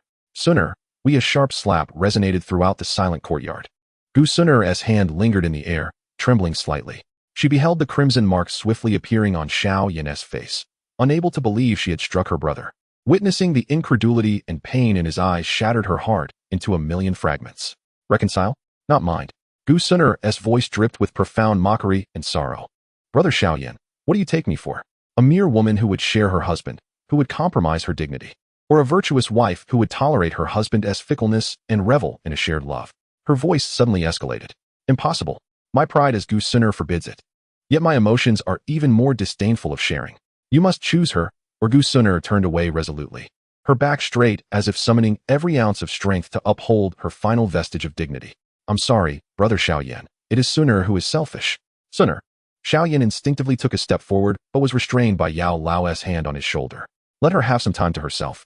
Yao Chun's voice was filled with helplessness. Lu Chen slipped out of the tension-laden courtyard, running far until he could no longer hear any sound and leaned against an ancient tree, gasping for breath. That was terrifying. He wiped away non-existent cold sweat and steadied himself, beginning to comfort his own spirit. It's nothing serious, just a minor scene. According to the plot, at the time of the pure lotus demon fire he abruptly halted, his brow furrowing in confusion. Wait, that is not right. He raked his fingers through his hair, pacing restlessly. In the original tale, Sunur only discovered Medusa and the child after the Bodhi ancient tree. By then, Xiao Yan had already ascended in strength and prestige. And during the time of the pure lotus demon fire, they would face life and death together. But what of the present? The Bodhi ancient tree has yet to make its appearance. Xiao Yan doesn't even possess the rank of Dozun. Sunur has been prematurely exposed to the plot, and without any buffer whatsoever. Moreover, Xiao Yan wishes to achieve a delicate balance, yet it has led Sunur to a breaking point. This is disastrous. Lu Chen felt an icy chill surge from his feet to the crown of his head, as the plot unraveled beyond recognition. Sunur's current demeanor clearly indicated that she had reached her limit. With her proud disposition, how could she ever accept sharing? The mutual bond forged through the sacred lotus demon fire would be in vain. The seeds of discord had already been sown. Should I simply cast Sunur into the demon fire space? Yet, that would contradict the original narrative, where Xiao Yan was thoroughly prepared, and it was Sunur who willingly offered herself. Lu Chen envisioned the catastrophic storm his butterfly effect could unleash, potentially leading to the collapse of the very realm. No, he could not afford to remain passive. With a steely resolve in his gaze, Lu Chen immediately turned and sprinted back towards the courtyard, muttering incantations under his breath. Xiao Yan, hold your ground. I am coming to rescue you. The thought of Xiao Yan speaking of responsibility and bloodlines only served to exacerbate the situation. He accelerated with all his might, praying that Xiao Yan would not utter another misstep. Move faster. He urged his legs, desperate for swiftness. With his esteemed strength as a Dozun, he quickly returned to the suffocating atmosphere of the courtyard. He disregarded all notions of decorum, forcefully kicking open the door. Young Master Xiao Yan, I have come to rescue you. However, as he landed and steadied himself, the moment he beheld the scene within the courtyard, his voice faltered, as if a hand had grasped his throat. Xiao Yan stood there, despondent, a clear handprint etched upon his face, his gaze hollow and tormented. Yao Lao stood beside him, sighing as he placed a comforting hand on his shoulder. Meanwhile, Gu Sunur had reached the entrance of the courtyard. Upon hearing Lu Chen's shout, she paused, slowly turning around. Her face bore traces of tears, her eyes rimmed with red. Young miss, let us converse calmly. Do not act impulsively. Each word from Gu Sunur struck Lu Chen's heart like a hammer, asking him to help. Chapter 56. To aid the young lady? Or to aid Xiao Yan? The The echo of Lu Chen's declaration, "I have come to rescue you," lingered in the courtyard, yet the air seemed to freeze into an icy stillness. Gu Sun'er's tear-filled yet piercingly cold eyes were fixed upon him. Her inquiry, "You would help him?" pierced Lu Chun's psyche like a poisoned needle, sending shivers down his spine. Help whom? Help Xiao Yan? That would directly strike at Gu Sun'er's most sensitive and wounded nerve at this moment, effectively declaring his position as her adversary, rendering any previous notions of betrayal all the more hypocritical. To assist Sunu? To denounce Xiao Yan as a scoundrel? This might temporarily quell her fury, but at what cost? Would it irrevocably sever her connection with Xiao Yan? What if, in the future, the narrative were to amend itself? Or if Sun'er regained her composure and realized her lingering affection for Xiao Yan? Lu Chun would then be branded a treacherous instigator and a villain of the highest order. Lu Chen's mind raced, focusing on survival instincts. It was imperative to extricate himself from this perilous vortex. But just then, Lu Chen executed a move that took everyone by surprise. He suddenly knelt on one knee upon the jade stone floor with a resounding thud. The action was decisive and unhesitating. "I am at fault. I have failed in my duties. I am deserving of death 1,000 times over." Lu Chun lowered his head, his voice imbued with a precise tremor of regret. As a protector of the young mistress, his duty was to ensure her safety and bring her joy. He met Gu Sun'er's gaze with unwavering resolve. Moments ago, he had sensed a tumultuous surge of energy in this place, emotions raging. Fearing that the young mistress might succumb to anger, potentially harming her health. If genuine fury were unleashed, it could endanger her very essence. Such an outcome would render him a negligent guard, deserving of the gravest consequences. In the present predicament, he could only redirect all blame toward his own identity as a derelict protector. He refrained from mentioning Xiao Yan, the child, or any sensitive topics, emphasizing solely, "I am here to protect you, Gu Sun'er, to prevent you from becoming unwell and to shield you from Xiao Yan's ire." His words stemmed purely from the perspective of his protective duty, avoiding any discourse of right or wrong.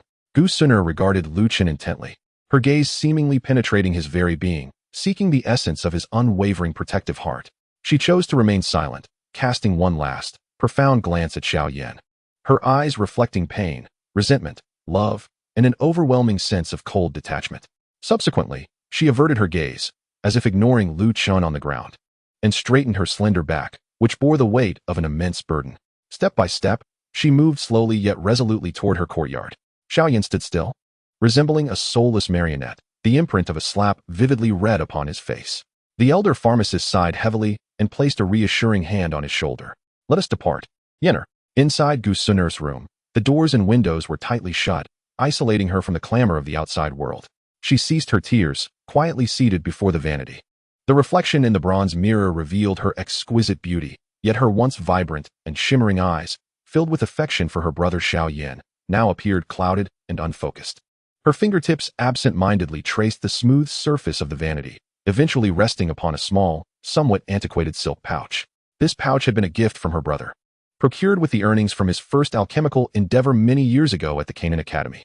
Inside lay a polished pebble, crafted by his own hands. He had claimed it symbolized his heartfelt intentions, as steadfast and eternal as stone. Gu Sun'er's fingers trembled slightly as she unfastened the pouch. The warm, smooth stone settled in her palm, its familiar texture evoking a jarring pang of pain. Steadfast? Eternal? A bitter smile curled at the corners of her lips. She then opened the deepest drawer of the vanity, where a few cherished items lay in quiet repose. A photograph of the two of them taken on the mountainside of Canaan Academy, rendered clumsily by their mentor, yet radiating joyful smiles, and a pill, still warm from his excitement, which he had pressed into her hands when he successfully concocted his first third-grade elixir, carefully preserved in a jade box to this day. These mementos were treasures she held dear, providing solace during her prolonged waiting in the ancient clan. Each item bore the weight of Xiao Yan's past promises, his awkward care, and the moments that made her heart flutter. Yet now Gu Sun'er's gaze slowly traversed the objects that bore witness to past sweetness and promises, love, pain, and the fury of betrayal. A tide of emotions surged within her, relentlessly battering her defenses. She required time, an extensive expanse of time, not for forgiveness, nor for a resolute severance. For the profound emotions that ran through her veins could not be so easily discarded. Rather, she needed to organize, to arrange the shards of feelings, shattered suddenly and intertwined with love, hate, and pride, to reconstruct the image of her elder brother Xiao Yan, who once radiated brilliance in her heart, to contemplate the path she should embark on next. That night, Yao Chen sought out Lu Chun, who was lamenting alone in his courtyard. It was over, It was a disaster. Why would Suner inquire whether Xiao Yan had children? Yao Zun. Lu Chen was somewhat taken aback. Yao Chun wore an expression of profound fatigue, yet his gaze towards Lu Chen was imbued with sincere gratitude. Ling Quan, my young friend. I apologize for disturbing you at such a late hour. You are too kind. Please take a seat. Lu Chen quickly gestured. After a moment of silence, Yao Chen spoke slowly. I hope today's events did not cause you any embarrassment. Lu Chen hastily waved his hand. Not at all. Yao Zun is being overly modest. A deep sigh escaped Yao Chen, his face etched with bitterness. Yinner, in his youthful arrogance, has made grave mistakes, hurting Suner's heart, and betraying the trust of your esteemed young lady. I express my apologies on his behalf. That is unnecessary. Lu Chen rose promptly. This matter lies solely between young Master Xiao and the young lady. It does not concern me, nor do I dare accept such courtesy from a revered one. Yao Chen shook his head, producing a warm, jade box from his spatial ring. As the box opened, a rich aroma of medicine wafted through the air, revealing a pill the size of a longan, perfectly round, radiating a spectrum of colors. 8 clear golden patterns flowed across its surface as if alive, faintly resonating with the sounds of dragons and phoenixes. This is the 8 treasure soul reviving pill, crafted by me, a pinnacle grade 8 elixir. While it cannot resurrect the dead, it is remarkably effective for soul injuries, depleted fighting spirit, and damaged origins. Even at the peak of Dozun, its consumption can restore a significant portion of strength at a critical moment. Yao Chen pushed the jade box towards Lu Chen, speaking earnestly. This is far too precious. I am unworthy to receive it. Lu Chen gazed at the resplendent elixir, his heart stirred. An 8th grade pinnacle pill. This was undoubtedly a treasure from Yao Chun's collection. Its value was incalculable. Please do not decline, my young friend. Yao Chun pressed Lu Chen's hand, his eyes sincere. Had you not lent your assistance at the pill tower, Yinner would have surely fallen victim to the Soul Palace. I too might not have escaped so smoothly. I shall remember this kindness. Consider this pill as a token of my gratitude, and if you ever find yourself in need of my assistance in the future, do not hesitate to ask. He paused, casting a meaningful glance towards Gu Suner's courtyard. Moreover, serving the young lady of the ancient clan is likely not an easy task. Keeping this may be beneficial in times of urgency. Lu Chen observed the unwavering sincerity and subtle concern in Yao Chen's eyes. He also recalled his current predicament as a close bodyguard and the looming threat of the ancient goat crisis. This elixir was indeed one of the most vital cards in his hand for survival at present. Lu Chen took a deep breath, no longer hesitant, and solemnly accepted the jade box. Thank you for the generous gift, esteemed alchemist. This gratitude will be remembered. Holding the warm jade box in his hands and feeling the overwhelming medicinal power within, a myriad of emotions surged in his heart. Oh, the word love can be quite detrimental. He shook his head, reflecting, it is indeed better to remain single, to relish in solitude, to revel in one's independence. Host, are you reveling in schadenfreude? I am merely contemplating life. Lu Chen carefully stowed the jade box away, raising his gaze towards the direction of Gu Suner's courtyard, which remained enveloped in silence. It seemed that his role as a personal guard would continue for some time. He let out a long sigh. Chapter 57. The preparation for the peak competition begins. The figure of Yao Chun had long since vanished into the ripples of space, leaving behind the warm, weighty jade box of the 8 treasure resurrection pill in Lu Chen's palm. Exhaling a deep breath, Lu Chen cherished the jade box, placing it deep within his spatial ring. He settled onto a stone bench in the courtyard, gazing up at the profound night sky of the ancient realm. The stars twinkled above, yet failed to illuminate the gloom in his heart. Personal guard, Lu Chen murmured to himself, a bitter smile creeping onto his lips. To watch over a ticking time bomb of emotions that could explode at any moment. A 9-star Dozun level? What would Gu Suner do next? Would she entirely shut herself off, or weep endlessly? Should he comfort her? Never mind, that was Xiao Yan's responsibility. He had created this mess, and ought to rectify it himself. Why should I involve myself? If the comforting went awry, would the blame not fall on me? He recalled the icy, piercing gaze of Gu Suner, causing a shiver to run down his spine. This matter should be left to time, or to Xiao Yan to resolve. What truly troubled him now was another issue. Gu Yang. With Xiao Yan's arrival in the ancient realm, the crucial aspect was that he possessed the ancient imperial jade of the Xiao clan, coupled with the piece treasured by the ancient clan. The convergence of these 2 ancient jades in the ancient realm would be like a beacon for the Soul Clan's concealed chess piece. Gu Yang. He would undoubtedly take action. Lu Chen abruptly rose to his feet. The target would either be the ancient jade, or himself, or perhaps both. This was not merely a matter of mission, it pertained to his very life. In the depths of the back mountain, where few tread, Lu Chen gazed at a clearing beneath a waterfall, the roaring water serving as the perfect cover. Time was of the essence. Taking a deep breath, he began to form seals at a speed imperceptible to the naked eye. Z, Cho In, Mao, Chun Si. The speed of his sealing quickened, producing trailing shadows. The fighting spirit within him flowed in concert with the thunderous power summoned by the heavenly thunder, creating a faint crackling sound. Host, I advise you to proceed with caution. You are not Xiao Yan and should not engage across realms, especially with such a vast disparity. The thunderous roar of the waterfall was deafening, the immense torrents crashing into the deep pool, sending up clouds of mist. Then I shall take a gamble, he whispered to himself, a nearly frenzied smile curling at the corners of his mouth. I shall wager everything. Host, you are playing with fire. If I do not play with fire, shall I merely await my demise? If that old fool desires my eyes, he would certainly not achieve a swift kill. He yearns for the living, for the entirety of an eye. This is his sole lifeline. Under ordinary circumstances, facing the ancient ram's strike, he would undoubtedly meet his demise. Yet, he wagers that his adversary, fearing the consequences, will refrain from delivering a lethal blow. He bets on their restraint, hoping to endure the first strike without succumbing to death.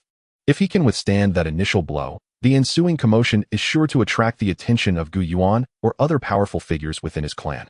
Each seal he invokes draws forth the thunderous energy from the heavens, gathering it in a frenzy. Above the waterfall, the once clear sky abruptly darkens as heavy thunderclouds materialize, with serpents of lightning dancing within, emitting a deep, resonant roar. Heavenly thunder refines the body with azure lightning. Boom! The blinding azure lightning strikes Lu Chun with precision, the ferocious power of the thunder engulfing him instantly. He is drawing upon the lightning to enhance his defense and strength. Yet he grits his teeth, clinging to consciousness with sheer willpower. Time becomes indistinct when the last vestiges of azure lightning are forcibly absorbed. Lu Chun collapses to the ground with a thud. The system promptly summons the attributes panel.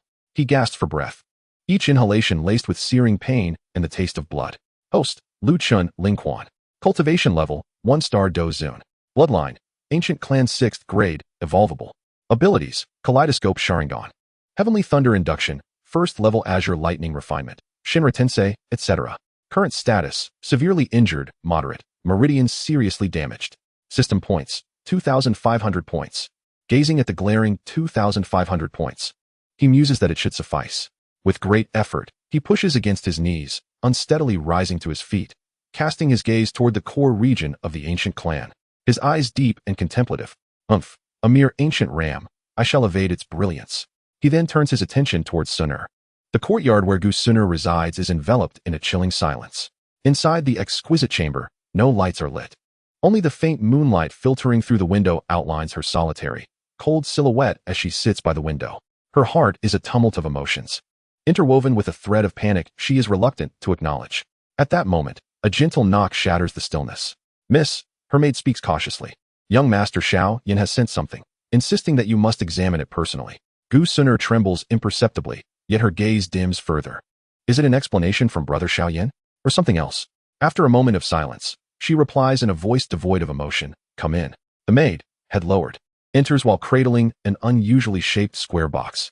The box is entirely black, crafted from a material that is neither metal nor wood, its surface smooth as a mirror, with a small protruding button at the top. This is a starry sky projector, specially prepared for you by young Master Xiao Yan. Xiao Lan respectfully places the box on the table and retrieves a folded note, adding, "In this." Gu Suner's gaze falls upon the note. After a moment's hesitation, she reaches out to take it and unfold it. "Suner, though I cannot pluck the stars for you, nor can I keep the entire dazzling night sky by your side forever, however, I am willing to transform a fragment of this vast galaxy into an eternal canvas, solely to illuminate it for you. No matter when or where, whenever you gaze upwards, this sky that belongs to you shall never dim." Signed, Xiao Yan. Is this truly written by Brother Xiao Yan? Gu Suner's eyes brimmed with disbelief. When did he become so sentimental? Such straightforward declarations of affection are entirely uncharacteristic of him.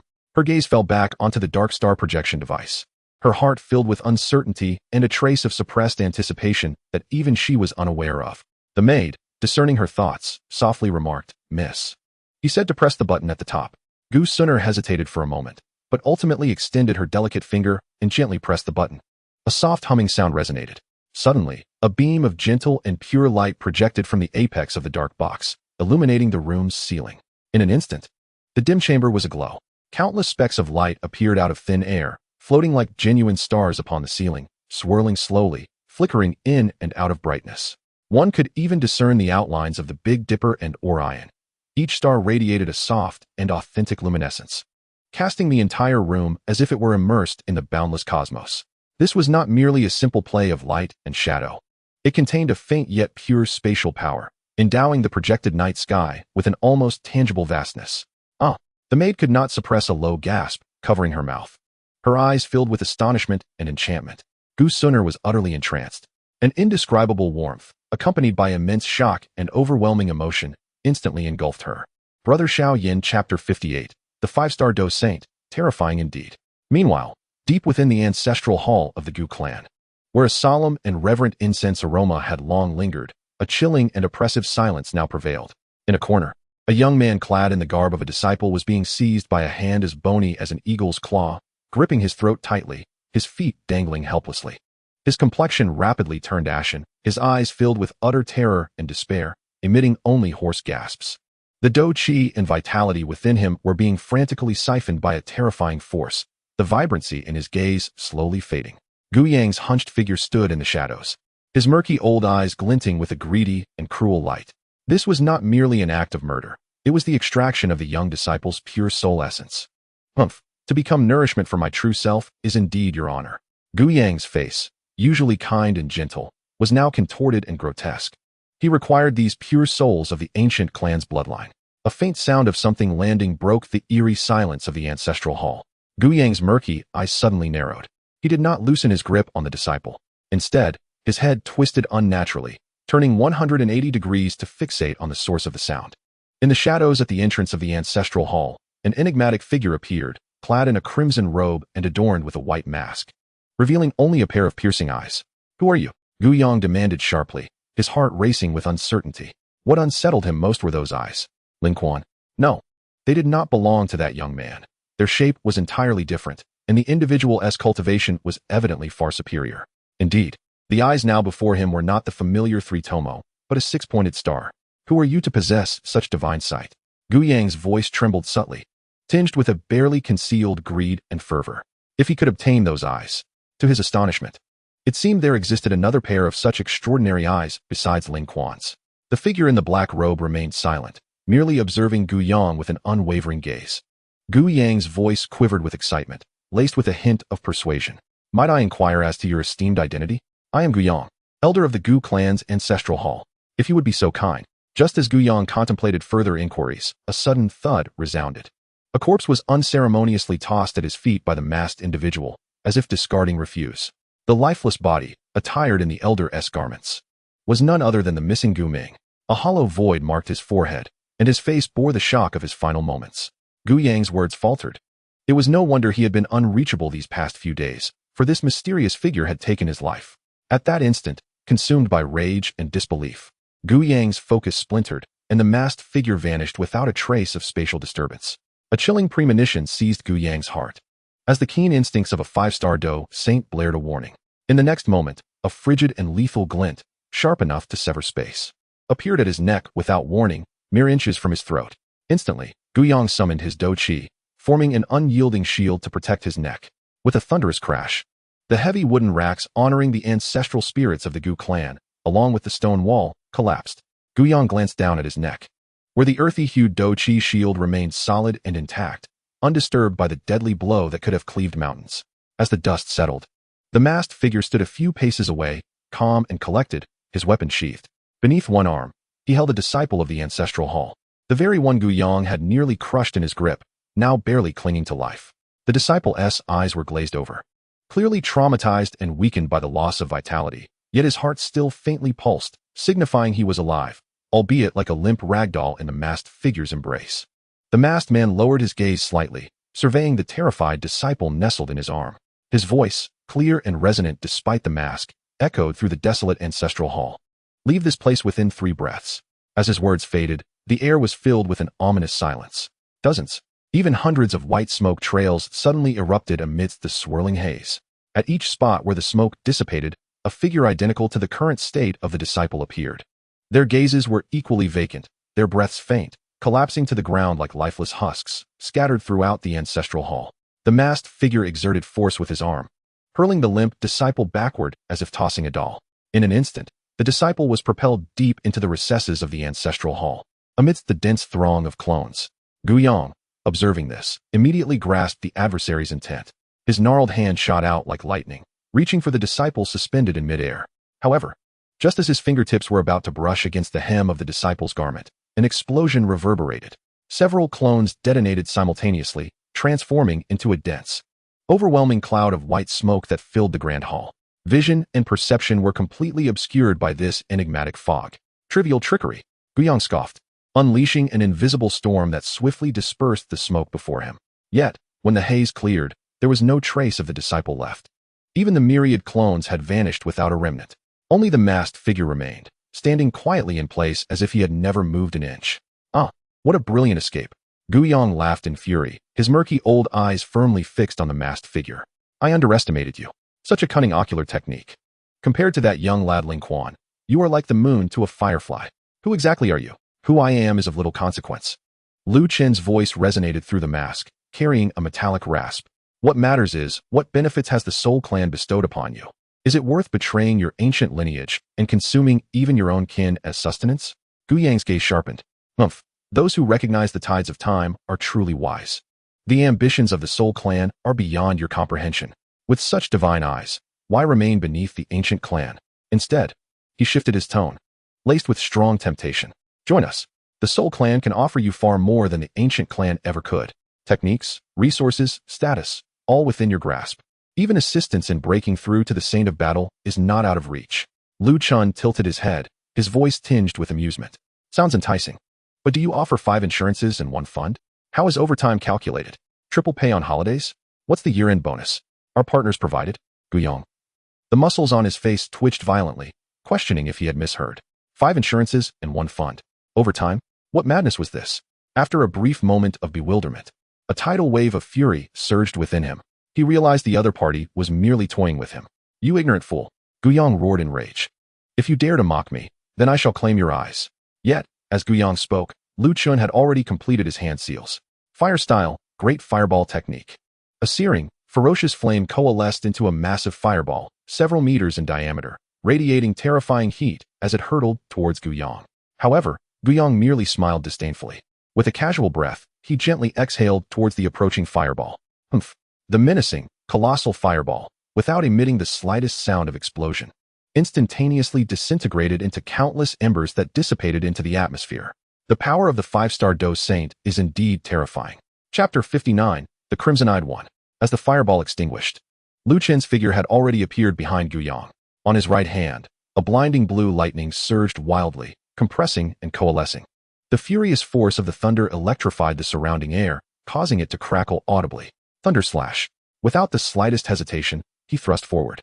Yet, faced with an imminent attack, Guiyang did not even turn his head. Retreat. Buzz. Lu Chun felt an irresistible force preventing him from advancing any further. Thud. He collided violently with the sturdy wall of the ancestral hall, his body deeply embedded within, and the radiance of the thunder slash was extinguished. An ant shaking a tree. Guiyang turned around, his eyes filled solely with insatiable greed. Your eyes shall belong to me. He pointed his finger toward the eyes concealed beneath Lu Chen's mask. However, just as his fingertip was about to make contact with the mask, it effortlessly penetrated Lu Chen's head, as if grasping nothing but the void of air. Guiyang paused momentarily. He distinctly felt his hand pass through the opponent's body. It was not a solid form, but a phantasmal manifestation on a spatial level. Spatial power? A foolish endeavor. Guiyang instantly comprehended. To toy with space before me? Break it. His finger flicked lightly, a barely perceptible, yet exquisitely condensed black radiance shot forth. Thud. That strike, imbued with the force of a dose saint, forcibly disrupted and tore apart the spatial fabric. The divine might sustained by his eyes bled profusely. 2 piercing tears streaming down the edges of the mask. Guiyang's greed intensified as he reached once more for Lu Chen's bleeding eyes. This time, the space offered no obstruction. Thud. The Lu Chun he grasped transformed into a charred piece of wood. What? Guiyang abruptly raised his head, his murky old eyes swiftly locking onto a corner at the other end of the ancestral hall. There, the real Lu Chun, drenched in blood, had pulled his remaining strength entirely into his hands.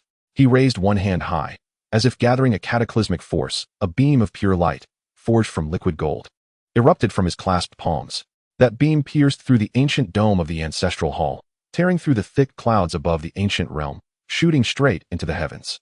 In that moment, the entire ancient realm was illuminated by this sudden, radiant golden light. An overwhelming wave of destructive energy swept forth. In the small courtyard where Xiao Yan temporarily resided, he was meditating cross-legged. The door was abruptly flung open, and Gu Suner entered, accompanied by a fragrant breeze. "Suner, you finally deigned to see me."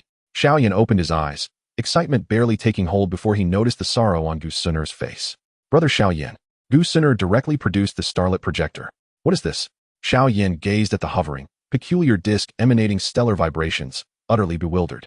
"Huh, Suner, what is this thing? Is it not yours?" Ancient Suner felt a sudden heaviness in her heart. What do you mean it's not me?" Xiao Yan was somewhat perplexed. Suner then picked up the note and handed it over. Upon receiving it, Xiao Yan's brows immediately furrowed in concern. "This handwriting, at first glance, resembles mine. Yet upon closer inspection, it is an imitation. The form is similar, but the spirit is lacking. It is not from Xiao Yan." Suner's gaze was as sharp as a blade, instantly locking onto the maid who had just been present. "Who, then, delivered this?" The maid, terrified by Suner's sudden surge of pressure, turned pale and knelt on the ground. "Miss, please do not be angry. I am but a humble servant. Speak. If there is even a hint of falsehood." "It was Commander Ling Quan. It was Commander Ling Quan who instructed me to deliver this." The maid trembled in fear. "Betraying Lin Kuan. The commander said that I must insist it was from Master Xiao Yan. I deserve to die? I deserve to die?" Ling Quan. Suner felt as if struck by lightning, her entire being frozen in place. "Him? That brash fool? The one who vexes me with his absurdity and incessant nonsense? He sent this, and concocted such shameless words?" A wave of indescribable absurdity and an even stronger sense of humiliation washed over her. What does this scoundrel mean? Is he mocking me? Or is it some twisted form of comfort? She gazed at the dreamy starlight projected on the table, recalling Lin Kuan's face, which always bore a hint of roguish charm, yet occasionally revealed an inexplicable seriousness. The chaotic thoughts of his heretical, yet piercing words tangled in her mind. However, just as her emotions surged, a blend of embarrassment and anger ready to confront that rogue, a thunderous explosion erupted. A dazzling golden light shot up from the direction of the ancestral hall on the back mountain, fiercely piercing the heavens. The brilliance was so overwhelming that it eclipsed the sun and moon. A wave of destructive energy swept across the entire ancient realm. Suner's pupils constricted as she abruptly turned her gaze toward the source of the light. That radiance and energy fluctuation were far too familiar to her. It felt as though it could sever and annihilate space itself. "Suner, what is happening?" Xiao Yan, startled by this sudden upheaval, rushed to Suner's side. Following her gaze toward the source of the golden beam, which was the direction of the ancient clan's ancestral hall, his expression grew incredibly grave. That place was one of the core strongholds of the ancient clan. The entire ancient realm was stirred, all eyes uncertainly fixed upon the ancestral hall. "Brother Xiao Yan." Suner suddenly turned, her voice imbued with unprecedented urgency. "Quick, to the back mountain ancestral hall." A surge of golden flames erupted around her, forcefully tearing through space as she stepped forward, her figure vanishing in an instant. Though Xiao Yan was bewildered, he did not hesitate and followed closely, ripping through space. Within a loft in the ancient realm, a pair of fox-like eyes slowly opened, locking onto the source of the golden light. On the way there, a bloodied figure, exuding a feeble aura, staggered and encountered Suner. Dressed in the attire of a disciple from the ancestral hall, he bore a horrifying penetrating wound on his chest, from which blood flowed profusely. It was as if he had expended the last of his strength to escape to this place. Thud! He could no longer endure. Collapsing heavily before Gu Suner, struggling to lift his head, his face smeared with blood and an overwhelming sense of terror. "Miss, please report to the clan leader," he rasped, each word seemingly draining the last vestiges of his life. "What happened? What transpired at the ancestral hall?"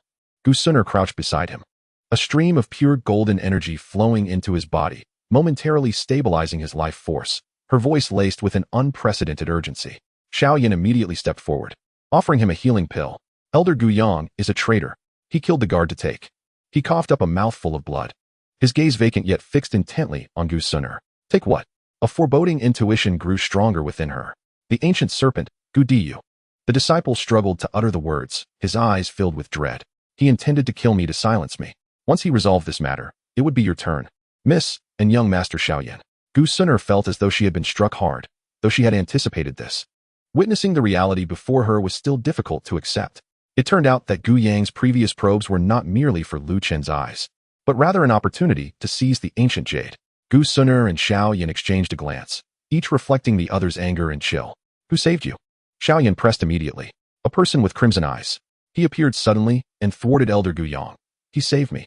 A hindrance from a person with crimson eyes? Chapter 60, Calculated Moves. A figure flashed through her mind. Ling Quan, with his extraordinary crimson gaze. It was him. The golden light surged to its zenith, coalescing into a massive blade of light potent enough to annihilate space itself. He did not intend to directly slay Guyang. He understood the impossibility of that. Instead, Lu Chen had meticulously orchestrated this final strike. Since Guyang was unwilling to alert the higher-ups of the ancient realm, Lu Chen would personally shatter this sky, exposing the insidious tumor to the light of day. You reckless fool. You seek death. Initially intending to incapacitate his opponent before extracting his eyes. At this critical moment, the adversary transformed into a mere wooden post.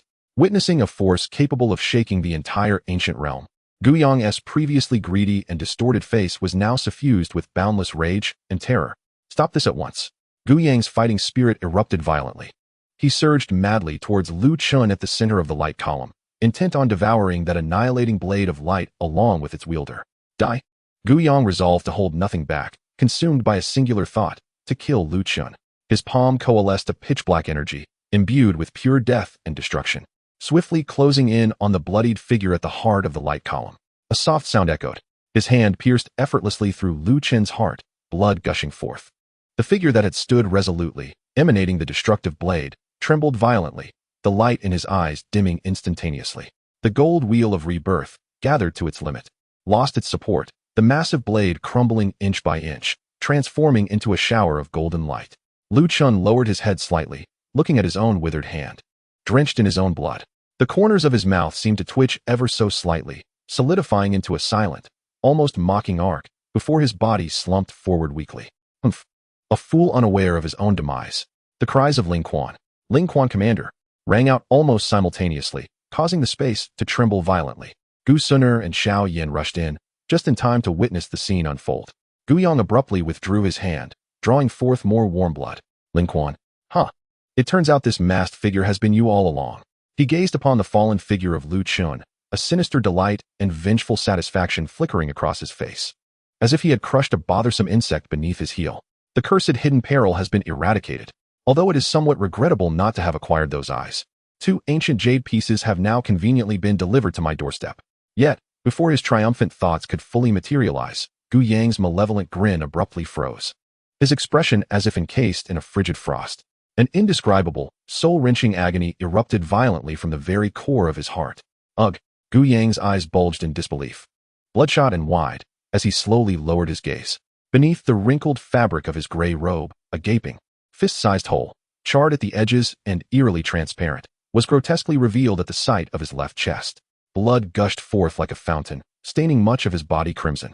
The muscle tissue around the wound exhibited a bizarre state of atrophy and necrosis, mirroring the deadly wounds he had just inflicted upon Lu Chen with his deathly aura. How could this be possible? Guyang's mind went blank, overwhelmed by a profound sense of absurdity. I had pierced through Ling Quan. Why am I? Xiao Yan and Suner also bore witness to this shocking spectacle. First, Guyang's bloodied hand had just withdrawn from Ling Quan's chest, while Ling Quan's body collapsed lifelessly, yet a similarly fatal wound had inexplicably erupted from Guyang's own chest. The scene was too surreal, too horrifying. Xiao Yan's pupils constricted, instinctively shielding Suner behind him. Ethereal flames surged forth, enveloping him completely. Suner's clear eyes remained fixated on the spot where Lu Chen had fallen. A wave of sorrow and the strangeness of the moment rendering her thoughts nearly paralyzed. Ling Quan. She covered her mouth, her voice tinged with a hint of sadness. My subordinate is here. Just as Suner mourned Lu Chen's demise, a resounding voice unexpectedly echoed from behind Xiao Yan and Suner. This voice struck like thunder, shattering the frozen sorrow and silence. Startled, Xiao Yan and Suner turned abruptly. They beheld Lu Chen standing there, seemingly unscathed. Despite the marks of battle on his dark attire, devoid of the fatal wounds inflicted by Guyang. Though his complexion was pale, his breath remained steady. He placed a reassuring hand on the tense shoulders of Xiao Yan and Suner, conveying a sense of camaraderie. There is no need for alarm. Lu Chen's gaze passed over the astonished pair, settling calmly upon Guyang, who was clutching the gaping hole in his chest, his face contorted with agony and seething rage. Elder Guyang, are you perplexed? In truth, from the very moment we first encountered each other, when you first probed my essence within the library, the authenticity reflected in your eyes had already ceased to be genuine. Lu Chen slightly tilted his head, as if lost in recollection. At that time, my eyes had undergone a certain transformation. While you remained utterly defenseless, your mind wholly consumed by your own inquiries. He paused again, his voice deepening. The seeds of illusion had long been sown, unbeknownst to you, deeply rooted. Illusion? Impossible. I am a battle saint. What illusion could possibly? Ancient Yang roared in agony, the searing pain in his chest and the reality before him, which shattered his understanding, drove him to the brink of madness. He suddenly glanced at the horrific wound on his chest, still gushing blood. The pain was achingly real. The utmost humiliation and the fury of being utterly deceived instantly consumed the last vestiges of ancient Yang's sanity. His eyes burned crimson, and he resolved to unleash his full power, letting forth a thunderous roar. You little beast, I shall bury you with me. A terrifying aura, capable of annihilating worlds, erupted with a deafening roar, as ancient Yang no longer cared to conceal his might, fully revealing the strength of a mid-stage 5-star battle saint. The space around him began to collapse inch by inch, creating a dark realm that devoured all light. His targets were no longer confined to Lu Chen alone. He aimed to completely ensnare and engulf the space occupied by Xiao Yan, Sun Er, and Lu Chen. Die, die, die. Ancient Yang appeared frenzied, thrusting both palms forward. A wave of concentrated, destructive intent surged toward the three. The force was too swift, too powerful. The scope was far too vast, not to mention the desperate strike of a battle saint. Even a mere ordinary attack would be insurmountable for them to withstand. There was simply no means of evasion. Chapter 61. The Three Immortals of the Ancient Clan, Ancient Shirsi. Xiao Yan's eyes widened in horror as he unleashed the full force of his in an attempt to construct a defense. Sun Er felt the golden light surging within her. Her bloodline power instantly pushed to its limits. Yet, both were acutely aware that in the face of such overwhelming force, their defenses were as fragile as paper. In the moment when the shadow of death was about to completely engulf the three, the words divine law celestial strike resounded. Bang, bang. Xiao Yan and Sun Er felt an immense force collide with them, their bodies rendered entirely uncontrollable, as if an invisible giant hand had thrust them backward. They narrowly escaped the core of that destructive torrent. Ling Quan, Commander! Xiao Yan and Sun Er exclaimed in unison. In the instant they were propelled away, they clearly saw Lu Chen, standing alone, confronting the all-consuming black torrent. He did not look back. His figure appeared exceedingly diminutive amidst the blaze of destruction, yet exuded a sense of unwavering resolve. Lu Chen was immediately drawn by their cries. What? Why have these two fled? I intended to use the divine law celestial strike for defense. Foolish mortals. Prepare to be reduced to ashes. Ancient Yang's eyes gleamed with madness and delight. Boom, boom, boom. The annihilating black torrent crashed violently against Lu Chen. The moment Lu Chen's figure came into contact with that pure destructive energy, he began to disintegrate, piece by piece, into nothingness. His dark attire first dissolved into nothingness, followed by his skin, flesh, and bones, every essence of his existence swiftly dissolving in that obliterating black light. His upright form trembled violently in the torrent, contorting yet unable to retreat even a single step. The tranquility of his visage blurred rapidly under the onslaught of the black light, until ultimately, it could no longer maintain a complete outline.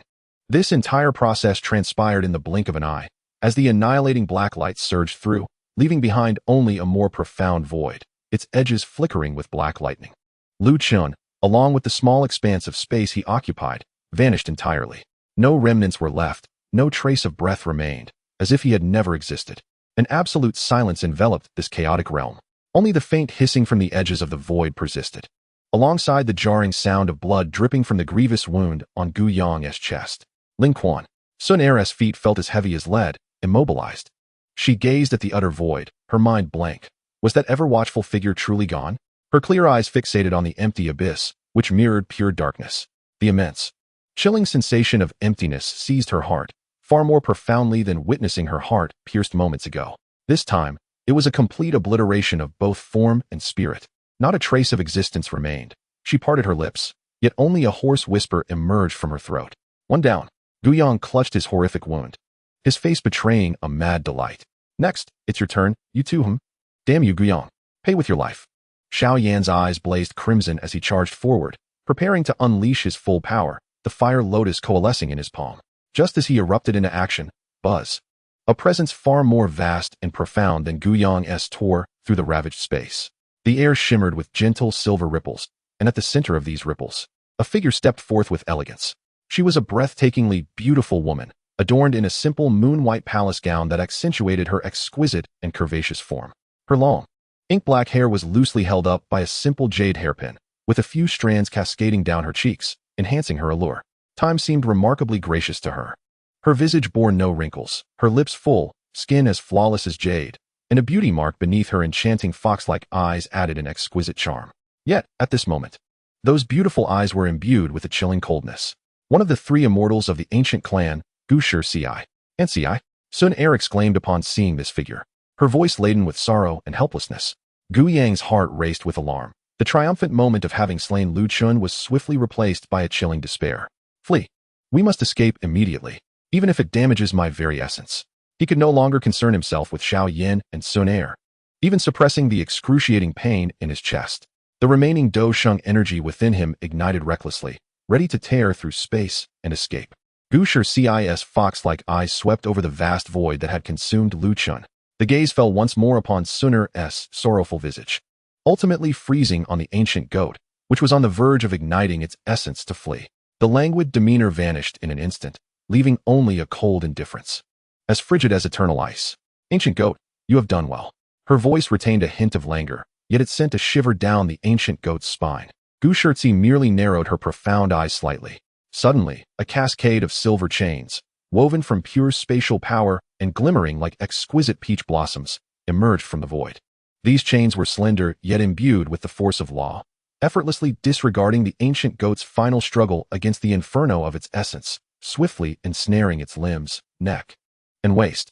The chains shimmered with a pink radiance, and a supple, yet potent sealing power infiltrated the ancient goat's being, forcibly suppressing all of its raging battle energy. Along with the burning essence fire, locking it away. A desperate and unwilling roar escaped the ancient goat, its body tightly bound by the seemingly delicate yet indestructible chains. Suspended in midair, Gushi's figure flickered and, in a blink, she appeared beside Sun Er, a gentle force supporting her faltering form. She gazed at Sun Er's pallid face, sensing the profound sorrow emanating from her, and her beautiful eyes reflected genuine compassion. Sun Er, Gushi's voice softened, infused with the tenderness of an elder's care. Ling Quan, he. Sun Er grasped Gushi's sleeve with both hands, as if it were her sole anchor. She stared into the hollow void, where nothing remained. Not even a whisper of breath. The ever-silent yet reliable guardian, the figure who had fought valiantly to protect her, was thus completely erased before her eyes. Her shoulders trembled as she repeatedly murmured that name in a fragmented whisper. Ling Quan. In this atmosphere of despair, even Gushi furrowed her brow slightly, preparing to console the young girl in her arms, when a clear and resonant voice, tinged with habitual deference, yet utterly natural, sounded just a step behind Sun Er. Another thunderous crack tore through the night, shattering the frozen sorrow and silence. Chapter 62. What a roast chicken. Sun Er's hand gripping Gushi's sleeve froze abruptly.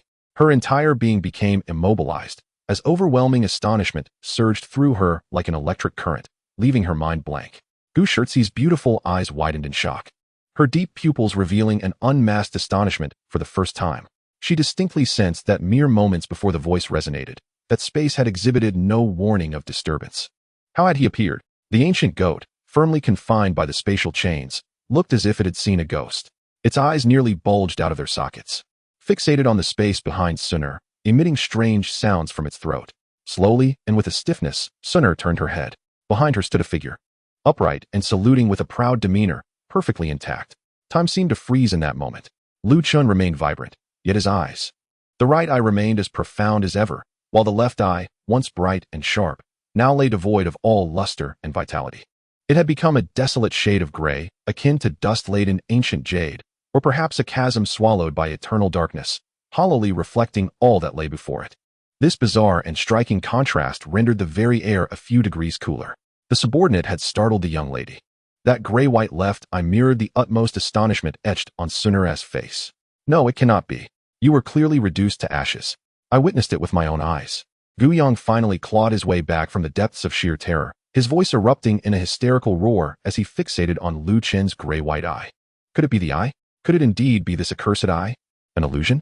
No, that power just now was undeniably real. What manner of monster are you? Sun Er completely turned around, her eyes wide with disbelief, swirling with a tumultuous sea of shock, confusion, and an instinctive, ineffable heartache upon encountering that gray-white gaze. Her lips moved, and after a prolonged moment, she uttered a whisper. Ling Quan. Gu Shizi's gaze was firmly locked onto Lu Chen's silent gray-white eye. An unprecedented gravity etched upon his features for the first time. The atmosphere was thick with silence, astonishment, fury, and a colossal enigma that defied the laws of life and death. Yet, amidst this weighty ambience, Lu Chen's gaze flickered over Gu Shizi's exquisite visage and graceful figure, as if ignited by a spark of recognition. What a delectable roast chicken! It was an exceedingly fleeting, nearly imperceptible glimmer in his intact right eye. Almost immediately, as though compelled by some strange impulse, he disregarded the stifling atmosphere and Gu Yang's frantic howls, striding forward. Strangely, his previously empty right hand had inexplicably conjured a vibrant red rose, system temporary exchange. Dewdrops clung to its petals, contrasting starkly with the ravaged battlefield, rendering it both absurd and jarring. Lu Quan reigned in his former nonchalance, donning a playful smile. He entirely overlooked the dazed Suner before him, as well as the sharp-eyed Gu Yang and the enigmatic Xiao Yan beside him. With measured grace, he took one step, then another, directly approaching Gu Shizi. He halted merely a step away from Gu Shizi, a radiant smile capable of ensnaring the hearts of countless maidens adorning his face. Bowing slightly, with his left hand behind his back, he presented the red rose to Gu Shizi in a manner most befitting a gentleman. To this beautiful sister, he began, his voice deliberately lowered, imbued with a magnetic quality. In a tone reminiscent of poetic recitation, he was a stark contrast to his previous demeanor. Permit me to offer this humble tribute. Your arrival, akin to the dawn that rends the darkness, transforms this chaotic battlefield into a backdrop that accentuates your unparalleled beauty. He paused momentarily, his gaze sincerely fixed upon Gu Shizi's enchanting fox-like eyes. Gu Suner was astounded, her jaw nearly dropping. Xiao Yan's lips twitched violently, his eyes directed at Lu Quan with a look of sheer horror, as if questioning whether this fellow had sustained a blow to his intellect. The grace of his sister was truly mesmerizing. She could rival the beauty of a fish sinking or a wild goose falling, a moon obscured or flowers ashamed. Like a celestial being descending to the mortal realm, all of which would be an understatement. Just her presence rendered the sun of the entire ancient realm dim and lifeless. Her bearing was regal and resplendent, her demeanor captivating beyond compare. Lu Chen's eyes roamed unabashedly over Gu Shizi's voluptuous figure, his mouth spewing forth excessively flattering words. She was akin to a walking aphrodisiac, a mere glance igniting a tumult of emotions within one, rendering them almost breathless. He frivolously thrust a rose towards Gu Shizi's jade-like hand, continuing, "Were it not for my sister's timely intervention to subdue this mad dog today, I, Ling Quan, would find myself at a loss to repay such a life-saving grace." Lu Quan abruptly shifted his tone, swallowing back a more crude expression and opting instead for a more refined inquiry. "May I ask, esteemed sister, your age? Are you betrothed?" "Your humble brother, Ling Quan." Suner finally emerged from her stupor, a mix of embarrassment and anger coloring her cheeks a deep crimson as she stamped her foot and scolded. "This fellow, just returned from the gates of death, and he dares to utter such shameless, flirtatious remarks to Aunt Ci, one of the 3 celestial beings of the Gu clan? He is utterly reckless." Xiao Yan had completely facepalmed, unable to bear the sight. He felt certain that Ling Quan's mind had been thoroughly scrambled by the recent clash with Gu Yang.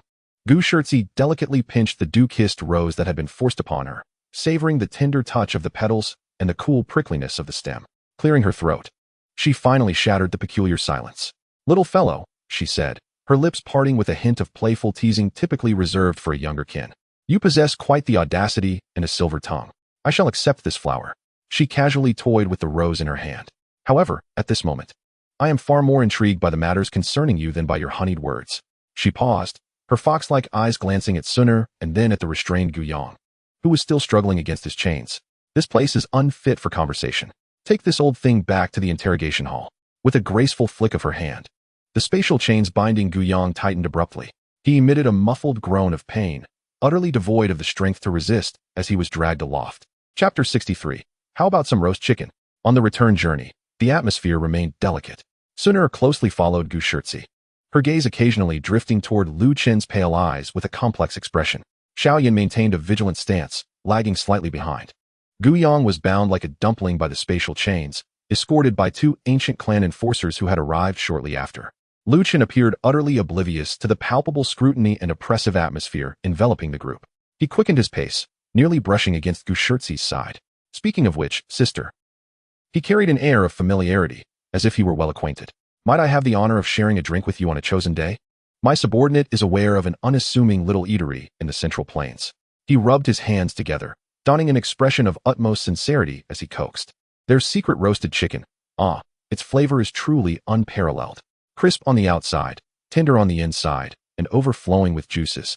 The fragrant aroma is simply deserving of your exquisite palate. Silence, Ling Quan. Suner could no longer contain her frustration. How could this man be so oblivious? The fact that Aunt Ci had not reduced him to a mere pancake was a tremendous grace. Yet here he was, chattering incessantly about roast chicken. Aunt Ci, please disregard him. His mind must surely be addled. Aunt Ci's steps remained unperturbed by Lu Chen's clamor or Suner's indignation. She continued her graceful stride, her skirt sweeping lightly through the dust. However, as Lu Chen's ardent description of the roast chicken reached its zenith, the corners of her alluring lips subtly curved into a faint, almost imperceptible smile. Roast chicken, you say?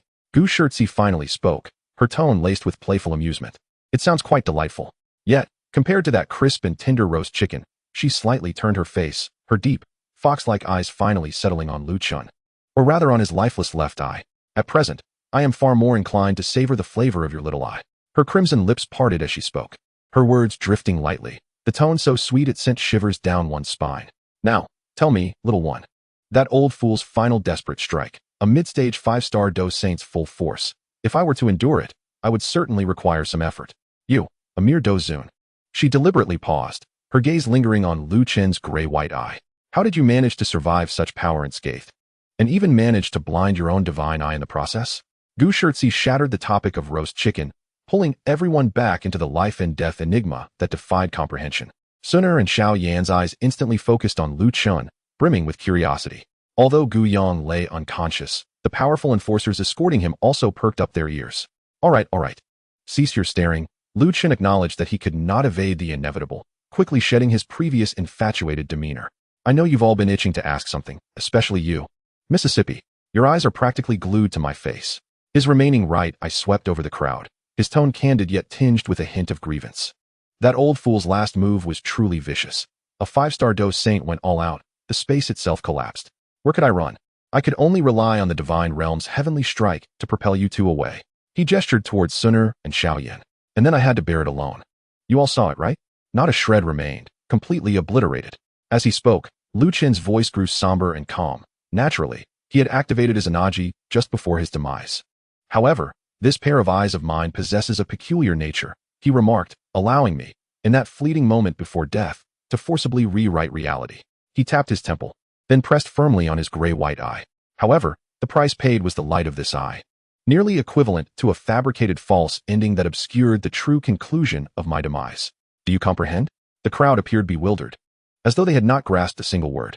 To simplify, this technique of mine possesses the ability to alter events that transpire within a specific time frame, or anything detrimental to the practitioner. Even the harsh reality of death can be transformed. One might also perceive it as a fleeting invincibility. One eye exchanged for a singular opportunity to deceive. A tremendous loss. The prospect of rewriting reality? Gu Suner gasped, her gaze fixed on Lu Chen's ashen eye, filled with disbelief and sympathy, for it was in this moment that she truly comprehended the terrifying cost hidden behind that emptiness. Xiao Yan's pupils constricted, his expression towards Lu Chun now layered with an indescribable shock. Rewriting reality? Overriding death? The price was indeed the essence of an eye. Even Gu Shirtzi's beautiful eyes stirred with tumultuous waves deep within, despite her vast experiences and knowledge.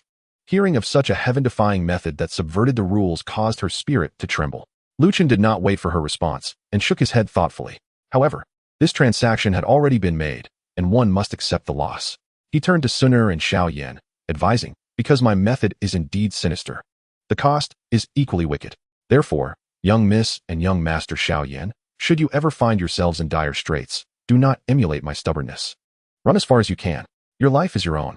Suner was momentarily taken aback by his sudden, albeit clumsily affectionate warning, her nose tinged with emotion. Rewriting reality. After a brief silence, Gu Shirtzi's lips moved soundlessly as she whispered those 4 words. This was no mere secret art. It was an act of defiance against the heavens. Little one, your loss-making venture intrigues me greatly. Cough, cough, Sister Ci. Regarding that roasted chicken, I assure you I am not exaggerating. How about we seize the day? Allow me to guide you. Ling Quan, this is our ancestor. Why does one constantly think of promoting roasted chicken? The flicker of emotion that had just ignited was instantly extinguished by her irritation as she stepped forward, seizing Lu Chen's ear. Ouch! Lu Chen was caught off guard. Young miss, be gentle. My ear might come off. You still know pain. Gu Suner twisted his ear with a firmer grip. I see you've truly lost your wits. You dare to act so recklessly before Aunt Ci? And roasted chicken. Then, young miss, might I suggest my injury compensation? The returning party, amidst someone's incessant muttering and the young Mrs. scolding, continued onward. Chapter 64, The Smooth Taunt. The imposing gates of the penal hall slowly closed behind them, sealing away Gu Yang's resentful gaze and the humming of the spatial chains. The air outside seemed to have become a touch fresher, yet the atmosphere remained subtly tense. At that moment, several swift gusts of wind approached. Xiao Yan, and you, Ling Quan, are you unharmed? Before he arrived, his voice echoed, and soon the fiery figure of the heavenly fire venerable rushed over in haste. On his face, which usually bore a hint of boldness and jest, genuine anxiety now etched itself deeply. Thank you for your concern, esteemed senior. We are fine, Gu Suner replied with a slight bow. She exhaled in relief upon seeing that Xiao Yan was unharmed. Phew, you startled me, he exclaimed. However, when he finally discerned Lu Chen's appearance, especially the lifeless gray-white left eye, the hand that was poised to pat Lu Chen's shoulder froze in midair, his expression transforming into one of profound shock and disbelief. What has happened to your eye? The voice of the flame's sovereign grew grave, though his nature was boisterous and occasionally childlike. He was a seasoned warrior who had weathered countless storms, and the astonishment and sorrow he felt at this moment were genuine. Following closely were Xiao Yixian and Yao Lao. Xiao Yixian maintained her usual composed demeanor, yet when her gray-purple gaze fell upon Lu Chen's gray-white eye, her pupils contracted sharply. A mix of surprise, scrutiny, and an unrecognized thread of concern flickered through her. How severe is your injury? Aside from the eye, are your internal organs damaged? What of your meridians? Xiao Yixian stepped forward, reaching to check Lu Chen's pulse. It's nothing, really, just a minor setback, he reassured, withdrawing his hand from hers and gesturing that he was fine.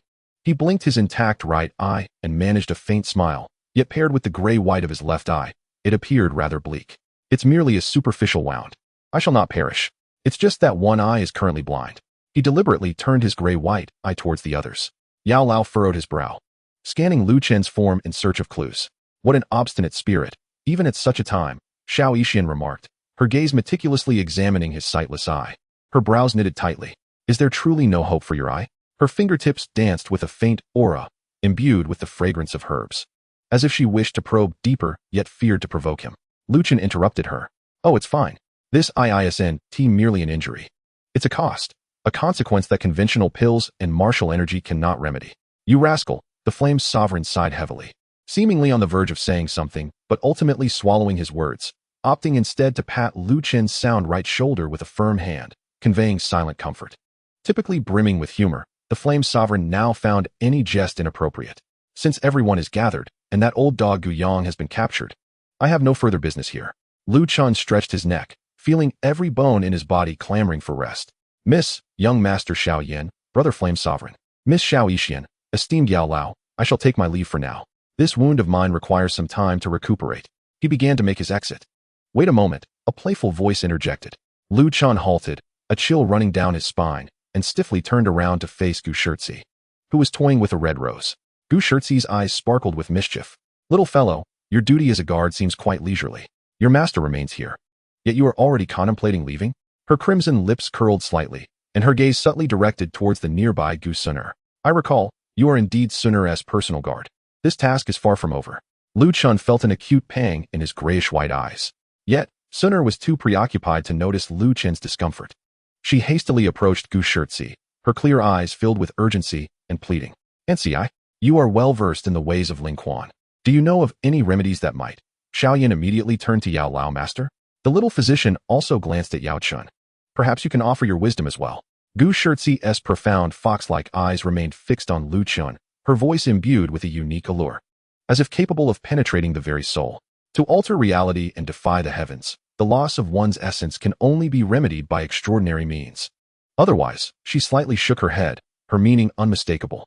Yao Chen mirrored her gesture, sighing softly. Moreover, he himself had stated that this was a price to be paid. Only divine artifacts capable of reshaping one's essence could achieve such feats, otherwise it would be as arduous as ascending to the heavens. Listening to the cacophony of voices around him, Lu Chen felt a throbbing headache. Wait, could you all please let me speak? I have a solution. It's merely an eye, after all. I could craft a false one myself, and I assure you it would be even more charming than the original. Perhaps it could even glow.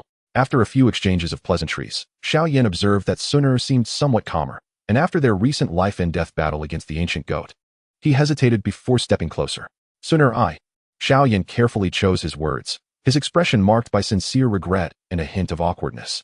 Regarding the matter of the child, Brother Xiao Yan, Suner replied, her voice still calm, her eyelids lowering. Let us not dwell on the past for now. I need time. Xiao Yan felt a pang in his heart, but understood that he could not press her further. He nodded. Very well, then take care of yourself. Just as Xiao Yan prepared to turn away, Suner suddenly seemed to recall something, her gaze sharply turning towards Lin Kuan, who was attempting to slip away unnoticed. Ling Quan. The call was crisp and sharp, freezing Lin Kuan in his tracks. Suner strode up to him, fixing him with an intense stare. What is the meaning of that black orb in the letter? Lin Kuan's heart sank, sensing trouble. However, he immediately donned an expression of utmost sincerity and seriousness. His right eye wide with emphasis, his tone resolute. My lady, you are referring to that item. Of course, it was given to you by Master Xiao Yan. Look at the handwriting, the signature. It is genuine, without deceit. I was present at the time and witnessed Master Xiao Yan personally hand it to your maid. The sentiment, the romance, witnessed by heaven and earth. He spoke with fervent conviction, his face earnest, almost as if swearing an oath. As he spoke, he cast a glance at Xiao Yan, signaling him to acknowledge the truth and to assist him in appeasing his wife. Xiao Yan was momentarily taken aback by Lin Kuan's gesture, then recalled that Suner had indeed received something previously. However, he had been preoccupied with discussing the ancient goat and had not inquired further. At this moment, faced with Lin Kuan's attempt to shift blame, he dared not engage, for Suner seemed to have pieced together the truth. Suner gazed silently at Lin Kuan's performance, her eyes growing increasingly frigid, a trace of a cold smile curling at the corners of her lips. Oh, is that so? Then why? When I personally inquired with Brother Xiao Yan, did he respond with confusion? Why, when I pressed Xiao Lan repeatedly, did she only admit in tears that the items were given by you, and that the note was written in a handwriting imitating Brother Xiao Yan? Each word she spoke was clear and precise, echoing the contents of that note. Though I cannot pluck the stars from the sky, nor preserve the splendid night sky by your side, I have transformed a fragment of this vast galaxy into an eternal canvas, solely to illuminate your path. As Suner recited this overly sentimental phrase, her gaze was as sharp as a blade, piercing directly at Lin Kuan. Ling Quan, how could Brother Xiao Yan ever pen such embarrassing words? And those remarks you made to Aunt Ci just now, what nonsense about fish sinking and birds falling, the moon hiding and flowers blushing, what extravagant elegance and grace, and a walking aphrodisiac. The more she spoke, the angrier she became, her cheeks flushing slightly. Ling Quan, when did you become so glib and full of nonsense? The atmosphere grew palpably tense. Chapter 65, Life Relies on Performance. Gu Suner's voice resonated within the solemn courtroom, laden with indignation and accusation. Everyone was taken aback, their gazes converging on Lin Kuan. The heavenly flame elder gaped, alternating his attention between Lin Kuan and Suner, wearing an expression akin to that of an onlooker. The little medical fairy's lips twitched imperceptibly. Elder Yao stroked his beard contemplatively. Xiao Yan was utterly dumbfounded, never expecting to witness such an open reprimand. Gu Shirci paused in her playful handling of a rose, a glimmer of amusement flashing in her alluring fox-like eyes. Oh, so you have indeed written love letters to Sunu? Then what does presenting flowers to me signify? Lin Kuan felt as though he were a quail being roasted over an open flame, surrounded by scorching gazes, all eager to see how he would extricate himself from this predicament. In the face of this ultimate interrogation that could be likened to social death, rather than displaying embarrassment, Lin Kuan slowly retracted his earlier jesting demeanor. He inhaled deeply, straightened his back, his right eye shining with an unusual brightness, clarity, and an almost reverent sincerity. Miss, Sister Ci, he began, his tone imbued with an unprecedented seriousness. I assure you, I am not speaking frivolously, nor am I intentionally being disrespectful. He turned his gaze towards Gu Suner, his right eye meeting hers with unflinching honesty. I recognize every word on that note. My failure to pluck the stars for you reflects my inadequacy. My inability to retain the entire night sky is a testament to my limitations. Thus, I can only strive to the best of my abilities to capture a fragment of this starry river, transforming it into a painting, solely to illuminate your existence. I hope that in your moments of unease, you may look up and behold this faint light that exists for you alone. My intentions and sentiments are genuine, devoid of deceit. As for the imitation of young Master Xiao Yan's handwriting, he paused, a hint of a rueful smile appearing. It was my oversight. I thought perhaps that under his name, you would be more inclined to take a look. For any impertinence, I willingly accept the consequences. A solitary tear cascaded from the corner of a flawless eye. Subsequently, Lin Kuan turned his gaze towards Gu Shirtzi, maintaining a demeanor of utmost respect and composure. As for the rose, his eyes fell upon the vibrant bloom clasped in Gu Shirtzi's hand, his tone imbued with genuine admiration. Sister Ci, your beauty is unparalleled. Your elegance unrivaled. Today, you have bravely turned the tide, rescuing us from peril.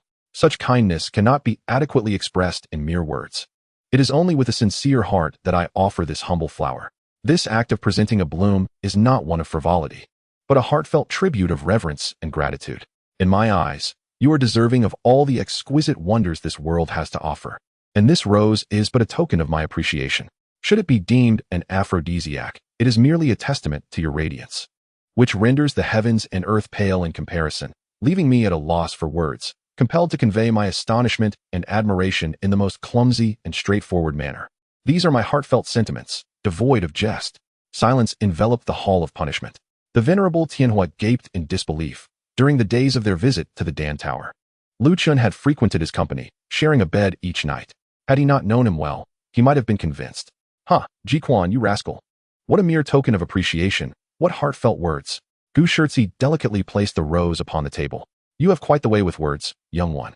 Today, I have truly experienced your talent for transforming the dead into the living. She chose not to linger on the subject, directing her attention towards the elder of the hall. Take Gu Yang into the depths of the blackened prison, and guard him closely. Initiate the highest level of soul restrictions.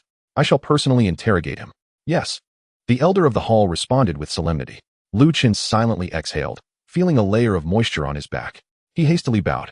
Sister Ci, your wisdom is remarkable. All right. Gu Shirtzi waved her jade hand. A hint of disdain mingled with amusement. Go back and tend to your injury, Sunner. She glanced at Sunner, who still appeared somewhat dazed. And Ci? Sunner came to her senses. Your guard.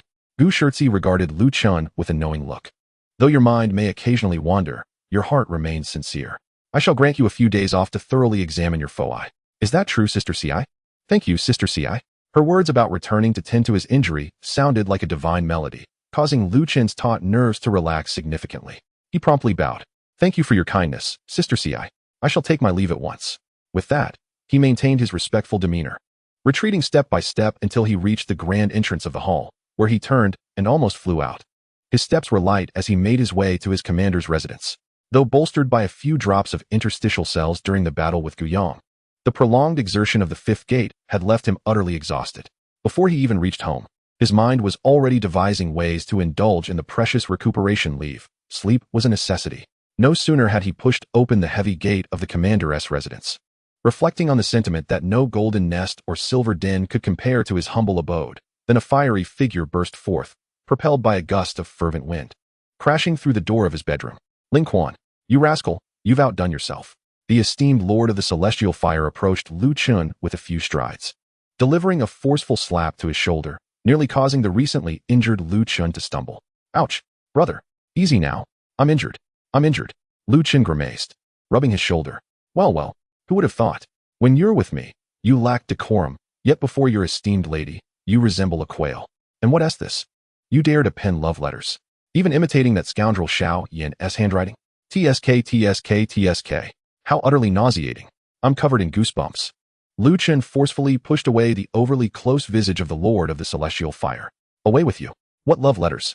That was a work report. Do you understand? Soothing the lady's emotions and maintaining stability within the ancient clan is part of my duties as the captain of the guards. As for imitating handwriting, that was strategy. Do you grasp what strategy entails? Extraordinary times call for extraordinary measures. All right. The Lord of the Celestial Fire chuckled, refraining from exposing him. After all, Elder Ci had already declared a break for him. Come, let's south head to my place. I have several jars of fine wine. Just what you need to calm your nerves after your injury.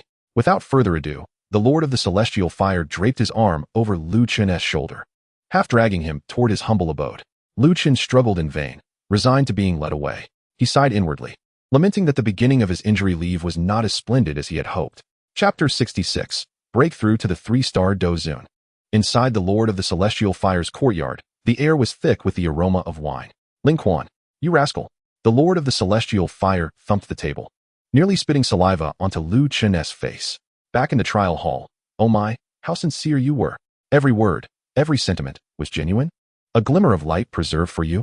Oh, were there even tears shed? Why not perform a little song like those in the theater? Lu Chen slumped in his chair, one foot propped up on a nearby stool, rolling his eyes with feeble annoyance while sipping from his bowl of wine. Brother, that's enough. You've repeated the same few lines, so often my ears are calloused. That's merely a performance. Without sufficient theatrics, how could Elder CI approve my injury leave? The Lord of the Celestial Fire scoffed, refilling his bowl. That tearful expression of yours, TSK, and you call it sincerity? Sun was left utterly spellbound. Where has that lazy, carefree spirit of yours gone when you're with me? You're posing as a romantic before the lady. I was forced into it. Lu Chen defended, straightening his neck. The circumstances dictated it. Must I not act more convincingly? But you wouldn't actually harbor feelings for your esteemed lady, would you? Stop. Lu Chen swiftly interrupted, raising his wine bowl. Let us drink. Brother, let us drink. To celebrate my narrow escape from disaster. To celebrate that old rascal Gu Yang getting his comeuppance. And to celebrate that I've secured my injury leave. He forcefully shifted the topic, clinking his bowl against the Lord of the Celestial Fire S, tilting his head back to gulp down a hearty draught, the fiery liquid scorching his throat, providing some respite to his tingling scalp from the incessant chatter. The Lord of the Celestial Fire had intended to caution him about Sun being Xiao Yan's little girlfriend, urging him to tread carefully, lest complications arise later. However, seeing Lu Chun's pitiful, pleading expression, he chuckled softly and decided not to press further, instead launching into tales of his own glorious adventures in various ancient ruins. Lu Chun relished the tranquil moment, allowing the words to flow into one ear and out the other, occasionally offering perfunctory responses, while his thoughts had already soared back to the comfort of his own expansive bed. It was not until the moon reached its zenith that the revered fire sovereign finally released him, seemingly reluctant to let go. Lu Chen almost fled back to his commander's estate, slamming the courtyard door shut behind him, leaning against the doorframe with a long, relieved sigh. At last, serenity enveloped him. He kicked off his boots, baring his feet, and flung himself onto his large bed, letting out a contented groan. The tension that had gripped him throughout the day melted away, and an overwhelming sense of fatigue washed over him like a tidal wave.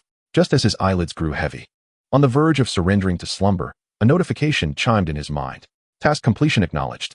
Task name: shatter the conspiracy of the Ancient Goat Uprising. Task objective: thwart the Ancient Goat's attempt to seize the Emperor Tua, Shi's Jade, achieved. Task rating: failed to personally capture or eliminate the primary target. Task rewards: 1. 5 consecutive draws. 2. System points, 1,000. 3. Skill: mastery of firearms, proficient in basic to advanced weaponry techniques. 4. Skill: mastery of body techniques, enhanced close combat skills and bodily coordination, slight increase in resilience. 5. Skill: shadow clone resistance enhancement, increased damage threshold for clones, less susceptible to minor attacks. 6. Ninjutsu, mighty dragon fire technique. 7. Universal attraction.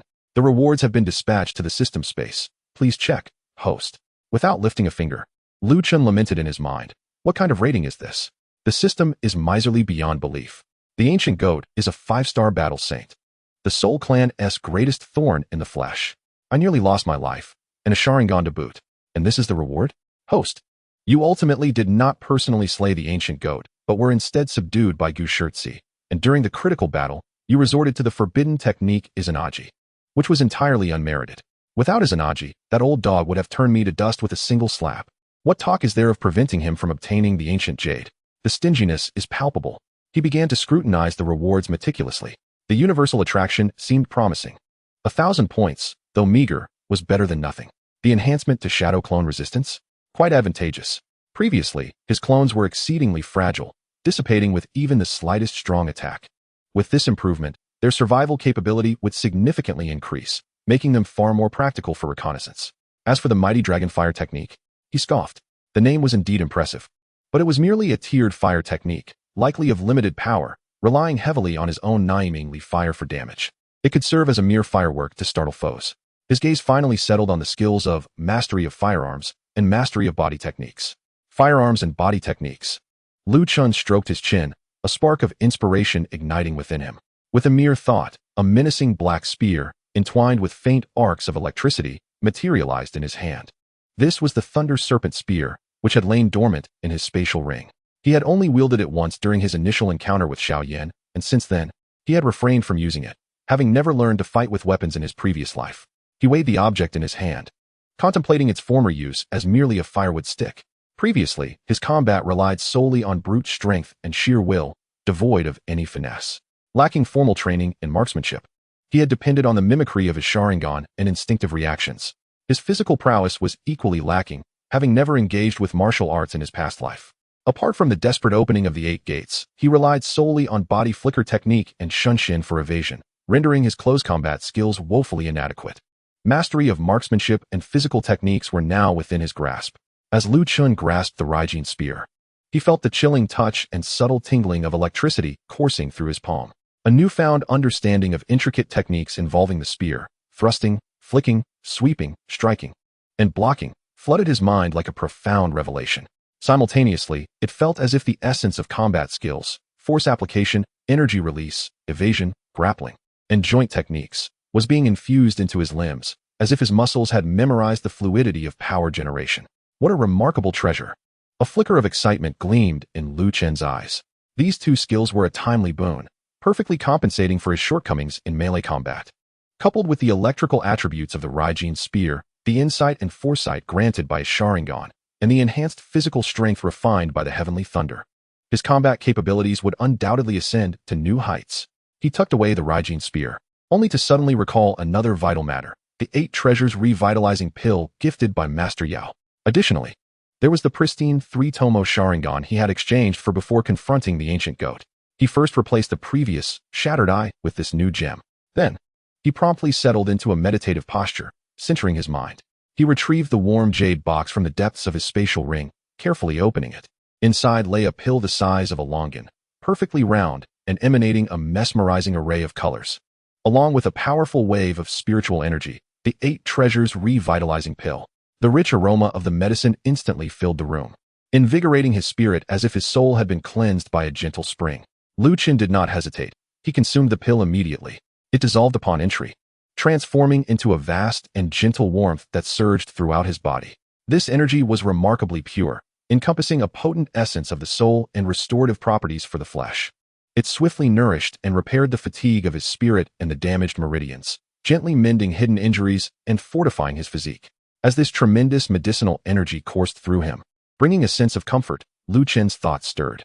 He began to actively guide his internal fighting spirit in conjunction with the medicinal force. Boom!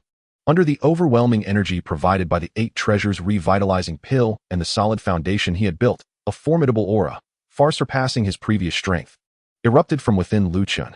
3-star Dozun. The waves of energy radiated from him, causing the furniture in the room to sway slightly. The fighting spirit, which had previously felt somewhat hollow due to combat and exhaustion, now became extraordinarily solid. To Lin Kuan's amazement, the newly acquired 3-tomo Sharingan, under the dual nourishment of the powerful medicinal energy and the breakthrough in his realm, appeared even more stable, enhancing its compatibility with him. Lin Kuan slowly opened his eyes, the depths of his dark gaze glimmering with brilliance. Fatigue vanished in an instant, replaced by an abundance of vitality and newfound confidence. He clenched his fist, feeling the surging power within him, a satisfied smile curling at the corners of his mouth. Mastery of the 3-star Dozun spear technique and body arts, coupled with his newly acquired eye and remaining points, filled his mind with calculations. Although the process had been perilous, costing him an eye, perhaps it was not such a grave loss after all. Chapter 67. The Snow Demon Sky Ape Cub. He rose to stretch his body, producing a series of cracking sounds, and approached the window to push it open. The night breeze, laced with a chill, swept into the room, dispersing the lingering fragrance of medicine. Gazing at the profound night sky of the ancient realm, Lin Kuan indulged in a grand stretch.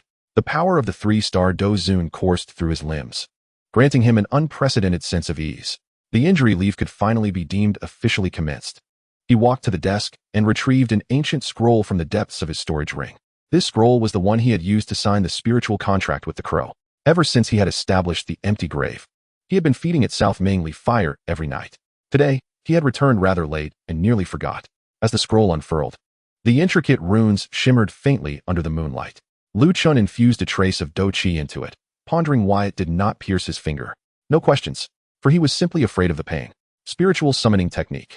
A puff of smoke, not overly dense, spread in the center of the study. From within the haze emerged a figure that had evidently grown larger since their last encounter. Quack! The familiar, somewhat foolish call echoed, though now with a deeper resonance. Luchan focused intently and chuckled. The crow before him had nearly doubled in size, its wingspan almost capable of covering half the desk. Most striking was its plumage. No longer a pure black, but transformed into a profound, star-speckled dark purple. Wow, what have you been feasting on? Luchan reached out, intending to poke its seemingly more robust chest. Quack! The crow reacted vehemently, protesting with a flurry of wings that stirred a warm breeze, evading Lu Chen's fingers. It pointed its wings sharply at Lu Chen's hand, protectively covering its chest, then abruptly turned its back to him, its long tail feathers flicking in indignation, conveying a sense of offended grievance. The entire sequence of actions was fluid and graceful. Lu Chen's outstretched finger froze mid-air, utterly bewildered. A grown man, shy? Huh. Is even a gentle touch off limits? Your chest looks quite sturdy. The crow did not turn back, merely emitting a disgruntled gurgle from its throat, its tail flicking again, firmly asserting its refusal. All right, no touching. Lu Chen could only laugh helplessly, retracting his hand. It became evident that this bird had developed quite the temperament. Consider me intimidated. Here, will this serve as an apology? He blew gently at his fingertip, igniting a flicker of flame that radiated a pure and gentle aura of South Mingli fire. Indeed, sensing the aura of the South Mingli fire, the crow, which had been facing away from Lu Chen and striking a pose of feigned anger, momentarily stiffened. Its diminutive head, adorned with dark purple feathers, slowly turned, displaying a semblance of aloof pride as if to convey that it was merely observing the situation, not being swayed. Its keen eyes fixated intently on the flickering flames at Lu Chen's fingertips, and a series of gurgling sounds emanated from its throat, this time infused with desire. Suppressing a chuckle, Lu Chen extended the flame forward. The crow could no longer contain its eagerness. It cautiously approached, casting a wary glance at Lu Chen to ensure no ill intentions were afoot.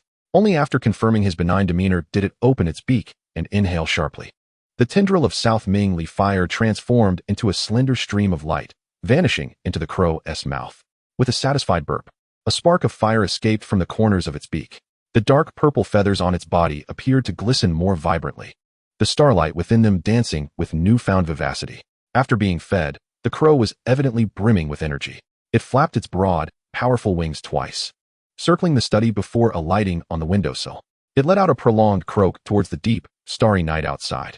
Observing the crow's eager demeanor, Lu Chen quickly grasped its intent. The crow yearned to venture out once more. He approached the window, gazing at the crow perched on the sill. Do you wish to go out again? The crow promptly nodded vigorously. Caw. Lu Chen chuckled. Let us depart. Together. Man and crow traversed the undulating mountains and floating islands of the ancient realm, ultimately arriving at the secluded rear mountains. This place was seldom visited, filled only with the whispering winds sweeping through the desolate grasses and the distant roar of waterfalls. In the midst of an expansive barren plain stood two small graves, quietly aligned.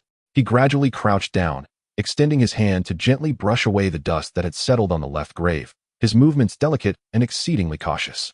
Mother, father, he murmured, these words feeling both distant and unfamiliar. I have come to visit you again. He began to ramble about trivial matters, as if confiding in the void. He spoke of the cultivation practices in this world, the betrayal within his clan, and the perils faced in the Hall of Justice. Just then, caw, caw, caw.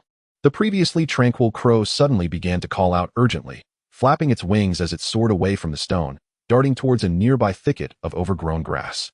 Its demeanor fraught with anxiety. Lu Chen, interrupted in his thoughts, furrowed his brow. What is it? He rose and followed the crow, parting the tall grasses. The sight before him caused him to pause in astonishment. Deep within the thicket curled a small juvenile snow demon ape, its body covered in snowy white fur. At an age that should have been lively and playful, it now appeared exceedingly weak. A jagged claw mark slashed across its furry chest, the wound deep and festering. With its edges rolled back, oozing viscous black blood, a faint scent of sweet decay and an intensely cold, foul odor pervaded the air. Poisoned. Lu Chen's gaze sharpened. The chilling energy pulsations contained within the black blood resonated ominously. The young snow demon monkey emitted a faint whimper, its golden pupils brimming with agony and terror. As it noticed Lu Chen approaching, it instinctively recoiled in fear. Alas, it seems to be gravely wounded. Lu Chen crouched down to examine the injury closely. The black mist was incessantly devouring the young creature's vitality. He extended a finger, seemingly intending to touch the wound, yet hesitated mid-motion.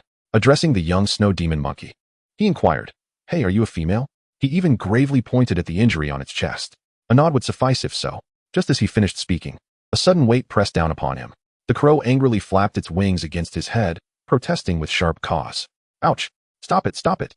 Lu Chen recoiled, instinctively protecting his head. All right, no more questions. I'll help. Only then did the crow, still huffing with indignation, fly off to perch on a nearby rock. Lu Chen shrugged in resignation, his playful demeanor fading away. Taking a deep breath, he focused intently. He raised his hands, fingers weaving in a strangely intricate manner, as if defying logic itself. Hang in there, little brother, he softly reassured the frightened young monkey, his fingers hovering over the grotesque wound. As his hand seals shifted, the black mist emanating from the wound began to be drawn out, gradually extracting itself from the young creature's body. The moment it separated, it emitted a faint sizzling sound, attempting to corrode Lu Chen's fingers. After some effort, he realized it was merely a poison of a fighting sovereign, a trivial matter.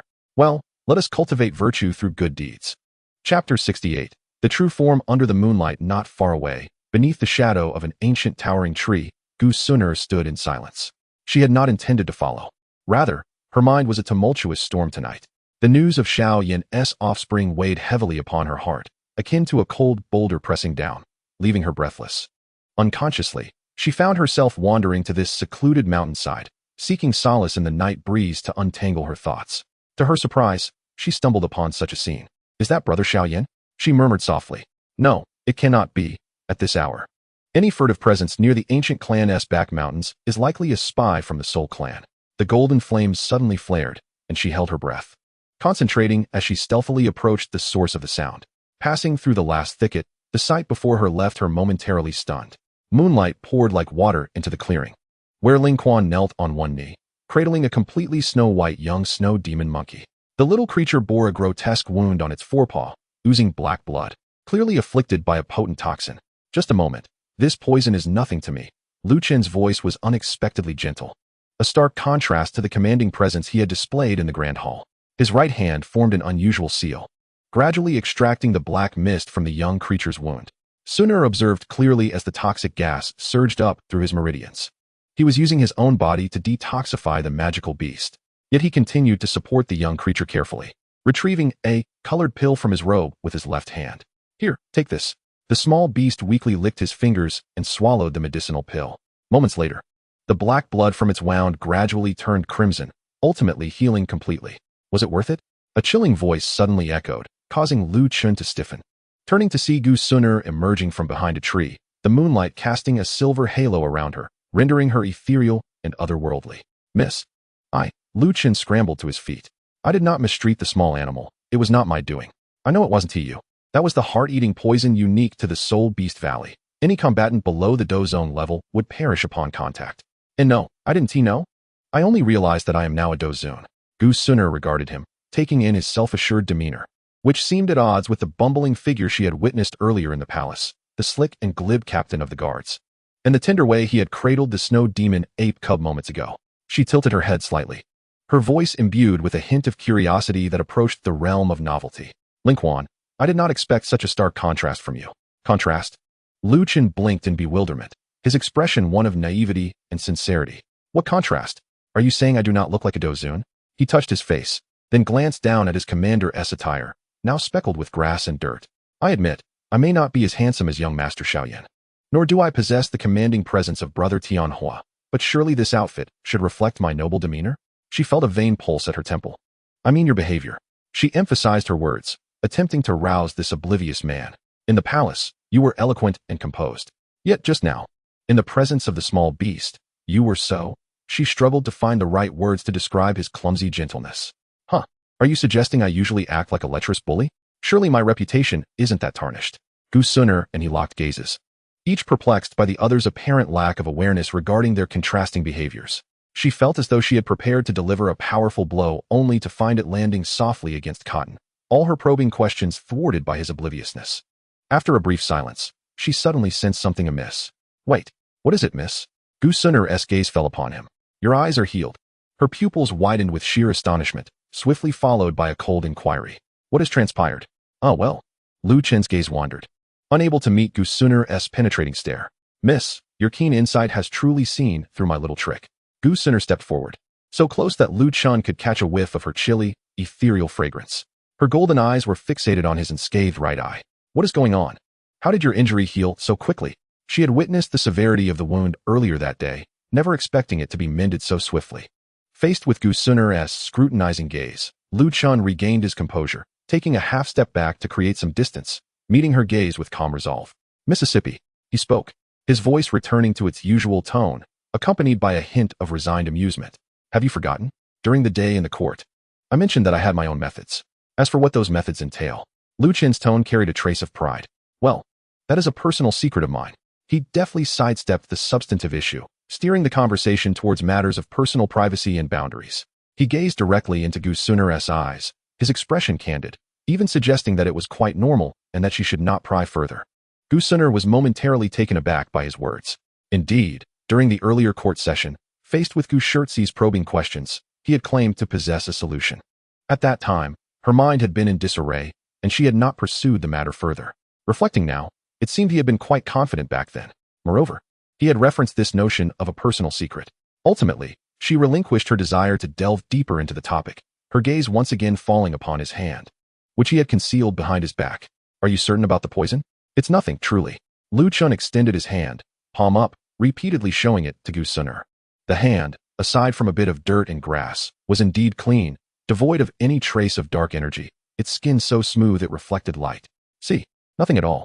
His tone was lighthearted, and he even made a point to flex his fingers. Gu Sun'er observed his seemingly unblemished hand, then looked at him, and finally at the snow demon youngling on the ground, which had completely recovered and was curiously gazing at them with its wide, damp eyes. She found herself momentarily speechless. Was the poison truly resolved so simply? Had he merely withstood it with sheer physical resilience? His method of antidote seemed rather rudimentary and crude. Lu Chun felt a shiver run down his spine under her gaze, more uncomfortable than when he had dealt with the heart-devouring poison. All he wanted was to disappear instantly, to return to the warmth and comfort of his commander's residence, to lie down and sleep. In the depths of the night, being cornered for a heart-to-heart by the young lady in the wilderness felt more taxing than any injury.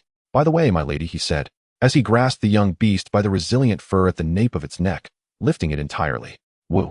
The little snow demon hung in the air, seemingly a bit uncomfortable, its short legs paddling in confusion. Lu Chun paid no heed to the creature's protests, as if he were hoisting a newly purchased plush toy. With an outstretched arm, he unceremoniously deposited the squirming little being into her embrace. There you go, my lady. It's all yours. As a 9-star dozone, with your formidable strength and vast experience, you surely know how to handle this lost little magical beast. Whether to return it to the Soul Beast Valley or elsewhere, it is entirely your decision. I have faith in your wisdom. Gu Sun'er stammered. Why, you're just giving it to me. Cradling the soft little creature, she found herself uncharacteristically flustered. Clearing his throat, Lu Chun endeavored to sound earnest, while subtly implying that he was quite busy. As you can see, it is late. And if you wish to take a moment for yourself, I shall not intrude. His gaze wandered, his toes shifting towards the path they had come from. Gu Sun'er did not respond, merely continuing to observe him in silence. The wind whispered through the forest, carrying with it the fresh scent of foliage and a hint of the night's chill. The little snow demon ape rustled softly among the grass. Lu Chun felt each second stretch like a century, yet reason reminded him that vanishing beneath Gu Sun'er's gaze could lead to dire consequences. It was time to return. Gu Sun'er suddenly spoke, her voice regaining its usual icy tone, though devoid of its previous oppressive weight. The night had deepened. Yes. Let us go back. Immediately, Lu Chun, as if granted a reprieve, nodded vigorously, fearing her reconsideration. Your subordinate shall escort you. No need, Gu Sun'er interrupted, turning away, her moonlight-white silhouette appearing particularly delicate under the glow of the moon. I know the way myself. She gently set down the little snow demon ape and nudged it deeper into the grass, guiding it towards safety. All right, you should hurry back too. The little creature seemed to possess an understanding of human emotions, glancing back several times before letting out a soft whimper and disappearing into the dense underbrush. After completing this task, Gu Sun'er straightened, pressed her lips together, and finally turned to offer a word of caution. Whether rescuing a person or a magical beast, remember to prioritize your own safety next time. Where have you gone? As her words faded, her gaze shifted to the spot where Lu Chun had stood. It was empty, save for a few scattered leaves dancing in the moonlight. Gu Sun'er, Chapter 69, This Boy Must Not Be Kept. Gu Sun'er remained rooted in place, watching the direction in which Lu Chun had vanished, as the last of the swirling leaves settled to the ground. The night breeze swept through the forest, infused with the dampness of the flora and an ineffable sense of silence. He's quite swift, she murmured to herself. casting one last glance at the thicket where the little snow demon ape had disappeared. Satisfied that there was no danger, she turned. Her moonlight-hued figure silently blending into the night as she drifted towards her chamber. Meanwhile, Lu Chun felt the wind surge beneath his feet, unleashing the speed of a 3-star dozone, a velocity that far surpassed his usual training, akin to a life-or-death sprint. He dared not look back to confirm whether Gu Suner remained in place, nor did he have the inclination to ponder if she had more to say. All he knew was that he had heard the words, "Let's go back." This was the edict of the young lady, a decree of release, a passport to liberation from suffering. As Lu Chun ran, he suppressed the overwhelming joy swelling within him. Ha ha! Ultimately, unable to contain his inner excitement, he burst into laughter. Gg. In the depths of an unknown, distant realm, a palace constructed of immense, pitch-black stones floated amidst eternal darkness. The interior of the palace did not resemble an ordinary hall. Rather, it resembled a colossal, inverted altar core. The air was thick with a chilling aura that sent shivers through the soul, mingled with a dense black fog from which the anguished wails of countless tormented souls could be faintly discerned. 10 indistinct figures hovered around the altar core, positioned at 10 distinct points. Their forms twisted and fluctuated, resembling shadows and fragments of souls, their true faces obscured, only the outlines of their humanoid shapes signifying their existence. The atmosphere they exuded was suffused with an overwhelming pressure, emanating at the very least the terrifying might of the 7-star Do Saints. Among them, several were inscrutable, akin to a fathomless abyss. Here lay the true epicenter of the Soul Clan's paramount decisions. Suspended in the air were 10 figures, representing the highest echelon of the Soul Clan, the 4 demon saints, Hun Tu, Hun Sha, Hun Yan, Hun Jing. 4 elders, who had long since transformed into a state of living dead maintained by the clan's secret arts, and the primordial incarnation of the void-devouring flame. Atop the altar sat the Soul Emperor, seamlessly merged with the darkness itself. At this moment, the atmosphere within the grand hall weighed heavily, akin to a block of solid lead. Incompetence.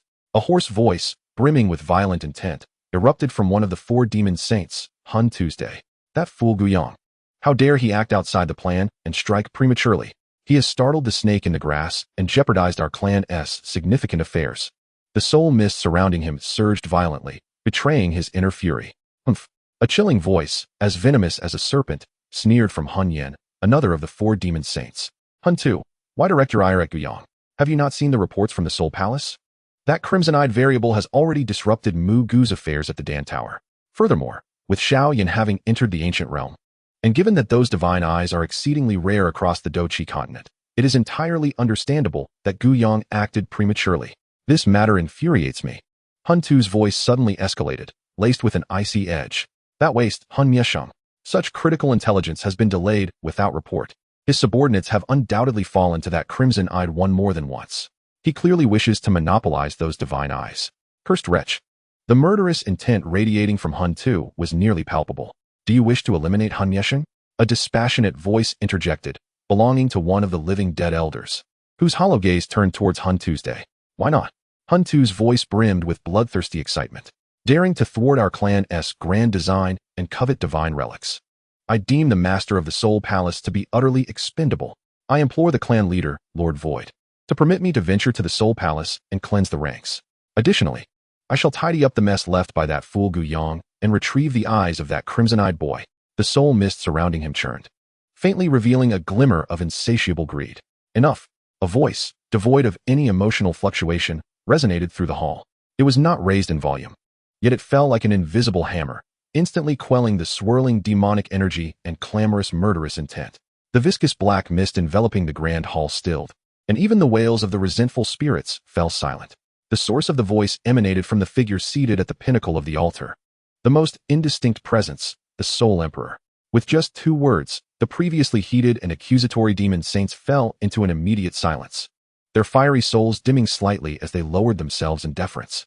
The ethereal blue figure, which had threatened to slay Hun Yesheng, trembled, hastily bowing towards the apex of the altar in a posture of utmost respect. Lord Emperor, please quell your wrath. My subordinates merely harbor concerns that the Soul Palace may mismanage affairs and jeopardize our clan's grand design. There was never any intention of overstepping. I beseech the Heavenly Emperor to grant me permission to venture into the ancient realm, where I shall personally capture that individual with crimson eyes and present him before your esteemed presence. He fervently expressed his loyalty, striving to atone for his earlier blunder. A disdainful and sinister laugh echoed through the air, not from the sole heavenly emperor, but from a nearby entity engulfed in pure black flames. Its form incessantly morphed. To the ancient realm? To capture? The voice of the void devouring flame resonated, imbued with mockery. You? A late-stage 7-star Do Saint? Soul Butcher. What remains in your mind aside from thoughts of slaughter?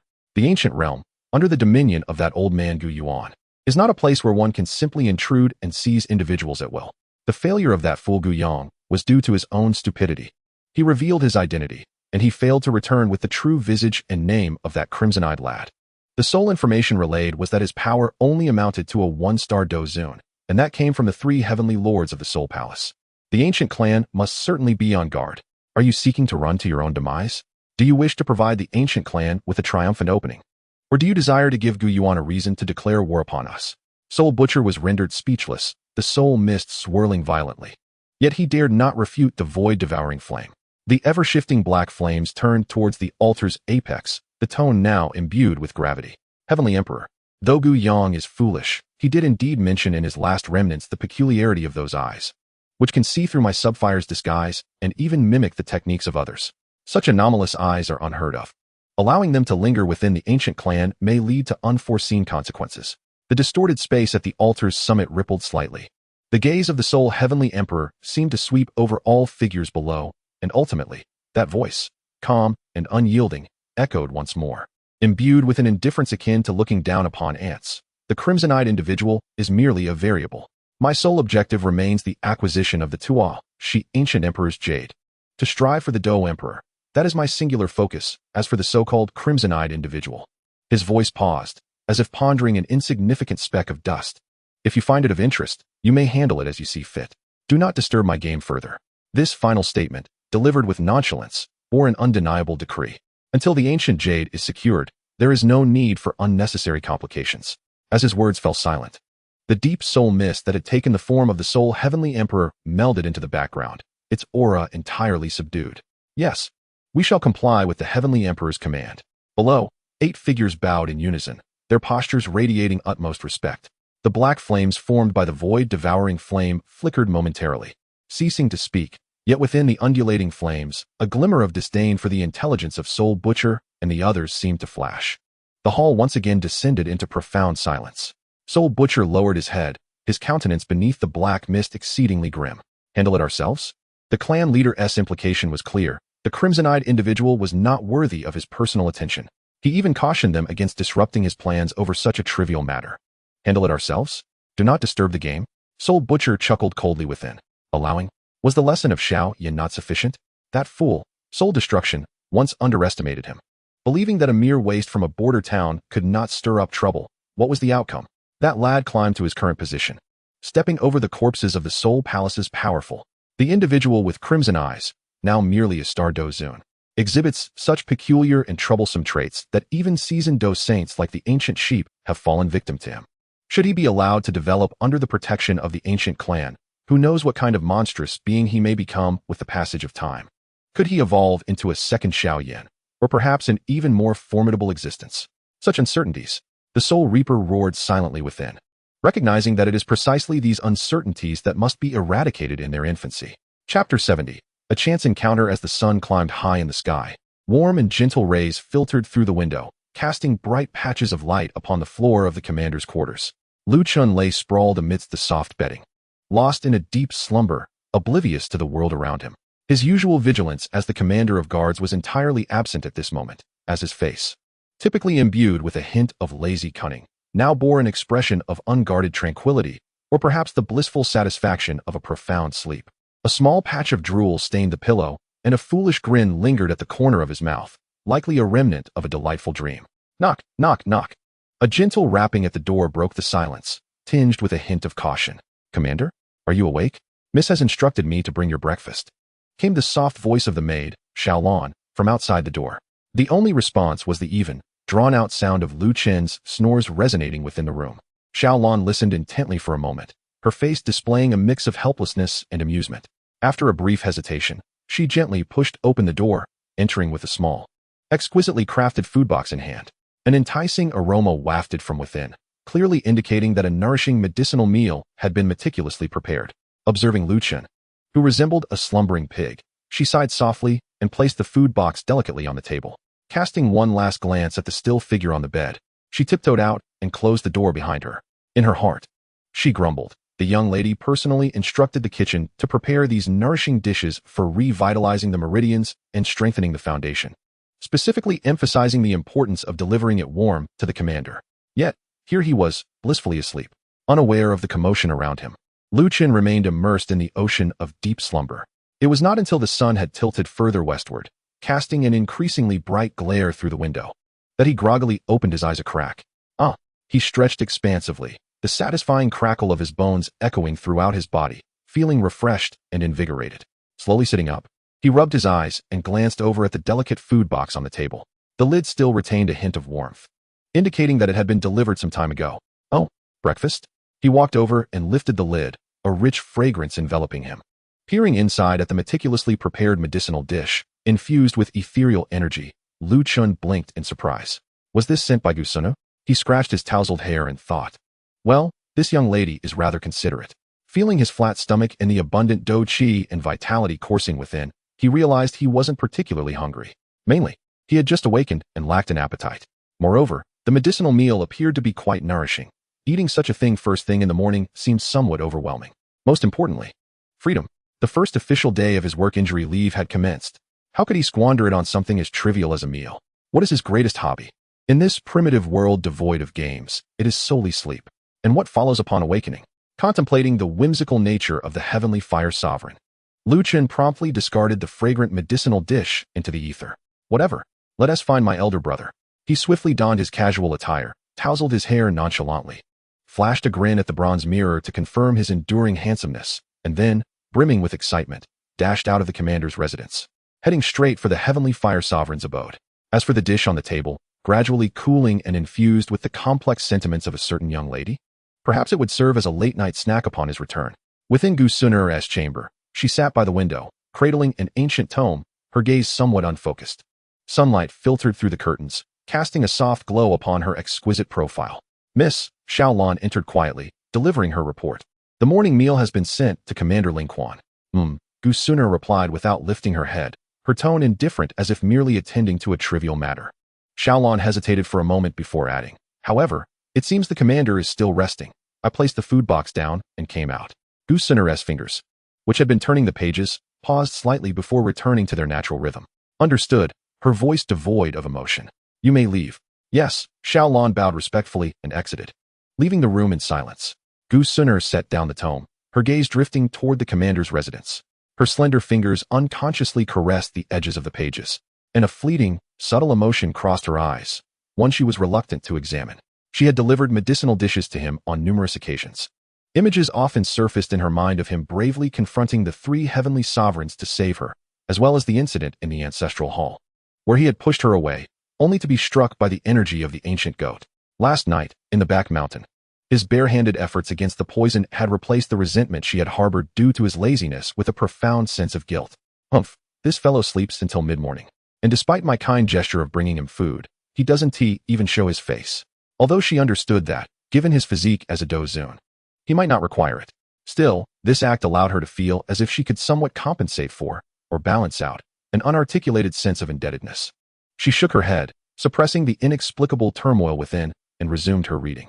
Lu Qin hummed a tune as he traversed a corridor adorned with exotic flowers and plants, only to be met with a familiar scent, a blend of bitter herbal fragrance and sweet food aroma. Not far ahead, in an exquisite pavilion, the little medicine sage sat alone at a stone table, leisurely enjoying her morning tea. A few delicate pastries and a small pot of steaming spirit tea adorned the table. Oh, good morning, little medicine sage. Lu Qin paused momentarily, casually greeting her while continuing on his path to seek out the heavenly fire sovereign. The little medicine sage lifted her eyelids, casting a glance with her gray-purple eyes. Good morning. Is Commander Ling Quan in a hurry to be reborn? She set down the jade chopsticks in her hand, her gaze sweeping across his face, seemingly searching for traces of last night's injury. To her surprise, she found him in high spirits, more vibrant than she herself. Lu Qin sensed that her sharp tongue remained as ever, her steps unyielding, unwilling to linger. The little physician lifted her head at the sound, casting a glance at him, and upon seeing his hurried pace, casually inquired, in such a rush, "Have you eaten yet?" "Not yet," he replied nonchalantly. I'm just off to visit Brother Tianhua to strengthen our bond, and perhaps enjoy a meal. Dining, you say? The little physician raised her teacup, gently blowing away the steam, her tone laced with familiar disdain. The fare at Elder Tianhua's place consists solely of grilled meat and strong liquor. One might not emerge unscathed. Shall we share a meal then? She gestured towards the untouched pastries on the table. My treat. Lin Kuan halted abruptly, turning back in surprise. You treat? Is that true? Since the incident at the Dan Tower, his relationship with the little physician had morphed into a classic adversarial camaraderie. He had a penchant for teasing her, and she, unreservedly, would retort, yet both knew there was no malice, only a tacit understanding akin to that of good friends. Is it truly a rarity for you to treat? He mused. Are you afraid I might poison you? The little physician arched an eyebrow, a glimmer of mischief flashing in her gray-purple eyes. That is certainly not the case. Lin Kuan quickly denied it, his eyes darting. The thought of foregoing the breakfast prepared by the enigmatic young lady in favor of sharing a meal with the little physician made him feel slightly guilty. Yet, such an opportunity to be invited by her was indeed rare. Well, since you are so gracious, Lin Kuan said, his internal struggle lasting but a moment before he donned a radiant smile and decisively turned towards the pavilion. I shall graciously accept. He resolved to save the young lady's portion for a late-night snack, a perfect solution. Taking a seat opposite the little physician, Lin Kuan unceremoniously grabbed a piece of osmanthus cake and stuffed it into his mouth, mumbling in delight. Delicious. Far superior to Brother Tianhua's charred meat. The little physician watched him devour the food with exasperation. Slow down, I am not competing with you. Her gaze inadvertently swept across Lin Kuan's face, particularly lingering on his bright, unblemished right eye, causing her to pause slightly. Your eye, she remarked, her tone tinged with curiosity. It was blind yesterday in the tribunal. Yet today it seems perfectly well. Lin Kuan, engrossed in a flaky layer of pastry, waved his hand dismissively without lifting his head. Ah, just a minor injury. Nothing to fret over. My constitution is unique. The little physician scrutinized his seemingly normal eye, which appeared even brighter than before, a flicker of doubt crossing her gray-purple gaze. However, seeing Lin Kuan's nonchalant demeanor, she chose not to pursue the matter further, merely responding with a soft, Lin Kuan finished the pastries in a few bites, downed half a cup of tea, and sighed contentedly before reverting to his habitual teasing mode. He surveyed the pastries on the table, recalling the breakfast from the Dan Tower, and glanced at the little physician, elongating his tone deliberately. TSK, I said, dear little medicine fairy. It is rather early in the morning for you to indulge in such a plethora of delicacies. One can only assume you are preoccupied with feasting, unperturbed by the consequences. He intentionally paused, anticipating that she would retaliate as she had previously. However, little medicine fairy merely sipped her tea leisurely, not even lifting her eyelids. I am merely savoring the pleasures of life, which is certainly preferable to your gluttonous existence, consuming such a multitude of sweets, destined to face dental woes in due time. Dental woes? How preposterous. Lin Kuan patted his chest, confident that his formidable teeth could withstand even the toughest of iron. While his words were sharp, his hands reached for a piece of rabbit-shaped pastry. Chapter 71. The Golden Guide. As the two continued their quiet repast, Lin Kuan suddenly recalled something and casually inquired. By the way, where is young Master Xiao Yan?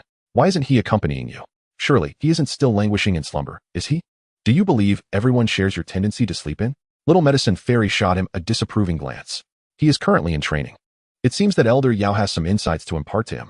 Oh, training is indeed commendable. Lin Kuan nodded in understanding. They continued to eat in silence for a while longer. When Lin Kuan felt it was sufficient, he clapped his hands and rose to his feet. Thank you for your generous hospitality, Miss Little Medicine Fairy. I shall treat you another day. But now, he rubbed his hands together, a look of anticipation gracing his face. I must seek out Brother Tianhua. He was about to make his exit when Little Medicine Fairy's voice interrupted. Wait a moment. Lin Kuan's heart sank, sensing an ominous premonition. What is it? Little Medicine Fairy set down her teacup, her grayish-purple eyes fixed upon him with an air of inevitability. You think you can simply eat your fill and depart? Such a luxury is not afforded so easily. As luck would have it, I am quite intrigued by the sights of the ancient clan today. As their leader and a local, you shall take me on a tour. What? A tour of the ancient clan? Lin Kuan's eyes widened in disbelief, shaking his head vigorously. I refuse. I have been granted a special leave for my injuries by Elder Ci, and I must recuperate. How could I possibly have the energy to play the guide? Moreover, Brother Tianhua is awaiting me. Brother Tianhua? A faint, playful smile graced Little Medicine Fairy's lips. What a pity. It seems Brother Tianhua may be difficult to locate. Lin Kuan inquired, puzzled. Difficult to locate? Is it possible for him to simply vanish? Little Medicine Fairy's tone remained calm and unwavering. This morning, several elders from the ancient clan's weapon refining hall mentioned a newly forged piece of armor, imbued with the properties of beast fire, which requires the expertise of an adept in fire techniques, such as Brother Tianhua for evaluation and to assist in testing its high-temperature endurance. A slight, almost mischievous curve appeared at the corner of her mouth. I suspect that at this very moment, he is being summoned to the fire chamber of the weapon refining hall, likely subjected to intense heat, and will not emerge for at least 3 to 5 hours. Lu Chun. He envisioned the image of the revered Tianhua clad in the new armor, standing atop the blazing flames like a human thermometer, and felt a pang of sympathy. Alas, how unfortunate. Lu Chun clicked his tongue, feeling a momentary pity for his elder brother. Well then, I shall return to sleep. Rest is of utmost importance. He immediately conjured his ultimate excuse. Sleep? Little medicine fairy appeared to have heard an amusing jest. I see you are quite spirited, having been more enthusiastic about indulging in pastries than anyone else. She gazed at Lu Chen's face, which was filled with a clear expression of refusal. Suddenly, she retrieved a pouch of coins from her spatial ring and gently placed it on the table. Here, the guide fee, she said, her chin slightly lifted. A hint of smugness in her demeanor. Is this enough? Should I add another pouch? Lu Chen's eyes sparkled as he beheld the heavy gold coin on the table. Seizing it with fervor, he felt its weight and warmth in his hand. Enough. More than enough. The gloom that had clouded his face vanished, replaced by an exuberant smile. He quickly tucked the coin into his pocket and assured her, Where would you like to go, Sister Poison Immortal? Just command me. In the ancient realm, there is no place that I, Ling Quan, do not know. Your satisfaction is guaranteed. Shall we set off? Observing his avaricious demeanor, the little medical sage couldn't help but roll her eyes, though a small smile appeared at the corners of her lips. Such virtue. Lead the way. With the heavy coin in his pocket, Lu Chun walked with newfound confidence, his face radiant with enthusiasm. This way, Sister Poison Immortal. I promise to show you the most exquisite sights of the ancient realm. However, his interpretation of leading the way was rather capricious. He circumvented the solemn and majestic palaces of the core region, the grand statues symbolizing the glory of ancient clans, and even the heavily guarded arenas, instead opting for scenic spots with fewer visitors. Look, that is the Hanging Star Lake. It glows at night, resembling stars that have fallen into the water, he exclaimed, pointing to a vast lake shimmering in the distance, his tone exaggerated. The little medical sage regarded the truly remarkable lake and nodded. Yes, quite beautiful, isn't it? Onward to the next stop. Lu Chun turned and walked away, showing no intent of bringing her closer for a better look. Over there is the Firefly Valley, which is filled with glowing insects at night, resembling snowfall. He gestured toward another valley shrouded in a luminous energy barrier. That sounds delightful. The little medical sage expressed her interest.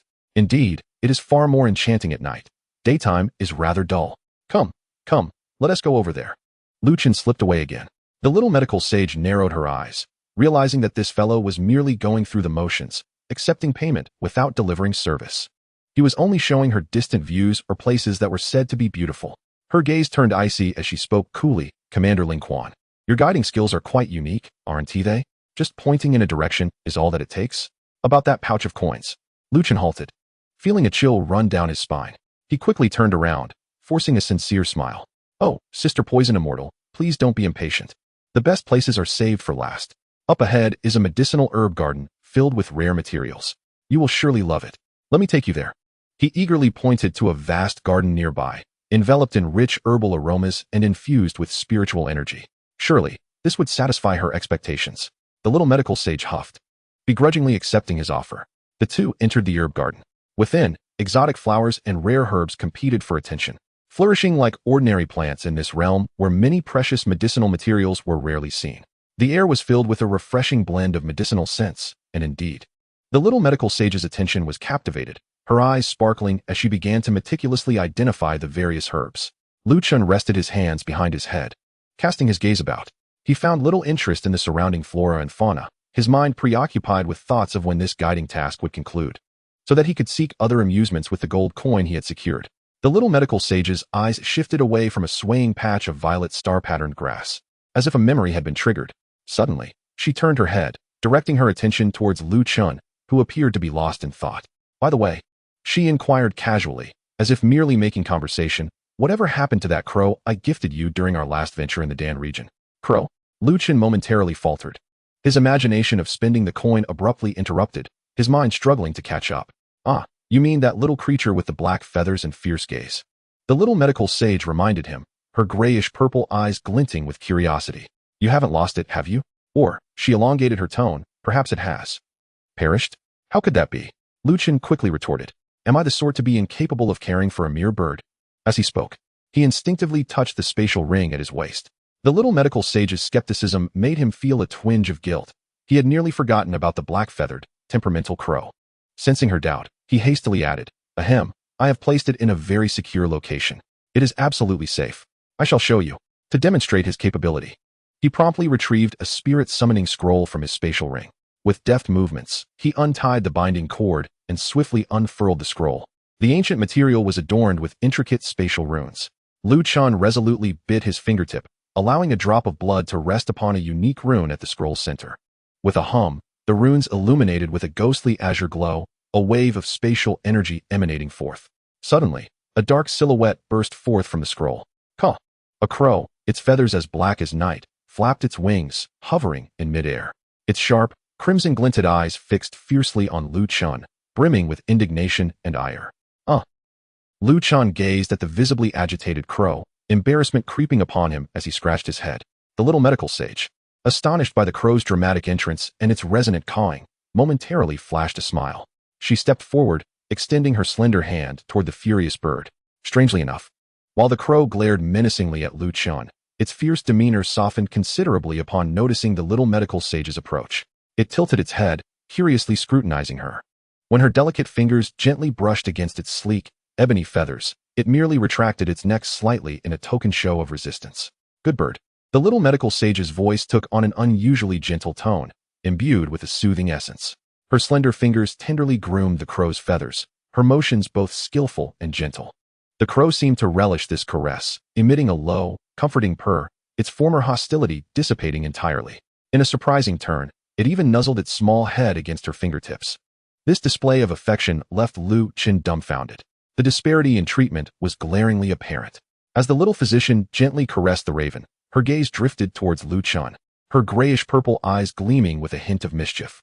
It appears that it still remembers me, far better than some heartless masters. She continued to playfully tease the raven, casually inquiring, by the way, have you given it a name? It cannot simply be referred to as raven indefinitely, can it? A name? Lu Chen hesitated, his eyes wandering. Well? He stammered, his face betraying his forgetfulness. With all the recent brawls and recovery, how could he possibly remember to name a bird? Observing his demeanor, the little physician sighed softly, tinged with a touch of exasperation. So you've cared for it all this while, and haven't even named it? Chapter 72. Sister Poison Immortal. Allow me to explain. Cough. Lu Chen straightened his neck, trying to salvage his dignity. Who said I haven't named it? I am merely concocting a name of monumental significance. Naming is a serious matter, deserving of careful consideration.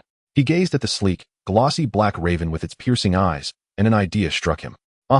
Lu Chen exclaimed, slapping his thigh and pointing at the raven, declaring with conviction, given your shiny black appearance and sharp gaze, you shall henceforth be named Coldball. Majestic and fitting. Quack. The raven abruptly turned its head, its crimson eyes wide with disbelief. Uffed. The little physician could not contain herself and burst into laughter. Coldball. Ha. After managing to stifle her laughter and wiping away the tears from her eyes, she regarded Lu Chen. Commander Ling Quan, your naming skills are indeed unique. Do you understand appreciation?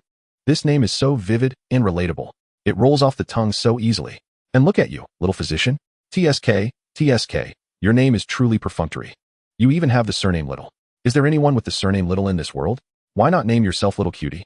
Upon hearing this, the little physician, far from being angry, laughed even harder, her grayish-purple eyes sparkling with mischief. What of it if my surname is Little?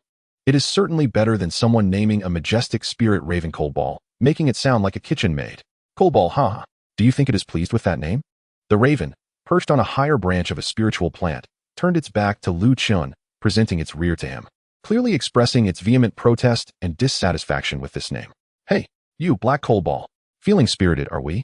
The little physician struggled to contain her laughter, waving at the raven on the branch.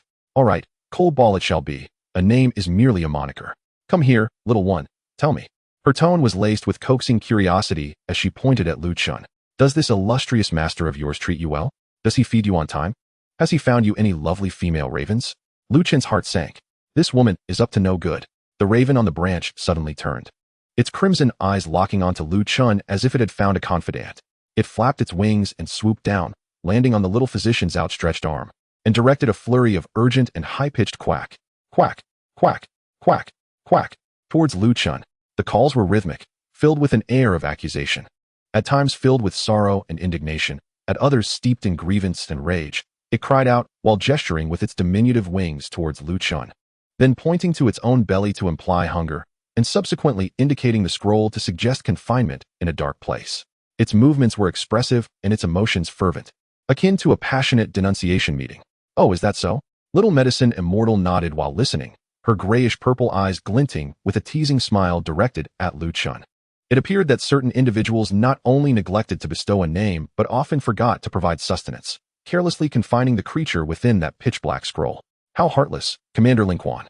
Accusations without basis. Have I not fed it? The ancient realm is engulfed in snow this June, and I am more wrong than Doi. The crow turned its head and let out a caw, no longer paying attention to Lin Kuan. Suddenly, it unfurled its dark wings and transformed into a streak of swift black lightning, diving precisely toward the open spirit scroll laid out on the ground. Its movements were as quick as the wind, imbued with a disdain for lingering in such a place. The black figure seamlessly melded into the intricate and arcane runes adorning the surface of the scroll. A faint glow flickered across the scroll, rising and falling like a breath, before swiftly retracting and dimming, returning to its ancient appearance. With a soft thud, the scroll automatically closed, as if nothing had transpired.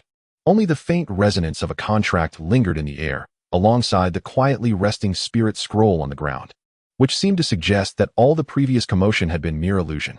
An eerie silence settled over the scene. Lin Kuan stared at the closed scroll, opening his mouth, taking a moment before finally managing to utter, this cold ball has quite the temper, doesn't he it? Little Medicine Immortal chuckled and shook her head. I believe it's not a matter of temperament, but rather the astonishingly poor naming skills of a certain someone that frightened the bird away. Now, let us continue exploring this medicinal garden. I wish to see what lies beyond. With a sigh, Lin Kuan followed in her wake, his gaze wandering restlessly. Just then, a faint yet ethereal melody, reminiscent of a mountain spring, drifted from the depths of the garden. The sound of the zither was both transcendent and soothing, possessing a magical quality that seemed to calm the restless spirit energy in the air. Who was playing the zither? However, this enchanting music struck Lin Kuan's ears like thunder from a clear sky. Having endured the pursuit of the soul hall and the ambush of the ancient sheep, his instincts flared, and every hair on his body stood on end. Sound wave combat. An enemy attack. Countless insidious tactics of utilizing melody for assault flashed through his mind in an instant. Enemy attack. Beware of the sound waves. Lin Kuan nearly shouted, not pausing to think or discern the direction. He abruptly yanked the unsuspecting Little Medicine Immortal behind him for protection. Little Medicine Immortal, bewildered, thought, protect the employer. No, protect the benefactor. At that moment, a crimson light flickered in his left eye, acting on instinct or perhaps a protective reflex to push those nearby away. He infused his left arm with fighting spirit and swung fiercely toward Little Medicine Immortal. Shinra Tensei. Wait, Ling Quan. She barely had time to emit a scream filled with shock and anger before she was sent flying as if struck by an invisible hand. Splash. Crash. The little healer tumbled headfirst into a patch of blooming evening primroses, landing face down with her hands braced against the ground, embedding herself in the soft, damp earth, splattering mud all around.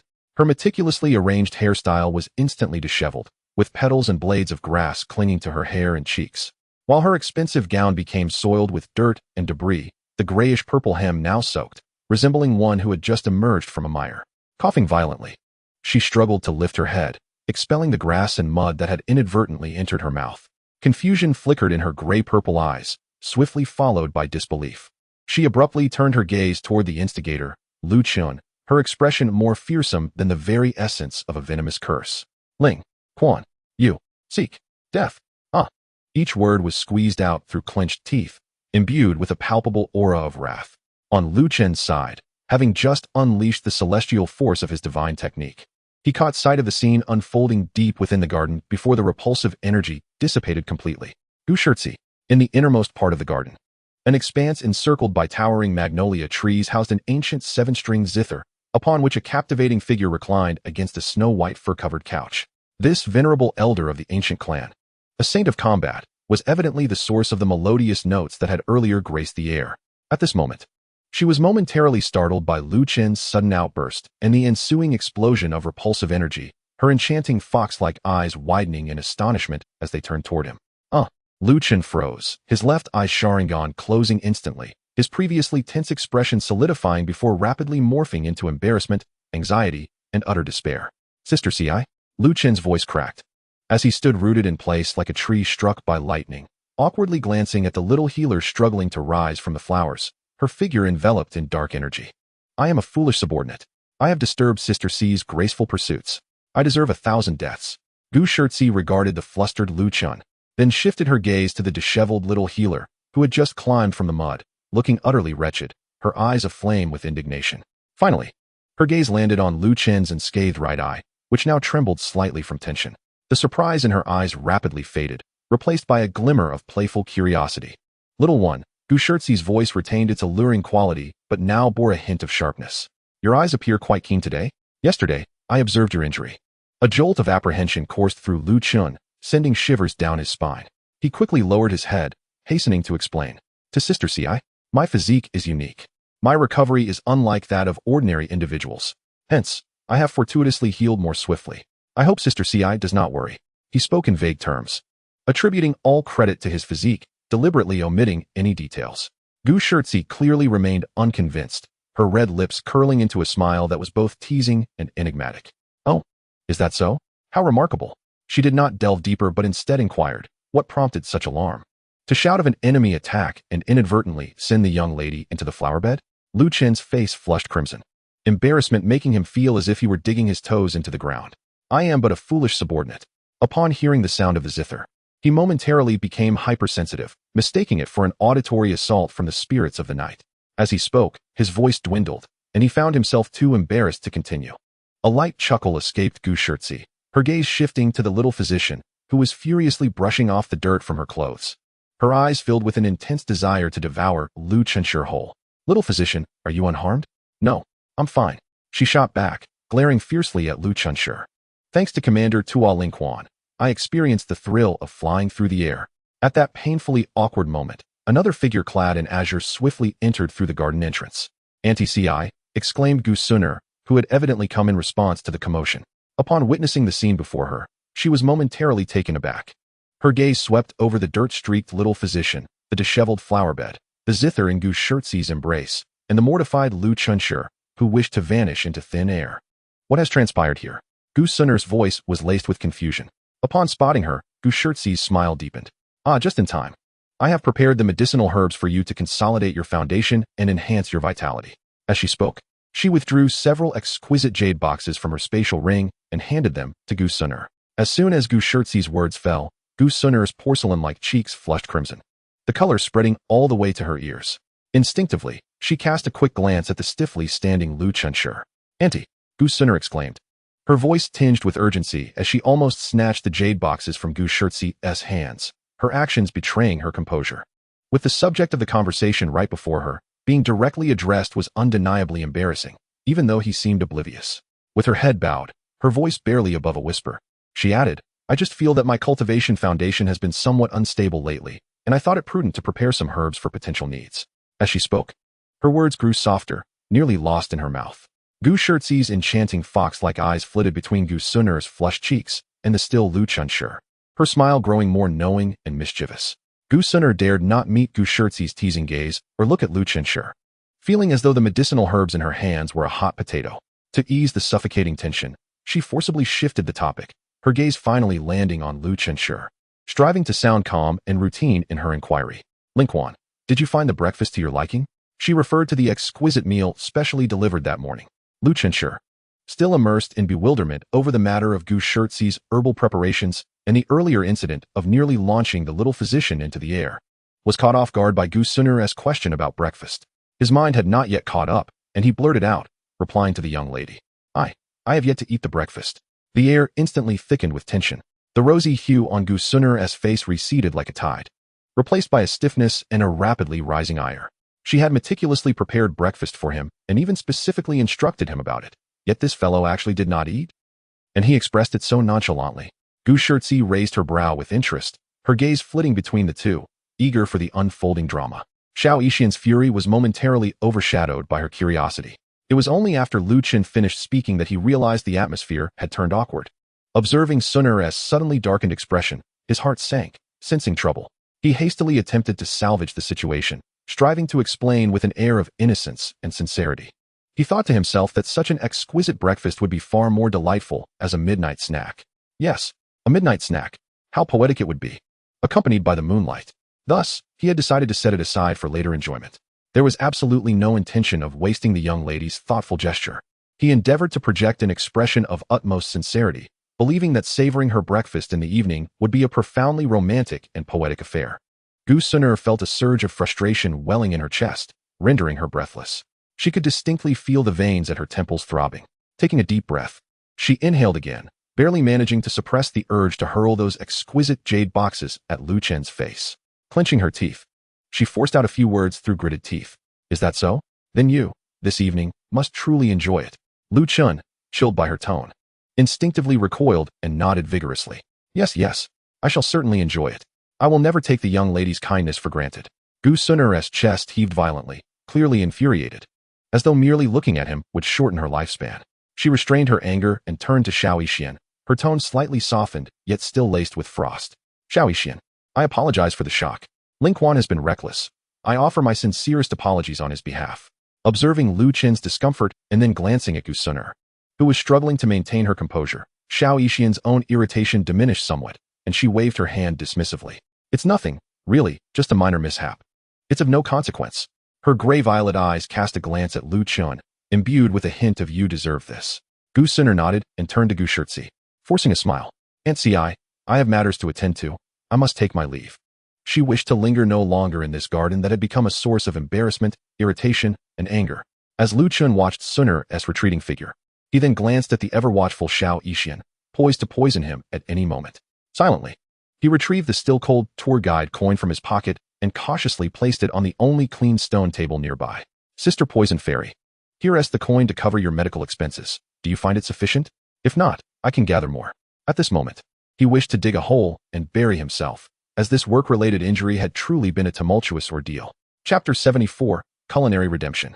Xiao Yan regarded the pouch of coins on the table with a scoff, ultimately seizing the gold piece with an exasperated grip. All right, consider yourself lucky this time. Should you dare to use that slingshot on me again? She left the sentence unfinished, mimicking a throat-cutting gesture accompanied by a menacing glare, sending a shiver down Lu Chen's spine. I wouldn't dream of it. There will absolutely be no next time. Satisfied, the little healer nodded, clapped her hands, shot him a glare, and turned to leave.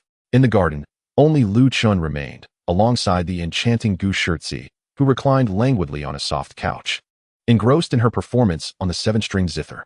Just as Lu Chun contemplated slipping away, her languorous yet alluring voice rang out, like an invisible thread pinning him in place. Little fellow. Lu Chun froze, a chill running down his spine as he turned around. Sister Ci, do you have further instructions? Gu Shirtzi did not respond immediately, instead gazing at him with her fox-like eyes, which seemed to pierce through to his very soul. A teasing smile gracing her lips as her fingertips idly plucked a clear note from the strings. I merely find it amusing, she drawled playfully, that you, as a guardian, allowed your master to be driven away in frustration, yet you still contemplate returning? I'm at fault. I shall accept my punishment. Punishment? Gu Shirtzi chuckled softly.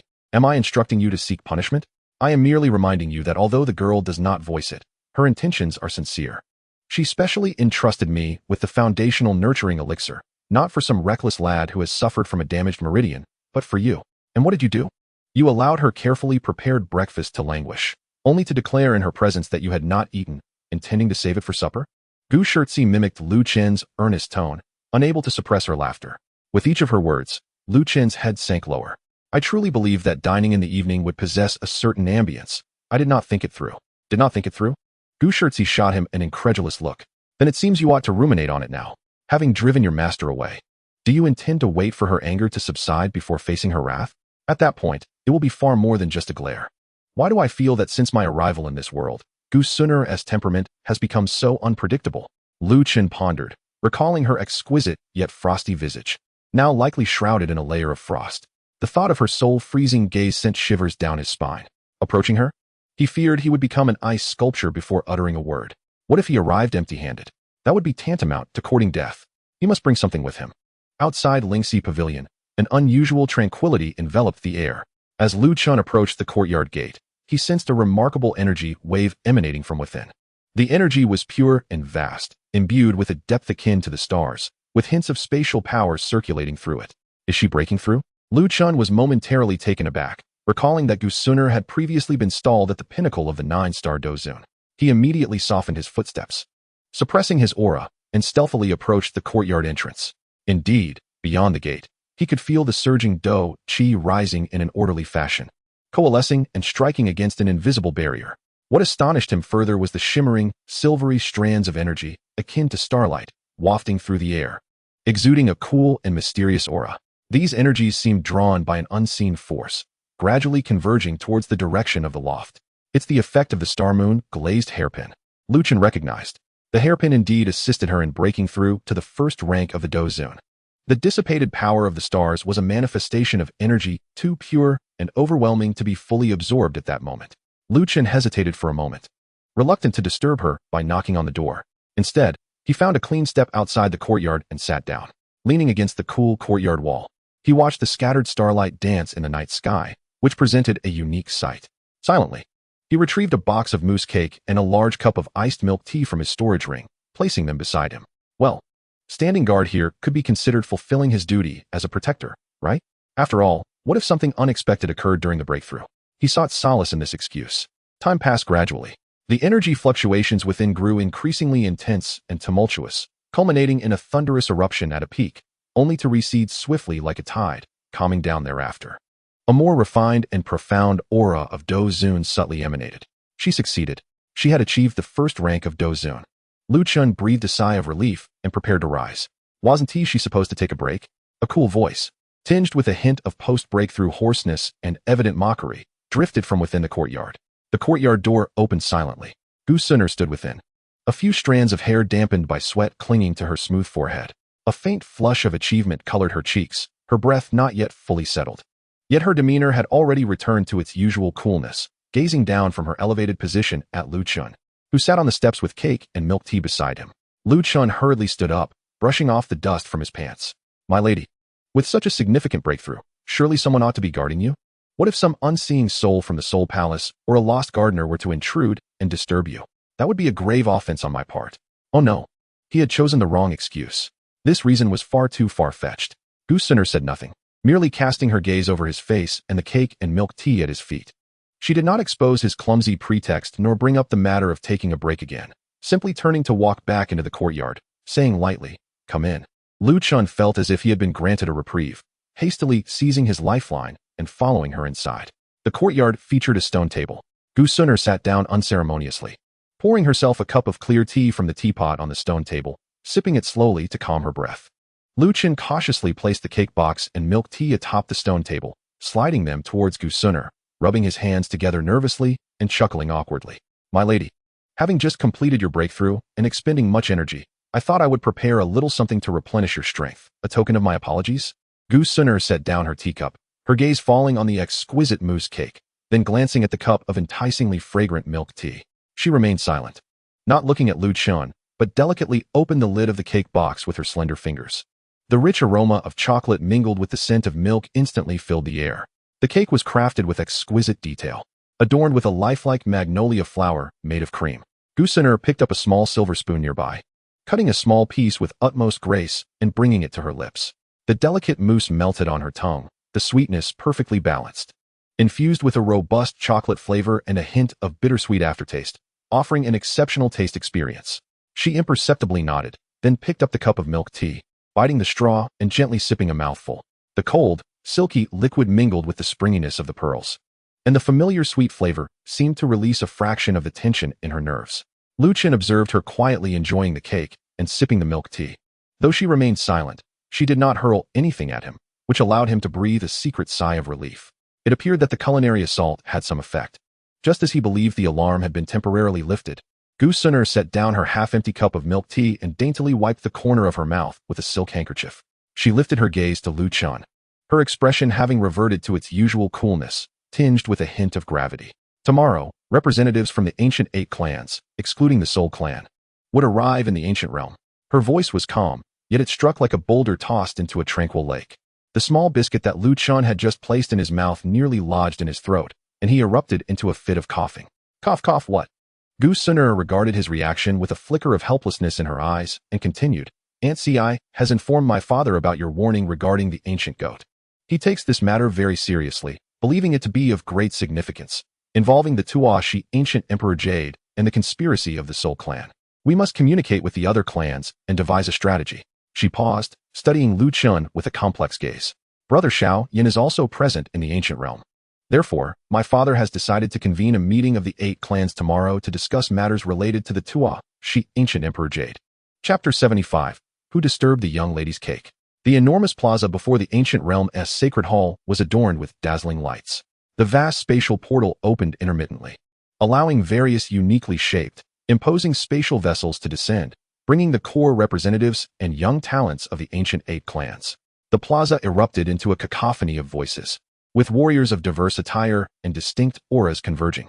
Gu Yuan sat at the head of the assembly, exuding an air of authority. Representatives from the Yin clan, Lei clan, Yao clan, Shi clan, Ling Clan, and Xiao clan, represented by Xiao Yan, flanked him on either side. The younger generation's elite were scattered throughout the plaza, forming small circles of conversation. Xiao Yan conversed quietly with Yao Lao, his demeanor steady as he occasionally scanned the crowd. The Tianhua Venerable was indulging heartily in a platter of spirit fruits brimming with energy.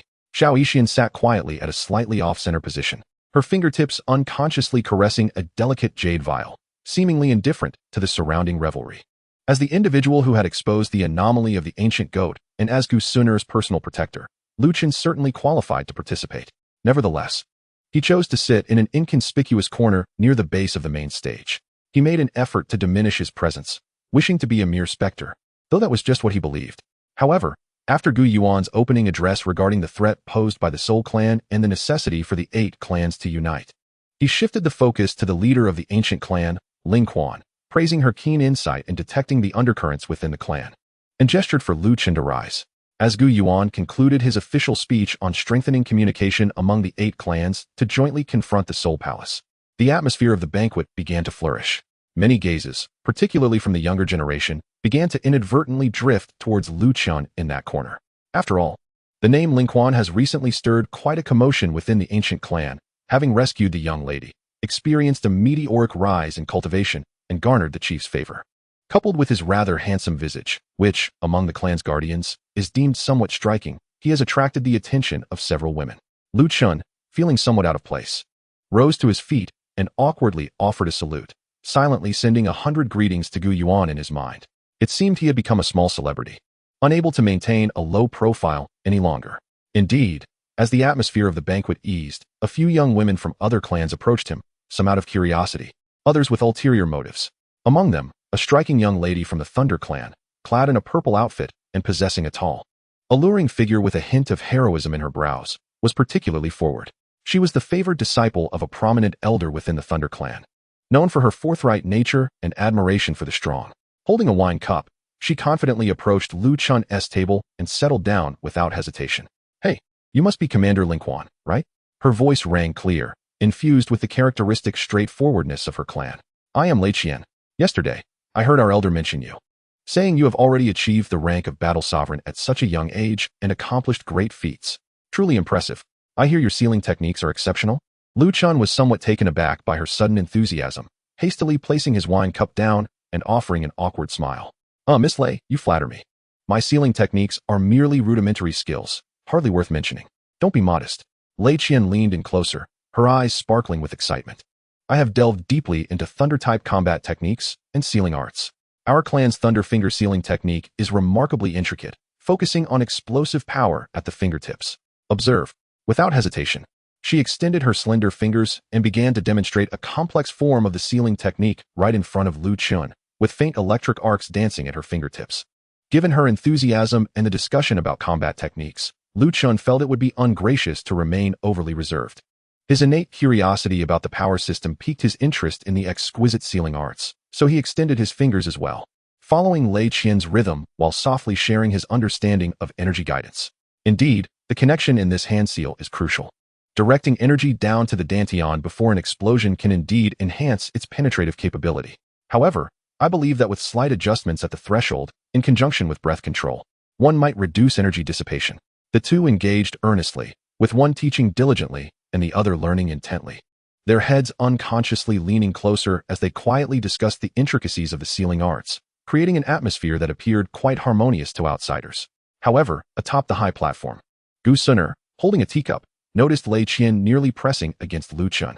Her slender fingers gripping the teacup tightened slightly. The warm spirit tea within the cup was instantaneously evaporated by a flicker of golden flame, leaving not a trace of moisture behind. With a sharp crack, the exquisite white jade teacup was crushed in her grasp, fine white powder cascading through her fingers. The tea has cooled. It is of no consequence, she remarked with an air of indifference, her voice reaching the attentive maid beside her. The maid dared not breathe a word. Gu Suner expressionlessly brushed away the powder from her hand, as if merely wiping away a speck of dust. She then rose and strode directly toward that corner. Wherever she tread, an intangible aura rendered the surrounding clamor subdued. Lu Chun, drenched in perspiration from Lei's relentless inquiries, suddenly sensed a familiar chill, sharp as ice, approaching him. Upon raising his gaze, he met the cold, golden eyes of Gu Suner. Ling Quan. Her voice resonated like pearls falling onto a plate, crisp yet devoid of warmth. Startled, Lu Chun immediately rose and bowed respectfully. Miss Lei Qian, intrigued, turned her attention to the illustrious gem of the ancient clan. What of the patrol report from the northwestern border? Gu Suner inquired in a tone as flat, as if discussing the most mundane of affairs. Lu Chun froze momentarily, replying to the young lady, I am now your personal guard and have not been responsible for border patrol duties recently. The relevant reports should have been compiled by other commanders of the Yan army and placed in your study. Gu Suner's expression remained unchanged, as if she had not heard his explanation. She continued, her tone laced with an unmistakable directive. Have you completed the inspection and maintenance of the spirit gathering array in the southwestern corner? Lu Chun was even more bewildered. Southwestern corner? Spirit gathering array? When did clan leader Gu assign me this task? Have I not always been a mere lackey here? He intended to convey that he had not received such orders. Just as the word not slipped from his lips, Gu Suner's voice turned icy, carrying a clear dismissive intent. Then why are you not hastening to fulfill it? Observing Lu Chun being so summarily commanded, and noting Gu Suner's imposing demeanor, Lei Qian felt a surge of indignation. Her straightforward nature, especially when interrupted during a topic that piqued her interest, prompted her to speak out. Miss Suner, what a grand display of authority. Commander Ling Quan merely wished to share a few words with me regarding martial techniques, and this has become a taboo of the ancient clan? Is it forbidden to converse? The clan's regulations are rather excessive, aren't they? Gu Suner slowly turned, her gaze landing upon Lei Qian, unperturbed. Miss Lei, you speak too harshly. Internal affairs of the ancient clan, particularly concerning the inspection of arrays, involve core secrets. Per our customs, non-core personnel must avoid any appearance of impropriety. I am merely urging my subordinate to fulfill his duties. What is inappropriate about that? Yet, Miss Lei, your considerable concern for the discourse of our clan's leaders suggests that your clan harbors an interest in our defense, does it not? Her words, cloaked in subtlety, elevated Lei's inquiry to the level of espionage against the ancient clan's secrets. This left Lei speechless, her face alternating between shades of red and white, while the gazes of the representatives from surrounding clans bore a scrutinizing gaze. Fuming with indignation, yet unable to retort, Lei Qian saw Gu Suner dismiss her. And with a determined heart, in the instant Gu Suner turned away, she swiftly pressed an amulet inscribed with lightning patterns, imbued with pure lightning energy, into Lu Chen's hand, who had not yet fully retreated. Commander Ling Quan. Lei's voice was intentionally raised, tinged with defiance and provocation. This is my amulet. Take it, and you are always welcome to visit the Lei clan. I shall personally seek to learn those intriguing hand seals from you. With that, she cast a challenging glance at Gu Suner's retreating figure before returning to her seat among the Lei clan. Lu Chun, grasping the warm amulet that tingled slightly in his palm, felt it burn against his skin. He could only stiffly tuck it into his sleeve and hasten to disappear into the crowd's periphery. Gu Suner's footsteps did not falter, yet her silhouette appeared even more resolute. The night enveloped the ancient realm. In his modest courtyard, Lu Chun was lamenting the thrilling events of the day under the moonlight when suddenly, a forceful presence gently pushed open the door. Gu Suner stood at the threshold, her expression devoid of emotion, as the moonlight cast a long shadow behind her. Startled, Lu Chun quickly rose to his feet. Miss, you, without uttering a word. Gu Suner approached him directly, extending a delicate hand, palm facing upwards. Bring it to me. Lu Chun, taken aback by her demeanor, was momentarily bewildered. Miss, what do you need? He assumed she sought something else, perhaps a report or an order. Gu Suner merely maintained her outstretched hand, silent.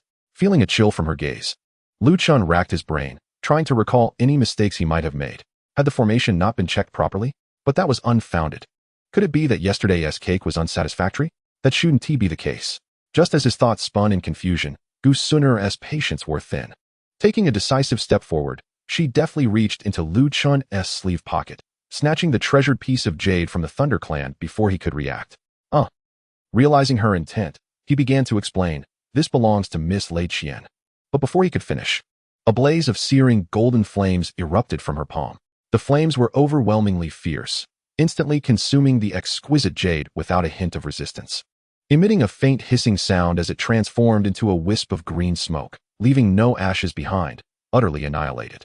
Lu Chen stared in astonishment at the vanishing flames, then at Gu Sunner's frigid expression, his mouth agape, unable to utter a single word. Gu Sunner flicked her hand as if to rid herself of something unclean. She lifted her gaze, coldly regarding Lu Chen, her tone laced with biting sarcasm. "What? Is the leader of my ancient clan in dire need of jewelry? Is it necessary to beg for a donation? Your subordinate would never dare," he stammered. "Humph." Gu Sunner scoffed, unfastening a jade pendant from her waist.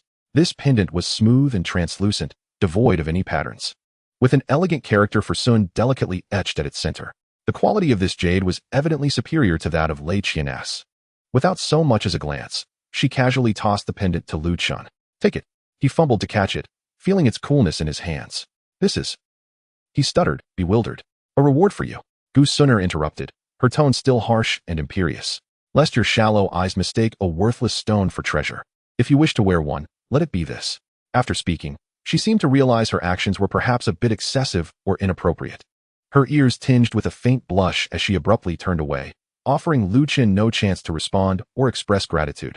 Her pace quickened, her skirt billowing behind her, disappearing into the night without a backward glance. The door slammed shut behind her with a resounding thud. Lu Chen clumsily caught the jade pendant, imbued with a faint fragrance and warmth, which felt smooth and delicate in his hand. He gazed at the clearly inscribed character Sun on it, then glanced at the empty night outside the door, utterly bewildered, frozen in place like a statue. What does this mean? Had he offended the Lei clan, only to receive a token from them? Was someone playing with power, perhaps over the lady's favor? As Gu Sunner's figure vanished into the night, the sound of the door closing echoed in the courtyard. Lu Chen stood still, clutching the jade pendant that still radiated warmth and fragrance, motionless as if time had ceased. Moonlight streamed through the window, illuminating his perplexed expression. He pondered, having shattered Lei Qian's pendant, only to be gifted another belonging to her? He lowered his gaze to the pristine white jade in his palm, engraved with the character Sun. His fingertips brushed over it, feeling its cool and exquisite texture, undoubtedly a top-tier piece. This maneuver eluded his understanding. He strained to recall Gu Sunner's expression and words, her mocking tone questioning, "Are you in dire need of accessories?" And her command, "Take it, lest you appear shallow. When you wear it, let it be this."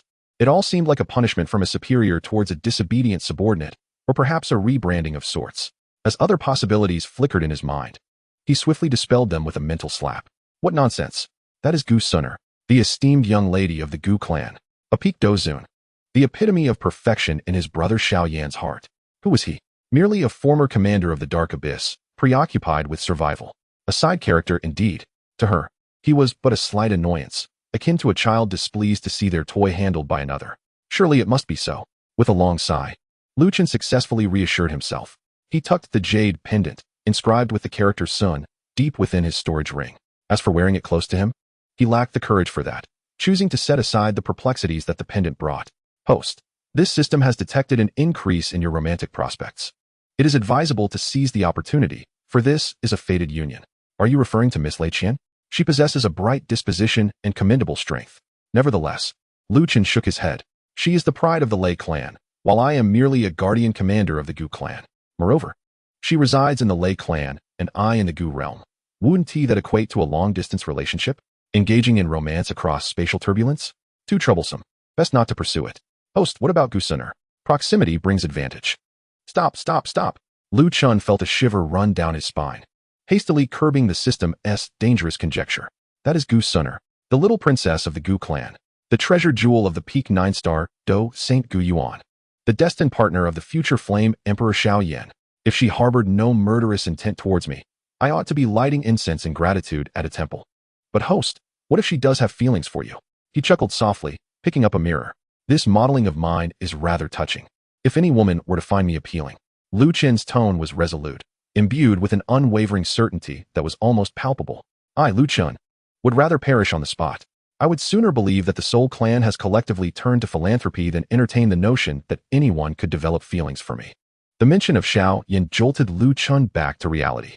The system. He recalled the matter at hand, his expression shifting to one of seriousness. Has the plot remained intact lately? How is Xiao Yan faring? His foremost concern remained the main storyline. Ding. The current timeline is operating steadily, and no deviations have occurred at key nodes. Xiao Yan's fortune remains stable. Please allow the host to let nature take its course. The last 4 words from the system seemed to carry a hint of mischievous delight, as if it were eager to witness the unfolding drama. Let nature take its course? Lu Chun scoffed. Fine, as long as the main plot doesn't collapse. My life is still hanging by a thread. He muttered to himself, moving to sit by the bed, determined to engage in something productive, namely, a lottery. He had yet to utilize the 5 consecutive draws previously awarded by the system. Lottery. 5 consecutive draws. Lu Chun rubbed his hands together, internally chanting for a golden outcome. Commencing 5 consecutive draws. Thank you for your patronage. Thank you for your patronage. Congratulations to the host for acquiring a slight enhancement of Hashirama cell activity. Congratulations to the host for achieving an increase in comprehension. Just as Lu Chun completed his final draw, expecting the usual consolation prize, a blinding golden light erupted within his consciousness. It nearly dazzled his eyes. Congratulations to the host for acquiring a holy break card, gold quality. What the heck? I got gold. I actually got gold. Lu Chun was so exhilarated that he nearly leapt from the bed, his heart racing wildly. After so many attempts, he had finally hit the jackpot. Eagerly, he inspected the shimmering card's description. Holy break card. One-time use when the host reaches the pinnacle of 9-star Dozun. This card can be activated. Upon activation, it will bypass the accumulation process of 9-star Dozun, omitting the semi-saint phase, directly channeling the energies of heaven and earth into the body, facilitating a leap in life level and instantly ascending to the realm of Dosheng. Note, this card merely provides the opportunity for breakthrough. It does not guarantee a success rate. The firmer the host's foundation and the deeper the accumulation, the higher the success rate. The ecstasy on Lu Chen's face lasted only 3 seconds. 9-star Dozun's pinnacle. He glanced down at himself, acutely aware of his current 3-star Dozun prowess. When on Earth would he reach that level? He was still at 3 stars. 3 stars. The immense disparity compelled him to wail in despair. System, are you toying with me? You give me something I can't use right now. What difference does this make from painting a pie in the sky? It would be better to provide me with a pill that could elevate me by 1 star immediately. The journey from 3-star Dozun to 9-star Dozun's pinnacle spanned 6 minor star levels. Each minor star's enhancement required an enormous accumulation of energy and an understanding of the laws. Even with the system and Hashirama cells, this was not a swift endeavor. It would take no less than several years, perhaps even a decade or more. Ding. Host. Please note that this card is of incalculable value and is one of the core rewards of the system. Please endeavor to cultivate diligently and reach the usage threshold as soon as possible. The system's voice remained devoid of emotion. Lu Chun collapsed onto the bed, staring at the beam above. This pie was indeed painted grandly and distantly. He seemed to envision himself, after enduring arduous training for over a decade, finally reaching the pinnacle of the 9 stars, only to tremble as he produced this worn-out holy card from the depths of his belongings. Meanwhile, within the confines of Gu Sunur's chamber, she almost fled back to her room. Upon closing the door and leaning against the cold wooden panel, she felt her cheeks flush and her heart race uncontrollably. What had I just done? Bursting into Ling Quan's room, snatching the jade pendant from Lei Qian's sleeve, and brazenly incinerating it with the Golden Emperor's flame right before their eyes. And then, I actually gifted him my jade pendant, inscribed with the character for son. Gu Sunur buried her face in her hands in dismay. She let out a low groan. How utterly embarrassing. How disgraceful. Where was the dignity of a young lady from the ancient clan? She exhibited none of the poise and grace expected of her station, instead appearing like an unreasonable, temperamental shrew. I must be out of my mind, she murmured to herself. She endeavored to rationalize her impulsive behavior. Who was Lei Qian? A disciple of the elder from the Lei clan.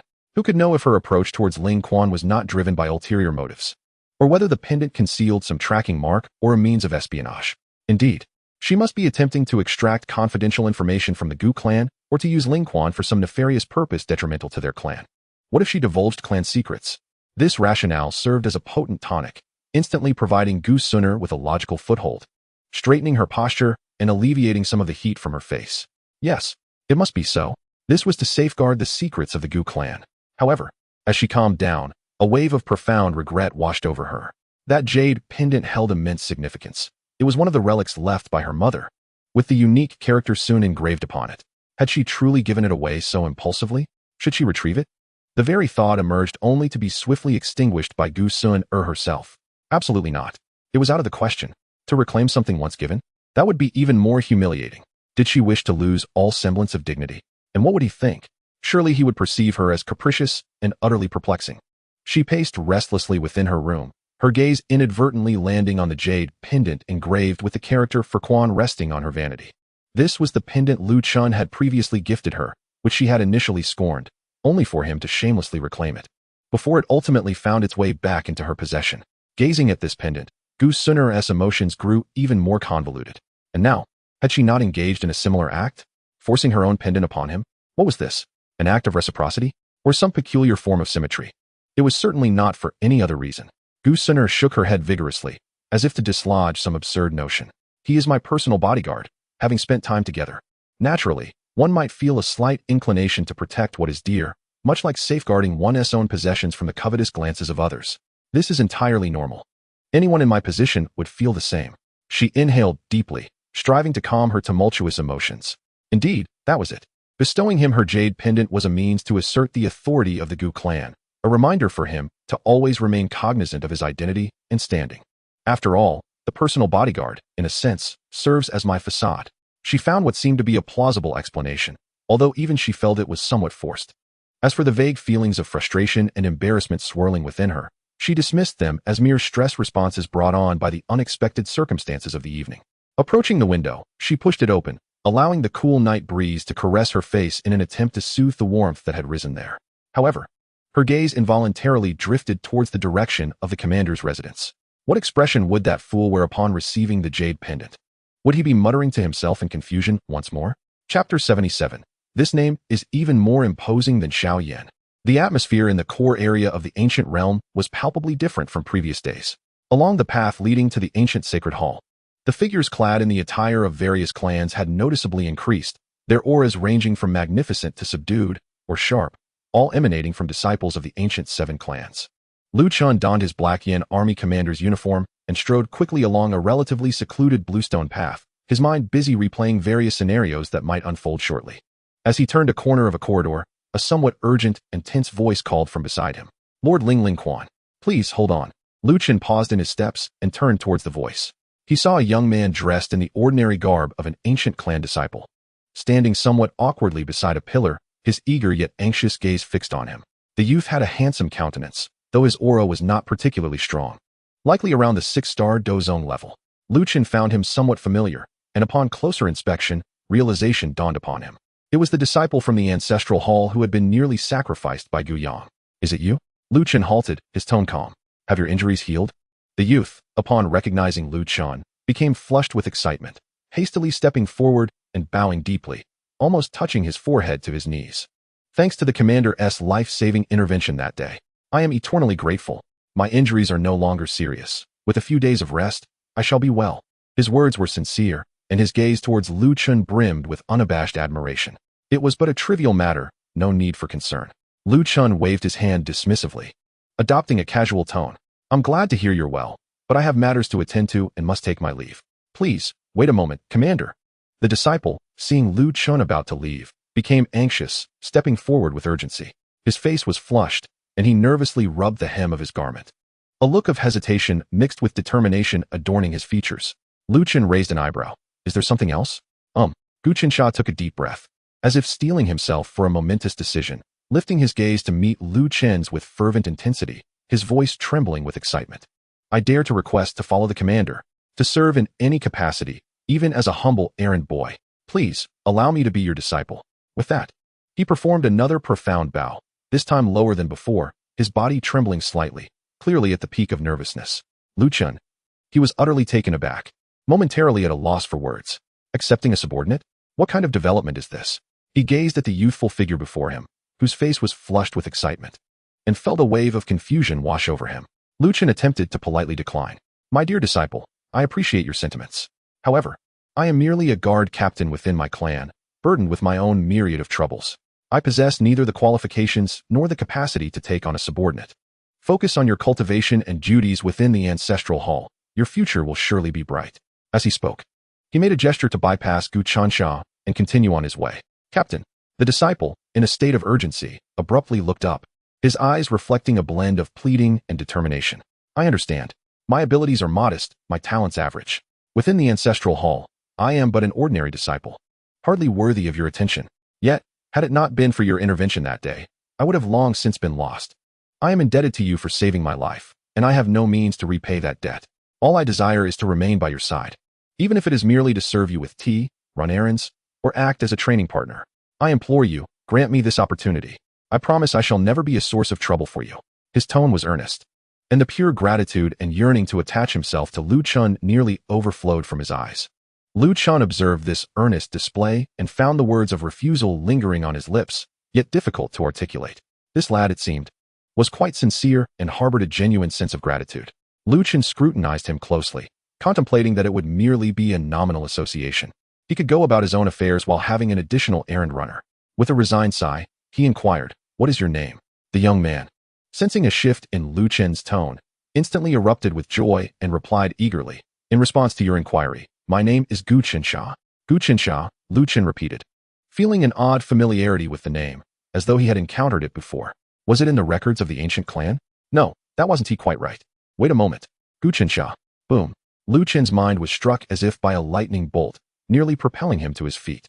Was this not the name of a character from a novel he had read in his past life on Earth? A name that was legendary, exuding an aura of unparalleled prowess, reputed to be an omnipotent, infinitely capable superpower.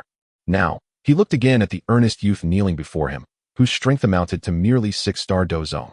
Lu Chen's lips twitched violently, as he grappled with the profound shock to his understanding. The disparity was utterly absurd. It was akin to hearing that the Panga deity was selling pancakes at the entrance of a neighborhood. You truly are named Gu Qinsha? Lu Chen couldn't help but reconfirm, his tone tinged with incredulity. Absolutely. I would never dare deceive you, esteemed captain. Gu Qinsha nodded vigorously, mistaking Lu Chen's skepticism for doubt regarding his identity. Observing his anxious demeanor, as if fearful of being dismissed, Lu Chun reflected on the extraordinary figure the name represented in the novel. An absurd yet oddly amusing emotion surged within him. Gu Qinsha cautiously shrank his neck. Captain, is there something wrong with my name? Do you not like it? Cough, cough. No, there's absolutely nothing wrong. Lu Chen quickly composed himself, clearing his throat to mask his embarrassment. Gu Qinsha, what a splendid name. It exudes grandeur and promises a boundless future. With a feigned sigh, Lu Chun donned a reluctant expression, extending a hand to assist Gu Qinsha to his feet. Rise now, he said, patting Gu Qinsha's shoulder. Since you are so resolutely determined and given your earnestness, you may follow me from now on. However, let me stipulate one rule. Do not stir trouble indiscriminately. Can you manage that? Gu Qinsha was overwhelmed by an immense wave of joy, trembling with excitement, his eyes glistening with unshed tears as he nodded fervently. Yes, absolutely. I, disciple Gu Qinsha, pay my respects to you, esteemed sir. From this day forth, I shall follow your lead. Should I ever harbor any disloyalty, may the heavens and earth conspire against me. His words tumbled forth in a flurry, and he was about to bow deeply, eager to swear an oath. Enough, enough, no need for such oaths, Lu Chun interjected hastily, preventing him from bowing, as he could not bear the thought of a future potential powerhouse bowing to him. And let us forego these formalities. I must hurry to the council hall. You should return and tend to your injuries. We shall converse further once my affairs are concluded. Yes, esteemed sir. Gu Qinsha's face radiated an uncontrollable excitement and a sense of security in having someone to protect him. He bowed respectfully once more before turning on his heel, his steps light and invigorated, as if he were brimming with newfound energy. Lu Chen nodded, not wishing to linger any longer, and promptly made his way toward the ancient sacred hall. After taking a few steps, he could not resist glancing back. Watching Gu Qinsha's lively silhouette disappear into the bamboo grove, Lu Chen stood rooted, his emotions tumultuous and unsettled. He stroked his chin, musing to himself, Gu Qinsha. What an imposing name indeed. I hope this brother Qinsha will bring me surprises in the future rather than shocks. Shaking his head, he temporarily cast aside this minor episode and quickened his pace. There were truly pressing matters awaiting him in the ancient sacred hall. Chapter 78. Another confrontation? Within the grand and solemn ancient sacred hall, the atmosphere was heavy and stifling. Around the immense circular council table sat several figures, each emanating an aura as profound as the ocean. Among them was the patriarch of the Gu clan, Gu Yuan, flanked on his left by Lei Ying, the patriarch of the Lei clan, Yan Jin, the patriarch of the Yin clan, Yao Wan Gui, the representative of the Yao clan. The patriarch was absent, Shi Zhen, the patriarch of the Shi clan, and Ling Hao, the patriarch of the Ling clan. Xiao Yan, representing the Xiao family, occupied a position slightly distant from Gu Yuan, his demeanor composed and steady. Lu Chun, as the discoverer and head of the guards, had no right to take a seat. He stood 3 paces behind Gu Suner, maintaining a respectful posture with his head lowered, eyes fixed on the ground. Gentlemen, Gu Yuan's steady voice shattered the silence. The reason for gathering you all has been largely articulated yesterday, and I trust you have grasped the situation. The Soul clan harbors insidious ambitions with far-reaching schemes, having covertly placed a pawn within our Gu clan's core elder position. Were it not for the vigilance of Commander Ling Quan, who detected abnormalities within Gu Yang's void-devouring flame, the consequences would have been dire. As Gu Yuan's words resonated, all eyes swiftly turned to Lu Chun. Positioned behind Gu Yuan, the commander of the Gu clan's Black Yan army, Gu Zhen, was the first to look at Lu Chun, comprehending Gu Yuan's intent, and a glimmer of appreciation flickered in his eyes as he slightly nodded in acknowledgement. Ling Quan, your performance has been commendable. Under the deliberate concealment of the ancient sheep, you have discerned the ethereal essence of the devouring flame within, an extraordinary display of insight. In unearthing the traitor, you rightfully deserve the highest accolades. Gu Suner sat beside her father, her eyelashes fluttering imperceptibly at the words, yet she did not glance back at Lu Chun. Her gaze remained fixated ahead, although her fingers resting on her knees unconsciously curled slightly. A 3-star Dozun has managed to see through the disguise of a 5-star Dosheng. Indeed, there is a certain finesse to this. This valor truly resonates with the fiery temperament of our Yin clan. The clan leader, Yin Jin, known for his fiery disposition and boisterous voice, stroked his crimson beard while casting a scrutinizing yet appreciative glance at Lu Chun. His words were directed not only at Gu Yuan, but also served as a form of recognition for Lu Chun. Once the discussions among the assembly had subsided, Gu Yuan spoke with a commanding authority. The betrayal by Gu Yang starkly illustrates the depth of the Soul clan's infiltration and the cunning of their methods. Gathering you all here is to deliberate strategies. His gaze swept over the attendees, ultimately resting momentarily on Xiao Yan. Initially, I had intended for us to seize this opportunity, unifying our strengths to forcibly open the celestial tomb, allowing our younger generation to enter for training, thereby rapidly enhancing their prowess to prepare for the potential upheavals ahead. At the mention of the celestial tomb, the eyes of the younger generation, including Gu Qingyang, Hui Ji, and Yao Xingji, sparkled with eagerness. It is an enigmatic space left from ancient times, brimming with immense opportunities, a coveted realm for the top talents of various clans. However, Gu Yuan shifted his tone, tinged with a hint of resignation. The energy required to open the celestial tomb is colossal, and there exists a minimum strength requirement for entry, which must reach the Dozun level. His gaze fell once more on Xiao Yan. Though unspoken, the implication was clear. At this moment, while Xiao Yan's aura was indeed profound and far surpassed that of an ordinary Dozong peak, he had yet to breach that crucial barrier to attain the Dozun realm. A murmur of low discussions arose within the hall. Many turned their attention to Xiao Yan, some expressing sympathy, others understanding, and a subtle hint of disdain. Gu Yuan continued, stating that forcibly opening the tomb is not out of the question. Yet the costs are exorbitant. If Xiao Yan is unable to enter, the endeavor would lose its significance. Thus, after deliberation, we have resolved to postpone the opening of the celestial tomb. This announcement brought a look of disappointment to the faces of several eager young individuals. Xiao Yan is indeed exceptionally gifted, yet he has not yet ascended to Dozun. Lei clan leader Laying expressed a tinge of regret. Forcing entry into the celestial tomb may lead to dire consequences. Such losses would be a lamentable affair for our ancient clans. Indeed, Ling clan leader Ling Hao concurred. Opening the celestial tomb is no easy feat, with limited slots available. Ensuring that those who enter can derive the utmost benefit and safely return is paramount. Xiao Yan must await the right moment.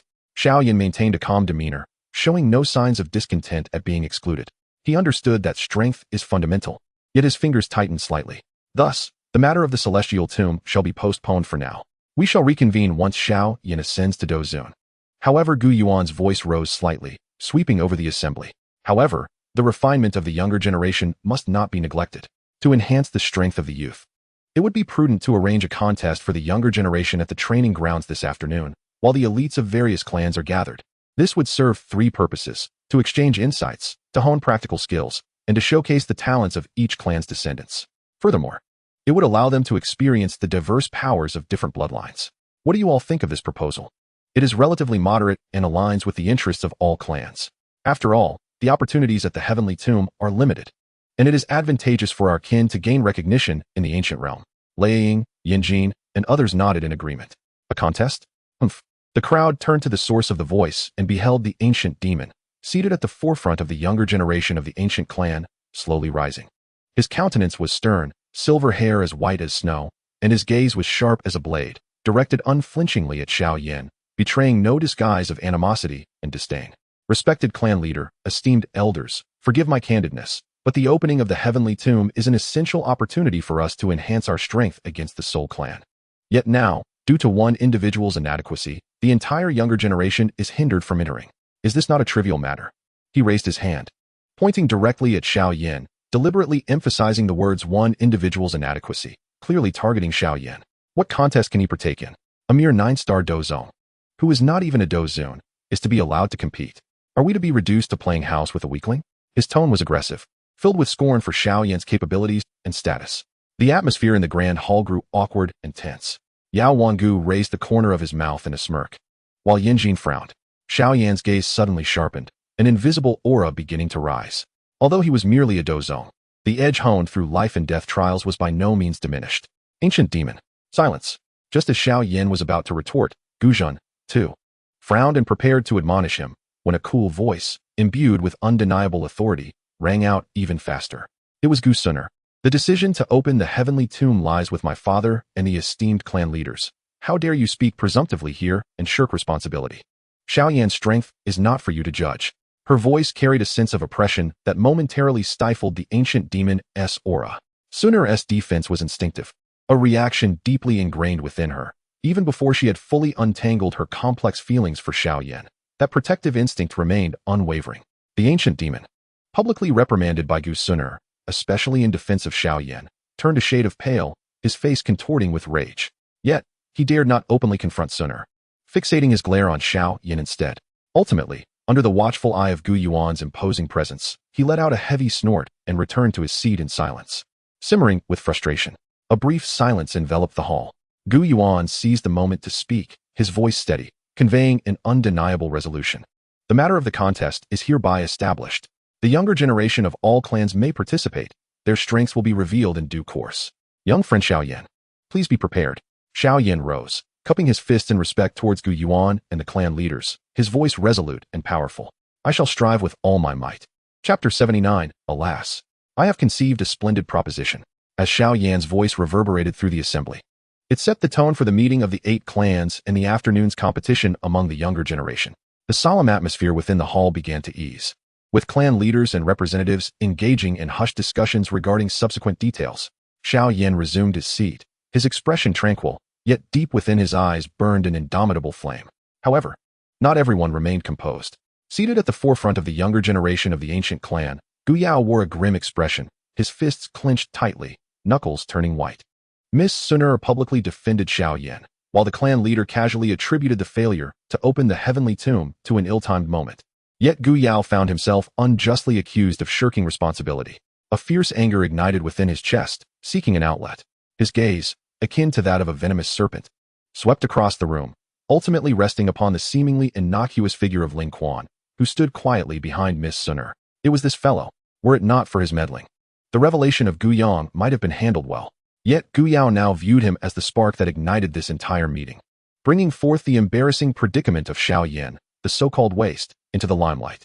He would not have been publicly reprimanded by Miss Sunner. More crucially, what merits did this youth possess to be personally appointed by the clan leader as Miss Sunner's personal guard? Gu Yao, who had risked his life for the ancient clan, was merely a Shura commander of the Black Yin army.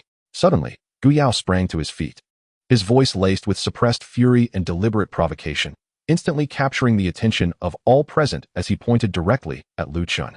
Lu Chun, still striving to minimize his presence and contemplating how to navigate the afternoon's competition undetected, was taken aback when called out. He raised his head, bewildered, a finger hesitantly pointing to his own nose. Me? Yes, you. Gu Yao sneered, his tone rising with an imposing fervor. Since you are Miss Sunner's personal guard, entrusted with the critical duty of ensuring her safety, as appointed by the clan leader himself, you must possess commensurate strength. Otherwise, would it not invite ridicule upon our ancient clan, allowing an ineffectual individual to occupy such a pivotal role? This is not only a disregard for Miss Sunner's safety, but also a desecration of our clan's dignity.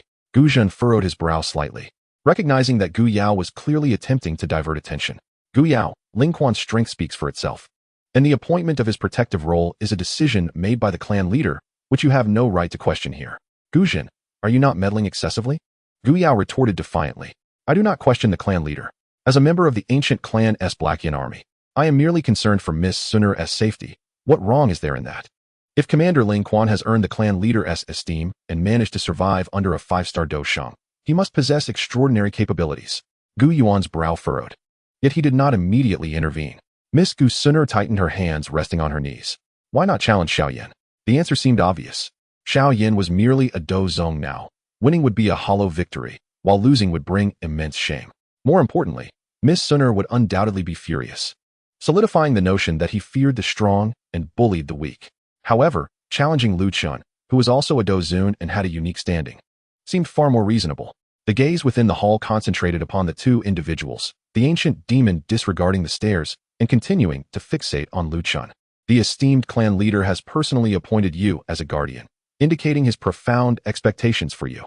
Today, in the presence of esteemed elders and peers from various clans, I, the commander of the Black Abyss Army, hereby challenge you. You have managed to escape the grasp of a 5-star Do Saint, so you must possess some extraordinary capabilities. Fear not, I shall restrain my strength to that of a 3-star Do Zun, ensuring a fair battle between us. Lu Chen blinked in bewilderment, as if he had finally snapped out of a daze. Wow, this is quite the unexpected turn. What does this have to do with me?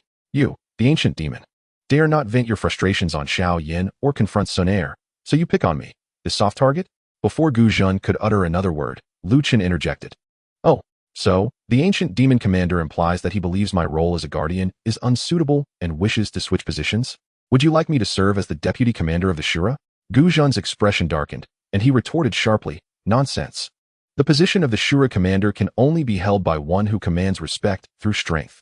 You are merely a 3-star Do Zun, while even the deputy commander is a 5-star Do Zun. How can you expect your colleagues to accept you? How can you lead your subordinates? The ancient demon was momentarily taken aback by Lu Chen's absurd response, but soon a cold smile crept across his face. I do not wish to exchange positions with you. Rather, I question your capability to fulfill the role of a guardian. Are you bold enough to accept the challenge? Observing Lu Chen's bewildered expression, the ancient demon's lips curled into a slight, hard arc. If you win, the terms are yours to dictate. As long as it is within my capabilities, I shall not evade. Upon hearing this, the expressions of those present in the hall varied. The ancient demon's promise carried substantial weight. Lei Ying, Yan Jin, and others displayed expressions of intrigue, eager to witness what demands the recently rising star, Ling Quan, would propose. Would it be techniques, combat skills, or perhaps rare medicinal resources? Terms open for negotiation? Lu Chen blinked once more, appearing to finally regain his composure. He scratched his head. Is this really happening? Gu Zhen, noticing this, furrowed his brow even tighter, feeling that the ancient demon's actions had crossed a line. He believed it unwise to pit someone who had only recently ascended to the rank of Do Zun against the Shura commander, even with a power restraint. Ancient demon, Ling Quan has just recently elevated to Do Zun and lacks your combat experience. Hey, commander. Lu Chen suddenly interrupted Gu Zhen, wearing a broad smile. Since the ancient demon commander is so enthusiastic, it would be discourteous for me to dampen the spirits, wouldn't it? Engaging in a spar, as a means to foster camaraderie and enhance understanding, sounds splendid. His words floated lightly, suggesting that accepting the challenge was a trivial matter. The ancient demon, seeing him acquiesce, revealed a glimmer of triumph in his eyes. Excellent. How forthright. Speak. Should you emerge victorious, what do you desire? The ancient demon chuckled coldly, anticipating Lu Chen's outrageous demand. Lu Chen grinned widely, displaying a sincere yet mischievous smile. As for the ancient demon commander, I harbor no grand ambitions. How about this? If I happen to win, could you assist me by washing my underwear for a month? It must be hand-washed, no drying with Do Qi. They should be sun-dried to ensure cleanliness. What do you think? Gu Yuan's hand holding the teacup froze mid-air. Lei Ying's hand stroking his beard came to an abrupt halt. Yan Jin's mouth gaped open, his eyes bulging in disbelief. The smug expression on Yao Wangu's face abruptly transformed into one of stupor. Gu Zhen was left flabbergasted and speechless, as if encountering Lu Chun for the very first time. Xiao Yan's lips twitched uncontrollably. The younger generation, including Gu Qinyang, Hu Ji, and Yao Xingji, wore expressions akin to those struck by lightning, their jaws nearly dropping to the floor. Gu Sunner, who usually bore a cool demeanor, first exhibited shock, followed swiftly by two blooming red clouds on her cheeks. Gu Yao stood utterly frozen in place. As the central figure, all the airs of arrogance, confidence, and cunning that adorned his face collapsed in an instant. What had he just heard? Washing what? Underwear. For a month. Or by hand. Gu Yao's face turned an indescribable shade akin to liver. He trembled violently, his finger pointing at Lu Chen, shaking as if afflicted by Parkinson's, his lips quivering, struggling to utter a single word for what felt like an eternity. With a muffled sound, Gu Yao felt a surge of suppressed blood rising in his chest, causing darkness to cloud his vision. He fixed a fierce glare at Lu Chen. Very well, washing it. Then, it shall be done. The words he spat out were nearly ground out through clenched teeth, each syllable laden with overwhelming humiliation and the impending eruption of fury. His aura instantly turned perilously dangerous. His 8-star Dozun energy forcibly suppressed within, plummeting to a mere 3-star Dozun level. He refrained from unleashing his power, yet the pressure he exuded intensified. Gu Sun'er furrowed her brow, about to intervene and halt this farcical scene. However, Lu Chen was quicker on the draw. The trace of confusion and bewilderment vanished from his face, replaced by an almost ferocious focus and impatience. The moment he uttered those two words, Lu Chen's figure left a blurred afterimage in its wake, instantaneously appearing before Gu Yao. The speed was such that many younger onlookers barely perceived the motion. Lu Chen raised his right foot, the muscle power exploding forth like a colossal battering ram, delivering a resounding, forceful kick to Gu Yao's abdomen. Boom! A tremendous thud reverberated within the sacred hall. Gu Yao's sinister grin had yet to fully crystallize before he felt an immense force slam into his lower abdomen. He had not even activated his Doqi shield. His body curled forward, feet lifting off the ground, hurtling backward like a cannonball toward the open hall doors. The spectators gasped in disbelief. Then, with a whoosh, Lu Chen, who had just stood there, maintaining his kicking stance, vanished from the hall in an instant. Everyone was left stupefied, including the peak powerhouses like Gu Yuan and Lei Ying. No one had anticipated Lu Chen's actions to be so decisive, so rapid, and so devoid of martial ethics. This was not a mere prelude to sparring. This was an all-out assault aimed at incapacitation. Gu Sun'er's outstretched hand froze in midair. Xiao Yan's eyelids twitched as he realized this individual was even more ferocious than during their time at the Pill Tower. Let us go see. Lei Ying was the first to regain his composure, swiftly darting out. Yan Jian, Yao Wangu, and others followed suit, with Gu Zhan, Gu Qinyang, and the younger generation of the Gu clan trailing closely behind. In Gu Sun'er's eyes, a flicker of worry and helplessness manifested, transforming into a fleeting light that pursued. Xiao Yan's expression grew grave as he too propelled himself forward. How infuriating! The ancient demon stabilized itself midair, channeling its energy in an attempt to dissipate the terrifying force of impact. Yet, Lu Chen's figure moved with greater swiftness. A deafening rumble of thunder erupted, as a spear, entirely entwined with ferocious azure lightning, materialized in Lu Chen's grasp. The spear's tip pulsated with electric brilliance, radiating a menacing aura. The lightning serpent spear. With a frigid gaze, Lu Chen uttered not a word, his muscular arm coiling with tension as he hurled the spear downward with tremendous force. Arrogance. The ancient demon had not anticipated Lu Chen's ruthless approach, leading with a lethal strike. In a moment of desperation, it roared, clenching its hand in the void, summoning a grotesque crimson spear. The spear's tip glowed with a dark red light, exuding an intimidating presence. Unreservedly, it infused its energy into the spear, which hummed ominously as it cleaved toward the swiftly approaching lightning serpent spear. Boom! A thunderous explosion reverberated throughout the square. A violent shockwave of energy radiated outward, fracturing several nearby colossal stone pillars. Facing this ferocious assault, Lu Chen did not retreat. Instead, he advanced.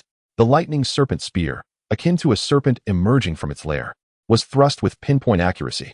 Clang! A tremendous force coursed through the spear, sending a tingling sensation through the ancient demon's arm. However, with extensive combat experience, it deftly maneuvered, transforming the thrust into a sweeping motion, aiming to strike Lu Chen's midsection. Lu Chen's body arched backward, narrowly evading the horizontal thrust. Simultaneously, he leveraged the momentum to spin, releasing the lightning serpent spear towards the demon's face. The ancient demon's pupils constricted, retracting the spear to parry. Clang! The lightning serpent spear was deflected. Yet the ancient demon was jolted by the violent recoil, staggering back several steps. In the instant the spear left his grasp, Lu Chen closed in once more. He relinquished his weapon, opting for the primal art of close-quarters combat, denying the demon any opportunity to create distance or unleash its techniques. The 8 trigrams palms, his hands, tracing an intricate trajectory, aimed for the ancient demon's vital points. The demon's pupils contracted, The spear's length became a liability in such proximity. It hastily withdrew the spear for defense, using the shaft to block. Snap! Snap! The crisp sounds resonated as Lu Chen's palms struck the shaft with precision. An elusive and cunning force transmitted through the spear, causing the ancient demon's arm to tingle and its vital energy to surge tumultuously once more. 4 palms, 6 palms, 8 palms. Lu Chen's movements flowed like water, never pausing. His figure darted around the ancient demon with lightning speed, palms flaring, leaving behind trails of afterimages. Each palm strike landed with pinpoint accuracy on the demon's energy flow nodes, vulnerable joints, and critical acupoints. The technique, seemingly gentle, concealed the terrifying force capable of shattering mountains and splitting stones. With each strike, a dull thud resonated, accompanied by the ancient demon's suppressed groans. The demon felt as though countless steel needles were piercing its body simultaneously. This technique not only disrupted its reconstituted energy, but also struck at its meridians and internal organs with the force of a distant thunderclap. The acupoints of Jianjing, Danzhong, Qihai, Huanjiao, and Tsuchi were struck with remarkable precision. 16 strikes. 32 strikes. Lu Chen's speed escalated, his palms casting shadows across the sky. The ancient demon felt as though each block was a half-beat too slow, every counterattack preemptively intercepted by his opponent at an unervingly peculiar angle. The pride he once held in his strength and combat skills was rendered utterly ineffective against Lu Chen's close quarters, rapid-fire assaults targeting vital points. He was engulfed by a profound sense of frustration. Smack, smack, smack, smack, smack. The sound of rapid palm strikes echoed like a torrential downpour. 64 palms of the 8 trigrams. With a low shout, Lu Chun unleashed both palms in unison, merging their shadows into a singular force imbued with a spiraling energy, forcefully striking at the ancient demon's chest and abdomen. If this blow landed solidly, it could very well shatter his internal organs. Ugh! The ancient demon groaned repeatedly, feeling his combat energy sluggishly falter, his movements involuntarily slowing. He had no time to unleash his formidable combat techniques. His spear felt unwieldy in this close-quarter struggle, failing to leverage the advantages of a long weapon.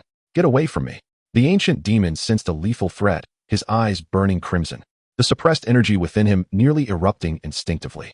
He fought to restrain himself, letting out a furious roar. Frustrated and cornered, the ancient demon finally noticed that his eyes remained black. Where are your eyes? You look down upon me. Lu Chen remained unfazed, his palm movements unyielding, intensifying with each passing moment. Although he had altered his technique from the 8 trigrams, he continued his assault with sheer physical prowess, weaving around the ancient demon with fervor. His palms, fingers, elbows, knees, and legs transformed into lethal weapons. Did you not know that I incapacitated the ancient goat last time? Lu Chen's icy voice pierced through the din of strikes. The ancient demon, thoroughly incensed, braced himself against Lu Chen's relentless barrage, forcing his combat energy to coalesce, his spear sweeping across the battlefield in an attempt to repel Lu Chen. In that fleeting moment, as the spear's shadow drew near, a glimmer ignited in Lu Chen's eyes. He suddenly crouched low, sliding beneath the spear's arc, closing in on the ancient demon's center. An opening. Lu Chen's right fist clenched tightly, the rush of wind accompanying his strike howling fiercely as it hurtled toward the precise center of the ancient demon's chest. This punch was swift, ferocious, accurate. The ancient demon's pupils contracted sharply. He twisted his body, hastily positioning the spear horizontally before him to block. Bang! Lu Chen's fist crashed heavily against the shaft of the spear. The tremendous force bent the spear into a breathtaking arc.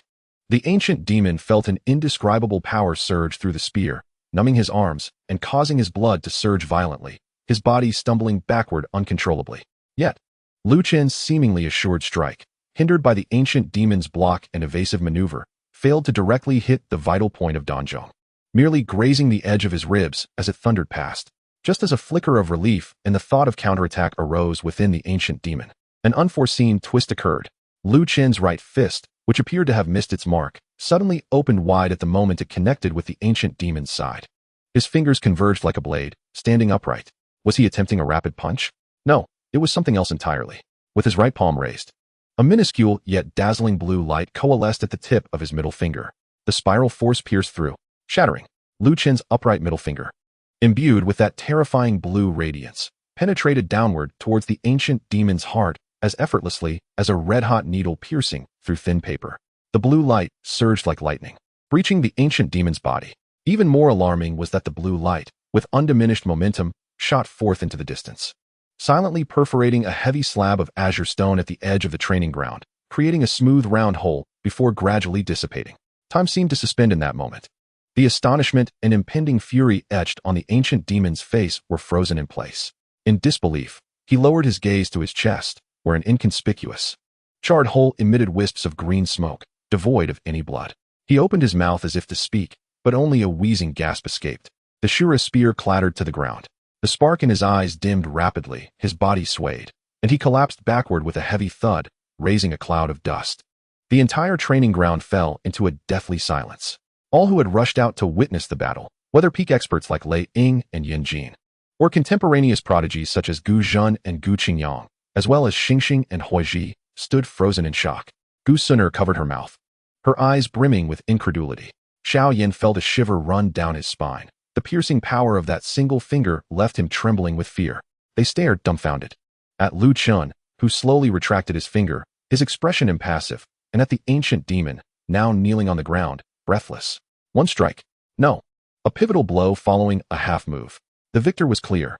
Lu Chun raised his head, gazing at the astonished crowd in the distance, a harmless, slightly bashful smile returning to his face. Had that ancient demon succumbed to slumber? When had the undergarments of that month begun to be washed? Chapter 81. The Winds of Change. The wind swept across the plaza, dispersing the lingering smoke, yet it could not erase the astonishment frozen on every face. Gu Qingyang observed Lu Chun, who was slowly retracting his finger, and then glanced at the ancient demon curled on the ground. A charred hole in his chest emitting faint smoke, his breath hanging by a thread. The Adam's apple of Gu Qingyang moved laboriously. Beside him, the commander of the Black Yin army, Gu Zhen, whose face was typically composed, now bore a visage of shock and disbelief. He hurried forward, crouching to assess the ancient demon's injuries, placing his fingers upon its pulse. After a moment, his tightly furrowed brows relaxed slightly. What is it? Gu Qingyang inquired in a low voice. Gu Zhen rose, casting a glance at Lu Chun, who still stood in place, wearing a look of mild confusion. He then turned to Gu Qingyang and the other core members of the Gu clan who had gathered. The source of battle energy was in tumult, with the meridians near the Dantian and hearts severely scorched and torn by that strange force. However, fortuitously, the fundamentals remained unharmed. This young man, he paused, his tone revealing an unintentional note of awe. His precision in execution was remarkable, seemingly ruthless yet artfully avoiding all vital points. The ancient demon possesses the profound heritage of the 8-star Do Zun, and with the aid of precious elixirs from within the clan, a period of meticulous recuperation should suffice for his recovery. That is indeed reassuring. Gu Qingyang exhaled a breath of relief, followed by a bittersweet smile as he shook his head, his gaze shifting towards Lu Chun, brimming with unabashed admiration. Ling Quan, you are truly a master of concealment. To have compelled the ancient demon to such an extent, even achieving victory in a single strike, is nothing short of remarkable. Your combat prowess, your timing, and your ruthless decisiveness are commendable. You have truly broadened my horizons. His tone was sincere, devoid of mere flattery. As a peer among the elite of the ancient clan, he understood well the formidable strength of the ancient demon, even when suppressed to the 3-star Do Zun level. His combat instincts and experience far surpassed that of others in the same rank. Lu Chun's ability to completely dominate him, culminating in that astonishing finger strike, left no room for doubt in Gu Qingyang's mind. Gu Zhen also stepped forward, clapping Lu Chun on the shoulder with a firm grip, infused with a hint of trepidation and reflection. Well done, young man. You certainly played your part with remarkable ruthlessness. Yet, you executed it splendidly. The ancient demon, usually so arrogant, has indeed suffered a significant setback today, which should serve as a wake-up call. Defeated by you in the same realm, his loss is not unwarranted. This statement held a kernel of truth. As a commanding figure, the ancient demon often looked down upon even Gu Hua and Gu Xing at times. Gu Zhen's final words resonated clearly, solidifying the outcome of the duel. Lei Ying stroked his chin, expressing astonishment. This young lad certainly has a wild flair and a fierce approach. His close-quarters combat skills are undoubtedly the bane of all combat techniques. Yin Jin nodded in agreement. That final strike, with its incredible penetrative power and rapid concentration, was unprecedented. To think that a 3-star Do Zun could unleash such an assault.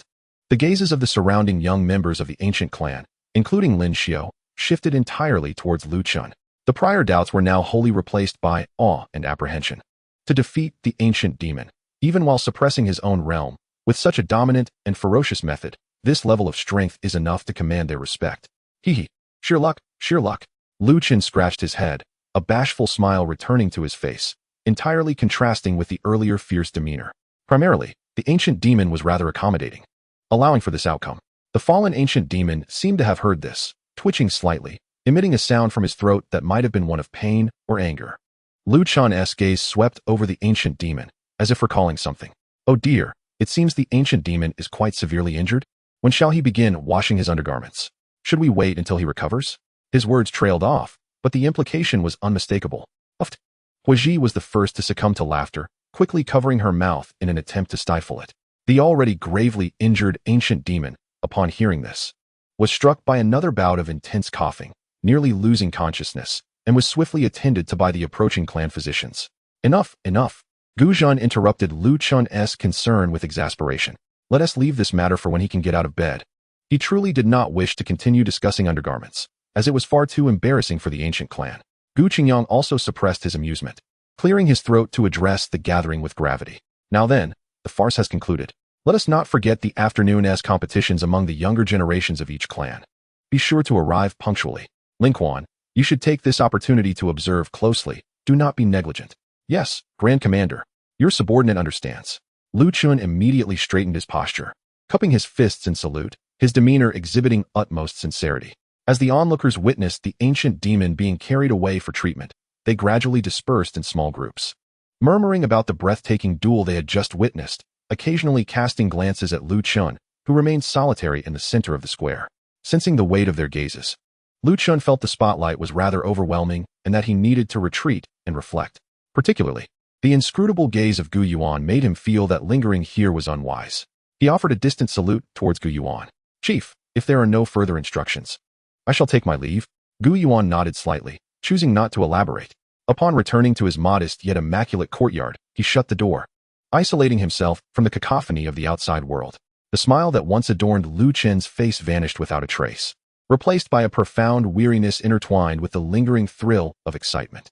He settled in the center of the room, adopting a meditative posture. Unlike his usual practice of reclining on the bed to rest, he closed his eyes and focused intently, savoring the nuances of his recent confrontation with the ancient demon.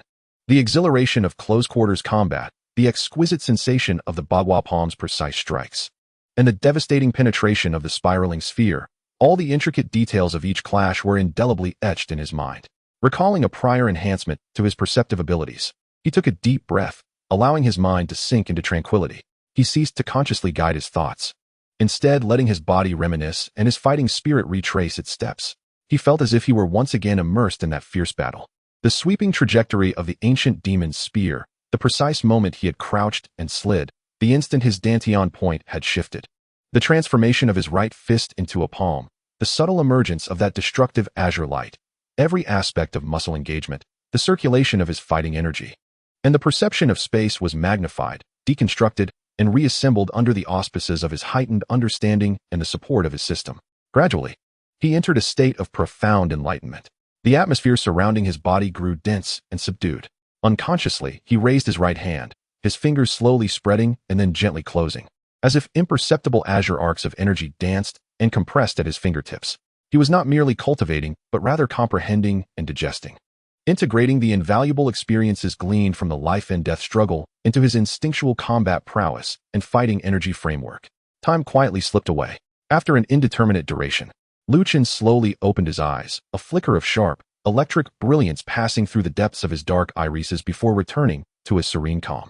He exhaled a breath of stale air, tinged with a faint metallic scent and the charred aroma of lightning-singed flesh. Feeling the fighting energy within him, though somewhat depleted, had become more refined and pure, along with a deeper understanding of the Bagua palm and spiraling sphere. Lu Chen's lips curled into a satisfied smile. As for the afternoon's competition, he glanced out the window at the sky.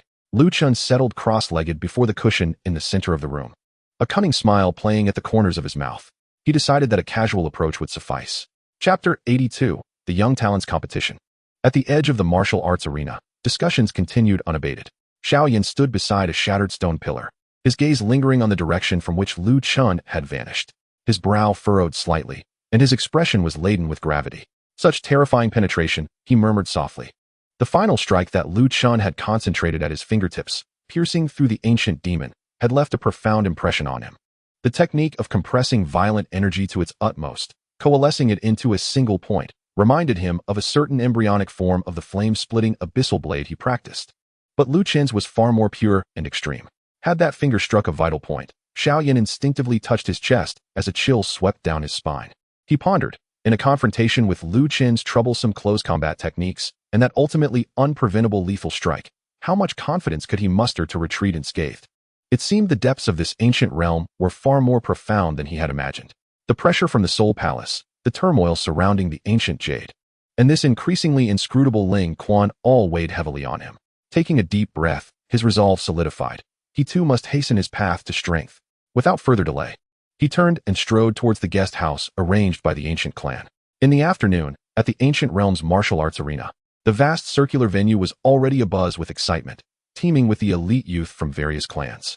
The air was thick with fervent battle intent and animated discussions. The morning's sensational underwear washing battle and Ling Quan's ferocious victory undoubtedly infused the afternoon's formal sparring with an intensity and intrigue that surpassed expectations.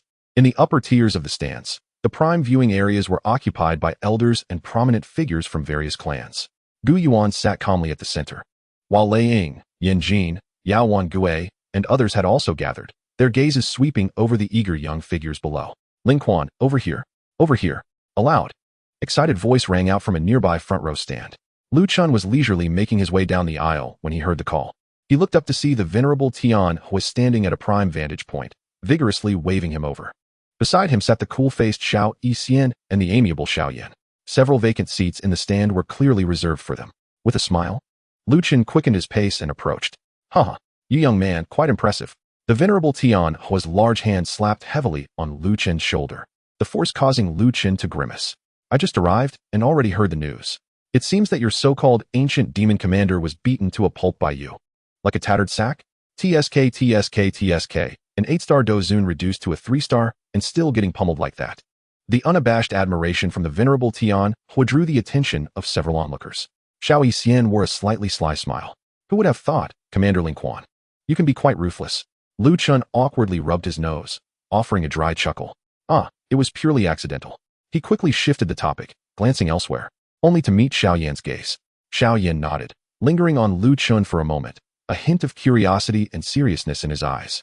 Commander Ling Quan, your rapid advancement in strength is commendable.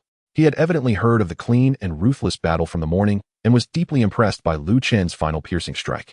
Luck, it's all just luck. I'm still far from your level, young Master Xiao. As he spoke, he took a seat beside the Heavenly Fire Sovereign, his movements marked by a subtle rigidity. Spare me your antics, the Heavenly Fire Sovereign retorted, plopping back into his seat. Though I did not witness it firsthand, it is evident that if one lacked true skill, they would not have been able to thrash someone so thoroughly. You, my young friend, are quite adept at concealing your capabilities. Lu Chun could only respond with an awkward chuckle, directing his gaze towards the vast martial platform below. At that moment, two young combatants were engaged in a fierce confrontation, their energies clashing with brilliance, eliciting cheers from the audience. Just then, Lu Chen's eyes inadvertently drifted to one of the competition stages below, and he suddenly froze. He squinted slightly, recognizing the familiar figure amidst the fervent battle. It was none other than his subordinate, Gu Qinsha.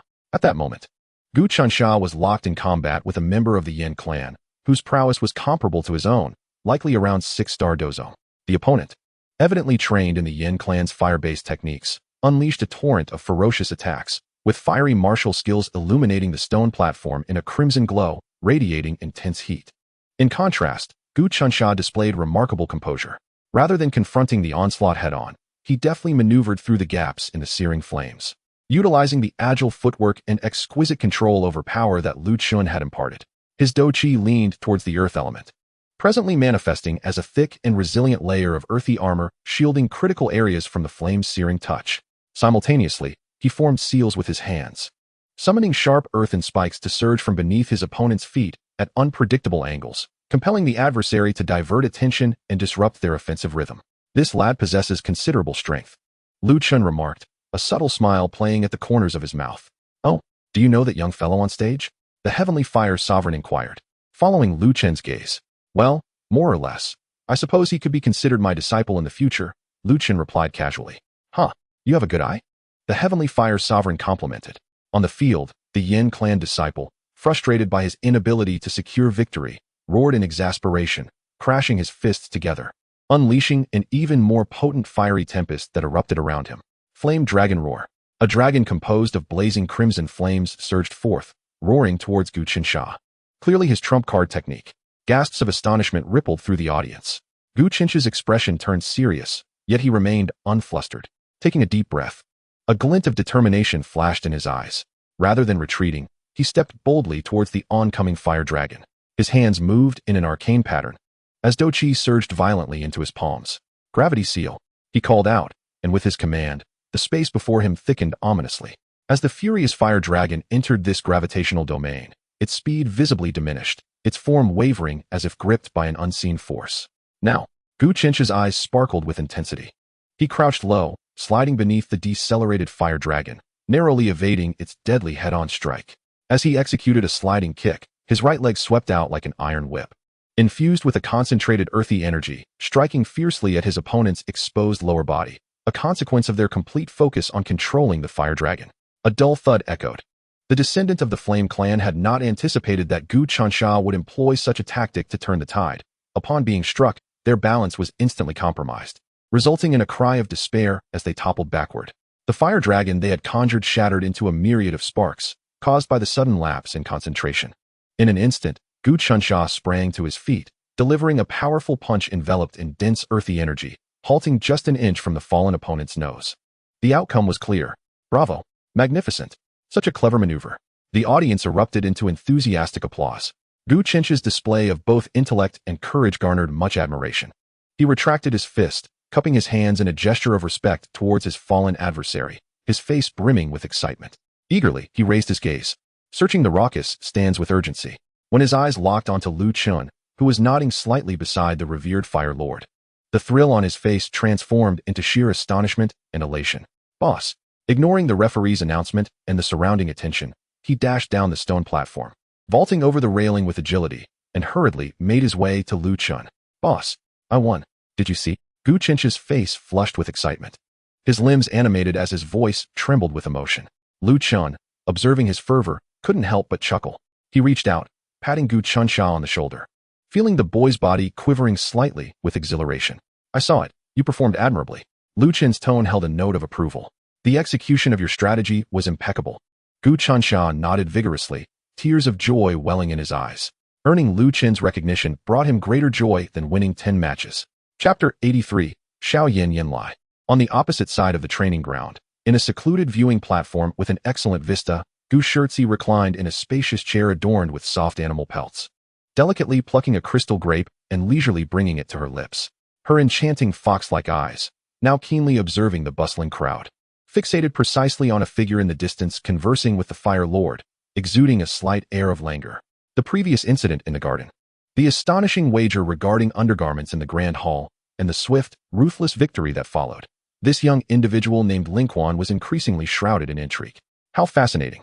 A subtle smile graced Gu Shirtzi's red lips, her eyes shimmering with playful curiosity. With remarkable recuperative abilities, an enigmatic fighting style, and a seemingly languid demeanor concealing profound depth, Suner now had an extraordinarily formidable protector by her side. She savored the grape, as if relishing the flavor of this unfolding drama. Retracting her gaze, she redirected her attention to the expansive martial platform. At that moment, another match concluded. The elder of the Gu clan, presiding over the event, announced with a booming voice. Next, from the Flame clan, Yanlai. Against, from the Xiao family, Xiao Yan. As soon as the name was uttered, the previously boisterous venue fell into a momentary hush, which was quickly replaced by an even more fervent buzz of discussion. Xiao Yan. Is he truly a descendant of the Xiao family? I heard he shattered records during the soul test at the Pill Tower. What good is soul power? It is the realm that truly matters. He can only be a Dozong, right? His opponent is Yanlai from the Yin clan. He is reputed to be among the top 10 fire manipulators of the younger generation, and it is said he has reached the pinnacle of the 9-star Dozong. Xiao Yan is in quite a predicament. The stands erupted with even more animated chatter. The name Xiao Yan, coupled with his unique identity and the residual excitement from the ancient demon incident earlier that day, drew countless gazes. In the audience, the esteemed Flame Monarch raised an eyebrow. Oh, Xiao Yan, you little rascal, are you about to take the stage? Your opponent is a fire-wielding brat from the Yin clan? How intriguing. He cast an encouraging glance at Xiao Yan. The little medicine fairy also turned her attention to Xiao Yan, her gray-purple eyes reflecting a hint of concern that was barely perceptible. Lu Chun, too, became slightly intrigued. In such sparring matches, Xiao Yan would not resort to the Buddha's Wrath Fire Lotus. He was eager to see how this child of destiny would cope without using forbidden techniques against the fire manipulation expert of the Yin clan. The little medicine fairy shot a sidelong glance at Lu Chun, who had instantly straightened in his seat. What? Captain Ling Quan is quite concerned about Xiao Yan? Lu Chun promptly withdrew his gaze, leaning back against the chair. If he loses, the young lady's mood will sour, and my days as a bodyguard will be quite difficult. Despite his words, his eyes remained fixated on the figure steadily ascending the martial stage below. High in the stands, Gu Suner unconsciously tightened her grip on her knees. Her gaze was unwaveringly locked onto Xiao Yan's figure. Although they had experienced a minor conflict, a subtle tension lingered in her heart. Xiao Yan moved with steady steps, his black robe fluttering gently in the breeze. His opponent, Yin Lai, was tall, with fiery red hair resembling blazing flames, his eyes gleaming with intensity, emanating a pure and domineering wave of fire attribute Do Qi, indeed, a pinnacle Do Zone. He regarded Xiao Yan without disdain, but rather with the scrutiny of a true warrior and a hint of competitive spirit. Yin clan, Yin Lai, I seek your guidance. Yin Lai clasped his fists in salute, his demeanor earnest. Xiao family, Xiao Yan please. Xiao Yan reciprocated with a bow. Without further ado, Yin Lai's gaze sharpened as he struck first. Flame Python Bind. In an instant, the crimson Do Qi swirling around him coalesced into 3 colossal flaming serpents that lunged ferociously toward Xiao Yan. Faced with this fierce technique, Xiao Yan's expression remained unchanged. 3,000 thunder movements. A flash of blue light illuminated his feet, and he seemed to teleport, leaving a faint afterimage behind as his true form appeared several feet away, narrowly evading the onslaught of the 3 fire pythons. What incredible speed! Someone in the stands exclaimed. Yin Lai's eyes shimmered with keen insight, as though he had anticipated this. He did not pursue, instead forming new hand seals. Flame wheel dance. Boom, boom, boom. 3 gigantic flames wheels, each over 10 feet in diameter, manifested in the air above the spot where Xiao Yan had just landed, to his left and right. The wheels spun rapidly, their edges sharp as blades, bearing down towards Xiao Yan with the intent to crush and annihilate him. This time, the blockade was even more stringent. Xiao Yan's gaze sharpened as he sensed the terrifying cutting force and searing heat emanating from the colossal wheel of flames. Realizing that mere agility would not suffice to evade it entirely, with a shout, he swiftly grasped backward with his right hand. The heavy xuanzhong materialized in his grasp instantaneously. The obsidian shaft, illuminated by the blazing flames, radiated a dense sheen. The flame-devouring wave. Xiao Yan gripped the xuanzhong tightly with both hands, channeling his internal fighting spirit into the shaft, igniting a roaring azure flame in an instant. He chose not to confront the 3 massive wheels head-on, but instead raised the at an angle, decisively cleaving downward towards an approaching inferno wheel. A remarkably condensed beam of azure flame surged forth, striking the center of the fire wheel with precision. A thunderous explosion erupted. The azure flames clashed violently against the crimson inferno, unleashing a tempest of energy shockwaves. The impacted fire wheel shattered into fragments. However, the other 2 wheels continued their relentless, destructive advance. Harnessing the recoil, Xiao Yan swept the xuanzhong horizontally, the wind howling as the heavy force crashed against the side of the left fire wheel. The wheel was deflected from its course, whizzing past Xiao Yan's body. Yet, the fire wheel on the right was already perilously close. He did not flinch or evade. Instead, he clenched his left fist, enveloping his entire arm in azure core fire, and delivered a powerful punch directly at the center of the oncoming wheel. The 8 extremes collapse. The fist, shrouded in azure flames, collided fiercely with the rapidly spinning fire wheel. Remarkably, Xiao Yan's fist penetrated into the heart of the inferno wheel. Immediately thereafter, a subtle yet immensely powerful force erupted from within the wheel, unleashed through the punch. Crack! A faint sound of cracking resonated. The high-speed rotating fire wheel suddenly faltered, disintegrating from the inside out. Xiao Yan's figure shot forth from the exploding flames, landing steadily. The azure blaze enveloping his left fist gradually extinguished, his sleeve charred and tattered. Yet his arm appeared relatively unscathed. To confront the fire wheel with bare hands, and to shatter it from within. What precision in controlling such force is required? What formidable physical prowess and affinity with flames. Bravo! The heavenly fire master couldn't help but exclaim in admiration. The fusion of fire control and strength was truly remarkable. A glint of intrigue flickered in Xiao Yixin's eyes. Lu Chun stroked his chin thoughtfully. The synergy of the 8 extremes collapse and that demonstrated this fellow's formidable combat instincts. Yin Lai's expression finally shifted. He had not anticipated that his prideful flame wheel dance would be so brutally dismantled by the opponent. Brother Xiao Yan. indeed lives up to his reputation. Yin Lai's tone turned grave. Proceed with caution. An even more ferocious and refined fiery aura erupted from within him. The flame god's wrathful palm. Yin Lai bellowed, thrusting his palms forward. A colossal hand, forged from deep crimson flames, descended violently upon Xiao Yan. Before the palm struck, the terrifying heat had already scorched the ground of the arena to a fiery red. Gasps echoed from the spectators. The might of that strike undoubtedly reached the pinnacle of the Dozone level, even brushing against the threshold of Dozone. Xiao Yan felt the terrifying power capable of incinerating him completely. He took a deep breath, his gaze sharpening with intense focus. To withstand it? Impossible. To flee? The range of the palm imprint was too vast. The only option was to shatter it head-on with greater strength. His hands formed several exceedingly intricate hand seals. The Imperial Seal Technique's mountain-splitting seal. As the seal was completed, a brilliant golden light erupted from his palm. What is that? In the stands, Yin Jin abruptly rose, his face a mask of utter disbelief. As the patriarch of the Yin clan, he was all too familiar with this aura. The Imperial Seal Technique? The ancient clan's Imperial Seal Technique. Yao Wangui gasped in astonishment, nearly popping his eyes out. How could the ancient clan's secret art appear in the hands of a mere Shao clan youth? Go! Xiao Yan's eyes gleamed fiercely as he thrust his hands forward. The golden seal clashed with the enormous palm amidst countless astonished gazes, resulting in a deafening roar. Yin Lai's arms trembled violently, and with a muffled groan, he staggered back 7 or 8 steps, each footfall leaving deep imprints on the hard practice platform. Everyone was shaken by the perilous confrontation. Yin Lai steadied himself, feeling the soreness in his arms, and looked at Xiao Yan across from him. Although Xiao Yan's aura was slightly disordered, his gaze remained resolute. Rather than displaying anger for being pushed back, Yin Lai revealed a hearty and admiring smile. Brother Xiao Yan, splendid technique. I admire you. This match, I concede. His voice was forthright, conceding without hesitation. Xiao Yan also retracted the Xian heavy ruler, clasping his fists toward Yin Lai. Brother Yin Lai, I appreciate your kindness. Above the platform, Gu Suner, having just relaxed her tense heartstrings, felt an invisible hand tighten around them once more.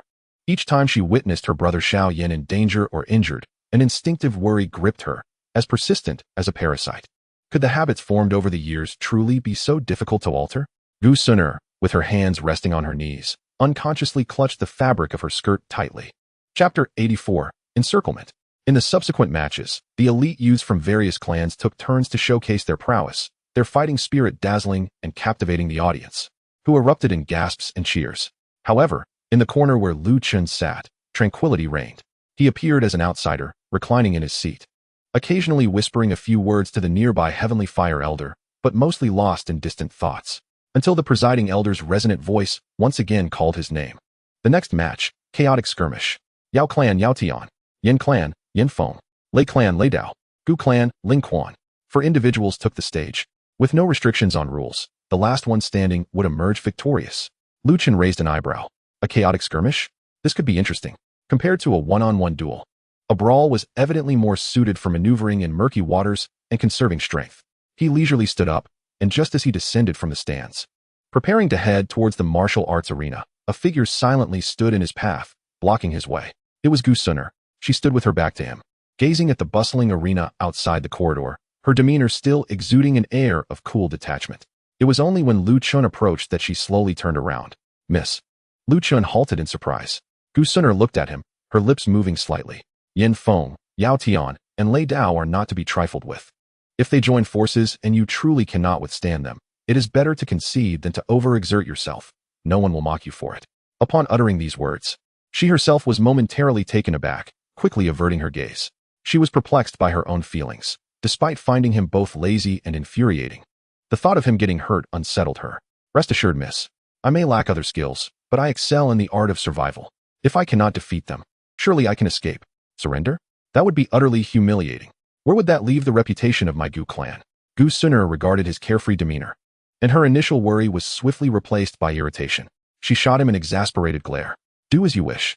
With that, she turned and briskly walked back to the stands. On the arena stage, as soon as Lu Chun took his position, he felt 3 pairs of scrutinizing, hostile, or combative gazes converge upon him. Yao Tian, clad in a pharmacist's robe, bore a sinister expression, surrounded by a faint aroma of medicinal herbs and the aura of battle. Yin Feng, with fiery red hair and a fierce presence, displayed unabashed hostility and provocation in his eyes. Lei Dao, a towering figure with bulging muscles, emanated an overwhelming sense of power. With arcs of lightning dancing across his body, Lin Kuan, in stark contrast, stood slouched with crossed arms, wearing an expression of indifference as if he were merely a bystander. With a command from the presiding elder, the match commenced. No sooner had the words left his lips than an unexpected turn of events unfolded. The three exchanged glances, synchronously shifting their positions to form a triangular formation that encircled Lin Kuan at the center. An uproar erupted from the stands. What the hell? 3 against 1. How shameless can they be? Whom did that brat from the Gu clan offend? Yin Feng, grinning maliciously, was the first to speak, his voice laden with provocation. Captain Ling Quan, you were quite impressive this morning. Even the ancient demon clan fell to your hands. We too wish to learn from you. How about we join forces to take you down first, and then settle the score? Lei Dao, more direct, with lightning flashing in his eyes, fixed his gaze on Lin Kuan. Indeed, yesterday, you were so close to Lei Qian. I must see how much you can truly handle. He clearly harbored a grudge over Lin Kuan's brief conversation with Lei Qian in the square. Yao Tian wore a playful smile. What Brother Yin Feng says is quite right. We are indeed eager to witness Captain Ling Quan's prowess. Yin Feng, enough. A clear voice filled with indignation suddenly erupted from the direction of the Yin clan stance. Hua Xian abruptly stood, pointing at Yin Feng on the stage, his face reflecting a youthful fervor and righteous anger. Yin Feng, is this how one of our Yin clan's sons takes pride? By overwhelming the weak with numbers and bullying the defenseless? We, of the Yin clan, conduct our affairs with honor and integrity. How can we engage in such despicable acts? If word gets out, what remains of our clan's dignity? If you wish to fight, do so honorably against Captain Ling Quan. Do not drag others into this and tarnish our clan's reputation. Hua Xian's voice, imbued with the fervor and righteousness of youth, instantly captivated the attention of all present. Yin Feng was publicly reprimanded by Hua Xian, his face alternating between shades of green and white. Hua Xian held a prestigious position within the clan, and Yin Feng dared not retort, yet he was unwilling to relinquish this golden opportunity. He straightened his neck and argued defiantly, Hua Xian, the chaotic battle does not limit our means. Moreover, the clan leader has yet to voice his opinion. He attempted to invoke the clan leader's authority to pressure Hua Xian. Yao Tian spoke ominously, Hua Xian, this is a chaotic battle. The choice of opponent is a personal freedom. Commander Ling Quan demonstrated such prowess this morning. Surely, he would not fear our trio's combined efforts, would he? Lei Dao remained silent, his fists clenched, the flickering lightning indicating his stance. Lin Kuan observed the escalating situation, rubbing his brow. 3 third-tier dozuns were indeed a troublesome affair. Let us get started. Yin Feng could no longer contain his impatience and bellowed. 10,000 poisons heart-devouring palm. Yao Tian was the first to strike. Flame explosion fist. Yin Feng followed closely, his right fist gathering blinding crimson flames, crashing toward Lin Kuan's face. Lightning flashed. Lei Dao, resembling a humanoid lightning bolt, his form a blur, swept a leg toward Lin Kuan's lower body, the speed unparalleled. The trio's coordination was less than exquisite, but their simultaneous assault was their strength, all three unleashing their full might as third-tier dozuns. The 3 distinct yet equally lethal energies of poison, fire, and lightning instantly sealed off all avenues for Lin Kuan's evasion. Gasps erupted from the audience. Hua Xian's face turned a deep shade of anger. Damn you, Yin Feng. On the other side, in the ancient clan's viewing area, Gu Chansha seethed with rage, cursing the group of miscreants. He slammed his hand against the armrest, shattering it instantly. He rose abruptly, glaring furiously at the 3 assailing his elder brother. Gu Suner felt her heart leap to her throat. Lin Kuan stepped forward, meeting the onslaught head-on. His body leaned back at an improbable angle. Yao Tian's dark, foul-smelling poisonous palm nearly grazed the tip of his nose. Simultaneously, his left hand shot out like lightning, not to block, but with pinpoint accuracy, he pressed his finger against the inner wrist acupoint of Yao Tian. Yao Tian felt a sharp, numbing pain in his wrist, nearly losing control of the gathered poisonous dou qi. Concurrently, Lin Kuan's right hand, fingers poised like a blade and entwined with subtle azure lightning, struck decisively at the side of Yin Feng's incoming fiery fist, targeting the He Gu acupoint. The violent flames erupting from Yin Feng's fist dissipated significantly, and the momentum faltered. In that instant, Lin Kuan's lower body reacted. As he pressed the acupoint, his right knee sharply lifted, colliding precisely with the Sizu acupoint on Lei Dao's sweeping leg. A dull thud echoed. Lei Dao felt an intense ache and numbness in his calf, the gathered lightning dimming instantly, as the lightning-fast sweep was forcefully halted.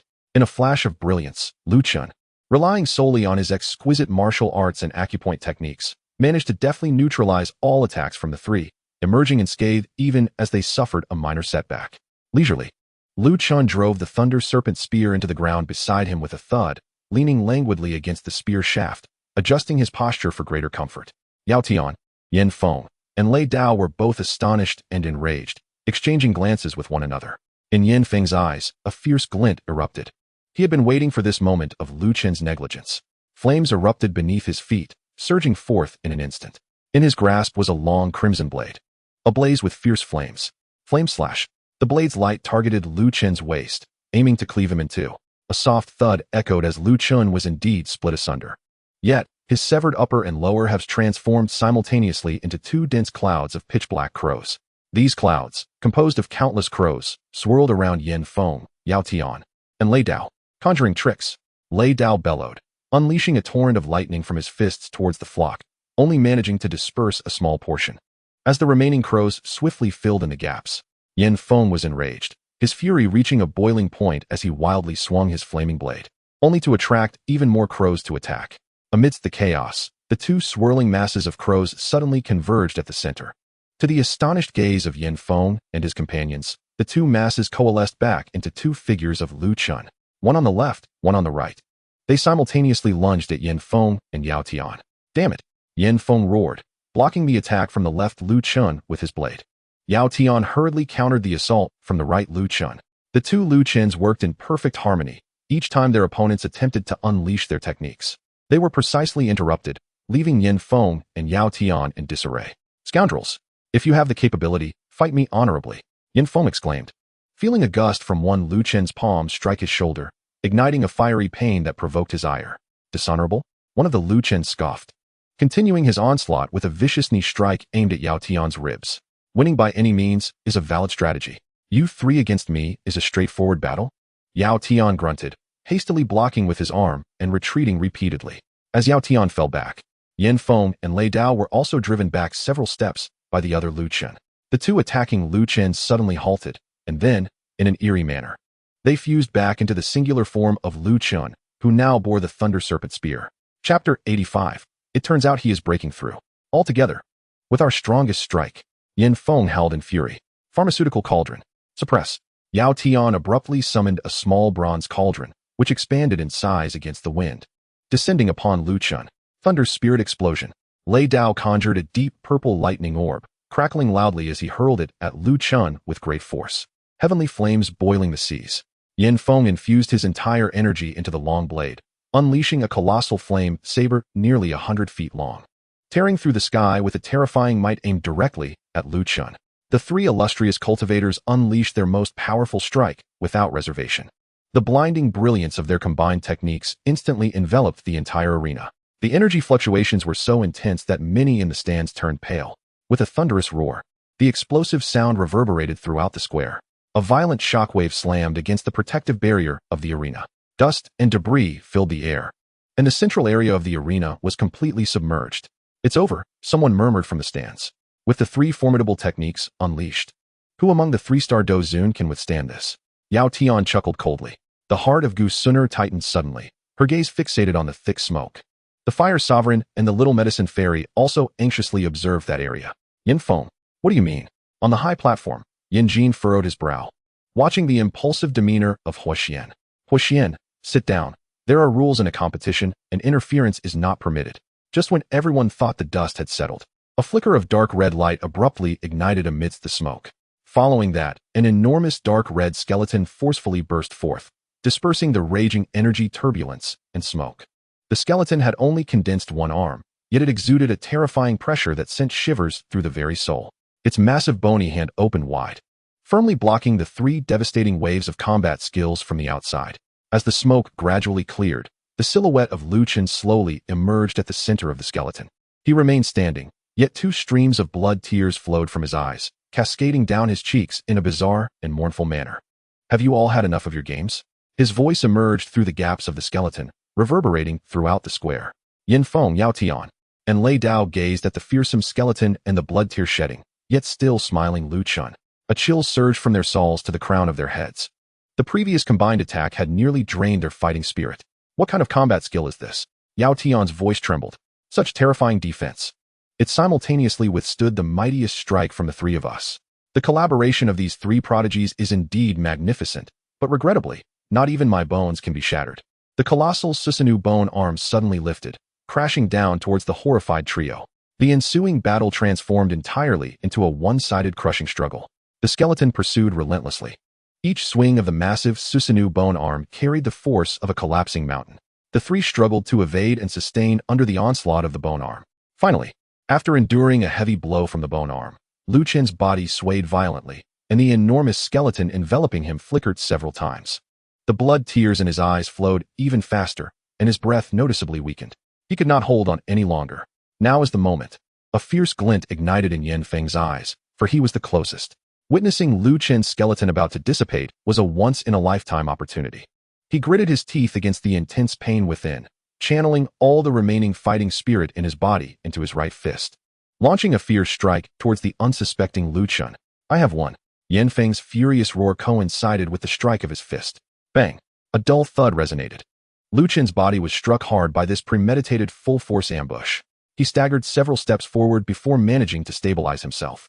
Slowly, he turned around to face Yan Feng, who wore a sinister grin, believing he had succeeded, and then glanced at the equally halted and uncertain Yao Tian and Lei Dao. The corners of Lu Chen's mouth slowly curled into an exceedingly peculiar smile, one laced with boundless mockery. Cough, cough. Did the three of you enjoy your bout? Such a pity. My true self is too occupied to accompany you. His voice carried a certain ethereal quality. In the horrified gaze of Yan Feng, Yao Tian, Lei Dao, and all the spectators, the figure of Lu Chen, struck, suddenly transformed into a wisp of white smoke, gracefully dissipating into the air. What does this mean? On the platform, Gu Zhan suddenly stood up. A clone. Gu Yuan's eyes sparkled with brilliance, and he immediately instructed the person beside him. Go and see where Commander Ling Quan is now. Lei Ying and Yin Jin exchanged glances, while Yan Feng's sinister grin on the stage instantly froze. He had exerted every ounce of strength, only to discover that he had merely shattered a clone. Yao Tian and Lei Dao were utterly dumbfounded. The three of them had joined forces, revealing all their trump cards, exhausting themselves to the brink of collapse, only to find themselves battling a mere clone.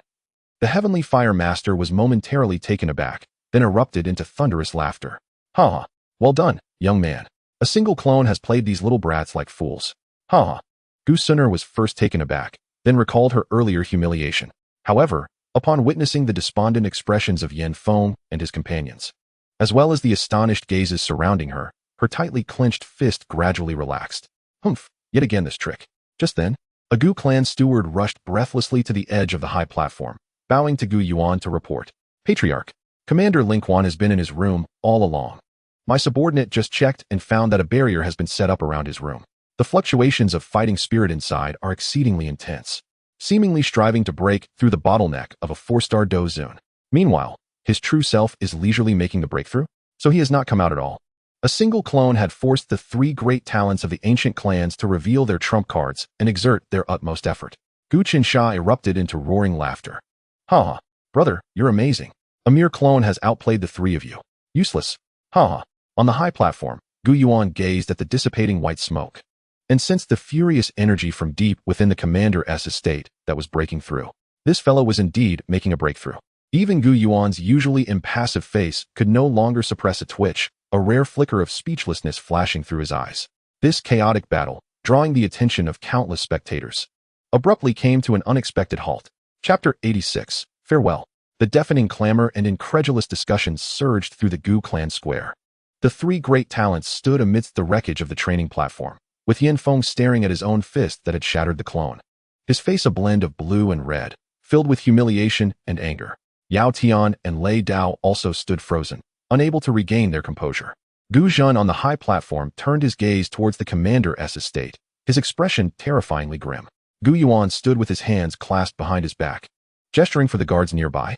Immediately, Gu clan guards approached and escorted the dazed Yan Feng and his companions off the training platform.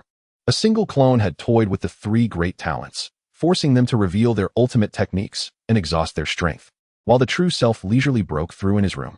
Deep within the Commander-S estate, Lu Chen sat cross-legged in the center of the quiet room, challenging the barrier of the 4-star Do zone. Ding! Congratulations, host, on breaking through to 4-star Do zone. Current points, 1500. Host, have you welded this 1,500 points into the system? Lu Chun had no time to respond to the system's taunts. He slowly opened his eyes, a fleeting brilliance flashing before being enveloped once more by deep fatigue. Finally, it's done.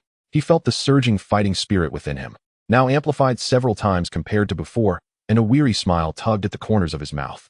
As a 4-star Dozun, coupled with his hidden cards, he finally possessed a modicum of confidence to struggle through the impending storm. He dispelled the isolation barriers surrounding the room, and outside, a respectful knock echoed. Commander Ling Quan, Grand Commander Gu Zhan, Commander Gu Qingyang, Commander Gu Hua, and Commander Gu Xing had come together for a visit. The voice of the attendant outside carried a hint of tension. Lu Chun raised an eyebrow, straightened his somewhat disheveled robe, wiped the blood from the corner of his mouth, took a deep breath, and opened the door. Outside stood Gu Qingyang at the forefront, accompanied by Gu Zhan, Gu Hua, Gu Xing, and other core members of the Dark Army. The atmosphere was dense with an invisible pressure as they quietly stood there.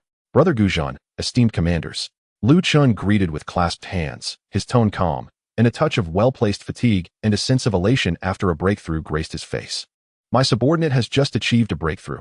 My aura is unstable, and I was unable to greet you from afar. I hope for your understanding.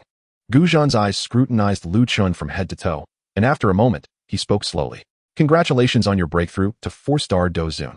Merely a stroke of luck. Lu Chun humbly replied. Luck? Gu Qingyang stepped forward, a hint of inquisitive amusement on his jade-like face. Today, Commander Ling Quan, with the strength of a clone, overwhelmed the 3 prodigies of the Yin, Yao, and Lei clans, forcing them into a state of disarray, revealing all their hidden cards. This stroke of luck is indeed astonishing. Gu Hua and Gu Xing also gazed intently at Lu Chun, a glimmer of wariness in their eyes. If such power could be wielded by a mere clone, how formidable must his true form be? More importantly, his cunning, his audacity, and his mastery of timing in battle were simply awe-inspiring. Lu Chun chuckled softly and shook his head. The Grand Commander misjudges me. It was truly an act of desperation. My true form was in the midst of a critical breakthrough. I could not afford to be distracted, and fearing to dampen the spirits of the esteemed prodigies, I resorted to this strategy, barely managing with a clone. I never anticipated that the clone would be so easily vanquished by Yin Feng. I am genuinely ashamed. Merely managing? Vanquished with a single punch? Gu Hua snorted coldly. Ling Quan, do you not know that your so-called clone, which you barely managed, has caused the younger generation of the 3 great clans to lose all face? My subordinate was only thinking of not being absent and did not consider the consequences at the time. Gu Zhan regarded Lu Chun with a deep gaze. Regardless, after this battle, your name will soon echo throughout the younger generation of the 8 clans. A mere clone stirring up such a tempest, while your true form remains in seclusion for a breakthrough, is a feat worthy of pride. He refrained from uttering reproachful words, yet the weight of his meaning was palpable. You should solidify your realm. Today's events will not only bring you fame, but also enmity. Be cautious. With that, Gu Zhan said no more and turned to leave. Gu Qingyang flashed Lu Chun a meaningful smile. Commander Ling Quan, when you have the time, do visit my Qingyang guard for a chat. It would be delightful to exchange ideas. He had initially wanted to inquire about the dark red skeletal technique, but thinking that Lu Chun would likely embellish the truth, he refrained. Gu Hua and Gu Xing exchanged deep glances with Lu Chun before following Gu Zhan's lead out. After bidding farewell to several esteemed individuals, Lu Chun finally exhaled in relief, only to be greeted by a familiar voice from outside. Ling Quan, you rascal, you've truly mastered the art of creating a clone, boomed the voice of the Heavenly Fire Sovereign, who had arrived alongside the little medicine sage and Xiao Yan. The Heavenly Fire Sovereign patted Lu Chun on the shoulder, exclaiming, what a delight. You should have seen the expressions on the faces of those young rascals from Yin Feng. They looked as if they had swallowed a dead fly. The little medicine sage, rarely one to smile, graced Lu Chun with a faint smile. It appears that someone has quite the knack for slacking off. Congratulations, Commander Ling Quan. Attaining the rank of 4-star Dozun is a remarkable achievement, Xiao Yan said with sincerity as he clasped his hands in greeting. The accomplishments of Lu Chun's clone in battle had indeed left a significant impression on him. Lu Chun waved his hand dismissively, inviting them inside. Oh, it's nothing. Come in. I happen to have some fine tea in my collection. He hurriedly rummaged through his spatial ring for cups. Once they were seated, Lu Chun brewed tea while inquiring, what brings you all here? Not here to enjoy the festivities? Xiao Yan accepted a cup of tea and replied with a wry smile. Actually, Commander, we have come to take our leave. Take your leave? Lu Chun was taken aback. Yes, Xiao Yan nodded. Our purpose in visiting the ancient realm was primarily to express our gratitude for your assistance at the Soul Palace in the Wailing Soul Mountain. Had it not been for your timely intervention, I fear for our teacher.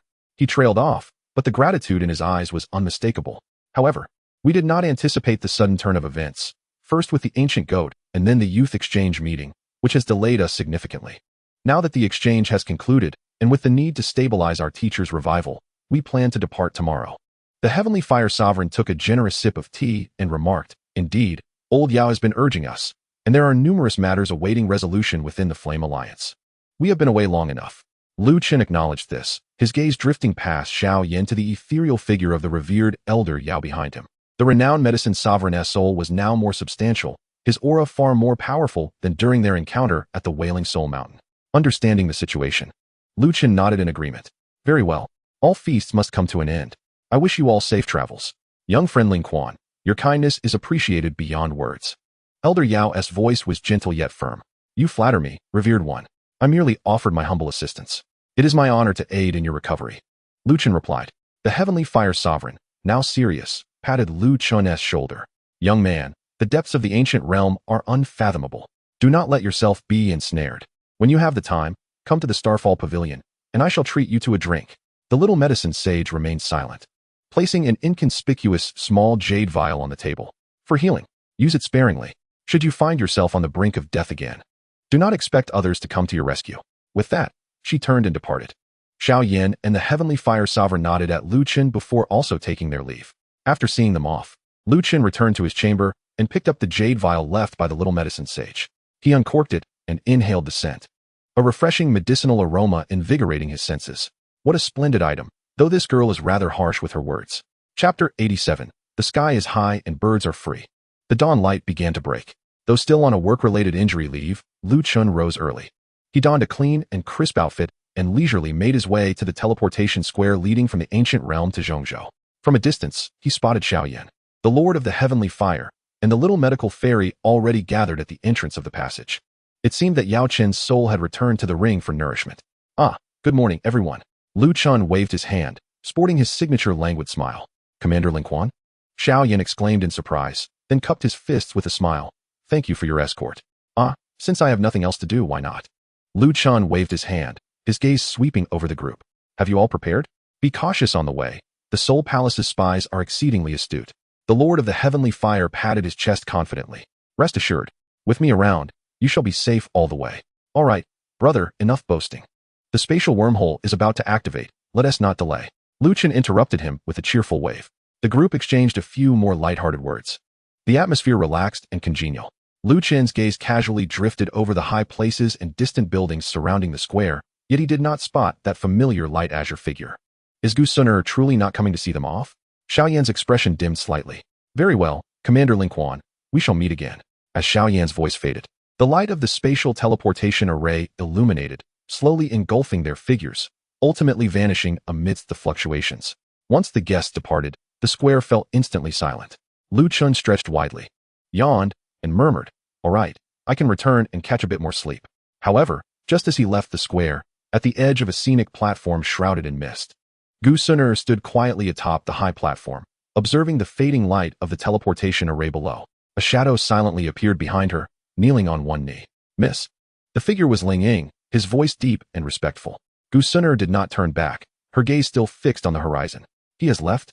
Her voice was soft, betraying no emotion. "Yes, Mississippi young Master Xiao Yan and his party have safely departed from the ancient realm," Ling Ying replied. After a moment's hesitation, he ventured to ask, "Miss, should I continue to keep an eye on young Master Xiao Yan?" He left his question unfinished, but the implication was clear. Should he, as before, follow him discreetly, gather intelligence, and report immediately if Xiao Yan encountered danger? This had been Gu Suner's long-standing task for him, unbroken until now. Gu Suner remained silent for a moment. The morning breeze caressed the strands of her hair. Slowly, she turned around, calmly looking at the kneeling Ling Ying, her gaze devoid of the previous concern and urgency. "No need." She spoke softly, yet her tone carried an undeniable finality. "There is no need for special attention any longer."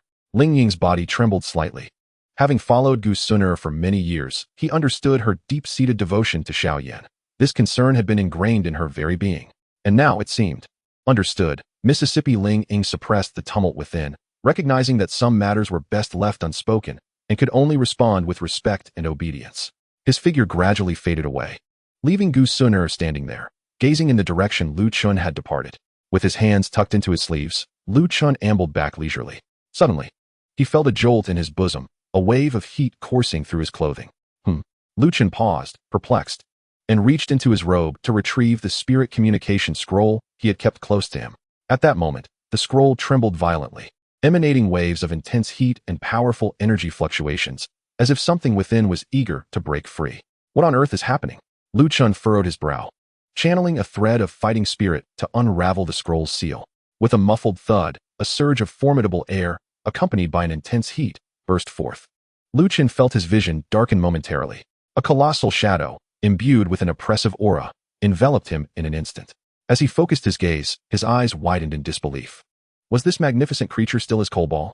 Its size had surged to be more towering and robust than Luchan himself, its wings unfurling to an impressive span of 4 or 5 meters. The once jet-black feathers now shimmered with a dark golden luster under the sun, fringed with a deep violet hue.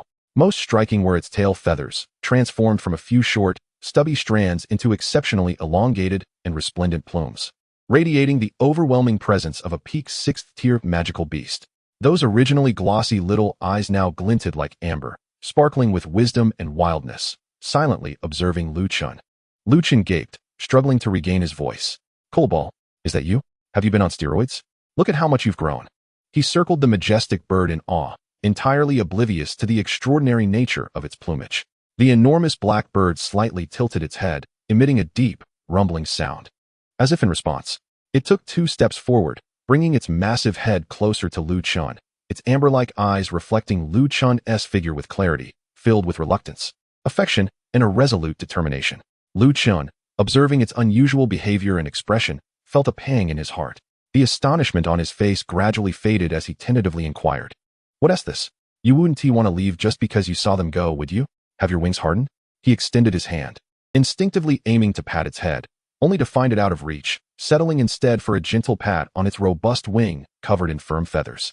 Cobalt nodded, its movements clear and solemn, while a few low, affectionate whines escaped its throat. Luchan was taken aback. He gazed at the transformed giant bird, exuding a powerful aura, and the unmistakable emotions of longing and resolve in its eyes, remaining silent for several seconds. He withdrew his hand, his expression calming. "Ha!" Luchan suddenly chuckled softly, lifting his hand to gently caress the smooth, satin-like neck of Cobalt, a sense of relief washing over him. "I always knew you were not one to settle down." He stepped back, his gaze fixed upon the pair of amber eyes of the Cobalt, which sparkled with an otherworldly intelligence, a broad smile illuminating his face. "All right then, go wherever your heart desires. The sky is high and birds can fly freely. Following me one T lead you to great achievements. Clearly, you are no ordinary being, and it would be a disservice to confine you to this humble abode." The Cobalt emitted a reluctant cry, its massive wings fluttering gently. Luchan waved his hand nonchalantly, "Scram. Don't get all sentimental on me. Remember, if you fail out there, don't dare return. If someone turns you into soup, I want to seek vengeance on your behalf." Though his words dripped with disdain, his eyes conveyed sincere blessings and a subtle hint of melancholy. In this ancient realm, Luchan found joy in nightly conversations with it, often talking to himself. Now, with this companion about to depart, a tinge of reluctance stirred within him. The Cobalt gazed deeply into Luchan's eyes, as if etching his likeness into the depths of its soul. Suddenly, it tilted its head back and released a resounding cry that echoed through the heavens, filled with both yearning and resolve. With a powerful flap of its dark golden wings, it soared into the sky. In the golden glow of the rising sun, its jet-black form, crowned with a resplendent golden crest, shimmered brilliantly, while its long tail feathers trailed behind, leaving a magnificent arc in the air. It flew towards the distant horizon, quickly transforming into a mere speck against the sky, ultimately vanishing where the dawn met the sea of clouds. Luchan remained rooted in place, gazing up at the spot where the Cobalt had disappeared. His smile gradually faded, leaving only a serene expression as he continued to watch, his gaze unwavering. Chapter 88, The Mrs. Concern. Luchan stood still, looking towards the direction from which the Cobalt had vanished. The morning breeze, cool and refreshing, swept across the empty square, brushing against the faint sense of loneliness nestled in his heart. "Well, now it's quiet, perhaps too quiet," he murmured to himself, sliding his hands back into his sleeves and idly kicking at the small pebbles beneath his feet. His work-related leave was still ongoing, yet the desire to return to slumber seemed to have taken flight alongside the Cobalt. Wandering aimlessly, a sudden thought struck him. The Sutra Pavilion. He slapped his thigh in realization. That old coot, Gu Yuan, had explicitly promised him the chance to select a celestial-level cultivation technique. The allure of such a skill invigorated Lu Quan, and he pivoted on his heel, setting off towards the towering structure of the Sutra Pavilion, a symbol of the ancient clan's boundless heritage, nestled in the heart of the ancient realm. He took a shortcut through a tranquil garden adorned with rare spiritual bamboos. The morning mist had yet to fully dissipate, and dewdrops clung to the bamboo leaves, the air fresh and invigorating, lifting his spirits. As he walked, he turned a corner along the bamboo path and unexpectedly encountered a slender figure clad in soft azure. Lu Quan halted in his tracks. Gu Suner appeared to have just returned from somewhere, her steps light and graceful. She slightly lowered her head, seemingly lost in thought. The two nearly simultaneously recognized each other. Lu Quan instinctively straightened his back, his expression instantly transforming into that of a professional bodyguard as he clasped his fists in salute. Mississippi Gu Suner also halted her steps, raising her gaze to meet his. Her eyes, clear and bright in the morning light, bore a hint of surprise as if she had just emerged from deep thoughts. She nodded gently. A brief silence stretched between them, punctuated only by the rustling of the bamboo forest. After completing his salute, Lu Quan stepped aside to clear the path, resuming his journey to the scripture pavilion. He had not anticipated that this young lady would engage him in idle conversation. However, Gu Suner did not leave immediately. Her gaze, imbued with an inscrutable blend of inquiry and concern, rested on Lu Quan's face. More precisely, it lingered on his seemingly calm and untroubled eyes. Your eyes. She suddenly broke the silence, her voice cutting through the stillness. Lu Quan paused momentarily. My eyes. They're quite good. Thank you for your concern, Mississippi. Gu Suner frowned slightly, evidently dissatisfied with his perfunctory response. She took a step closer, her piercing gaze delving deep into the depths of Lu Quan's pupils. Yesterday at the training grounds, your doppelganger's eyes bled, she stated softly, yet with unwavering certainty. The doppelganger is connected to the original, sharing sensory experiences. While the original does not suffer harm, the pain and backlash are very real. She paused, observing the subtle changes in Lu Quan's expression before continuing. Is it that every time you exert the power of those eyes, there is a backlash? Just like the last time at the Soul Mountain. And during the confrontation with Gu Yang? Gu Suner pressed on. A chill ran through Lu Quan at her astuteness. This girl had an extraordinary power of observation. He forced a smile, striving to appear relaxed and nonchalant. Miss, your insight is remarkable. It's just a minor inconvenience, nothing serious. He downplayed the issue. It does drain my energy a bit. Overuse can cause some dizziness and minor eye bleeding, but it's nothing to worry about. In time, when my realm improves, it will be inconsequential. Gu Suner regarded him, seemingly seeing through his feigned ease, recognizing the weight he cost behind that minor inconvenience. After a few seconds of silence, she refrained from probing further. She understood that any additional questions would yield only more evasive answers. With a graceful motion, she revealed a small white jade vial in her delicate hand. Here. Without further ado, she pressed the vial into Lu Quan's palm. What is this? He held the jade vial, still warm from her touch, feeling somewhat bewildered. For your eyes. Lu Quan stared at the evidently valuable vial in his hand, then back at her expressionless face. What does this mean? Why the sudden concern for my eyes? Wait, miss, I take it. Gu Suner's voice rose slightly, tinged with an imperceptible urgency, almost resembling vexation. This was different. Previously, she had sent others to deliver medicine, and now, to hand it to him personally felt somewhat awkward. Without waiting for Lu Quan to protest further, she firmly placed the vial into his outstretched hand. Gu Suner seemed apprehensive that he might utter a refusal, and before he could speak, she swiftly shifted the topic, her gaze sweeping towards his intended direction. Where are you headed? She inquired. Noticing that Lu Quan was not heading towards the commander's mansion, Lu Quan was taken aback by her abrupt change of subject and instinctively replied, Oh. I plan to visit the Sutra Pavilion. The clan leader previously promised that I could select a celestial-grade cultivation technique. The Sutra Pavilion? Celestial-grade technique? Gu Suner raised her delicate brows in surprise, a flicker of understanding crossing her eyes. Ah, I see. Your father indeed made that promise. After a moment of contemplation, just as Lu Quan thought she was about to take her leave, her voice rang out once more. Perfect timing. I too must visit the Sutra Pavilion to peruse some ancient texts. Let us go together. With that, she turned gracefully and proceeded towards the Sutra Pavilion. As if it were the most natural thing in the world, Lu Quan was momentarily dumbfounded. Is it really appropriate to trouble the young lady? The attributes of celestial-grade techniques are diverse and varied in their applications. She continued walking, her gaze fixed ahead. You have always been rather unreliable. If you were to randomly select a technique with conflicting attributes, or one that is merely superficial, you would squander the opportunity granted by your father and potentially harm yourself in the process. Thus, Gu Suner glanced at him. her expression reminiscent of one observing a child in need of supervision. I shall assist you in selecting one. At the very least, I won't let you ruin your own practice. Unreliable? Random selection? Is there truly so much to consider with celestial-grade techniques? After walking a few paces and noticing Lu Chun still rooted in place, she turned her body slightly. Well then, since the young lady has spoken, what else can be done? He quickened his pace to follow her, maintaining a respectful distance of 3 steps behind. The two walked along the shaded path leading to the Sutra Pavilion, sunlight filtering through the leaves, casting dappled shadows. The atmosphere was tinged with an oddly serene silence. Gu Suner seemed unaccustomed to such quiet companionship, and after a stretch of silence, she casually broke it. How is your work injury leave treating you? Lu Chun, engrossed in examining the flowers and insects by the roadside, looked up at her words. Oh, thanks to the young lady, it's been quite refreshing, and I've been enjoying my meals tremendously. Gu Suner's steps appeared to falter imperceptibly, her tone remaining even. Is that so? It seems you are recovering well. Indeed. Lu Chun replied enthusiastically. After another brief silence, Gu Suner's voice emerged again, this time laced with a hint of nonchalance. Yet it seemed to carry an undercurrent of inquiry. So, when do you intend to return to work?